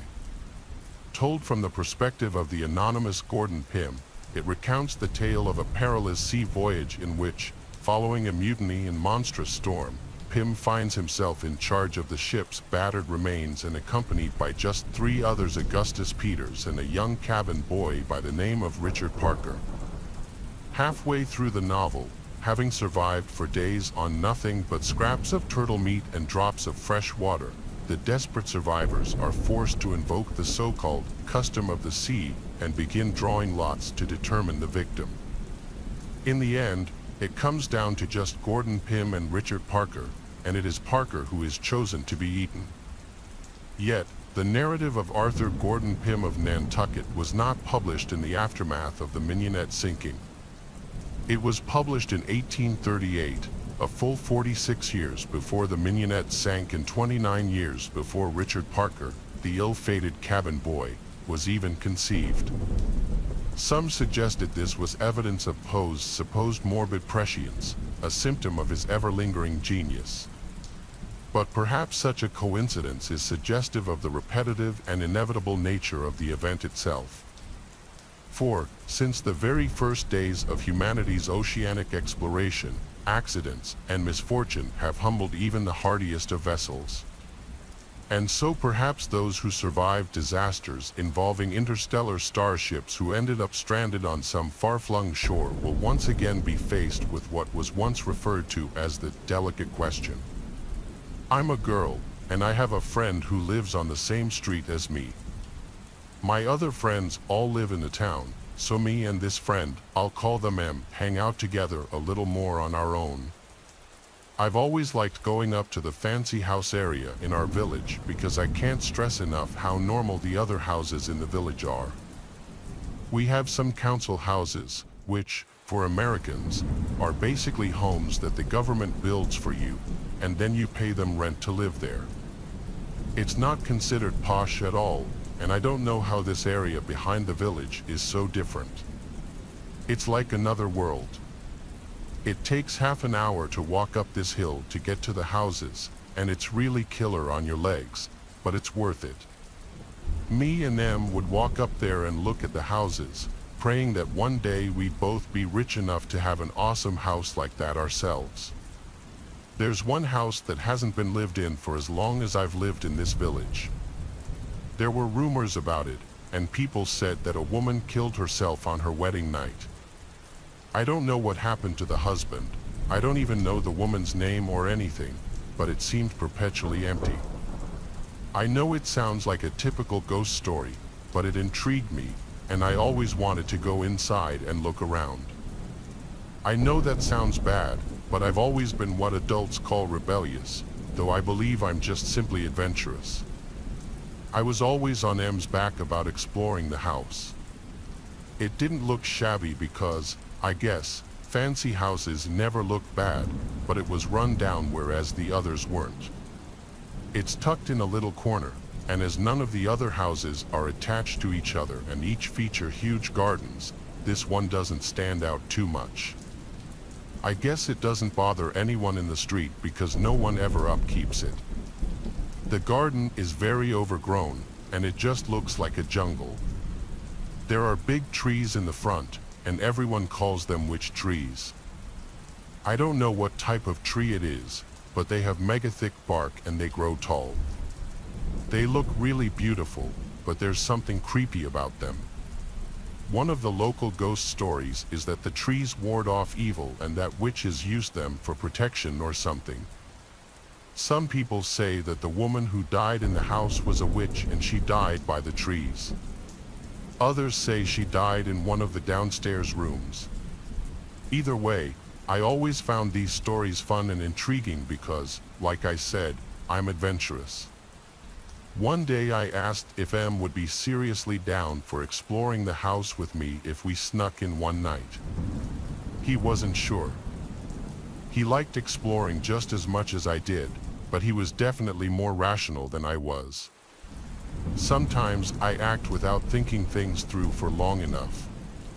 Our parents wouldn't allow us to be out late due to our age, but after talking about it for weeks, we formulated a plan. Em then agreed to explore the house with me. We knew that it was possible the doors would be locked. We wouldn't get in, but we thought even if that was the case, we could explore the garden. We figured if we went at nighttime during the winter months, we could explore before we needed to be home. Our parents wouldn't be suspicious, and exploring this house at night would just be the best. It was classic spooky vibes, so we agreed and just had to find the perfect time. When the time finally came, it was a Friday night, and we decided to do it after school. I told my friends I was going to go to Em's house, and Em told his parents he'd be at my house. We both said we were eating dinner at each other's houses, and our parents took our word for it. Looking back, this was a risky and dumb idea, but it made sense at the time. We didn't have long, and it meant we'd go hungry, but we didn't care. We wanted to explore. When we got to the house, I was buzzing with excitement. We were nervous, and Em was especially. He kept peering around and whispering at me that the neighbors might catch us, but I told him to chill and it'd all be fine. We hopped over the gate, and boom, we were in the garden. It felt exhilarating. I felt like I was in a Tomb Raider game exploring an ancient Egyptian tomb. We tried to stay quiet and wandered around the garden for a bit. It was really hard to see, so we used our phone flashlights to look around, but we had to do it carefully so as not to draw attention. It didn't even cross our minds that we were breaking the law. We tried to go around the back, but we couldn't. The hedges and grass, etc., were just way too overgrown to get through. It was too difficult, and we were getting scratched left, right, and center. We approached the front door very cautiously, and I was still buzzing. Em then asked me if I was 100% sure about this, and I said of course I am. I remember that he looked like he wanted to back out, but he didn't. He tried the handle, but the door didn't open. I thought it was locked and felt disappointed, but he made a face and told me it felt stiff. He said that maybe we should go because we had already been in the garden, but I was so determined to get inside. I told him to throw his body at it, and he said hell no, that it would cause too much noise and it was wrong of us to damage the building.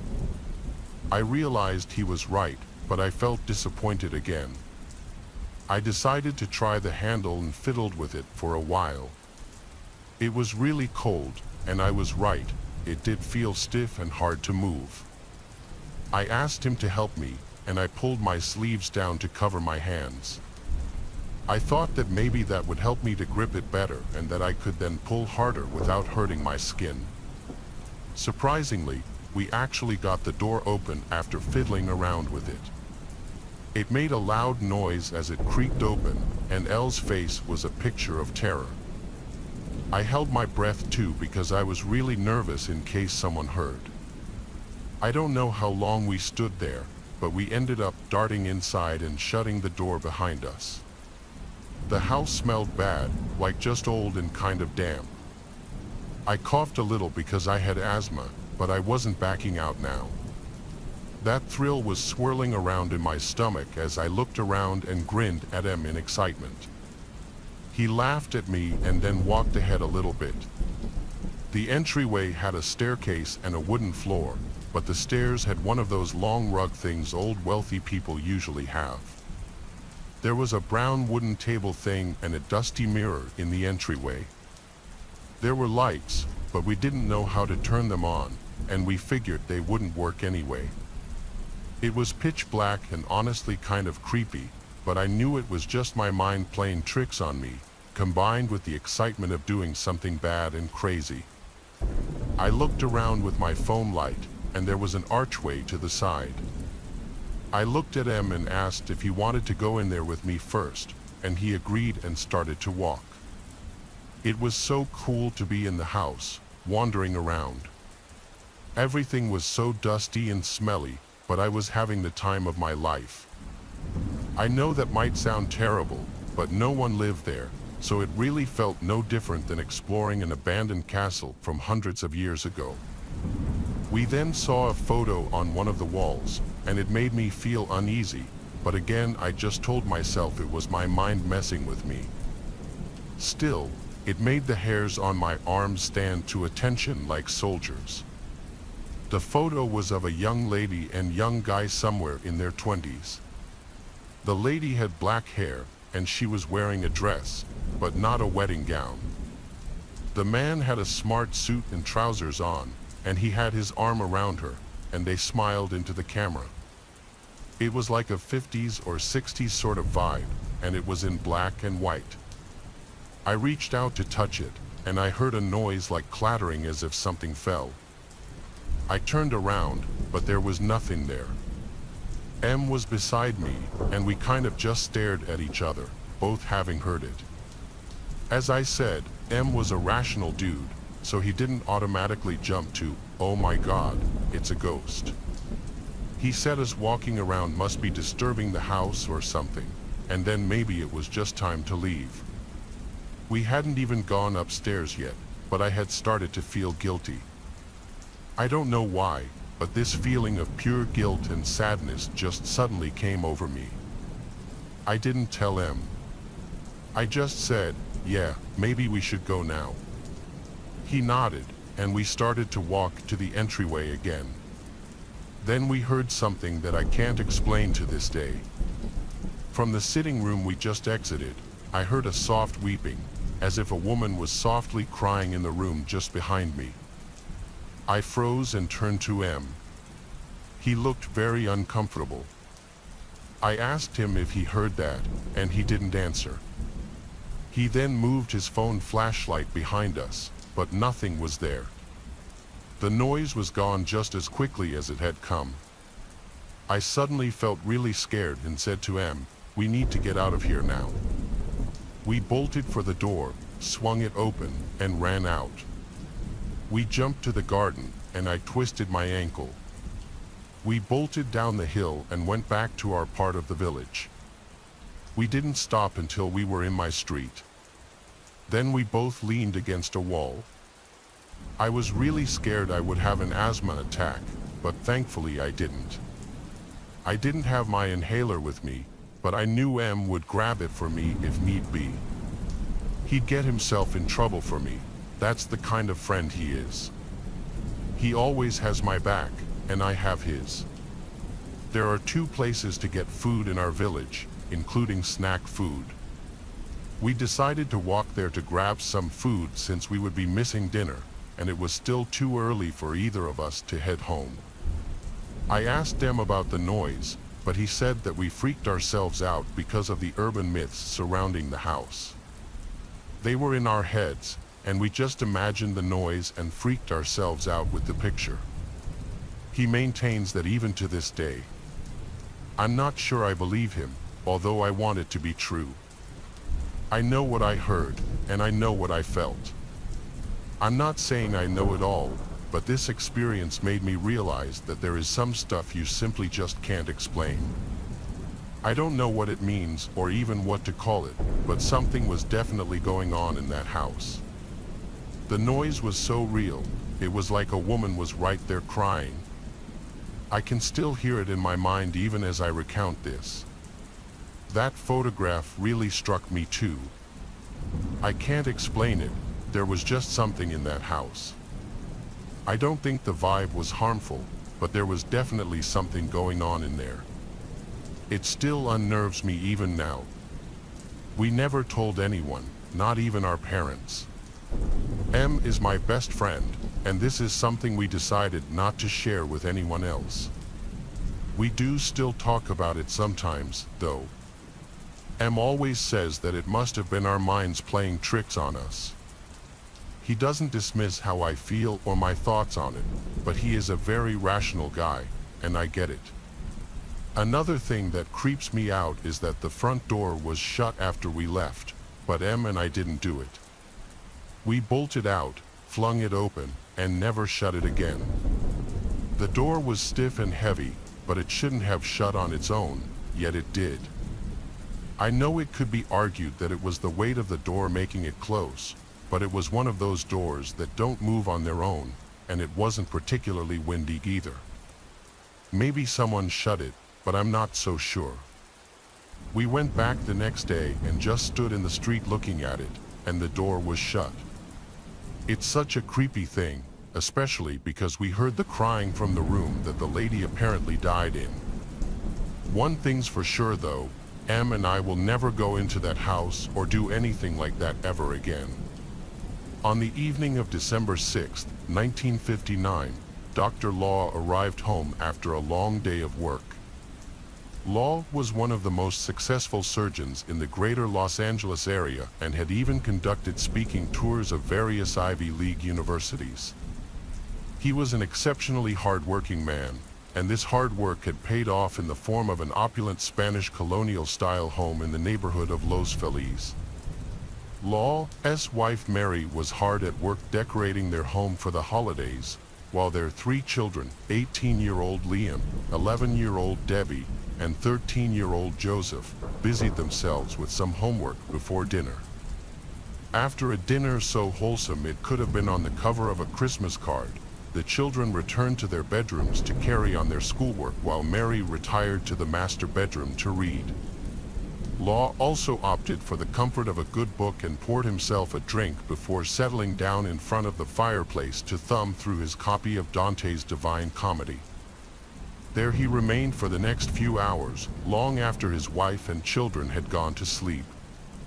Yet instead of steadily progressing from chapter to chapter, Law was focused on one particular passage of the Divine Comedy.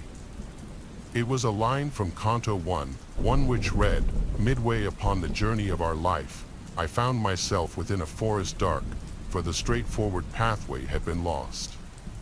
It's not exactly clear why the line resonated with Law so much, but as he retired to bed, he couldn't seem to shake the passage from his mind. For the next few hours, Law lay in bed, trapped somewhere between dreams and consciousness. Finally, after 4 in the morning, Law quietly climbed out of bed, crept downstairs, then walked into the family kitchen.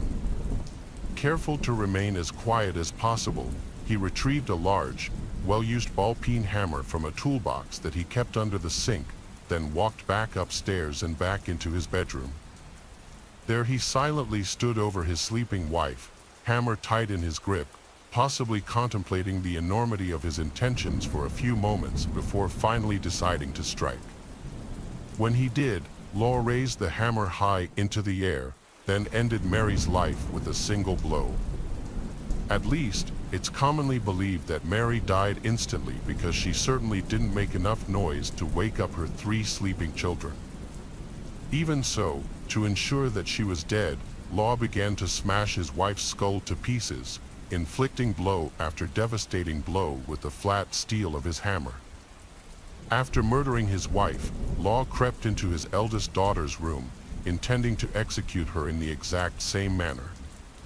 Yet although she appeared to be asleep, Liam had been awakened by the sound of her father opening the door and was watching him from the corner of one eye as he quietly approached her bedside and raised the hammer.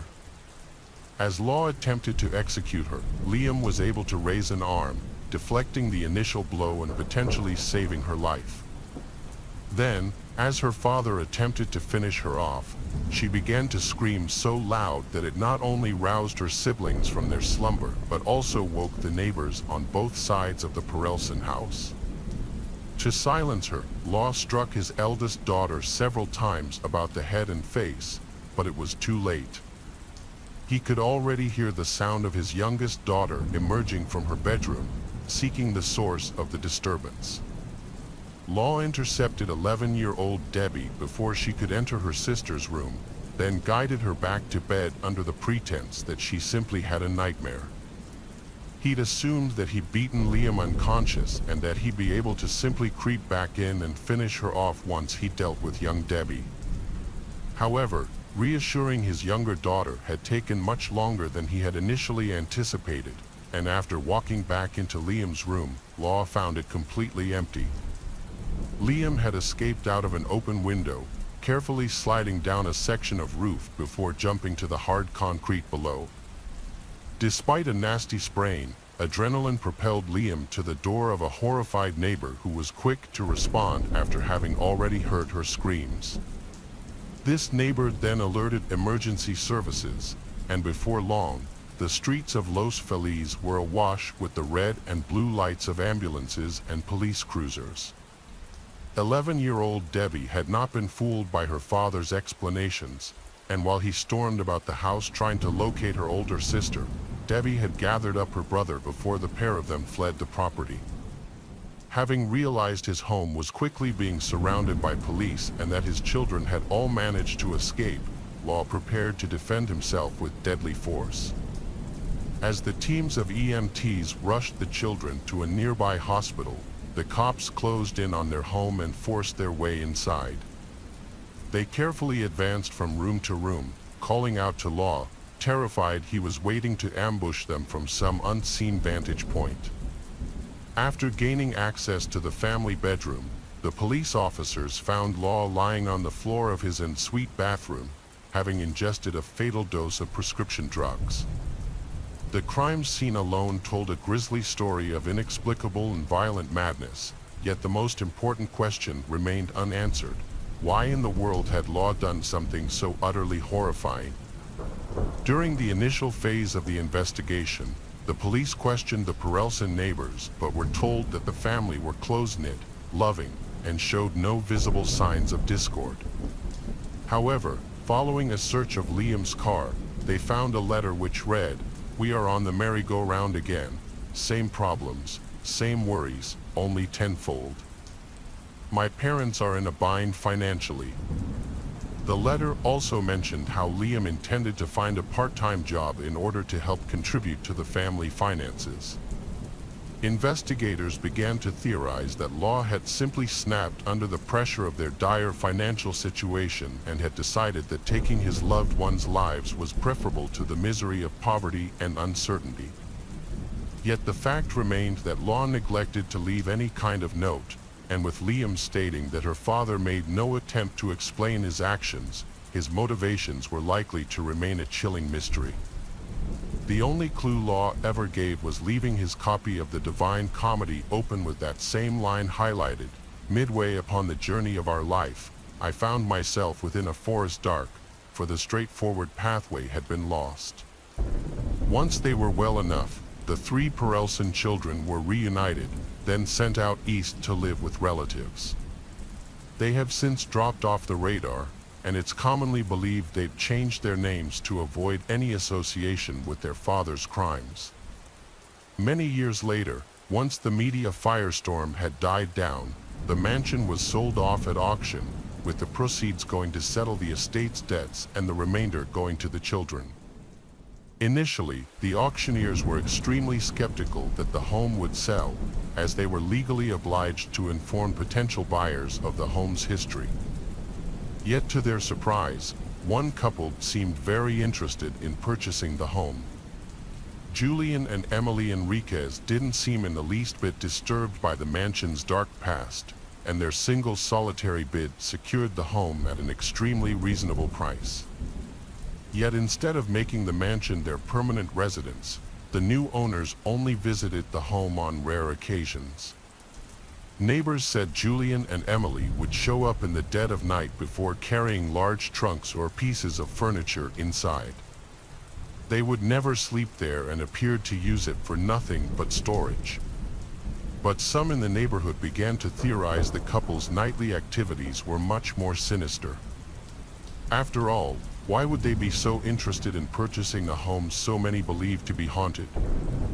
When Julian and Emily Enriquez passed away in 1994, ownership of the mansion passed to their son Rudy. Neighbors had long since grown sick of how the mansion's rotting carcass dragged down nearby property values and hoped that Rudy would quickly renovate and sell the place. Yet after a few months, it appeared that Rudy was doing exactly the same thing as his parents, showing up in the dead of night, then dragging a variety of unusual-looking items up the driveway and into the house. Rudy also appeared to have enlisted the aid of a variety of unsavory-looking people, although what exactly he needed their help with remained a mystery. One neighbor claimed that after questioning a group of shady-looking visitors to the home, the group claimed that they were ghost hunters and camped in the mansion's backyard for several days while they conducted a series of paranormal surveys. The presence of the ghost hunters briefly reignited the media firestorm surrounding the Law murders, and Rudy Enriquez was forced to publicly deny that he believed the house was haunted. Yet he certainly seemed okay with granting access to those that did, which in turn was judged as being in very poor taste. To keep the old mansion rotting and abandoned was one thing, but to use it to profit from a horrifying murder was beyond the pale. The move forced Rudy to admit the opposite was true and that it was him paying for ghost hunter services, although frustratingly he refused to elaborate further. The presence of ghost hunters and the subsequent media interest seemed to solidify the home's reputation as being haunted by the spirits of Law and Mary. It became known as the Los Feliz Murder Mansion, a tourist attraction for the more macabre-minded visitors to LA. Many famous paranormal investigators have also visited the murder mansion, with some boasting of discoveries and evidence either real or imagined, often in the form of hearing voices and whispers while roaming the outside of the house. One such investigator told the press that he felt the presence of extreme energy inside the home and that a number of so-called orbs had been photographed in the mansion's upstairs bedrooms. To the skeptics among us, the presence of so-called orbs is explained by a heavy amount of dust or other such debris in the air. Naturally, being such an old derelict home, the Los Feliz mansion would have been a veritable dust trap. But there's just one problem with this explanation.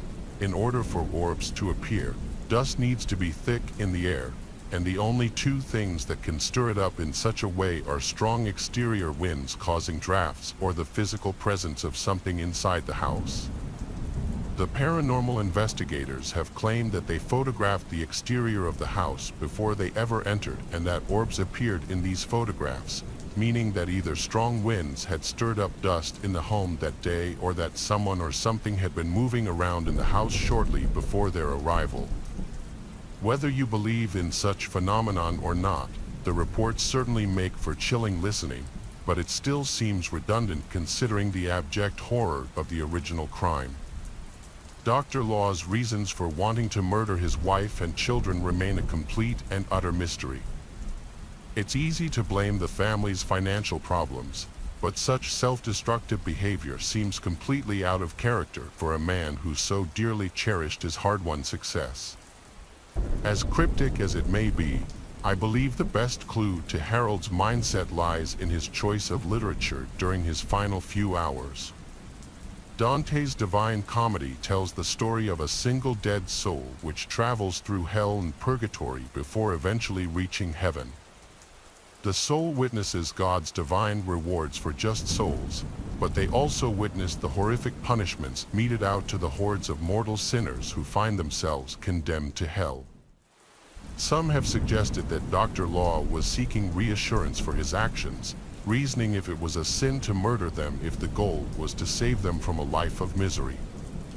But there are others who report that the passage from Canto 1, the one which seemed to hold Harold captive, was in reference to his own sanity. Midway upon the journey of our life, I found myself within a forest dark, for the straightforward path had been lost. Harold hadn't lost his way in life. What he mourned that night was the loss of his mind. At around 2 p.m. on Sunday, June 27, 2004, 17-year-old Craig Allen Freer was paying a visit to his ex-girlfriend at the Cambridge Manor apartment complex in Scotia, New York. Scotia is a small, quaint town of only around 8,000 people situated just over 20 miles north of Albany in upstate New York, it hadn't been very long since they had gone through a terrible and traumatic breakup, one that had left both teenagers heartbroken and depressed. It was so crushing for Craig that the depression that resulted from it had caused him to simply stop showing up to his job at the local price chopper. His manager had given him a few formal warnings at first, but once their initial worry turned into frustration and disappointment, Craig was fired and promptly replaced. It's clear that the event had a profoundly negative effect on Craig's mental well-being. But what's not clear is exactly why he drove over to his ex's apartment that day. That he could have driven over to patch things up for a romantic reunion of two teenage lovers, but it's also just as likely that one or both of them simply wanted proper closure so that each could leave that chapter of their lives behind in peace. However, Craig's visit to his ex was extremely poorly timed.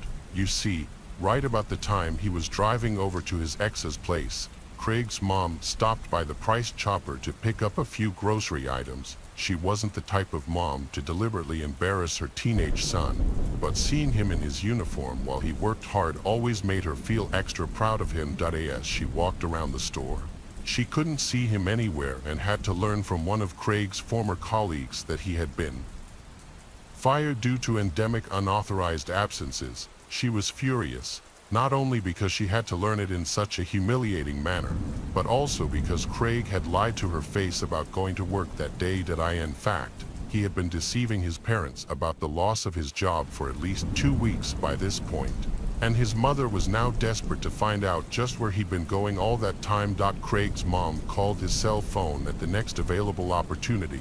She waited patiently as the dial tone buzzed away, but the call wasn't answered. She tried again, only to once again find that the call rang out. It wasn't diverted.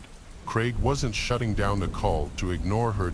In fact, it would turn out that he didn't have his cell phone at all during that time. That he had driven over to his ex's in such haste that he had forgotten something he rarely neglected to carry on his person, which included his wallet.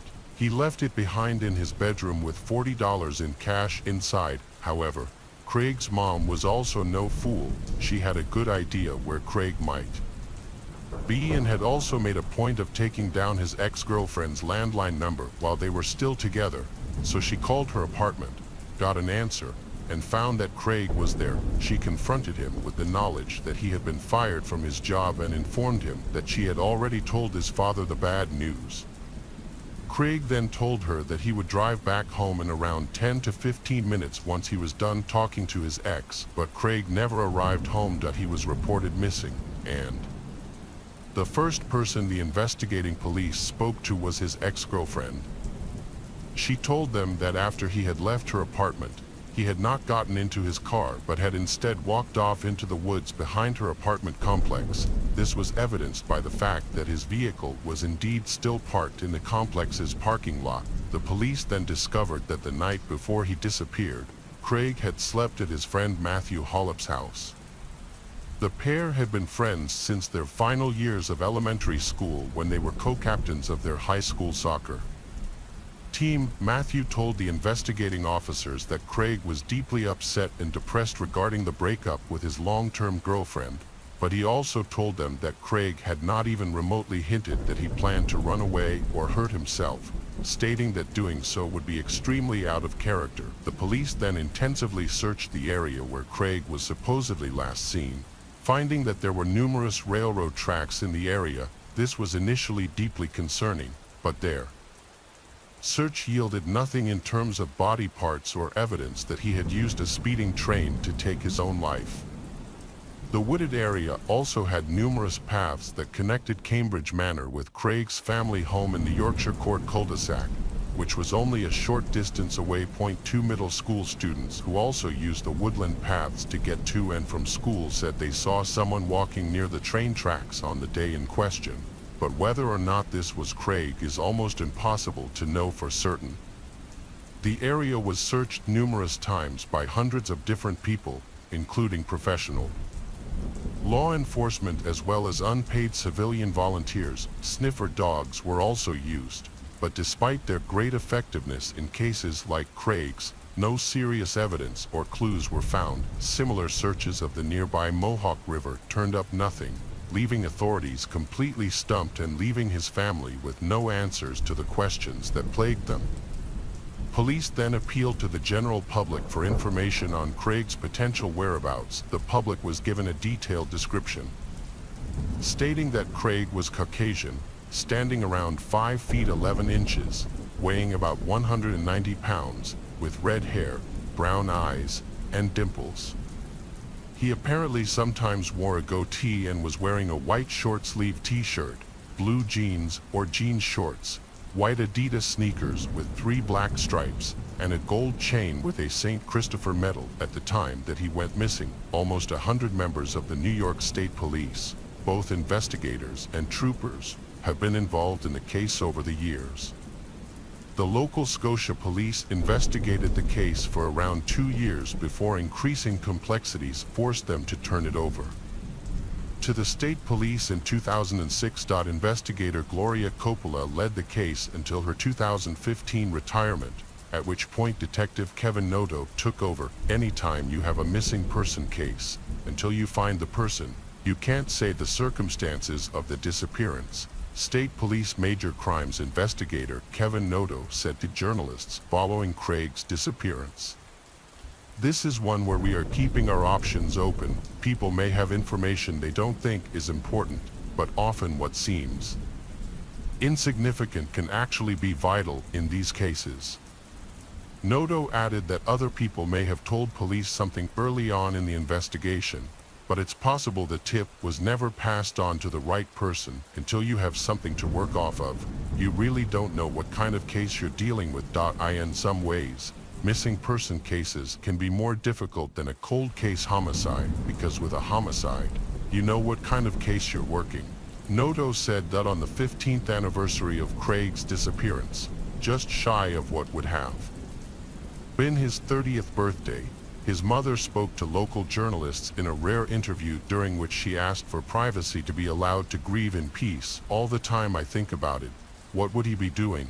she said. "The worst part for all of us, for his family, is we just miss him horribly. But the worst thing is knowing that there is somebody out there who knows what happened to my son, and I'm on my knees hoping, praying there's someone out there who can help us understand what happened to my boy." Around the same time of the 15th anniversary, a group of concerned citizens from the Scotia and Glenville areas got together to organize a candlelit vigil to commemorate a tragedy that affected each and every one of them. It was partly organized in the hopes that their efforts would jog the memories of those who may have seen or heard anything around the time that Craig went missing. Those who might come forward to the police with information, no matter how vague or unhelpful they might deem it to be. In cases like these, it seems even the most unlikely leads have the potential to produce results. It seems unlikely that Craig will ever be found. Investigating police have conducted almost 70 different search efforts over the years in an attempt to find any trace of human remains, clothes, or his belongings. These searches are usually conducted in spring or late fall when there is the least amount of snow or fallen leaf litter on the ground. Police have also frequently used sniffer dogs and their handlers out on foot patrols, their goal being to search the route Craig would have taken back to his parents' house in the woods behind Cambridge Manor. Forensic divers and other nautical technicians have also been used to examine local streams, lakes, and rivers, but these searches have also turned out to be fruitless. Pete Irizzo, the former sports editor for the regional news publication The Times-Union, who was responsible for researching and writing about Freer's disappearance for many years, said the story had an indelible effect on him. He later recalled that when he first heard of Craig's mysterious disappearance, he thought, "Wow, how does a popular 17-year-old, a soon-to-be captain of his soccer team, just up and disappear from the face of the earth?" The incident has affected Pete so much that every time he and his wife drive through the Scotia area, Craig's disappearance is one of the first things they think of. The idea of how someone could simply vanish without a trace is something that haunts him even to this day. Pete is now the spokesperson for the University of Albany athletics program, having moved on from journalism entirely, but since he now has 2 young children, he lives in almost constant fear that they too could suffer a similar fate and that he would also be left with a legion of unanswered questions. You can't imagine not knowing where your child is for 5 minutes, but 15 years, not knowing, Pete said in a recent interview with his former employers. The article quickly notes that Pete sounded genuinely disturbed and distressed when talking about the case. Freer's social security number has not been used since his disappearance, indicating that he has not paid taxes, opened a bank account, or applied for a job in the United States. This leads us to believe that either he managed to fake an entirely new identity, which would prove extremely difficult and time-consuming, or, more likely, that he is deceased. This raises the question, what exactly would have killed Craig that day, and for what reason? It seems that there are 2 very likely explanations that have been completely neglected by investigating police, the first being that Craig was murdered by his ex-girlfriend, who pursued him through the woods before attacking him, possibly with a firearm, and somehow disposed of his body in such an effective way that the police would have been unable to find it.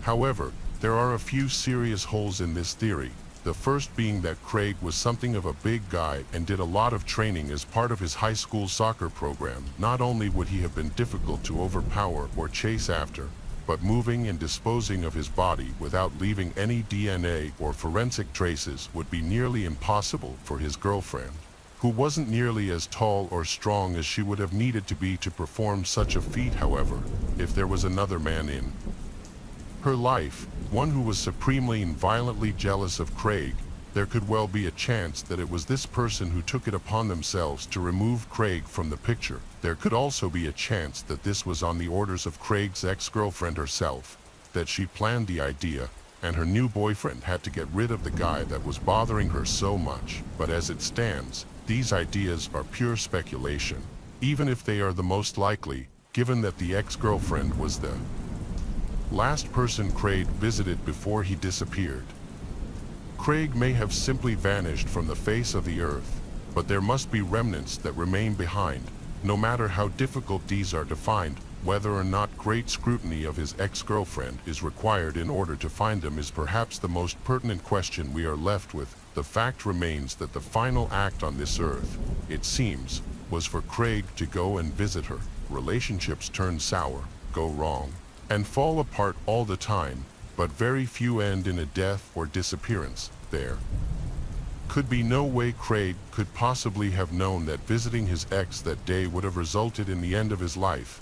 But again, the fact remains that, on this occasion, for this young man, a visit to an ex proved to be as deadly as it was unwise. In the English county of Worcestershire lies the small village of Audingley. These days, Audingley is little more than a collection of sleepy country lanes and quaint Tudoresque homes, but in the early 19th century, Audingley was the site of a truly grisly, unsolved murder with some terrifyingly feasible occult connotations. In the late afternoon of June 24, 1806, the Reverend George Parker of Audingley Parish was out walking in his fields, looking to bring his cattle in for the evening. It had been a swelteringly hot summer's day, one that marked the feast of St. John the Baptist, or, as it used to be known to the ancient pagan population of the British Isles, Midsummer's Day.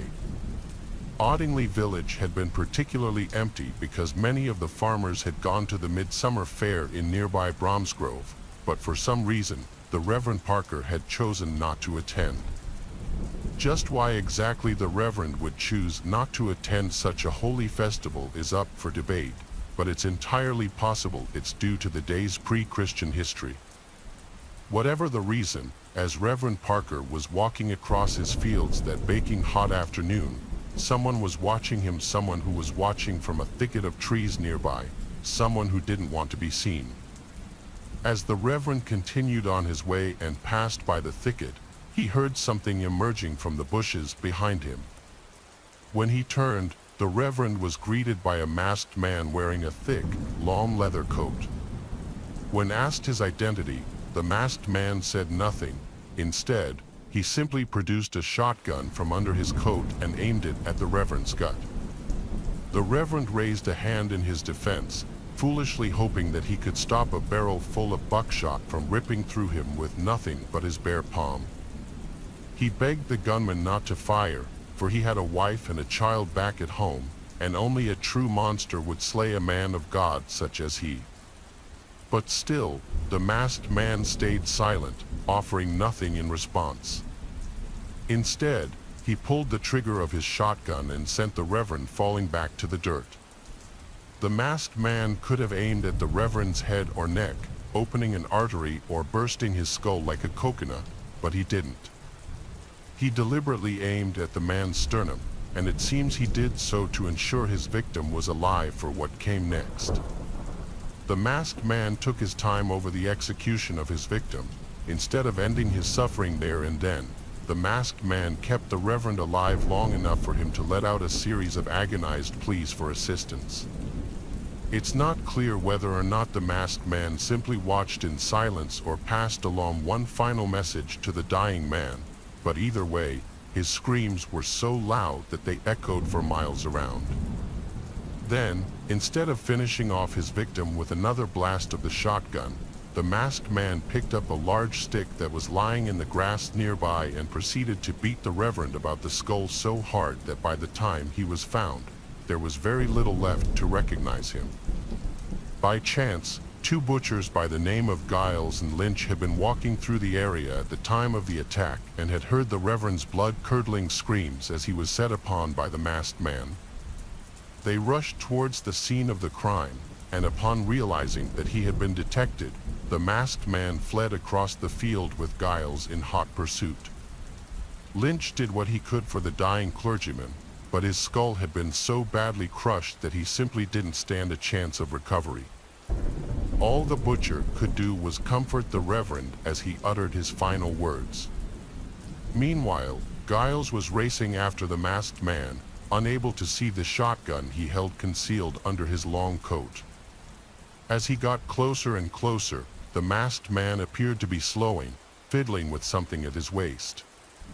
Giles saw his chance to apprehend the brigand and accelerated in preparation to tackle him, but the masked man turned, brought his shotgun to bear, and fired off a spray of deadly metal shrapnel.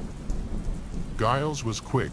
He immediately dropped to the ground just before the trigger was pulled, and the buckshot went flying over his head. Knowing he would be killed if he continued the pursuit, Giles stayed down as the masked man fled, forced to watch as the criminal escaped into some nearby woods. By the time Giles had returned to his colleague Lynch, the Reverend had died, but not before managing to splutter out one final word before taking his final breath midsummer. Given that the murder victim was a man of the cloth, the level of outrage was off the charts, and the local populace demanded that the perpetrator be apprehended. The descriptions of the crime as well as the suspect were circulated far and wide in the hopes he might be located, with authorities taking the matter so seriously that certain ports were closed so that the murderer would be unable to flee the country. Several people came forward to say that the description of the attacker matched that of a local tradesman named Richard Hemming, and when sheriffs stopped by the man's home, they found that he had been missing for several days. Convinced they had their suspect, authorities scoured the surrounding countryside for several weeks, but not a trace of Hemming could be found. Finding him was one thing, but determining Hemming's motive was another thing entirely. It quickly struck investigators that the Reverend wasn't a popular man since he had hiked up his tenant's rent when he took over as the landowner, but this was something of an oversimplification. As investigators dug deeper and deeper into Ottingley's history, they found some very disturbing things indeed. When the Reverend Parker had taken over as landowner some years before, he found he had waded into a very isolated and culturally unique area of Worcestershire. Unlike the rest of the country, which adhered to a fairly rigid lifestyle of tithes, religious orthodoxy, and a strict adherence to the calendar of Christian festivals, Audingley seemed to play by its own set of rules. The farmers there had become accustomed to paying a much lower rate of tax than their counterparts elsewhere and eschewed traditional Christian holidays in deference to midsummer. A man of the cloth such as Reverend Parker would have obviously found this kind of behavior abhorrent, maybe even verging on sacrilegious.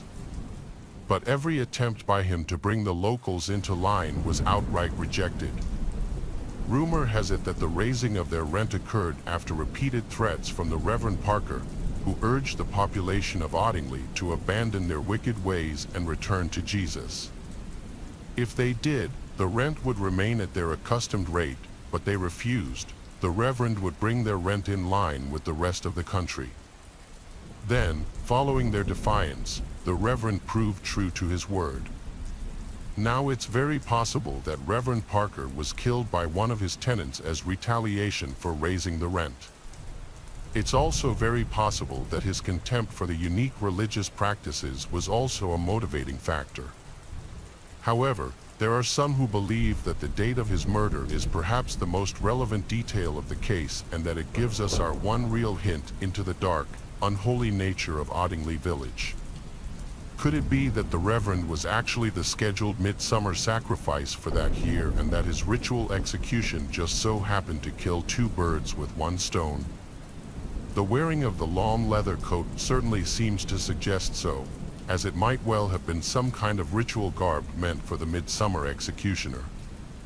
This is also backed up by the use of the large stick as the weapon of choice. The murderer could have quite easily made the killing quick and painless, but they chose not to.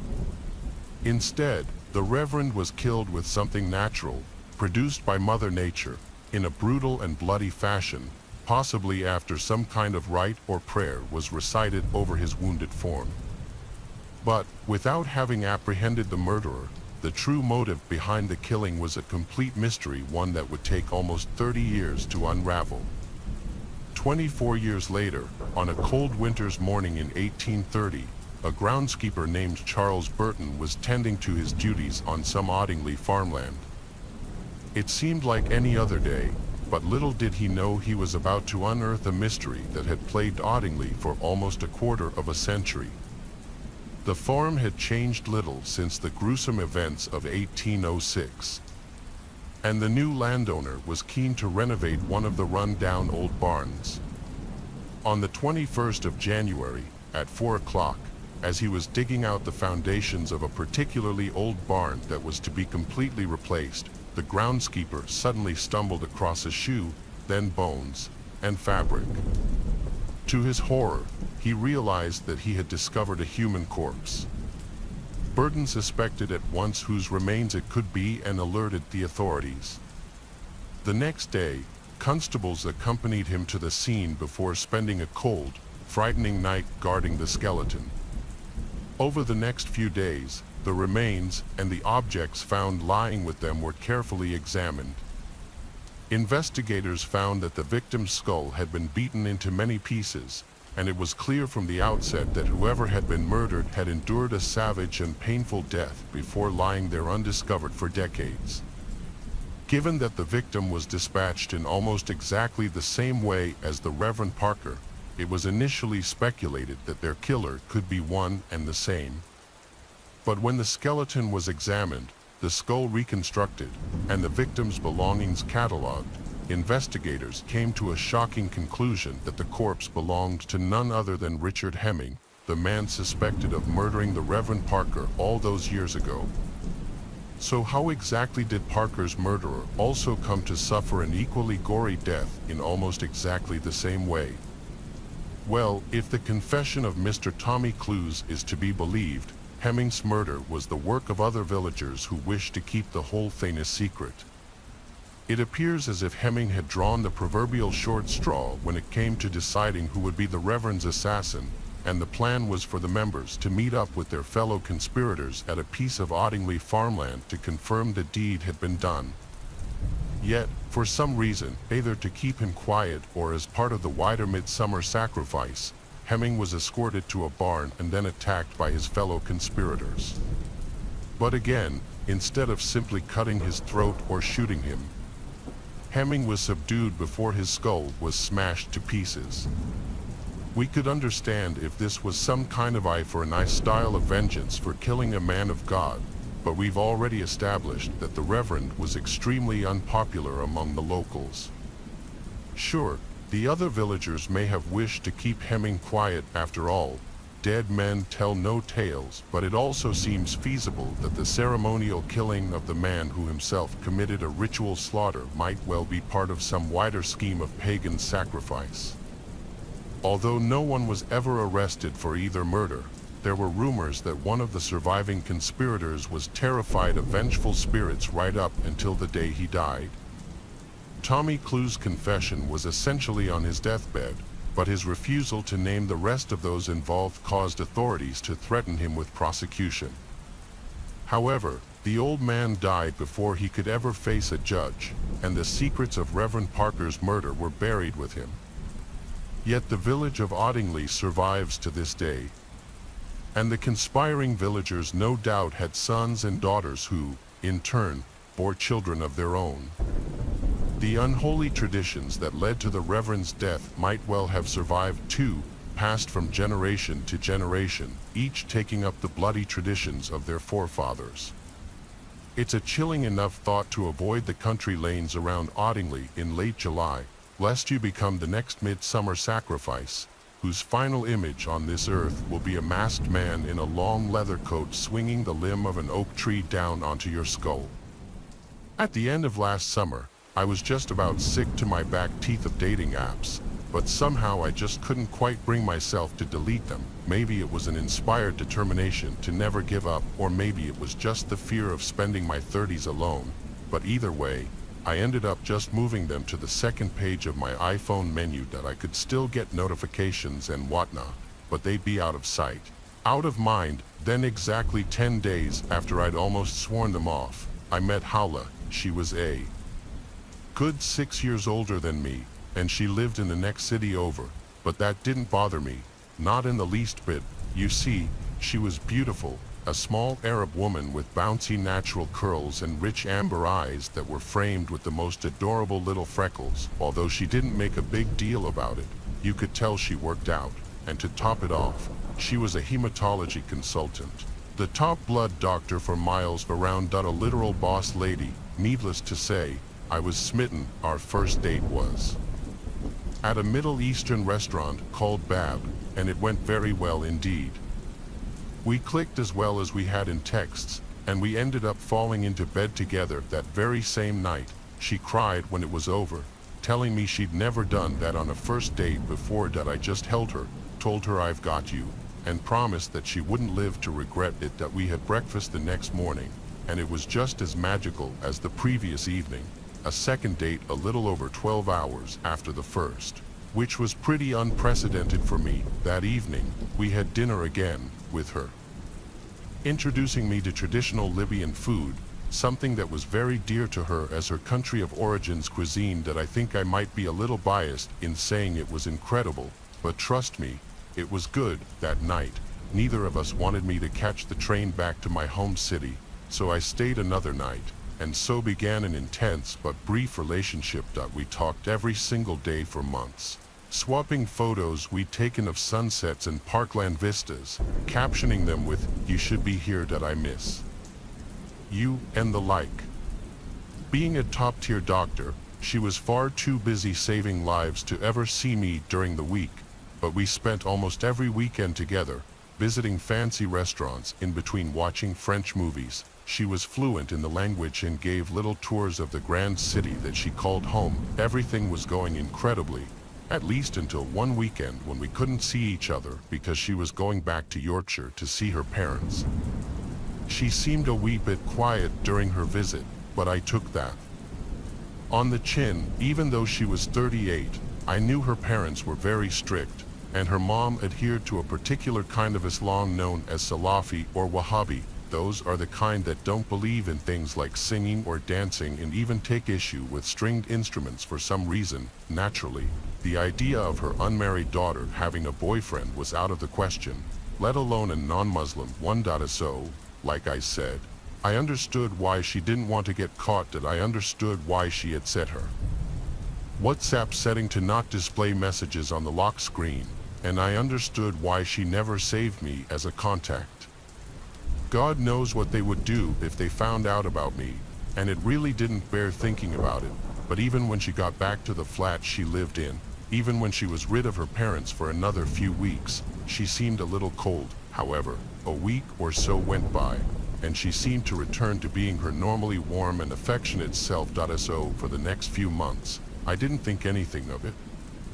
All the strange negativity she'd brought back from her parents' place was forgotten, right up until the time around her birthday, when she'd once again promised them that she'd make the trip home to see them. Needless to say, I was prepared for some turbulence, but I had absolutely no idea how bad things were about to get. That it ended on the Monday after she got home.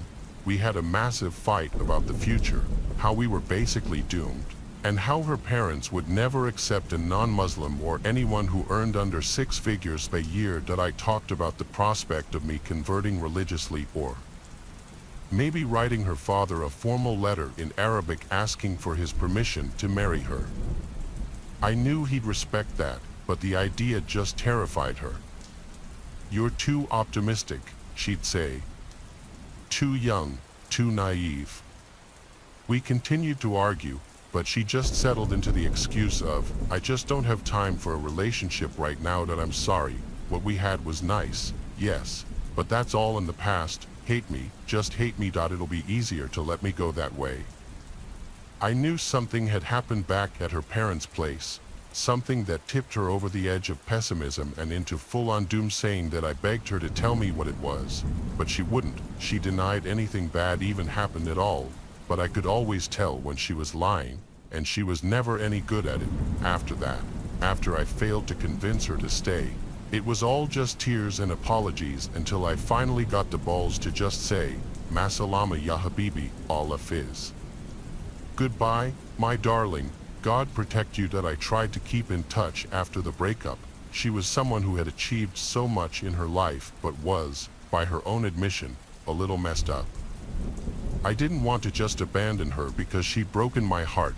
She said it herself that she'd like to keep in touch, but was worried it would blur the lines. How it was better if we didn't have any emotional attachments, since it was so heartbreaking that two people who got on so well just didn't have any kind of future together. That I assured her as best as I could that it wouldn't be that way. That I just kept trying to weasel back into her life. That I genuinely just wanted to stay in touch. That I, in her own words, she would always reply to messages, but she didn't. The very next day, her replies dropped off and eventually petered out altogether. That it was crushing. Something must have happened to her, I thought, but I tried to push the idea out of my head. That it was a pathetic attempt to reassure myself that she still wanted to talk.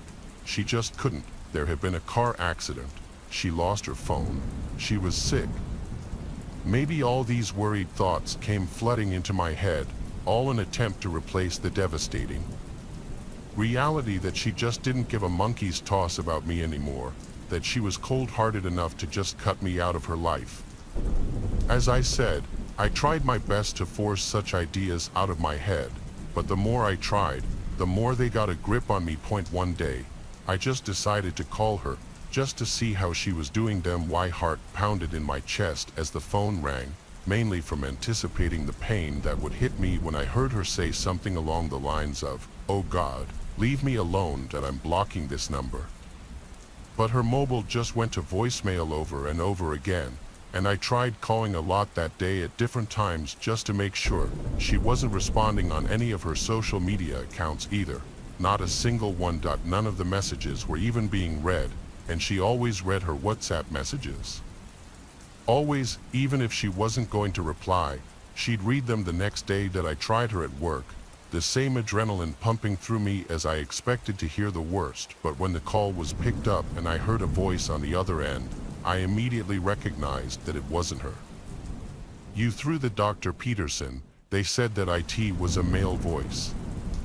I asked the guy if I could speak to Dr. Howla. That I used her second name, but I'm not prepared to give that one out here. To my shock, he told me that she hadn't been into work for the past 2 weeks, and that as far as he knew, She didn't work in that hospital anymore. I asked if she was okay, and he had no idea that he'd been transferred there a few weeks prior to fill a temporary consultancy position. She loved that job. She said it was her future. She once told me that getting that consultant's position was the greatest achievement of her life. Something was wrong, and I could feel it in my bones. As crazy as it sounds, I decided to try and visit her at her apartment in the next city over, even if she was home, had moved jobs and just told me to get lost. At least it would ease my mind. At least I'd know she was okay. That I rang her apartment intermittently for hours, hoping she'd either answer or that I could catch her returning home. Eventually, I saw one of her neighbors walking into the apartment building, and I mustered the courage to ask him about Howla. He didn't know her by name, but he did have some information, telling me he'd seen some people moving some furniture out of the apartment about a week prior. That I asked him if it was a moving company or something, and he said no, just 3 Arab-looking people, 2 older, 1 younger. That I pestered him for a description of them, and from what I could tell, it sounded like her mom, dad, and brother. That I pressed someone on whether or not they'd actually seen Howla, and he told me no one fitting her description was there that day, and he'd been in and out of that flat an awful lot. My last move was to track down a phone number for her dad. Getting hold of the family landline would at least give me an idea if she was okay or not. The best case scenario was that she just moved back in with her parents for whatever reason, be it a breakdown or maybe to look after one of them if they were sick or something. That I mean, the whole situation just seemed really unusual, and I had a terrible feeling in the pit of my stomach that something was very, very wrong. Since he was a retired doctor, it was relatively easy to find his number. That I just lied to an old colleague of his, telling them I was an old patient who wanted to say thank you. But when I called, what I was told had me absolutely terrified. That I know it was the right person. That I know from the cute little impressions Howla used to do of him. That I know I was talking to her dad. But the man I spoke to said he had no daughter named Howla, but not in the confused, bewildered manner you'd expect from a genuine case of mistaken identity. He got angry, really angry, and before he hung up the phone, never to answer me again, he told me he knew who I was, that I had made a serious mistake, and that if I ever called again, he'd be contacting the police. But it's me that's going to be contacting the police, because I think something terrible has happened to her, and I think her parents are responsible, with some help from her brother. She'd only mentioned once or twice how controlling they were, how they'd kill her if they ever found out that we were together.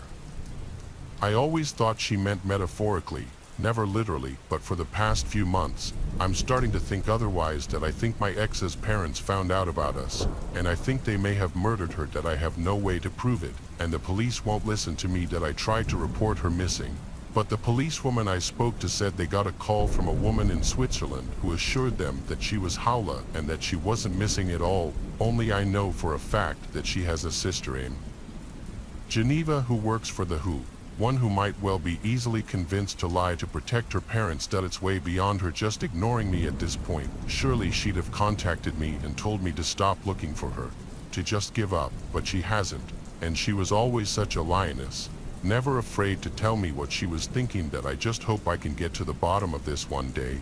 But it terrifies me to think that a girl could just be disappeared by her own parents, and if that really is the case, then I won't rest until they face justice. I won't stop until I find Howla. Hey friends, thanks for listening. Click that notification bell to be alerted of all future narrations. If you got a story, be sure to submit them to my subreddit r/letsreadofficial and give and receive feedback from the community, and maybe even hear your story featured in the next video. Join my Discord to interact with me and other listeners directly. And if you want to support me even more, grab early access to all future narrations for just $1 a month on Patreon, and maybe even pick up some Let's Read merch on Spreadshirt.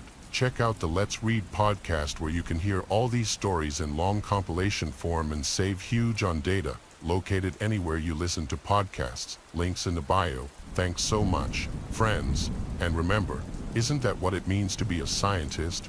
To push the boundaries of the unknown, to bravely actively explore the enormity of our thoughts. I'm looking for a job, and an old friend of mine had clued me into a medical office that needed someone to come in and do a bit of light filing. I wanted to avoid the bus if I could due to crowds, so I decided to swing for a rideshare app. It's not all that expensive in my area. I headed in at almost 3 a.m. because it was after the cleaning crew had left. I was really kicking myself for being so cautious though, because I was exhausted. I stumbled around the block looking for my ride, and to my tired self's great relief, the car had spotted me almost immediately and then pulled up asking, "Boober," while I cluelessly wandered up and down the street searching. The ride was taking a while, but I'd only just moved here last year, so I'm not really familiar with all the surrounding areas, and I thought nothing of it. I was pretty alert at first, so I was trying to pass the time playing games on my phone and stuff, but the car didn't have a compatible phone charger and I wasn't sure the building would have one. So, I wanted to save my battery to be able to call a ride back. I shut my phone down into airplane mode and eventually drifted off from a combination of tiredness and boredom. Now, I don't often even take rideshare, so being alone with a strange driver often put me a bit on edge. But this guy had a pretty boring car and a very standard look about him. He looked a little like my brother, even young, clean-kept, listening to jazz, nothing that really screamed that you need to micromanage this trip. When we arrived, the driver tried to wake me up by calling to me from the front, but I wasn't in too deep of a sleep and I couldn't fully distinguish it from my finally dream. Awkwardly, he jimmied my leg to wake me up and kept saying, ma'am, we're here." Now, I was a little embarrassed that I'd been that out of it, so I just gave it a hurried thanks and then booked it out of the car and into the building. As I looked around, I began to realize that nothing was what I expected of an office park. I had seen a street view of the building when I first looked up the business, and it appeared to be a strip mall plaza. The further I went, the more loudly alarm bells were ringing in my gut. The structure was semi-dilapidated, and it was pitch black dark past the entryway. Now, I expected some of the lights to be off at nighttime, but I mean, not the whole building. I skidded across the concrete foundation comprising what was left of the lobby area, told myself they must just be renovating, and followed signs for the stairs. After what felt like ages, it was most likely just a few minutes. All I had passed was construction equipment, a couple of long doors, and some smashed windows. I was pretty certain that I wasn't going to find a medical office and figured that maybe I'd mixed up the address. I took out my phone to double check, but once I got it out of airplane mode, I could barely get a signal. I kept moving around in the building, pacing, looking for a stronger signal. I eventually confirmed in my text that I had indeed written down the correct address just by scrolling back, which didn't require service. Since I had only been inside for a few minutes at most, I figured I should try and get in touch with the driver, because if I entered the correct address, then it was only fair that he should continue my ride to the correct place and save me the added fees of calling a second trip, considering this was all his fault.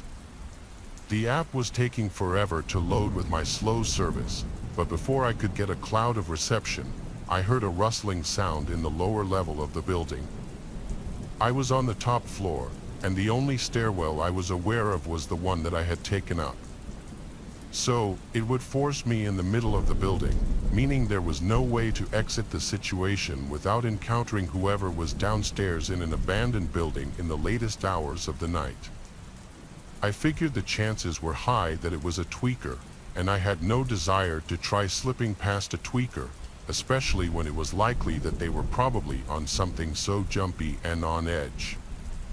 I tried to get a text out to a group of my friends with my address and a request to call 911 to help get me from the property, because I didn't feel safe walking in that neighborhood at night, and I didn't have enough reception to call for a new ride. But the message wasn't sending. Reception was too weak, So I gave up on getting my phone going and started checking for another stairwell or even windows with balconies or dumpsters that could be used to exit the second floor as a last resort in the event that whoever was downstairs came upstairs. I scrambled over to a door with a stair sign on it, but the stairs were completely dilapidated, and it was essentially just a straight drop down to the first floor. At that point, the worst-case scenario began to unfold. I heard whoever was downstairs begin making their way up the stairs. I thought fast and figured, based on my walkabout the floor, it was basically a giant loop. So, I would have to wait for whoever this was to come up the stairs, wait for them to come all the way up, and then sprint in the opposite direction of wherever they were going and try to get down the stairs and out of the building in time to make it to the road without encountering them. I wasn't anticipating being chased or anything, but I didn't want to piss off a druggie or have a homeless person who might have been living there feel as though I trespassed and then become hostile towards me or have any sort of interaction that could possibly occur at that hour in a creepy-ass abandoned industrial park. I held my breath for what felt like 5 minutes, but was likely closer to just 30 seconds. The person appeared at the top of the stairs. To my great relief, it was just the Uber driver. I figured that he had come back for me, realizing that he had left me in the wrong spot, a place that could have worked out to be dangerous. So, I then came out from behind the beam that I was hidden behind and started to wave him down. But then I processed that there was no way for him to realize this had been the wrong address. My stomach lurched forward, and my blood chilled to slush. I made eye contact with him very briefly. He was completely calm and composed, but breathing pretty heavily and blocking the stairwell down. On a normal, rational day, as an outside observer, I could think of a dozen innocent reasons why he might have returned. But in the moment, standing across from him, I just knew in my gut that this was someone with ill intent. I can't remember much more from the ensuing few minutes, operating solely on muscle memory and instinct. I Supermaned up for the second stairwell's opening and just let myself fall all the way down the drop. Thankfully, I don't think he'd seen where I'd gone at first, and though I was in too much pain to know it then, plenty was bruised, but nothing was broken, nothing was completely broken. I scrambled up and then threw myself at anything that seemed like it could be the door. It was way too dark to tell, and I was disoriented from the fall. I wasn't in a calm enough mindset to think to use my phone flashlight. Just before I was able to reach the door, it flew open with a blinding light beaming straight into my eyes. My first thought, though not totally coherent, was, there's another one of these guys. I stumbled backward, trying to find something to hide behind. Before I could, a voice called out, "All right, this is the local police department. Everyone get on your knees with your hands in the air now."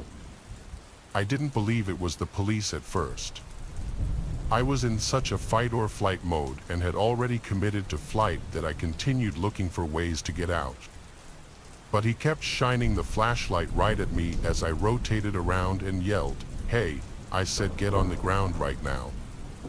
Hands out, hands where I can see them." He sounded so authoritative that I just automatically did exactly as he asked. He approached me and finally shined the light away from me. It took a second to get my night vision, but once I did, I could see that he really was a police officer. I tried to explain what was happening, but first, he started asking me all these questions. That, combined with what had just happened and my fear of the driver coming back, all snowballed into me being unable to form a single articulate sentence. He was even asking me easy questions like, "Can you tell me your name? Do you have any knives, needles, or anything that could poke or cut me? Would you rather talk here or outside?" My stunned babbling in response first led him to believe that I was on something. He directed me out to his car, and once I was safely out of the building, I was able to start getting my bearings a little. I sat on the edge of the back seat of the squad car with the door open, facing out, while he stood across from me and asked me the same exact questions yet again. The first thing I could think to ask was, "Did my friends call you? What did they tell you?" He explained, "No, nobody called me. I was patrolling the area and noticed a car idling outside of the building that's known to be condemned and nobody's supposed to be inside. When they are, I know they're up to no good." He was launching into a speech about how if I'd gone to shoot up or got into some trouble, he had resources he could direct me to, and that this wasn't an ideal place to do either of those things. He asked if I had somewhere safe to stay that night. But I was kind of stuck on something else he'd said. Finally, it all clicked. The car. I spilled my whole rideshare story in a frantic word vomit. The officer looked around, but the car wasn't there anymore. The officer guessed the guy had driven off while we were talking inside the building. He asked me all the details I remembered, and I told him, but there really weren't many. I'd been too tired when the ride started to track much, but the officer realized that I could pull up my Uber app and get all the information. There wasn't really enough reception there, even outdoors, so he sped down the road, and once I had enough bars, the app roared to life. I had 4 missed notifications from Uber. "Hello, I've arrived and I don't see you. I'm flashing my hazards." And finally, "Unfortunately, your driver had to cancel." At first, I thought the driver was so cunning as to pick me up while sending these fake messages and canceling so the GPS wouldn't track us, knowing I wouldn't notice because I was asleep with my phone off, thus exonerating himself. But instead, I checked the car details, checked again, and it was definitely not the same driver. The person who had originally driven me there had not been my Uber. My driver was somewhere else on the street when this guy pulled up to me.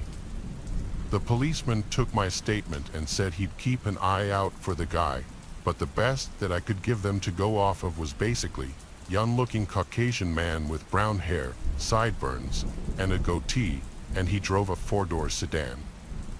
He was wearing a zip-up sweatshirt and maybe had a hood, which is like one of every 4 guys in this city. I feel so blessed to have survived this near miss. Suffice to say, I don't take rideshare services anymore. Quadruple check your license plate and driver name. You just really never know. On May 19th of 1884, a yacht known as the Mignonette departed the English port of Southampton bound for the coast of eastern Australia. Constructed in 1867, the 52-ton cruiser had been purchased by an Australian lawyer named Jack W., who sought a suitable crew to transport her to Sydney. But it was no small feat. Many experienced sailors noted that the yacht was an inshore boat unsuited to long voyages in open waters. And what's more, even the most experienced sailors were intimidated by the 15,000-mile journey, with many turning the job offer down before a full crew was finally assembled. In the end, a 4-man team was put together, which consisted of Captain Tom Dudley, Edwin Stevens, Edmund Brooks, and a 17-year-old cabin boy by the name of Richard Parker. Almost 2 months into their journey, the crew of the Mignonette found themselves sailing into a gale around 1,600 miles northwest of South Africa's Cape of Good Hope. Despite the fierce winds, their journey was progressing steadily. Then, in order to enjoy a good night's sleep, Captain Dudley gave the order to heave to. In sailing, heaving to is a way of slowing a vessel's forward progress, as well as fixing the helm and sail position so that the vessel does not have to be steered, is commonly used as a way for sailors to take a break or to wait out strong or contrary winds. However, just as the maneuver was completed and young Richard Parker was sent below to prepare tea, a freak wave struck the Minette, damaging a bulkhead and causing vast amounts of seawater to flood into her hold. Realizing the yacht was doomed, Captain Dudley ordered his 3 crew members to man their single 13-foot lifeboat. The lifeboat was of flimsy construction, with its boards only a 1/4 inch thick, but as the Minette began to list and groan, it proved the crew's only source of salvation. Just minutes later, the crew watched as the Minette disappeared below the waves, having managed to salvage nothing but a few pieces of navigational equipment and 2 tins of turnips. At first, Captain Dudley managed to stabilize the lifeboat by constructing an improvised sea anchor, a device reminiscent of a kind of waterborne parachute. It dragged behind the lifeboat, slowing its progress slightly and allowing for more effective manual steering. The captain also determined that they must have been around 700 miles from the nearest dry land, meaning that they were unlikely to be rescued anytime soon. During their first night at sea, the crew was forced to fight off a great white shark using nothing but their oars. The next morning, they were able to catch a sea turtle by simply dragging it out of the water. This yielded about 3 pounds of meat each, plus the bones, which, along with the tins of turnips, lasted until July 17th. The sailors planned on drinking the turtle blood to stave off fatal dehydration, but after it became contaminated with seawater, they began imbibing their own urine. By July 20th, the teenage cabin boy Richard Parker had become so sick of drinking his own urine that he began slurping up handfuls of seawater. This only exacerbated his dangerous levels of dehydration, and he fell unconscious shortly afterward.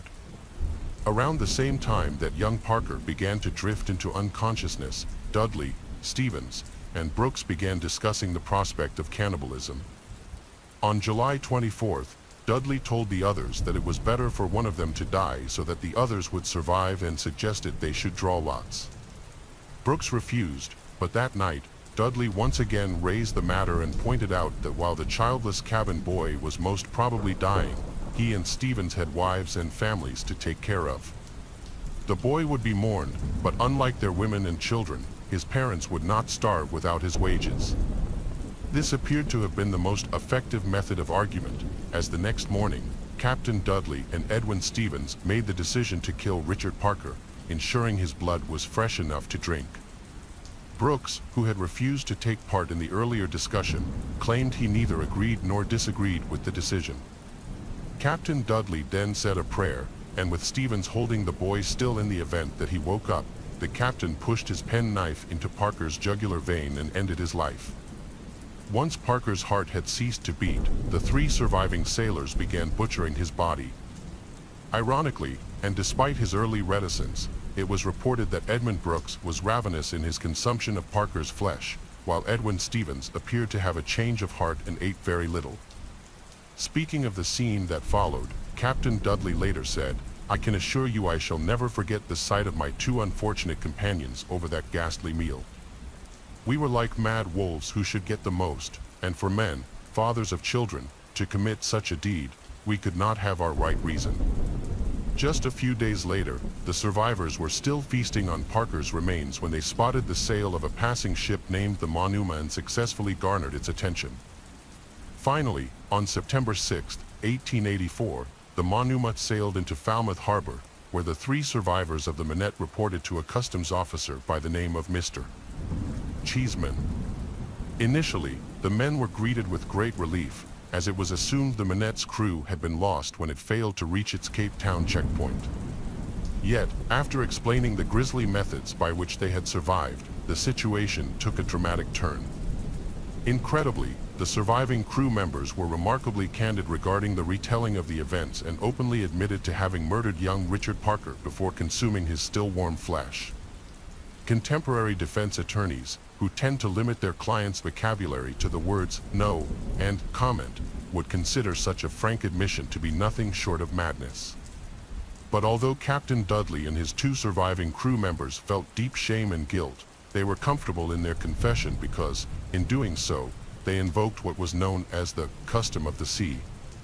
Since the very first days of humanity's oceanic exploration, accidents and misfortune has humbled even the hardiest of vessels, and those who survived their sinking ships either cast adrift or washed up on some far-flung shore were often faced with what was referred to as the delicate question, to eat or not to eat their dead or dying shipmates. Thankfully, only a very small number of seamen and explorers have been faced with such a grim situation. But with 19th century British culture being so centered around its maritime industries, such incidents became embedded into the public consciousness. For example, in the early 1600s, 7 English sailors were cruising through the Caribbean when they were blown out to sea and cast adrift for 17 days. When they reached the point of starvation, the sailors drew straws to decide who would sacrifice their flesh for the good of the collective. Ironically, the man chosen was the one who suggested the idea in the first place. According to his shipmates, he nobly consented and was swiftly put to death. The sailors survived on the man's flesh until they reached the Isle of St. Martin, and following repatriation to British territory, they were put on trial for murder. However, on the day of their hearing, the colonial judge showed a great deal of sympathy towards them, which, in turn, reflected the views of the wider public. The sailors were pardoned, with the judge stating their actions were of inevitable necessity. More than 200 years later, consuming one's dead shipmates in order to survive periods of deprivation became known as the tradition of the sea. As recently as August of 1874, the crew of the CR Yukon was said to have resorted to cannibalism after their ship went down off the coast of Western Australia. The governor of Singapore had ordered the surviving crew members arrested, and at first, the British government encouraged him to hold a judicial inquiry. However, when it came time to actually prosecuting the men, extended procedural wrangling meant that charges were eventually dropped. This was no accident. During this period, the influence of British Admiralty over their counterparts in government cannot be overstated. Many serving members of Parliament had been officers in Her Majesty's Royal Navy prior to their retirements, so naturally, they had a great deal of sympathy for the survivors of any shipwreck. This didn't mean sailors were free to murder and cannibalize as they pleased, but under the right circumstances, invoking the custom of the sea could prove a powerful defense. The surviving crew members of the Minette knew this all too well. Yet, after relaying their story of survival to the Falmouth customs officer, the deliciously named Mr. Cheeseman, the survivors found themselves standing before a police officer named Sergeant Laverty. They were informed that although they were not being placed under arrest, they were not permitted to leave Falmouth until the situation had been resolved. In the hours that followed, an emergency meeting of the harbor's commissioners yielded the following report. The police have apprehended Thomas Dudley, Ed Stevens, and the Brooks of the yacht Minette on a charge of killing at sea on the 20th of July last the boy Richard Parker, after being for 18 days at sea with no food or drink. Summonses were also served on 2 seamen of the German bark Monuma as witnesses in the case, being those who cleared the boat of Parker. When news of the macabre story spread around Falmouth, there seemed to be a surprising amount of sympathy for the Minette survivors. When they were officially arrested, a local businessman named John Burton paid a generous amount to bail them out of prison. Even though he had eaten heartily of Parker's butchered flesh, there were deafening cries for clemency when it was heard that Edmund Brooks had refused to take part in the boy's murder. Brooks was acquitted, but despite the controversy, Stevens and Captain Dudley were to be put on trial for murder. Following their transfer to an Exeter courthouse, Stevens and Dudley were found guilty of Richard Parker's murder and condemned to hang. Yet, as one might imagine, the decision was met with outrage from both the Admiralty and the wider British public. Finally, after lengthy and considerable pressure, the death warrants for Stevens and Dudley were torn up and their sentences were reduced to a mere 6 months imprisonment. The case of the Crown versus Dudley and Stevens is one of the few 19th century criminal procedures still analyzed by law students today. It was also the inspiration for the name of the Bengal tiger in the novel Life of Pi. Some mistakenly believe that the case also inspired Edgar Allan Poe's only complete novel, The Narrative of Arthur Gordon Pym of Nantucket, and it's easy to understand why. Told from the perspective of the anonymous Gordon Pym, it recounts the tale of a perilous sea voyage in which, following a mutiny and monstrous storm, Pym finds himself in charge of the ship's battered remains and accompanied by just 3 others, Augustus Peters and a young cabin boy by the name of Richard Parker. Halfway through the novel, having survived for days on nothing but scraps of turtle meat and drops of fresh water, the desperate survivors are forced to invoke the so-called custom of the sea and begin drawing lots to determine the victim. In the end, it comes down to just Gordon Pym and Richard Parker, and it is Parker who is chosen to be eaten. Yet, the narrative of Arthur Gordon Pym of Nantucket was not published in the aftermath of the Mignonette sinking. It was published in 1838, a full 46 years before the Mignonette sank and 29 years before Richard Parker, the ill-fated cabin boy, was even conceived. Some suggested this was evidence of Poe's supposed morbid prescience, a symptom of his ever-lingering genius. But perhaps such a coincidence is suggestive of the repetitive and inevitable nature of the event itself. For, since the very first days of humanity's oceanic exploration, accidents and misfortune have humbled even the hardiest of vessels. And so perhaps those who survived disasters involving interstellar starships who ended up stranded on some far-flung shore will once again be faced with what was once referred to as the delicate question. I faced a grim battle with a rare blood cancer, one that offered little hope for recovery. With the harsh reality of my condition looming over me, I made the tough call to forego treatment, accepting the uncertain road ahead with a heavy heart. In the weeks leading up to Christmas of the year in question, our secluded farm on New Zealand's South Island bore witness to a peculiar phenomenon. Strange lights danced across the evening skies, their erratic movements defying explanation. At first, we mistook them for PLS, but their sudden shifts and unpredictable patterns hinted at something more enigmatic. Our farm, nestled in solitude and isolation, seemed a world unto itself, far removed from the chaos of urban life. The sightings of these mysterious lights became our own private intrigue. We refrained from discussing it with anyone. One night, a week before Christmas, as we sat down for dinner, I noticed through the window a light descending on the paddock next to the house. When it touched the ground, I could see it was a disc-shaped craft. Instinct kicked in, and I reached for my trusted hunting rifle, hands quivering with a blend of fear and determination. But before I could even grasp it, they emerged creatures straight out of a nightmare, their insect-like forms contorting in the dim light of our home. There they were, right inside our lounge. No idea how they so suddenly entered. It's like they just materialized. Their presence suffocated the air. It felt like the gaze of these four beings pierced one's very person. We were in a state of hyper-shock. Mary stood behind me, arms protectively enveloping our daughter. Mary recalls our innocent Leah seemed wondrously amused by the creatures, while Mary and I were in a state of pure anxiety and dread. We stood frozen, trapped by an invisible grip, unable to break free from the fear that held us in place. Despite my efforts, my limbs refused to obey, rendering my weapon useless against the encroaching darkness. I don't think any words can describe what was going through my mind at that time. While you are reading or listening to this, imagine for a while being in such a bizarre and threatening situation.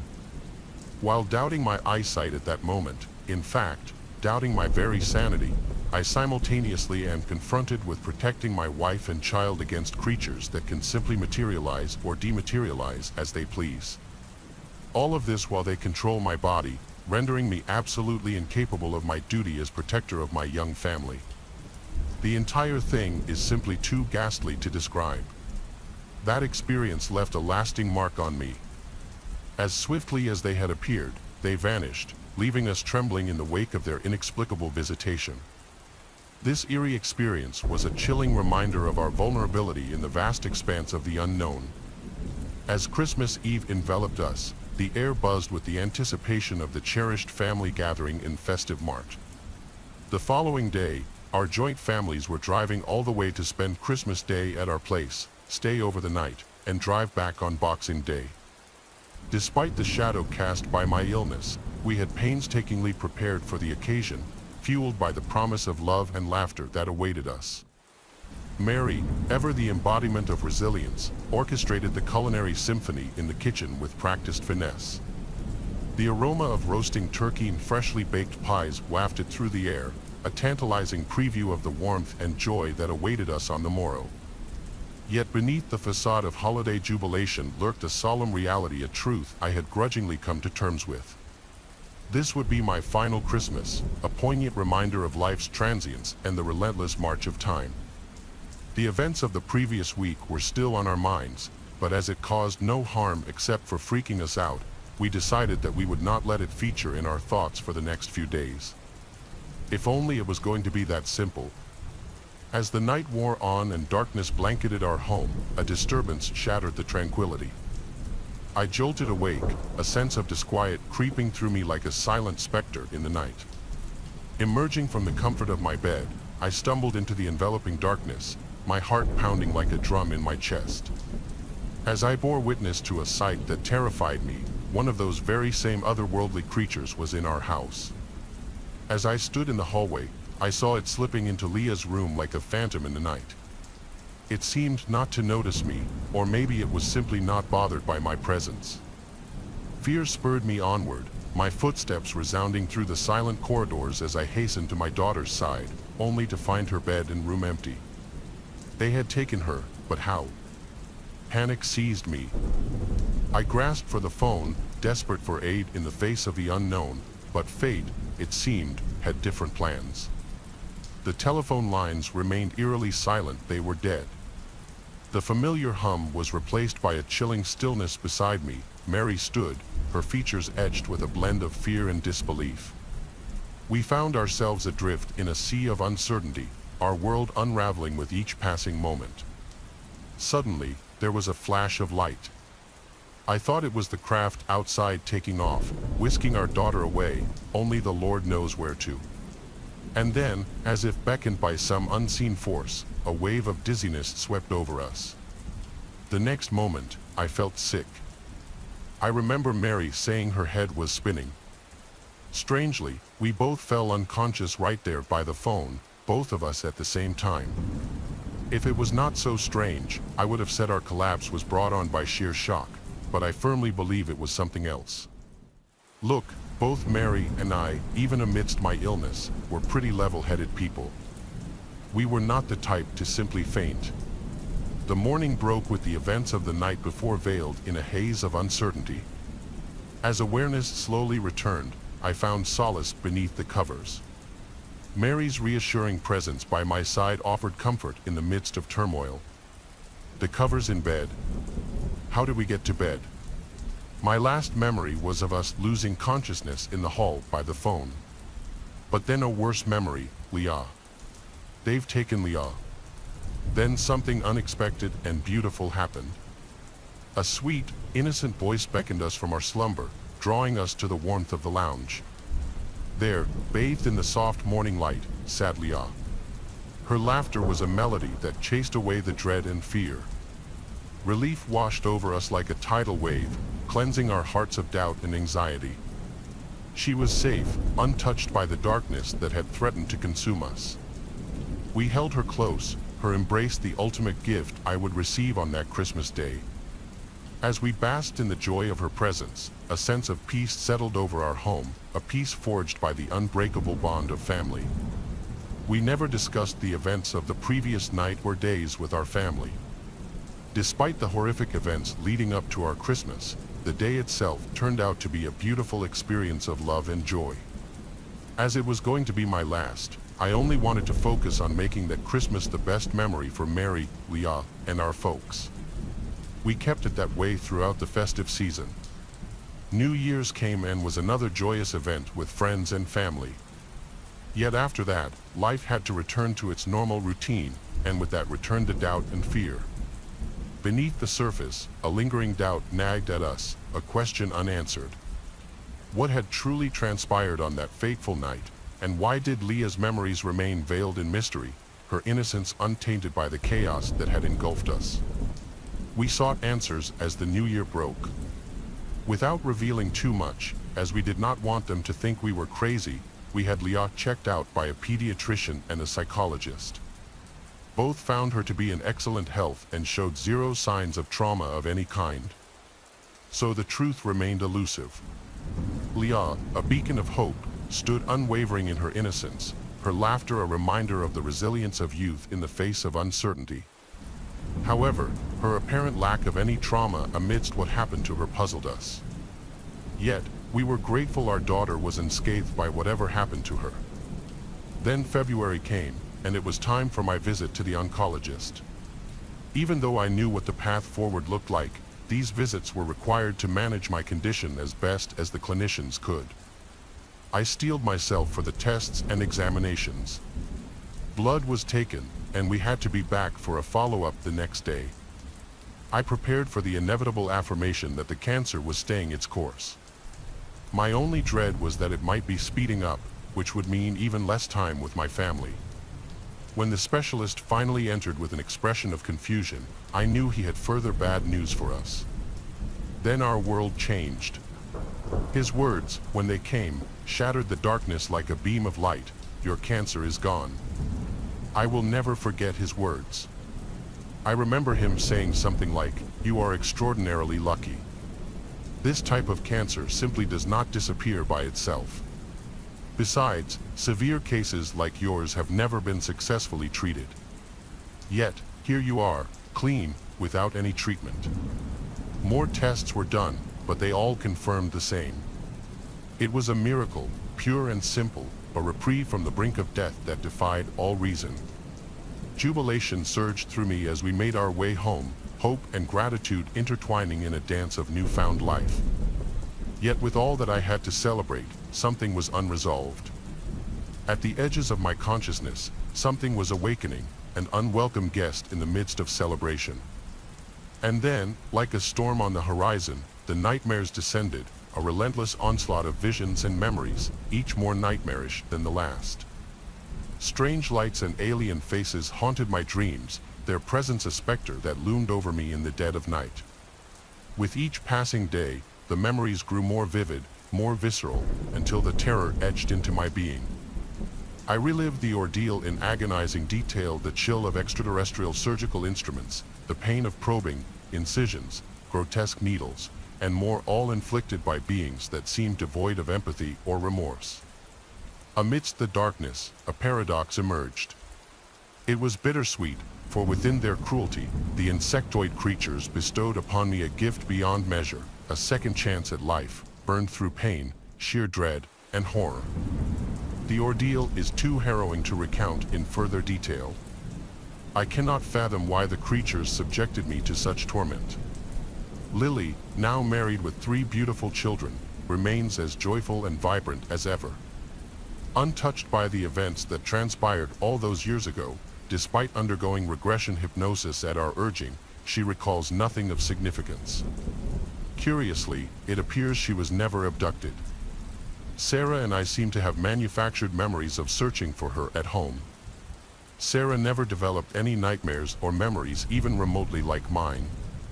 After all our anxieties about the apparent abduction of Lily, it seems that I was the only one who got taken. The motives behind the creatures' actions remain shrouded in mystery. Nevertheless, their intervention led to my survival. Faced with the choice between enduring these haunting memories and succumbing to cancer, is there truly a choice? Thousands of beautiful memories created by a long and fulfilling family life have made the horror of the abduction 100% worth it. I had a vague idea of what this country was: meatball heads in the northeast, Dixieland to my south, and way out across the country was the hippie whole West Coast. Now, that's obviously a grossly oversimplified version of American culture, and those of you that took offense might be glad to know that I paid for my ignorance, because this is a big, wide country we live in, and there are places and people so radically different than ourselves, and the generic big city lifestyles we're all so used to that meeting them can be downright freaky. I'm not saying that's a bad thing. Little Havana down in Miami is one of the most baller places on earth, but sometimes, different can be dangerous. So, in early 2018, I saw a post from a girl on Reddit's r4 sub saying she was stuck in her dorm board and wanted someone to talk to. She seemed pretty chill, but after creeping on her profile and finding out she was hot, I was psyched when she messaged me back and we got to talking. We got along even better than I thought we would. And it turned out we had a little chemistry too. So after flirting back and forth for a couple of weeks, we started to talk about hooking up. The only trouble was she was more than 500 miles away in Knoxville, Tennessee, which is like an 8-hour drive from Baltimore. She couldn't visit me because of school commitments, and the car I had at the time would have fallen apart as soon as it hit the interstate. It took me like 4 months to switch up my ride and stack some spending money, but once I had, I was itching to hit the road and hook up with my Reddit boo. Driving down the I-81 was simple enough, but since it was my first ever long-distance drive, it wasn't long before I messed up and took a wrong turn. It was right after I hit Roanoke, Virginia. I pulled into this little town called Blacksburg to get something to eat. Then a little after driving out of town, I started seeing signs saying, "Welcome to West Virginia," and stuff, which was most definitely not on my planned route. It was no big deal. Just a minor hiccup, and I figured I could just swing back southwest to get back on the interstate. But navigating those country roads proved to be easier said than done, and it wasn't long before casually lost became hopelessly lost, and by the time I rolled into this little one-stop-light town, I wasn't even sure what state I was in. To give you an idea of what this little town was like, I saw one post office and 3 churches in the space of a couple hundred meters. I assume that isn't all that unusual for a small Bible Belt town, but the weird thing was that there wasn't a soul out in the streets. It reminded me of Sunday mornings in Greek town when almost everyone would pack into the Orthodox churches, but this was a Friday afternoon. That being said, the fact that there were like 50 cars and trucks parked outside this one church told me everything I needed to know, and if I wanted directions, it was looking like I was going to have to interrupt the little afternoon worship session. It's not like I hadn't seen anything weird in a church before. Like I've mentioned, I grew up in Greek Orthodox, and some of those priests look like they moonlight as wizards. That's not to mention all the carpet kissing, holy haircuts, and crawling marathons that go on. But I've never seen anything like what was going on in this country church, and unlike the love thy neighbor Christianity that I feel like most of us are familiar with, these people were anything but welcoming. Walking into that church caused this record scratch moment where the guy at the pulpit just stops talking and looks up at me. This causes everyone, and I mean everyone, to spin around in their pew to look at me. I tried to speak up, but with all those eyes on me, I just sort of seized up. By the time I got it together to say anything, the guy at the pulpit cuts me off like, "You from the government?" Now bear in mind, I'm wearing Hawaiian shorts and a George Carlin shirt. I'm about 240 at the time, completely bald. And I have a front tooth missing. I look as far from a Fed as you can possibly imagine, but still, this guy is looking at me like I'm some kind of narc. I started explaining that I'm just looking for directions, but the guy cuts me off yet again and tells me, "Patience is a virtue, son. Take a seat, we're almost done here."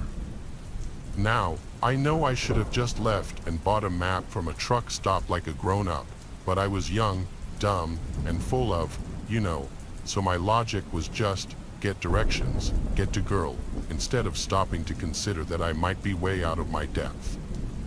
For a while, the atmosphere among the congregation was tense but still subdued. Their eyes were glued to the pulpit and their mouths were glued shut, but as the preacher's tone and intensity built, so did the energy and their responses and reactions. The first thing that really keyed me into the fact that these people weren't all there was the whole speaking in tongues thing. I heard it was still a thing that happened. But you don't see anything like that in Baltimore unless some dope fiend smokes too much spice, which is certainly no cause for celebration. But when this regular-looking guy jumps up out of his seat and starts jabbering this complete nonsense, the congregation was hooting and hollering like it was the greatest thing they'd ever seen. And while not necessarily the scariest thing I'd ever seen, it was incredibly jarring to actually see it with my own eyes. I'm already incredibly nervous, but I figured if I just keep my mouth shut and let them do their thing, I'll be out of there with a solid route back to I-81. Only the next thing I know, I hear the preacher calling out for their guest to join them at the head of the congregation.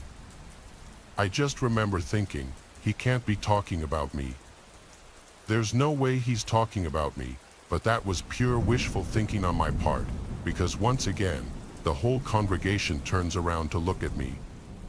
"Come on up, son," the preacher's words were like daggers in my gut. I get pretty bad stage fright and anxiety as it is, but the idea of exposing myself to those people was almost too much to bear.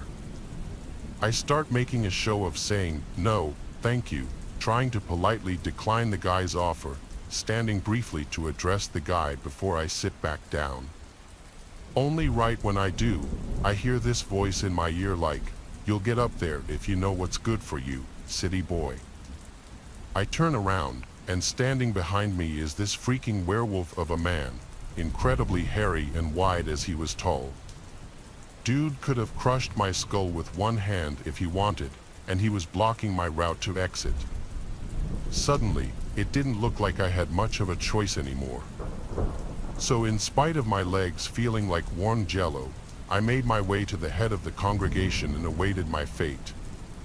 The first minutes or so were like appearing on a game show that I really didn't want to be on. The preacher asked me what my name was and where I was from in a weird way, too, asking me, "Were you given a Christian name, son?" I tell him my name is Nick, and I'm from Baltimore, that I'm just passing through town on my way to Knoxville. He asked me why I'm going to Knoxville, if I had family there, and I just nod instead of telling him the adulterous truth. Then he starts saying how outsiders have always plagued their community, how they try to protect their prim and proper ways onto good country folks, stuff like that. Then he starts talking about how they, who they were, I have no idea, tried to string up his grandpa in the 40s for handling, so now I'm really confused. What had he been handling, and why had they tried to kill him for it? Not knowing made the whole thing even worse for me, and I could actually feel the sweat dripping down my back as I got more and more nervous.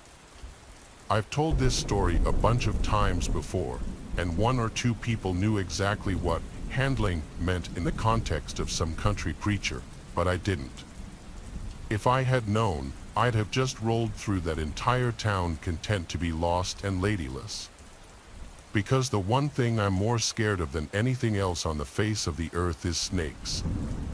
But what was the one thing that crazy preacher pulled out of these wicker baskets he had up there with him? A freaking snake, and not just any old snake, a legit rattlesnake. At first, I just froze. I didn't know fear like that even existed, the kind where you can literally not move for a few seconds as you're confronted with your literal worst fear, that deer in the headlights effect. Jesus Christ, I can still hear the sound of its rattle like it was yesterday, like, you just don't get how loud those things can be until you actually hear it for yourself. It's a sound that says, "Get away from me, dude." I'm not to be messed with, and it doesn't need translating for you to know what it means. But here's this preacher guy just straight up holding it in his hands and smiling like it's the most normal thing in the world. Not just that, but you'd think he'd be super careful handling a freaking rattlesnake. But this guy is like bouncing it up and down in time with some old church music that starts playing out of an old stereo, all the while the congregation is hooting and hollering like it's the greatest thing they'd ever seen. You'd think you'd want to keep that thing nice and chill, but nope. If I was nervous, you can only imagine how that snake must have been feeling. So, like I said, I'm just frozen for a few moments until the preacher makes a move toward me with the snake in his arms. I wasn't frozen after that, let me tell you, and I just about bolted off the stage and toward the main entrance to the chapel. I channeled all the touch football agility from my middle school years to feint and dodge the 300-pound werewolf dude on the way out, sprinted to my car, and then just took off out of town at what felt like a buck and change. I've done some stupid things in the pursuit of females in my time, but walking into that little chapel tops the list by far. I had no idea snake handling was even a thing until then. And after I Googled it, I saw that dozens of snake handlers have died in the past. But that's not the stat that matters, it's how often they get bit. It messes up the muscles in people's arms and hands because they get bit so much, like it happens a lot. And after seeing how that preacher was handling his rattlesnake, I'm not the least bit surprised. Anyway, I made it to Knoxville a couple of hours later extremely shaken but in one piece. I hooked up with the Reddit girl, and after telling the story of accidentally walking into a snake handler chapel, I got all kinds of sympathy nookie. So I suppose all's well that ends well. Just know that as much as we're all Americans and all that patriotic stuff, there are places out there where outsiders are anything but welcome. Getting run out of somewhere probably sucks, but not nearly as much as losing your life because of some mentally deficient guy throwing a friggin' rattlesnake right at you. As a father of a daughter, this incident will haunt me for the rest of my life. My 16-year-old daughter Laura grew up to be the brightest young lady, and my wife John and I couldn't be prouder of her. Laura was so jolly that she made friends wherever she went. It was the month of November, and everyone was getting ready to celebrate the winter festivals coming our way. Our family celebrated Thanksgiving at my brother's farmhouse every year in Ohio, so we drove there a week before Thanksgiving to make some cheerful memories. One morning, I was headed to the bank to finish some important paperwork before leaving for Ohio when I noticed a boy standing on the sidewalk facing our house and looking at the window of my daughter's room. He was smiling while staring at Laura's room. I was about to knock him out, thinking he was stalking her, but when I looked up, I saw Laura was standing in front of her window and waving at him with a blushed face. I realized now that they knew each other, so it would be better to talk to Laura first before hurling on this boy. I left and decided to sit down with Laura and talk that night. After finishing dinner, Laura was heading upstairs. I stopped her and told her to sit next to me. I wanted to talk to you about that boy. Who? What are you saying, Dad? Relax, Laura, you don't have to be afraid. I just wanted to know who he is. Her face turned red as she hesitated for some time. Honey, don't be afraid. We just want the best for you. Come on, tell us about him, John added. His name is Ross. He is in my class. Okay, where does he live? 2 blocks away. His dad is the local sheriff. Really? That's good. I know the sheriff. So how long have you guys been friends? We met at a science fair. He is a nice guy, Dad. We like each other. Okay, I don't have any issues, but we need to set some boundaries for your safety. No matter how much John mocked me for becoming a bit possessive about my daughter, it was natural. I set the common boundaries that any dad would to protect his teenage daughter in her growing years. Soon, I started to see Ross walking Laura home after school. I couldn't find anything wrong with him, and being the sheriff's son, I was a bit relieved, thinking maybe he is better than other high school boys. One day, I was coming home from work and on my way, I stopped at the local department store to buy some necessary things before leaving for Thanksgiving. There, I met the local sheriff, Mr. Daniel Truman. He was shopping for some groceries as well. I walked up to him and said, "Hello, Daniel." "Hey, how are you, Alex?" "I am good." "So, any plans for Thanksgiving?" "Not much, going to stay home with my son, I guess." "Talking about your son, are you aware that he and my daughter are becoming friends now?" I expected him to be happy about it, but instead, his face turned all serious, and he replied, "I see." What happened? Is something bothering you?" "No, just hoping they will be friends and nothing else." Saying this, he walked past me, and I felt very humiliated.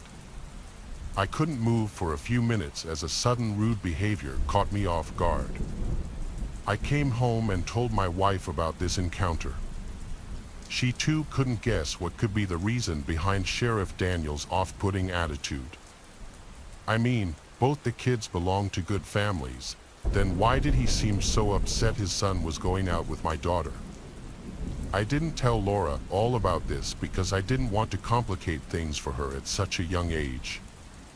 We started to pack for our trip, and slowly this matter slipped away from my mind. 2 nights before our trip to Ohio, Laura came to me and said she doesn't want to go to her uncle's farmhouse this year. I asked her why. Laura remained silent, keeping her face down. I asked if she wished to spend Thanksgiving with Ross, and her face lit up immediately. I couldn't see my daughter sad, so I told her Ross could come with us if he wants to. Laura ran to call him, but I made sure his father agrees only then. The main reason why I allowed Ross to tag along was to keep my daughter close and also not to break her heart in this vulnerable age. The next morning, Ross came to my house. We talked about this entire trip thing, and I was stunned to see how confident he was. He was way more mature than half of the kids his age. He said his father has approved, and he is ready to come with us. Without much to do, we hopped into the car and got on the road. Ross was very well behaved, and my wife John kept saying the entire journey how cute they both looked. After driving for 3 hours, we reached Crystal Lake. The sun was about to set, and a dying yellow light mixed with the blue night sky made the horizon look like a dream. My brother and his family greeted us in the house, and Laura introduced everyone to Ross. To my surprise, Ross won everyone over in a very short span. He was helping in the kitchen, playing with the kids, and also showed interest when we watched the game. It didn't feel at all like he was an outsider. Although he was settling completely well, I couldn't help but feel a bit weird about all this. I don't know why things were seeming too good to be true to me at that moment. As the night fell, we all sat down for dinner, and everyone was laughing and cheering. I was about to shove a big piece of beef steak in my mouth when my phone rang. I noticed it on the couch, so I got up and walked to get it. Everyone else didn't pay much attention to me and kept enjoying themselves. It was a call from an unknown number. As I picked it up, I could hear sirens of cop cars driving at fast speed as the sound of wind hovered through the phone speaker. "Hello, who is it?" "Alex, you must listen to me. This is Sheriff Truman. Act calm and go somewhere where my son can't hear you, please. Don't ask any questions or take my name, just do what I say." Even though I was confused like hell, my instinct said to follow the sheriff's instructions. Without expressing anything, I slowly walked out of the room to the back garden of the house. I closed the glass door behind me, and no one noticed me. Ronald was laughing with everyone else. I am alone now. What the hell is going on, Daniel? Where is Ronald now? In the living room. Eating dinner with my family. Will you please tell me what's going on here? Alex, my son is a deranged psychopath, and the only reason I wanted to keep him away from your daughter was to keep them both safe. I know I should have done something earlier, but as a father, I kept on burying the vicious crimes he did since he was 4 years old. First, he killed his pet dog and then started harming animals. But when he bludgeoned my wife to death, knowing she was pregnant with another child, I realized what devil we had brought into this world. He can't share those whom he thinks as his close ones. I didn't permit him to travel with you guys, so he threatened me with a gun and tied me up in the basement. When I finally managed to set myself free, I noticed he was going with one of my guns. He has taken them all and is going to murder your entire family to get Laura just for himself. You must stop him before becoming violent. Keep a close eye on him. I'm coming to your place. I have already tracked down your location from this call. Just please don't make him mad, or he will snap out like a venomous snake." Saying all this in one go, the sheriff disconnected the call, and I turned around with fearful eyes to my loving family, who were now seen laughing with a deranged murderer that has come with a plan to finish them all. I uttered to myself that I must keep calm and protect my family. I got inside and went straight to Ronald's room. My idea was to take the guns away, but as I opened his rucksack, I saw dozens of knives and other basic weapons, but the gun was missing.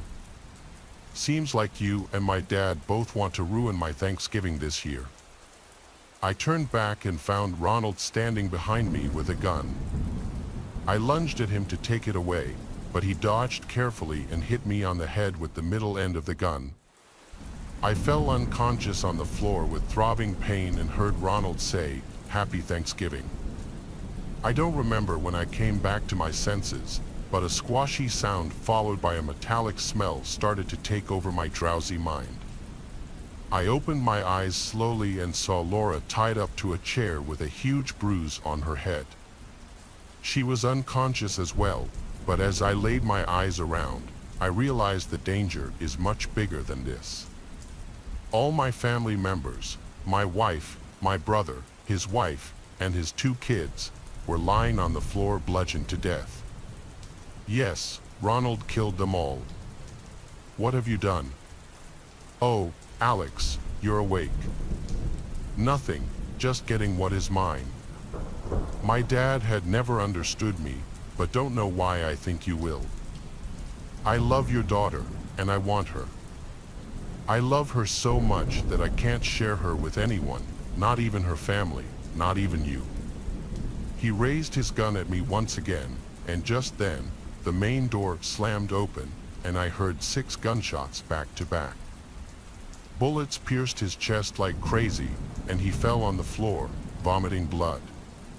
As his lifeless body fell on the ground, I saw Sheriff Truman standing behind him with his empty gun. That night, a father shot his son to save another father and his daughter. I surely lost my family at the hands of a psychopath. And this pain will never go away. But whenever I think about Truman, who will have to live with this realization that he killed his son, I find my suffering small compared to him. Laura and I don't celebrate Thanksgiving anymore because neither of us feels thankful about anything in this life anymore. I started waiting tables when I was 18 to supplement my hourly income at a popular fast food chain. Soon enough, I became well acquainted with an older man named Tom. He was probably in his mid-60s and very obese. He'd regularly come into the little diner where I worked, and he was a regular prior to my employment there.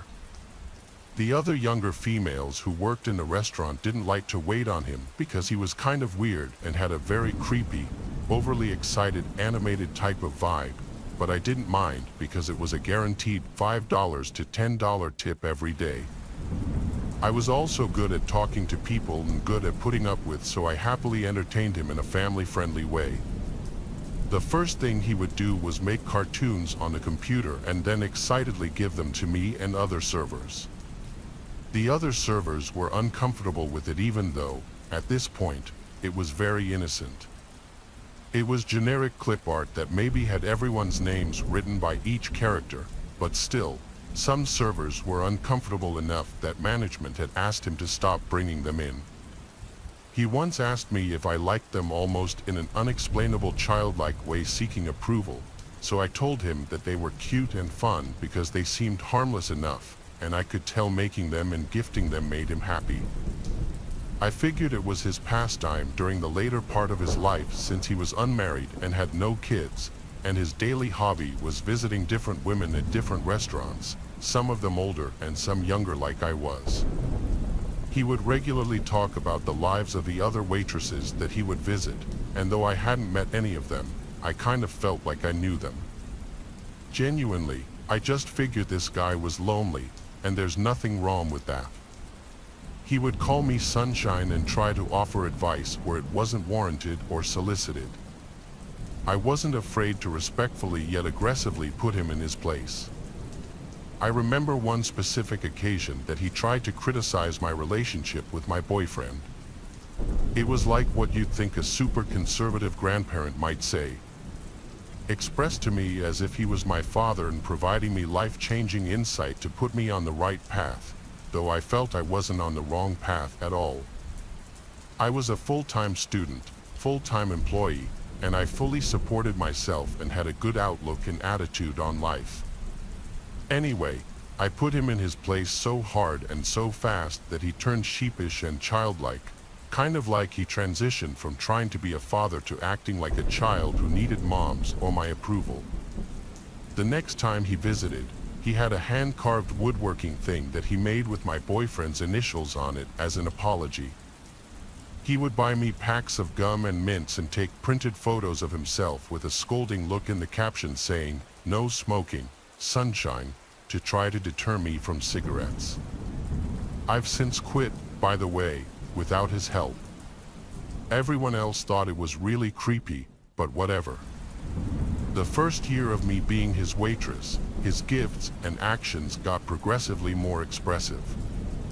He started writing poems and short stories that had bad grammar and were so elementary they were almost painful. But he told me he just started to try it out, so I encouraged him, thinking that he's just lonely and needs a pastime. I had no problem with him writing little Hallmark card-style poems and giving them to me, but the slightly off-putting aspect was that all the poems and stories had a general theme of love and family. Also, I think it was around this time that he started looking at my Facebook page often. We weren't even friends on there, and I told him I was never going to accept his friend request, so to not ever send one. He would occasionally Photoshop pictures of me from my Facebook page and put my face on a cartoon body or something like that. He became very interested in me and all of my sisters. He would write stories about me and my sisters or make comic book style artwork about my twin and me being superheroes. He even found a photo of my twin on Facebook somewhere and started using her face photoshopped on things too. When I did some traveling, I took some RC-style pictures with a few in the background. And he once edited and photoshopped other tourists out of the background and then lightened the sky and printed lined pictures with fancy borders for me to have. Thinking about it now, he probably kept these photos for himself too. After a year at my first serving job, I left for another serving job where I'd be working weird third shift hours. I kind of thought that would be the end of Tom, but boy was I wrong. He went out of his way to come at weird hours and to the new place at least twice a week, and never once did I tell him my schedule. He would just drive by and see my car. The stories he would write became progressively sexual and longer. I guess he finally felt comfortable to share these things with me and would always preface me for anything that was more erotic. It was like he wanted a friend, wanted to be my father, and wanted me to be his mother, all in this weird, childish, overly animated type of way. A few times, he made me the subject of his stories, though he never went super explicit with those. The one that sticks out was me being a super sexy badass cowgirl sheriff, and all the men at the saloon wanted me. He would include strange details like how someone had an STD, and if I remember correctly, he made my sister the character that got an STD, and I had a huge issue with that. At this point, I've known this man and been well acquainted with him for nearly 3 years. I genuinely felt sorry for the guy and felt like I was able to offer him a friend when he really needed one. I was very aware that something was off about him, but I was okay with it because, though it was hard to pinpoint exactly, I understood and also knew that he would never, or could never given his size and fitness, hurt me. Admittedly, this was a fault of mine. As a server, I offered more than food. I accidentally became a psychiatrist for more than just this guy. There was a 20-year-old with autism that I became good buddies with, despite him offering me money every once in a while for a tip. Also, there was a 40-year-old man who thought he was going to marry a stripper half of his age after he gave her all his savings and sold his Mustang to give her more money. There was also the paranoid 50-year-old schizophrenic man who had clearly never been diagnosed or received help. I digress. I guess I just want to be transparent that I was aware of all the red flags, but I was okay with it. But then things started to really cross a line, though they probably already were past that. When I got engaged, Tom would ask me stuff like if I'd let him hold my baby when I have kids.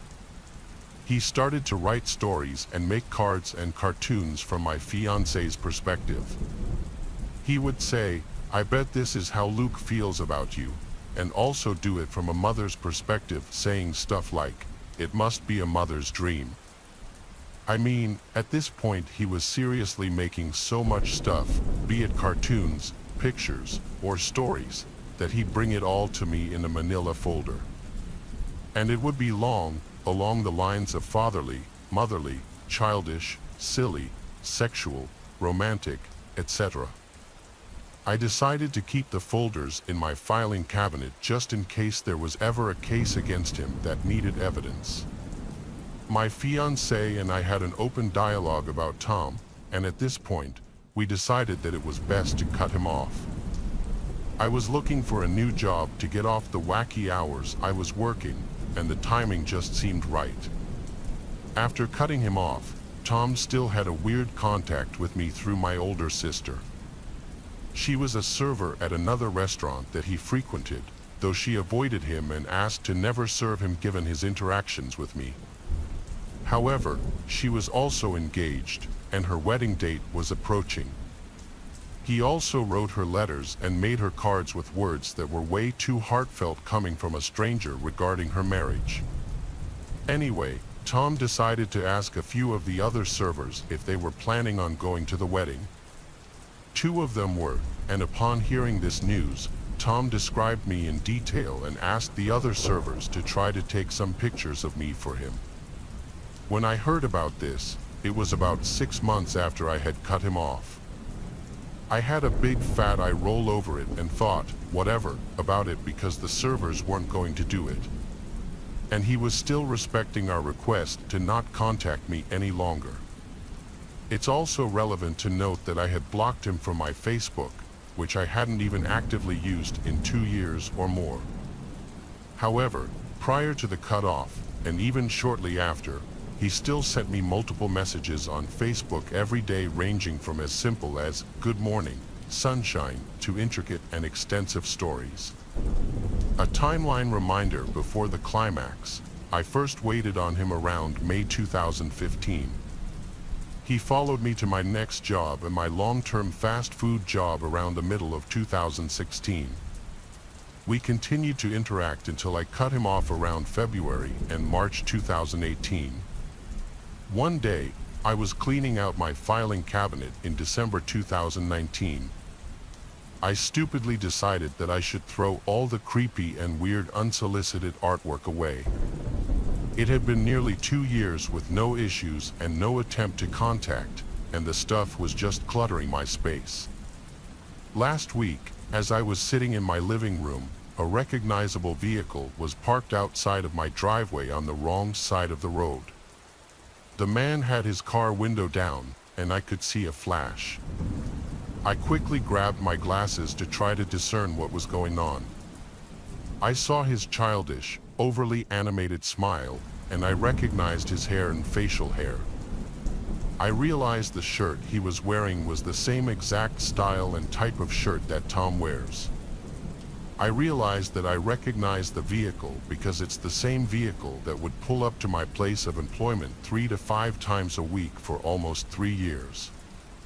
I realized it was Tom outside of my residence over 2 years later, taking pictures of my car and home with that goddamn digital camera he took my picture with twice before in the past.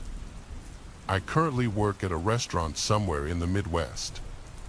Now, obviously, I can't say what restaurant, but it's on a pretty busy road with lots of cars and lots of people walking on the road to get to the bus stop or whatever their destination may be. It's got its own parking lot where I will usually park closer to the doors, but the story I'm about to tell is the one time I didn't, and that night I sincerely regret my actions. To give some backstory, a couple of years ago, I just so happened to work at the sports bar and grill directly across from the parking lot for my current job. I worked there for only 4 months and had plenty of interesting stories about that place, but that's for another time. Anyways, while I worked my previous job, I didn't have a car, so I either walked to and from work or I got a ride. Now, mind you, I would walk home at around 10 p.m. some nights on a barely lit road when cars weren't always around. This naturally made me wary, and this was on top of the fact that older men would constantly hit on me as a minor. It would make me feel watched. This backstory of my old job might not seem important at the moment, and I didn't think it would ever become relevant again, but it matters in the end, I promise. While working at my old job, I was a minor, as previously stated, but that never stopped drunken men from approaching me and being inappropriate. There was one man in particular who I never forgot about and who came back to haunt me in the worst way. The man was taller, quite good-looking, and always wore expensive-looking clothing and accessories. He had a very elegant vibe to him, which is why I did not think much of him when he would talk to me while I was working. He started out very polite, asking about how work was going and how my day was, stuff like that. But as the weeks went on, he would ask more and more personal questions, which started making me suspicious of him. The event that occurred right before I quit was a night I wish I could forget. Thinking back on my days at that sports bar, I remember it being a long night, probably because it was sports season, and our restaurant would get very busy. As a hostess, it was stressful trying to take calls when there was shouting because the hockey team wanted the Golden Cup or whatnot. That night, after I had finished cleaning the bathrooms, I remember him being at the host stand waiting for me. I approached him and tried to make polite conversation, but I could tell immediately that he was acting strange. His gaze was shifty, and he didn't look as put together as he normally did. The first thing he said to me was something along the lines of, "You're only 16, right?" To which I confirmed, and he continued with something like, "Well, when you're 18, I'll have something for you. It'll be a surprise. Just wait till you're 18, and he promptly left through the bar section of the grill. I stood shocked for a moment before composing myself and finishing my cleaning so I could get the hell out of there. After I finished counting my drawer down, I went out back and unlocked the bike that I had gotten a month or so after I started working there, and I began to ride home. Note that I was paranoid as hell as I was doing this because seriously, who the hell says that to an underage girl? I watched my back all night as I rode home, and I felt watched the entire time. It was kind of my fault that he knew my age. I had told him long ago as I mentioned something about my birthday plans, but his comment on my age made me feel sick to my stomach regardless. Now let's jump to more recently when I started my new job just across the parking lot. It's been years since I worked there, and I had just about let go of the memories of working at the forsaken sports bar, but something happened recently that made the memories feel like yesterday. The stimulus checks and nice weather have brought a surge of customers to my current restaurant. I've worked here for almost a year now, and we have been busier in the past month than we've been since I first started. This means that occasionally I don't get to park right by the doors, and I must park a bit further away. On this particular day that still makes me feel nervous thinking about, I had to park basically at the farthest corner of our lot due to a large amount of staff and customers taking the closer spots.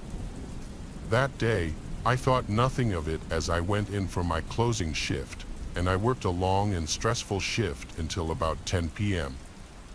I work at the front of the restaurant, and our closing duties can be pretty grueling. That night was especially bad because I was the only one up front besides the manager, who has to go back and forth between the kitchen and front to help. I finished all my cleaning, albeit a bit later than usual, and I felt bad for taking so long, but they weren't too upset because a coworker of mine was waiting on a ride, so they had to wait anyway. So with that, I said my goodbyes to the two of them and headed out the back doors to my car. I was immediately irritated that I had to walk so far to get to my car, and I started digging out for my keys. I didn't realize that there was a third car in our parking lot until it was almost too late. I finally grabbed my keys after a moment of struggling to find them, and I realized that the third car is finally, in fact, not my manager. It was parked right next to mine, although it did look similar, which is why I didn't think much of it at first, being exhausted from work. Upon getting closer, I realized there's a person inside, so I remember thinking, is my coworker's ride here? But no one came out to go home, so I assumed not. I looked back closer to the restaurant and realized that in front of the building, where I couldn't see before as I left out the back, my manager's car was sitting empty right up front. All of these thoughts were piecing together as I slowly trailed to my car, and after connecting the dots, I tried to see who was in the car waiting for me. I remember squinting at them. I didn't have my glasses on, and that's probably what made them realize I noticed them. And with that, they turned their car on immediately. I looked away because the car lights were too bright, and when I tried to look back again, the inside light turned on. I stopped dead in my tracks as if I was paralyzed. Just writing this is starting to make my eyes tear up for some reason, but the expression that this man was wearing invoked so much fear I think my heart quite literally skipped a beat. The man's features were a bit blurry with the distance and darkness, but I could tell he knew me from somewhere. With that little overhead light illuminating his face, the lack of facial expression is what really made me scared shitless because I figured he would smile, frown, wave, or literally anything, but instead, he sat there, arms at his sides, as he waited for me to come closer. Now, as a young woman, I should know better than to ignore my instincts telling me to get the hell out of a situation, but for a split second, I almost felt compelled to continue walking towards my car. I can't quite explain why, but I specifically recall taking one step forward before pausing, asking myself, what the hell am I doing, and then hightailing it back to the back door. I felt like I was prey about to be eaten, the way that I sensed his overwhelming presence behind me the whole time. I debated going back and then running to safety. He just sat right in his seat and didn't move an inch, or so I assume, as I didn't look back until I reached the door. I glanced back at his car for a split second before dashing inside, and all I remember seeing was his cabin light had turned off, and I could only see a dark figure. The menacing light no longer illuminated his face. I didn't need to see his face to know he was still staring. I could feel his beady eyes staring right at me. After scaring the hell out of my coworkers by yanking open the door as I did, I explained what happened. They both immediately got serious and told me to wait with them while they waited for my other workers' ride. We sat for a few more minutes, and they talked about how freaky the situation was and how they'd call the cops if he was still there when we went outside together, and I just sat in silence. I was silent because in the few minutes after the encounter with the strange man, I knew I recognized him from somewhere. He was that same guy who had told me to wait for him when I turned 18. It took me a while because he didn't look like how he used to. He looked a lot more rough and a bit older and much scarier. I don't know if he saw me that day as I brought out the trash or maybe when I walked into work, but he knew I was there somehow, and that scared the hell out of me. When their ride finally arrived, we all walked out together, and my eyes instantly shot to the area where I knew his car was parked. It was just my car, though, waiting for me to climb inside and get home ASAP. The manager saw my coworker off in their parents' car and walked me to mine.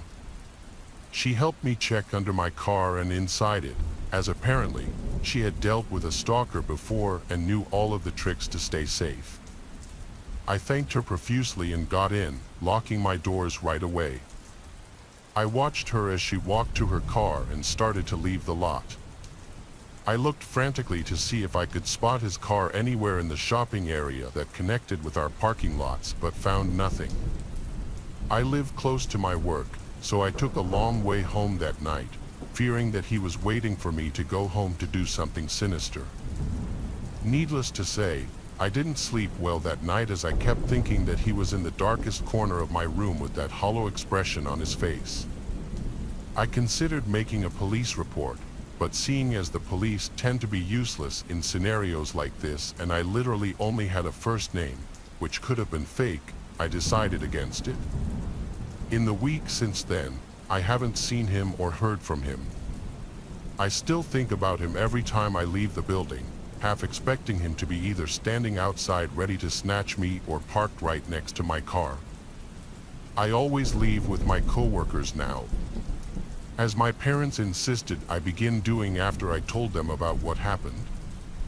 On April 17, 1918, the SS Dummeru set sail from Portland, Oregon, bound for the South Pacific. Owned by the U.S. Shipping Board, the 270 feet, 500-ton wooden steamer would transport goods between the United States and the many Philippine islands approximately 7,000 miles to its east. Its manufacturers, the Grant Smith Porter Ship Company, had high hopes for their creation, but right away, ill omens prompted hushed concern. When the ship launched in Portland during the spring of 1918, it tumbled into the water and smashed into several houseboats on the Willamette River. The ship's captain, a hardy Scandinavian named Ola Berenson, dismissed the apprehensions of his anxious crew members, and they set sail for San Francisco during the finer climes of the late summer. The Dummeru departed the United States in September of 1918, made a stop in Hawaii, and then sailed on to Guam. Finally, on October 16th, the ship sailed out of Guam's Opera Harbor destined for the Philippine capital of Manila.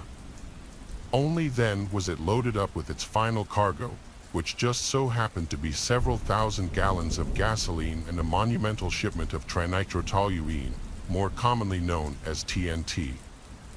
As the Dummeru pulled out of Opera Harbor, heavy storm clouds gathered on the horizon. Then, before long, the storm broke in earnest.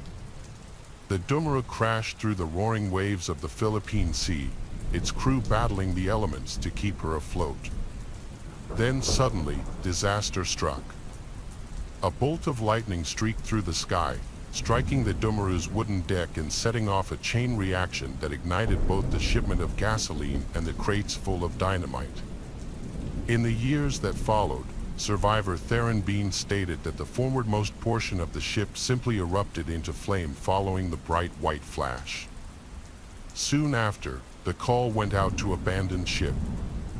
The ship's crew rushed aboard its 3 life vessels, which consisted of a small raft and 2 boats. But in their panic, the men failed to evenly distribute themselves between the 3 vessels.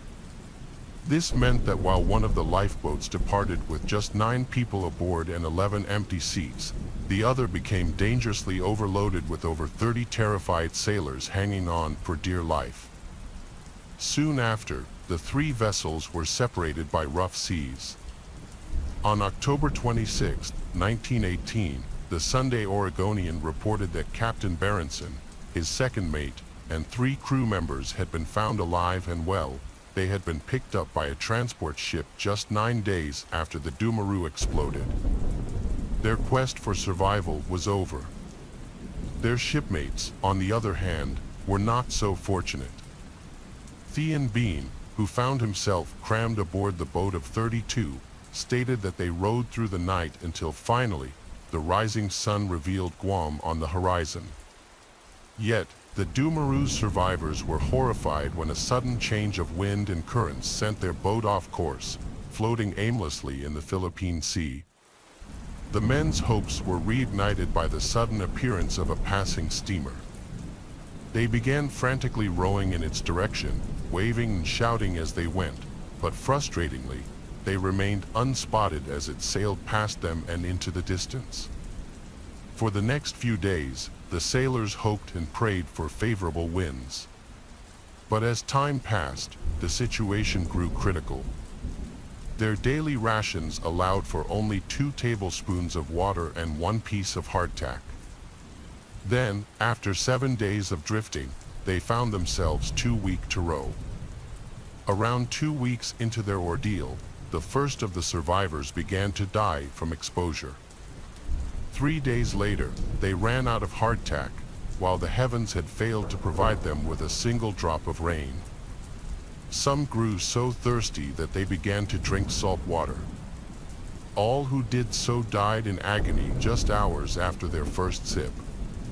Other savvier sailors fashioned a makeshift catchment device, otherwise known as an evaporator, using their shoes, the boat's oars, along with some spare wood they'd managed to chip away from it, with which to fuel a small fire. It was a creative but futile attempt to replenish their water supplies. Ultimately, they decided that desperate times called for desperate measures. After a brief but confrontational discussion, one of the starving sailors took a rubber hose from a bailing pump and fashioned it into a makeshift fishing line. He then took a knife and began carving off pieces of his dead shipmate's flesh. After tying the meat to the improvised fishing line, he used it as bait to attract nearby schools of fish. Eventually, a group of dolphins passed by. After luring one ever closer with the tempting taste of human flesh, the sailors speared it, killed it, and butchered it. Thean Bean later wrote that the dolphin's meat and moisture were warmly welcomed but scarcely commended the method by which it was obtained. Finally, on the 24th day of their ordeal, the survivors of the SS Dumaru began to drift towards land. There had been weeks celebration upon its sighting, and for the first time in weeks, the men felt some semblance of hope return. Little did they know, the worst was yet to come. As their lifeboat approached white tropical sands, choppy waves caused it to capsize. The surviving sailors were tossed among a seabed strewn with jagged skeletal coral, inflicting terrible gashes and scrapes to their tender sunburned skin. Some men were simply too weak to swim to shore and drowned among the coral, failing at the final hurdle. In a tragic turn of events, of the 32 men who climbed into the Dumaru lifeboat on the day it exploded, only 14 of them lived to tell the tale. Those that returned were treated as minor celebrities and, like Thean Bean, were venerated by a sympathetic media that was already buzzing with excitement over the Great War in Europe. They were treated as men of grit, will, and determination, while those who died were revered as great Americans, men who braved wild frontiers not just for their own enrichment, but for the benefit of their families and their nation. Thean Bean claimed that upon their passing, his fallen comrades were given respectful burial at sea. But the truth was deeply and disturbingly different. Almost 12 years later, on January 1st of the year 1930, a man named Eliel Thomas published a book which stunned the American maritime community. It was entitled The Wreck of the Dumaru, A Story of Cannibalism. In his book, Mr. Thomas claimed that after extensive interviews with one of the ship's survivors, who wished to remain anonymous, it was quite certain that the shipwrecked sailors of the SS Dumaru had resorted to cannibalism in order to survive. The book caused outrage and indignation among vast swaths of the American public, so much so that a reporter from the New York Times was tasked with verifying Mr. Thomas's account. This reporter subsequently discovered that not only was Mr. Thomas's source a reliable one, being the Dumaru's assistant engineer Fred Harmon, but his narrative was identical to the U.S. Navy's own official version of the incident. According to the report taken from a U.S. naval base in the Philippine Islands, 4 of the Dumaru survivors passed away on the 18th day of their ordeal. One of these men, the ship's first engineer, had supposedly permitted his fellow sailors to consume his flesh upon his passing, and so they did. After carving off pieces of the dead man's flesh, the surviving sailors boiled the meat in a kerosene can. It tasted good, the assistant engineer reportedly stated. Everyone seemed to feel a little better after eating. The next day, the survivors ate a little more, but this time Harmon reported that the amount of salt in the meat made everyone sick and crazy. Harmon also stated that the proposal to cannibalize the dead was the suggestion of a Greek sailor he referred to as George. Wielding a hatchet, George was alleged to have demanded that they consume the flesh of the fallen. "We're all dying," he reported. George yelled, "Cook the chief or I'll do it myself."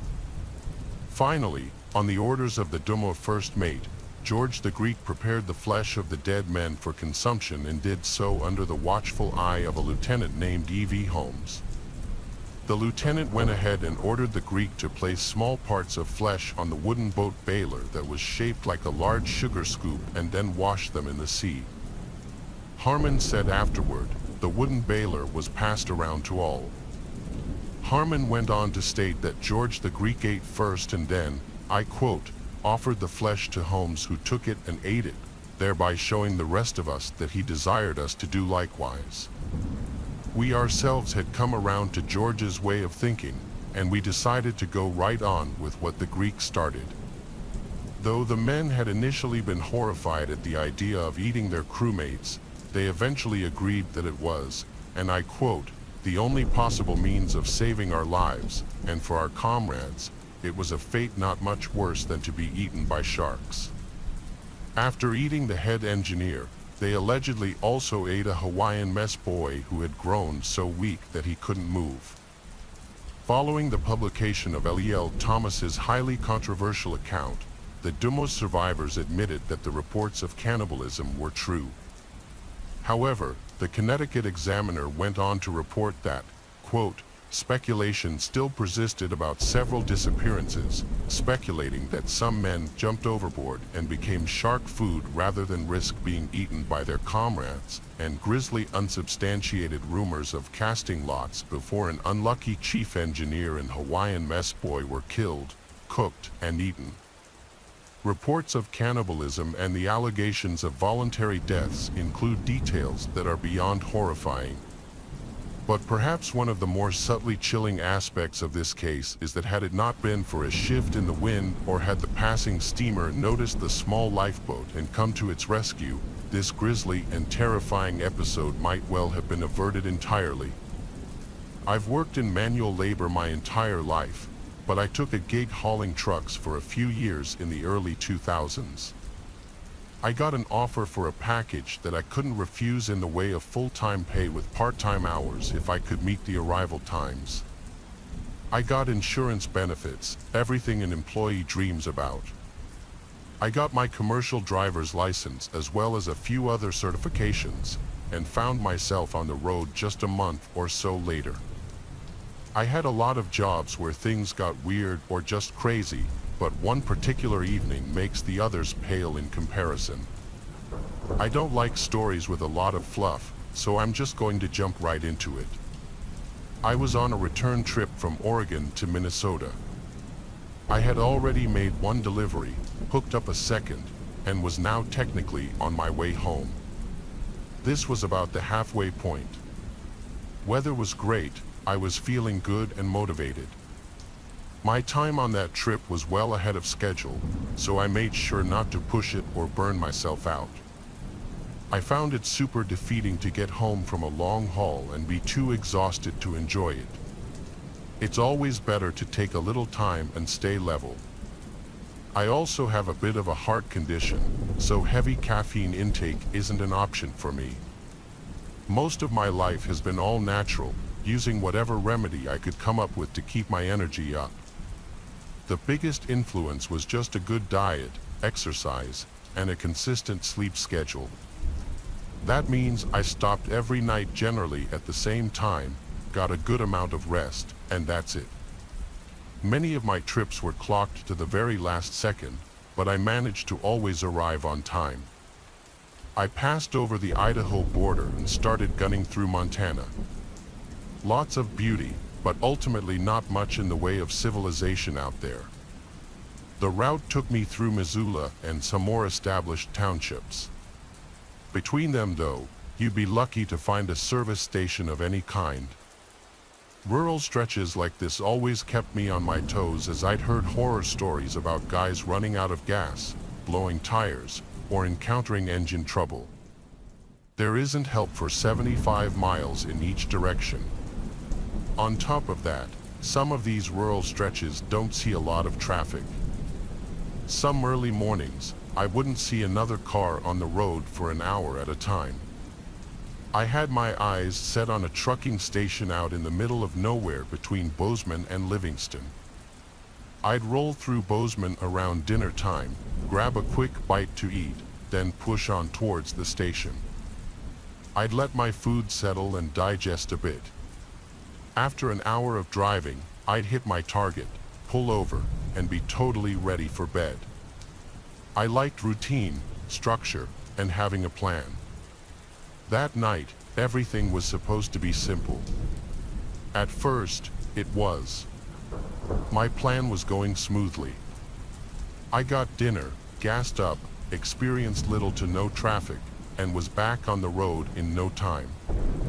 Soon, I found my head swimming from the digestion and long day of driving. But there it was, some lights out there alongside the highway. You know exactly what I'm talking about, those big concrete pullouts on the side of interstates every 100 miles or so. They usually have a bathroom, vending machine, trash cans, everything people living on the road might need. I pulled in and found a rare sight, not a single vehicle anywhere. No one was using this rest station, and I liked that. There's a kind of security in being solo, if that makes sense. I let the truck cool down, locked everything up, then crawled into the living space in the back. My area was very simple: a bed, small table attached to the wall, and an overhead shelf to store most of my belongings.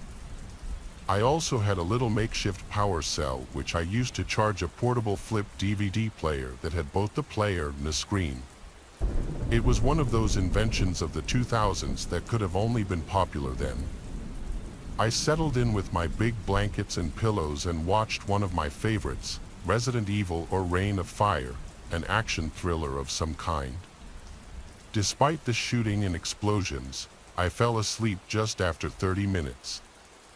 I closed the DVD player and surrendered to the darkness inside my cab. It must have only been a couple hours later when something woke me up. I couldn't place it, but I knew something jarred me. I have a habit of snoring occasionally, and when I do, I sometimes wake myself up with one of those louder rips. I thought maybe that's what happened, so I snuggled in for a few more hours of sleep.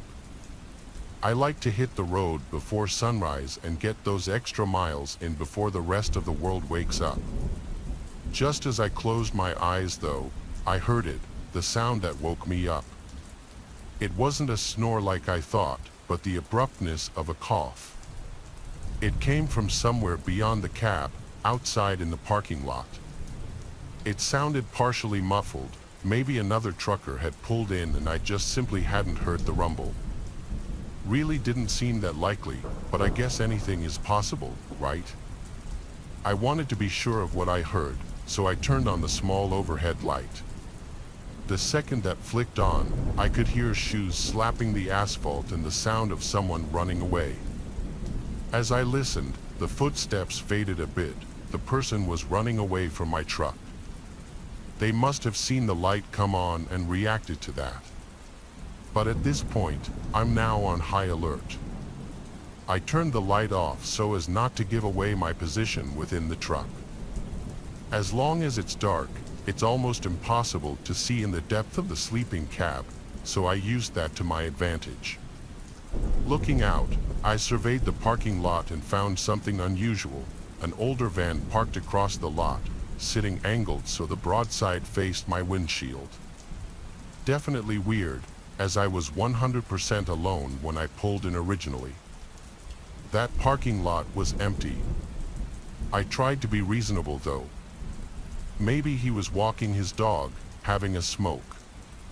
Whatever the case, the person was likely a long-haul traveler just like myself. The guy was probably stretching his legs, doing a few laps of the parking lot when he accidentally woke me up. Once he saw the light, he realized that he made a mistake, then hightailed it back to his van. It really wasn't the most out-of-the-ordinary thing to happen at a truck stop. With a little apprehension, I let everything go and didn't investigate it any further. Despite my best efforts, I couldn't fall back asleep. Just as I started to drift off, I heard those footsteps again, and then what I thought sounded like someone tugging on the passenger side door handle. There was an unmistakable click, then the sway of someone stepping off the sidebar. Whoever I'd heard coughing was just trying to get inside my truck. At this point, all my alarms are going off in my head, and that structured, well-planned part of my brain is now scrambling.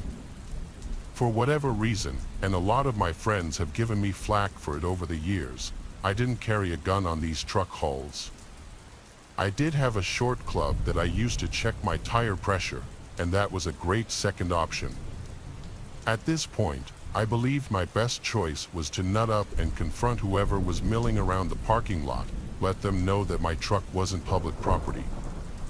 All at once, I threw the passenger door open and clicked my flashlight on. I had a small, steady streamlight that could reach something like 30 yards, not with the puffy yellow flare of a cheap flashlight, but with a white, concentrated light. I swept it back and forth, saw nothing, so I started inspecting the truck and the trailer. I saw nothing at first glance, so I hopped down and did a full lap of the rig. Still nothing, not even underneath it. Only one option left now, time to go look at that van. I swept the flashlight around and started marching up to the rear. I wanted to see the license plate before I checked it out any further. As I went to eye the back of the bumper, I brought my light up so I could see. My eyes naturally went to the license plate, which was from South Dakota, but something else caught my attention. I couldn't place it at first, but as I kept looking, it all came into focus. Below the back of the van, near the far back tire, there was a pair of boots. Someone was crouched and hiding on the other side of it. Only the toe tips poked out, but it was enough for me to see what was going on. I left the light on the boots for 10 to 20 seconds, long enough for them to realize that they were exposed. I watched in disbelief as the boots slowly shuffled backward until they were completely hidden behind the tire. My stomach soured at the whole thing. This person clearly had ill intentions, and I wanted nothing to do with them. I wanted to say something, but I found myself completely speechless. I'm not confrontational. You may have gleaned that from my lack of a firearm. I didn't want to issue a threat to someone who might have the upper hand. I just backed up until I reached my truck, hopped in, and locked the door. I figured that encounter was enough. I got out and found them, who would come up and keep messing with me. We both knew what was going on at this point, so the mystery was completely over. Just some vagrant weirdo looking to make a score. Now that he knew the truck wasn't abandoned, I hoped that he would just move on. I sat for 45 minutes, and that van never moved. I didn't see anything move, no person, no door opening or closing. It's like they were still hiding behind that rear passenger tire. As the morning went on, though, sleep came and kissed me, and I knew I needed to get at least a couple more hours of rest if I wanted to have a successful day. My eyes started to droop, and soon I was snoozing. Growing up, my parents were incredibly strict and overprotective. No sleepovers, no boys, and no going anywhere without their explicit approval. They kept tabs on who I was with, their phone numbers, their parents' phone numbers, and exactly what time I was expected back, definitely no dates that I rarely even went out with friends. Going to see a movie on a Saturday was a special occasion. The only place I could get around my parents' rigid rules was online, where, because they didn't know how to use the computer, they never monitored me. That's why in high school I rebelled in the only way I knew how. I started a blog. Yep, I was 17 and I ran an erotic blog.no, not porn. More like photos of myself wearing very little clothing in bed. Everything was just so covered for the purpose of anonymity because, as incredibly dumb and naive as I was back then, I had at least an iota of common sense. None of the photos showed my entire face, just my mouth or jawline, the arch of my neck, never my eyes. Interspersed with the photos were blog entries, the life of my amorously blessed alter ego, Claire. Claire was completely fictional and therefore she was a lot of things I wasn't, primarily social and sexually active. I would fabricate stories of dates, affairs, and sexual experimentation, just dumb, romance novel type stuff that I was living vicariously through this confident, beautiful, made-up girl that I fancied myself an alright writer back then. But looking back, it's pretty funny now that IT was probably mostly just drivel, but I enjoyed running it, and my readers seemed to like it. You'd think it would have just been dirty old men, but I had quite a few women readers too, who told me how I was helping them become more confident. There was something just so exhilarating about having people be drawn to you online when you're so lonely and cloistered in real life. Anyway, fast forward 3 years. By now I was halfway across the country in college, out from under my parents' rule. That I had a few good friends, and I was doing pretty well. That I still had trouble being very social, because I was so unused to it, but at least I wasn't so lonely anymore. I hadn't updated the blog in over 2 years, and honestly, I had mostly forgotten all about it. That I also had a boyfriend.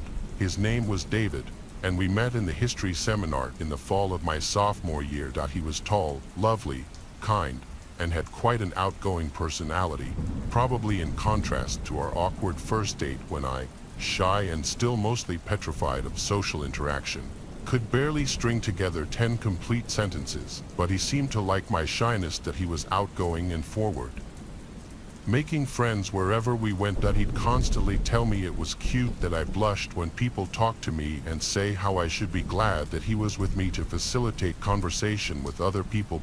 One time he told me I was lucky that he had stuck around. That he said no other guy would have bothered. That I was so affection-starved that I was convinced he was right. One day, about 3 months into the relationship, over Christmas break, I got a call from him at home. When I picked up, the first thing he said was, "Who's Claire?" It took a second, but when I realized what he must have been referring to, my entire body went cold. How was this possible? How could he have found out about what I said? Claire, www.claireblog.com. Is this you? My heart pounded, and my mind raced. That I had no idea how he had found the blog. Could I possibly deny it? There was nothing on the entire website that linked back to my real name or my real email address. That I had made sure of that. None of the photos showed my face, but they showed enough that if you knew me in real life, you could probably tell it was me. Feeling cornered, I told him I would talk to him later and hung up. That I spent that whole day on the verge of a panic attack. Finally, I realized I had to just admit it. For some reason, at the time, it seemed like the end of the world that my boyfriend had found my stupid blog from high school. That I mean, nowadays I would be like, yeah, I ran a blog and posted hot pics of myself. So what? It was all just fiction anyway. But of course, I've grown older and wiser now, and I was a naive idiot back then. That I called him back and cried as I explained all the reasons I had written and maintained this blog. Eventually, he said, "It's okay, I think I understand." At some point, I had asked him how he had found it, and he told me that an ex-girlfriend of his had seen posts on Facebook of us together, went on Google, searched for me, and somehow turned up this blog, the link to which she then sent to David. "Sorry," he told me, "I don't talk to her anymore. She just still bothers me all the time. That she's kind of a psycho." I was a little upset at that, but I didn't want to annoy him any further, so I didn't press the issue. Things went mostly back to normal then.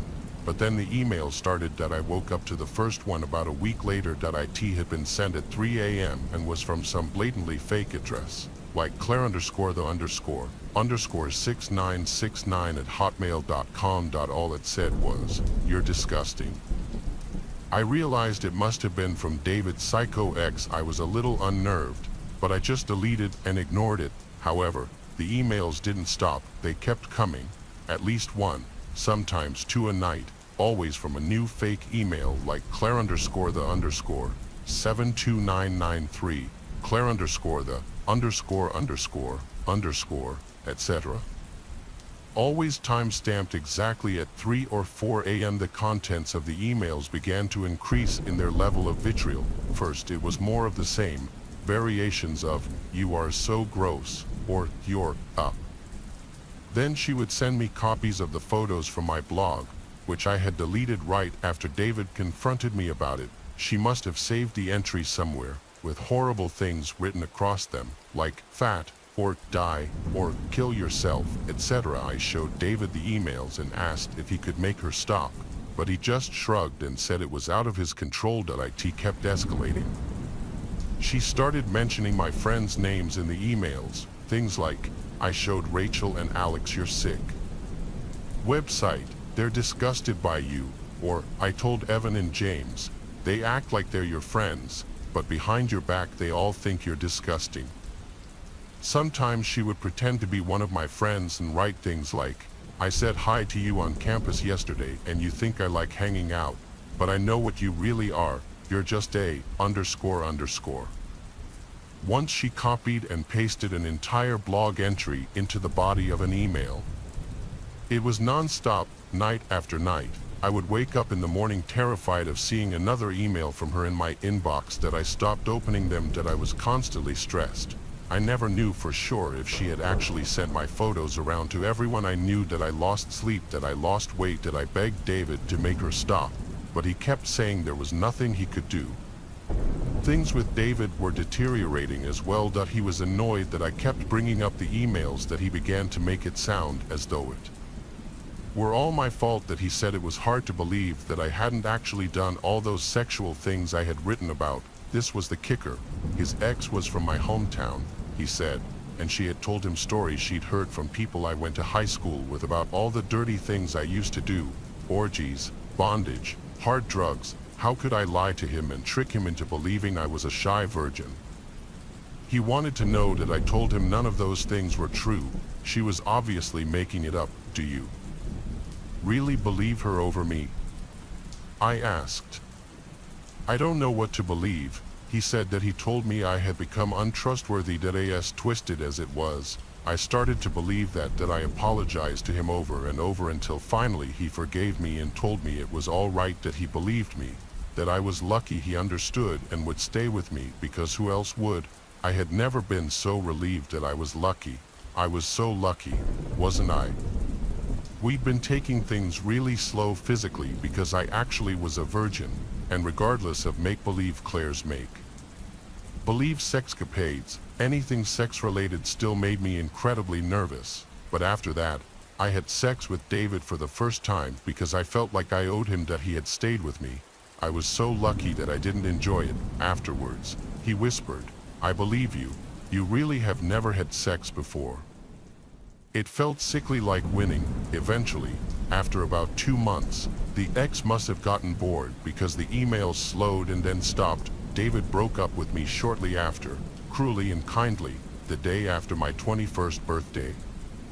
I was a complete wreck for a while, but hey, life goes on. 3 months or so after that, I got another email from Claire_bear_69 at hotmail.com at 3 a.m. "I can't believe you haven't killed yourself. You should." For the first time, I responded, "We're not even dating anymore. You're pathetic. Get a ___ life." That was the last I ever heard from her. To this day, I don't know her name. That I don't know how she found my blog, or how she knew the names of my friends, or why she was so hell-bent on making me miserable for so long. Even now, when I get Facebook messages or emails from people I don't know, my first reaction is to panic. Of course, I have since realized that I was not at all lucky in my relationship. Nor was David the sweet guy that I thought he was at the time. That I understand now that it hadn't been my fault. I owed him nothing. That it's been 5 years, but I haven't been in a relationship since. That I don't know if I could. That I think the worst is this. I used to enjoy writing. At one time, I was proud of my blog because, small and insignificant as it was something I created. Even though it was make-believe, it was still mine. They had taken something I had been proud of and turned it into a source of shame that I don't like to write anymore. Even now, I get angry at how they've taken that from me and how easily I was fooled. That I'm stupid. I'm naive. Eventually, I got the story of their relationship and how they broke up and why she was so psycho. The details are irrelevant, but suffice it to say, it turns out he had been even more awful to her than he had been to me. But instead of staying far away like I've done, all she wanted was for him to take her back. To clarify, none of the email addresses or web addresses used are real. It was just always something blatantly fake and throwaway. I chose a very poor time to join the army. The plan was to join the army as an engineer, serve for a few years, then use the money and skills I'd build up to open an auto repair shop over. I signed on for a 6-year minimum contract, but then 2 years in, Australia got involved in Vietnam. We'd had advisors in before that, working to train up the South Vietnamese, but no one expected it to escalate in such a way. I certainly didn't, anyway. And if it did, I thought being an engineer would keep me out of harm's way, for the most part at least. But oh, how wrong I was. In late 1967, I was summoned to the office of my company commander, and when I arrived in his office, he had a sheet of paper in front of him. He gave me a look over, then asked me if I was indeed just 5 foot 5 inches tall and 70 kilos. I told him yes, that I'd always been short and skinny, but that I'd passed all the relevant army tests as well as meeting all the minimum height and weight requirements. And that's what I thought it was about. You see, I got it into my head that they were trying to kick me out because of my smaller stature. It turns out that quite the opposite was true. The army wanted men of my size very badly indeed, and that's because of a very special kind of job that only we could perform, a job that would earn us the name tunnel rats. Along with about 100 other guys, I was sent back to the Army School of Military Engineering near Sydney, where we underwent a 3-month crash course in what was called tunnel clearance. To counter the threat of air power, the Vietnamese communists had taken to living underground as a means of avoiding detection. It was such an effective technique that our ground forces were forced to come up with a means of flushing them out. We tried everything: grenades, dogs, tear gas. The Yanks even tried flooding them with water at one point. But the only thing we sent down those holes that was really effective were people. And to fit down there, you needed to be short and skinny, just like I was. We crawled through a few replica tunnels the instructors had built, but the meat and potatoes came down to the kind of combat we were told to expect. Most of the fighting in Vietnam was in really dense jungle, and from a lot of the stories I heard, you rarely got a look at the Viet Zone during a firefight. But in the case of us tunnel rats, we would be getting up close and personal with the enemy, so close you could touch them, in fact. More often than not, you had no choice but to lay hands on them because the fighting down in those tunnels was quite literally hand-to-hand. You went down into the tunnels with a handgun, a flashlight, and a knife, sometimes a rope to tug on if you needed help, but that's about it. You could use the handgun if you really needed to, but shooting in such a dark and enclosed space could really mess up your eyes and ears, so it was always a last resort kind of thing. The enemy tended to just flee if they knew we were in the tunnels, and we'd post blocking forces to try and cut off their escape. But every so often, you had to get your hands dirty. Ideally, you wanted to sneak up on a bloke, clamp your hand over his mouth, and stab the Jesus out of him before he knew what was happening. That way, you could either keep going or go back to warn the rest of your mates without the enemy knowing you were there. But after a while, the enemy got wise to what we were doing, and they really wanted to take us out of the game. They started building booby traps into the walls of the tunnels, mostly things like tripwire grenades. But some tunnels had false walls or floors where the Viet could hide before plunging a bamboo spear into our bellies. There was even one instance where an American tunnel rat claimed to have found a booby trap consisting entirely of live snakes. The had dug out a little hole in the bottom of one tunnel, then tossed some highly venomous pit vipers in there. There were even mouse or rat droppings dotting the little enclosure where they had clearly been feeding them rodents to keep them alive. They started doing a lot of that sort of thing after the tunnel clearance program really got going, just baiting us sometimes so they could kill our blokes. We heard that a Viet Cong got a big-time reward for killing a tunnel rat, and rightly so. It wasn't like you could train any soldier to do the job. The army only had a finite supply of smaller, skinnier soldiers blokes, and the more we lost, the more strain the job put on you. We were also faced with a massive problem when it came to taking casualties. 90% of the time, if the Viets got the better of a tunnel rat, he was a goner. But we couldn't just leave the bodies down there, we had to recover them. The same thing applied if a bloke was wounded, we had to send another man down there to drag them out. This was obviously very dangerous, as the Viets were experts at setting traps and ambushes. So, trying to rescue one guy might result in 2 or 3 other tunnel rats being killed or wounded in the process. And that's how I ended up buying my ticket home in June of 1969. Me and another tunnel rat we called Victor were flown from our base at Nui Dat to a place called Kawachai. We'd be joining the 5th Battalion of the Royal France Regiment for what they were calling Operation Esso, which amounted to a month's worth of mine disposal and tunnel clearance in the area of Kawachai. We worked staggered shifts in teams of 2, and that day was our day, so off we went. The moment we landed, some infantry sergeant ran up to the helicopter and told us we were needed at a tunnel system about 2 kilometers from the landing zone. They had been mapping out the tunnel system for weeks, making a note of all the entrances they could find. They weren't easy to locate either, being these small holes with wood panel covers that were very easily concealed. Anyway, they mapped out the tunnels, put a few blocking forces in place, and all we needed to do was flush out the Viet Cong so the other platoons could pick them off. When we arrived at the entrance the sergeant wanted us to start with, Victor told me he wanted to be the first one in so he could at least get a feel for the place before we both went down together, if it even came to that. He went down, rope tied around the hand, holding his pistol with him, and said that he'd be back in a few minutes. But then a few minutes went by, and there was no sign of Victor. As you can probably imagine, the rope that he held kept extending and extending as he moved forward, so we knew everything was A-okay. Every so often, the rope would stop for a few seconds where Victor was just waiting and listening or checking out his surroundings, I assume, but it would always start moving again in a moment or two. But then it stopped and didn't start moving again. After I gave the line a few tugs and Victor didn't tug back, I really started to worry. I tried my best to wait a few minutes before heading down.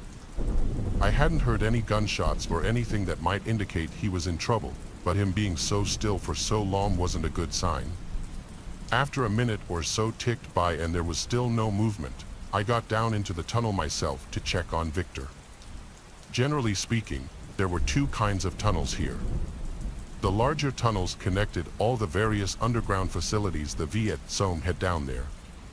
They had field hospitals, armories, even bloody classrooms so their leaders could indoctrinate them with all that bloody Marxism stuff.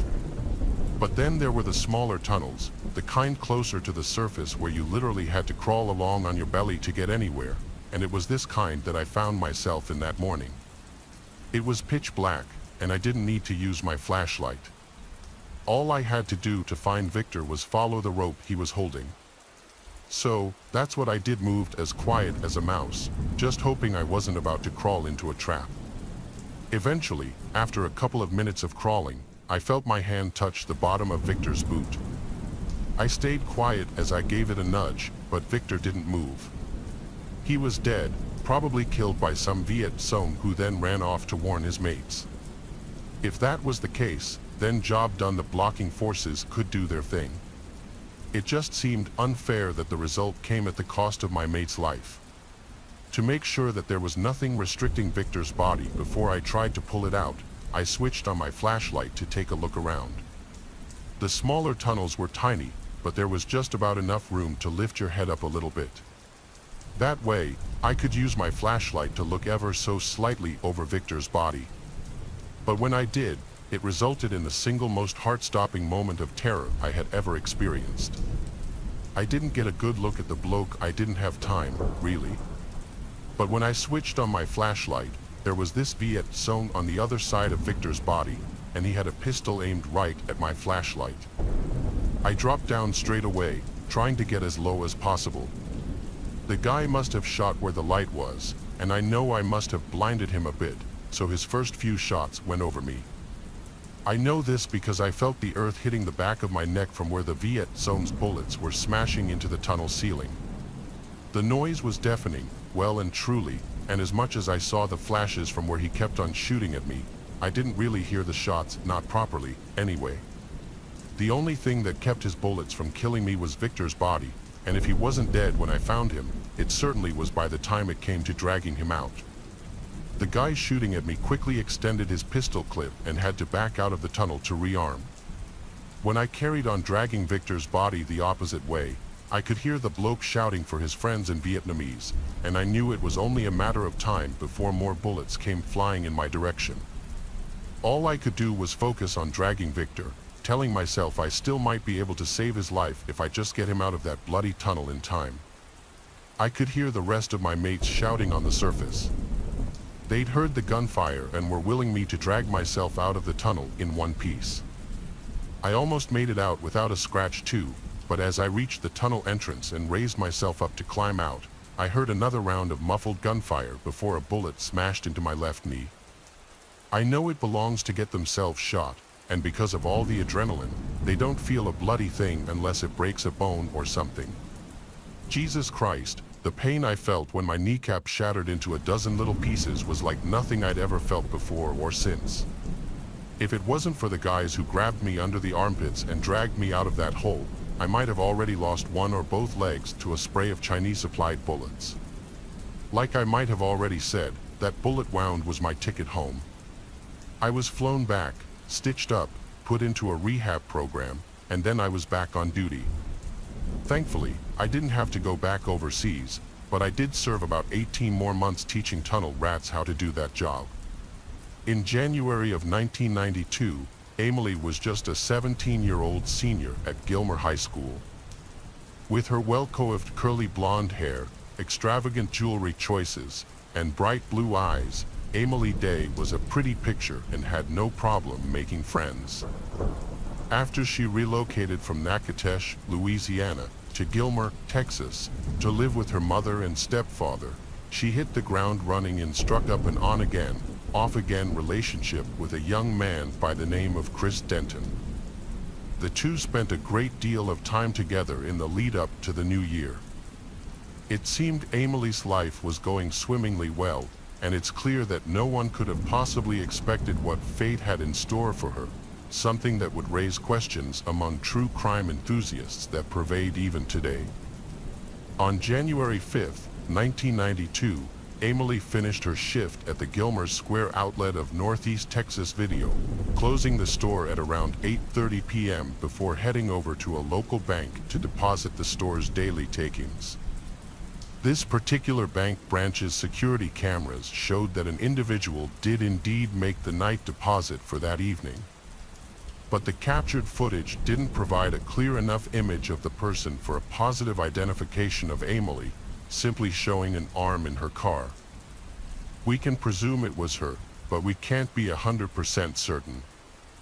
After locking down the store's shutters with her manager, Joe, he wished Emily good night before driving away in his truck.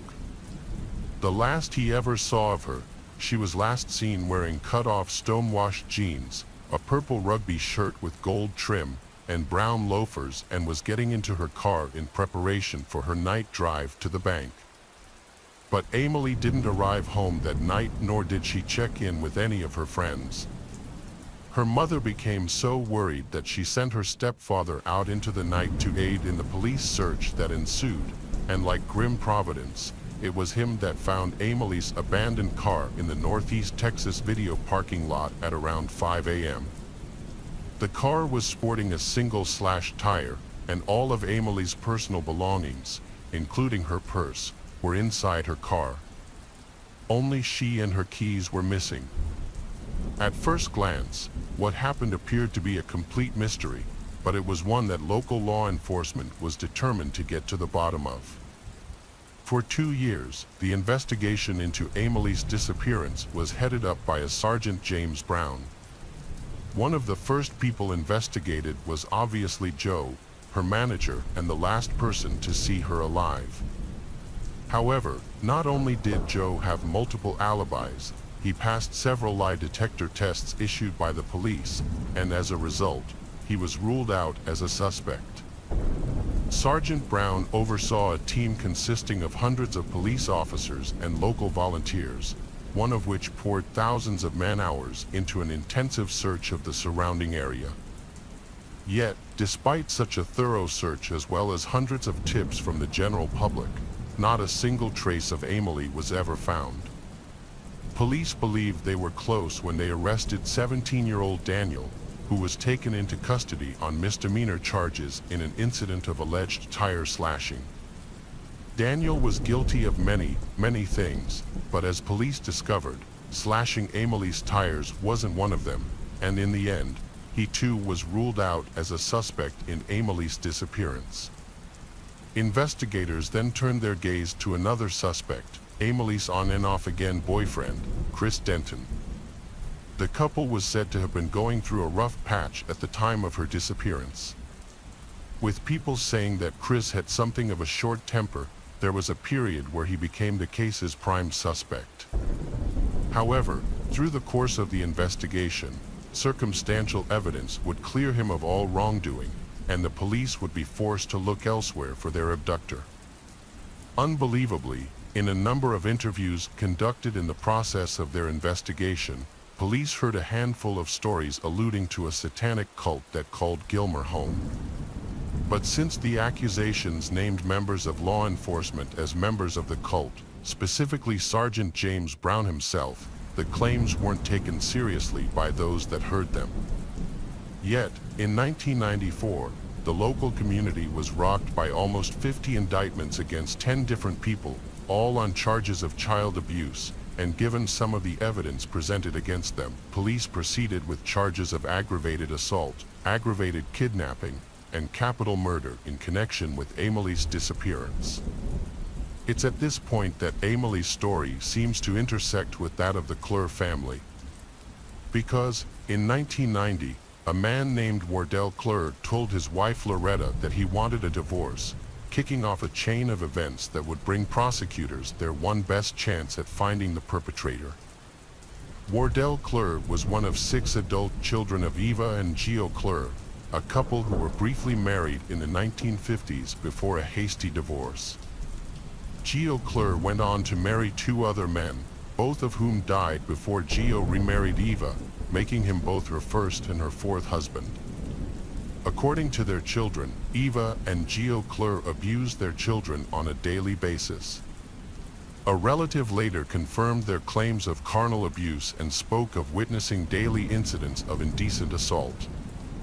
The same relative also confirmed that they'd witnessed Geo Clure's interest in satanic practices, including daily readings from the Satanic Bible and an interest in both animal and human sacrifices.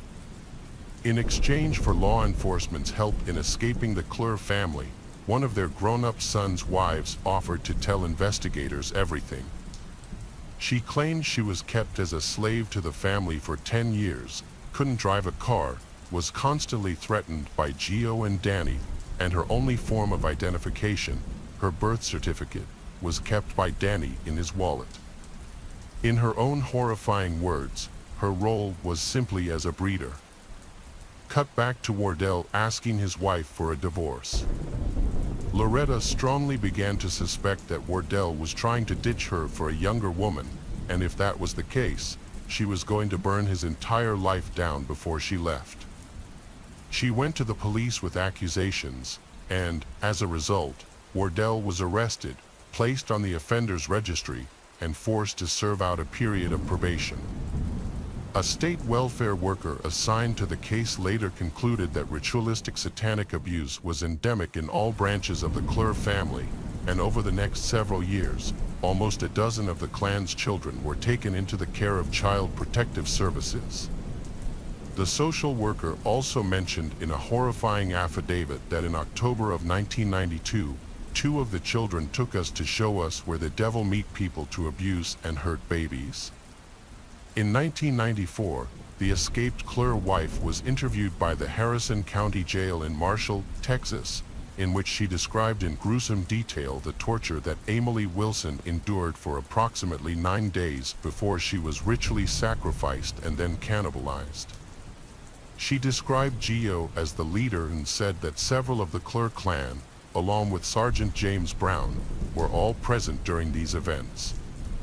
Connie Martin and Wanda Clure both had stated in interviews that Emily Wilson was a birthday present for Geo Clure and that the matriarch reveled in the poor girl's torment. Yet, in light of the accusations, it came to light that information was allegedly coerced from the Clure children as well as some of those indicted in the disappearance. Some of the children were allegedly programmed to tell the stories the investigators wanted, while the prosecution tried to coerce a confession by offering life in prison in opposition to the death penalty as long as they confessed. This was best summarized in a quote from a state official that reads, "Investigators working on little more than hearsay have created a mythology about a satanic cult leading to what some describe as a modern witch hunt." They indicted a whole family and even a police investigator, destroying his law enforcement career, straining his marriage, and prompting death threats. The Texas Attorney General, finding no evidence that any of the charges were true, instead uncovered suggestions that the whole cult theory was the product of coercion by overzealous investigators, even to the point that they physically restrained children to elicit allegations of satanic activity. Ultimately, the Attorney General's office was forced to dismiss every single one of the charges alleging satanic abuse and sacrificial murder. The satanic cult was found to be a complete fabrication, nothing more than a fantasy concocted by the Clure children under the influence of police investigators. Chris Denton, Emily's old boyfriend, tragically died of cancer in 2004, but there were rumors that he had made a deathbed confession. However, close family dismissed these allegations as thoughtless, malicious hearsay and maintained Chris's innocence to this day. Joe Henry, the owner and manager of Northeast Texas Video and the last person to see Emily before she vanished, stayed mostly under the radar for a number of years. But in a despicable twist in the story, Joe was arrested on charges of possessing indecent images of children.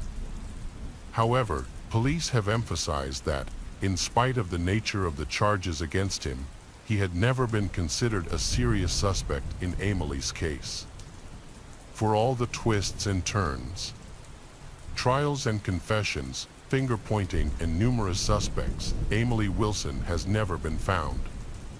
Despite 20 years of searching, she is presumed dead, but a body has never been found, and no valid charges have ever been made in connection with the case. Without a body or a crime scene being recovered, there's simply no way of coming up with any definitive explanation as to why she disappeared. There must be a rational explanation as to why she vanished, but given the circumstances, for all intents and purposes, Emily in her case appeared to have dropped off the face of the earth, never to be seen again. I'm a 20-year-old woman that lives on the West Coast and I've lived here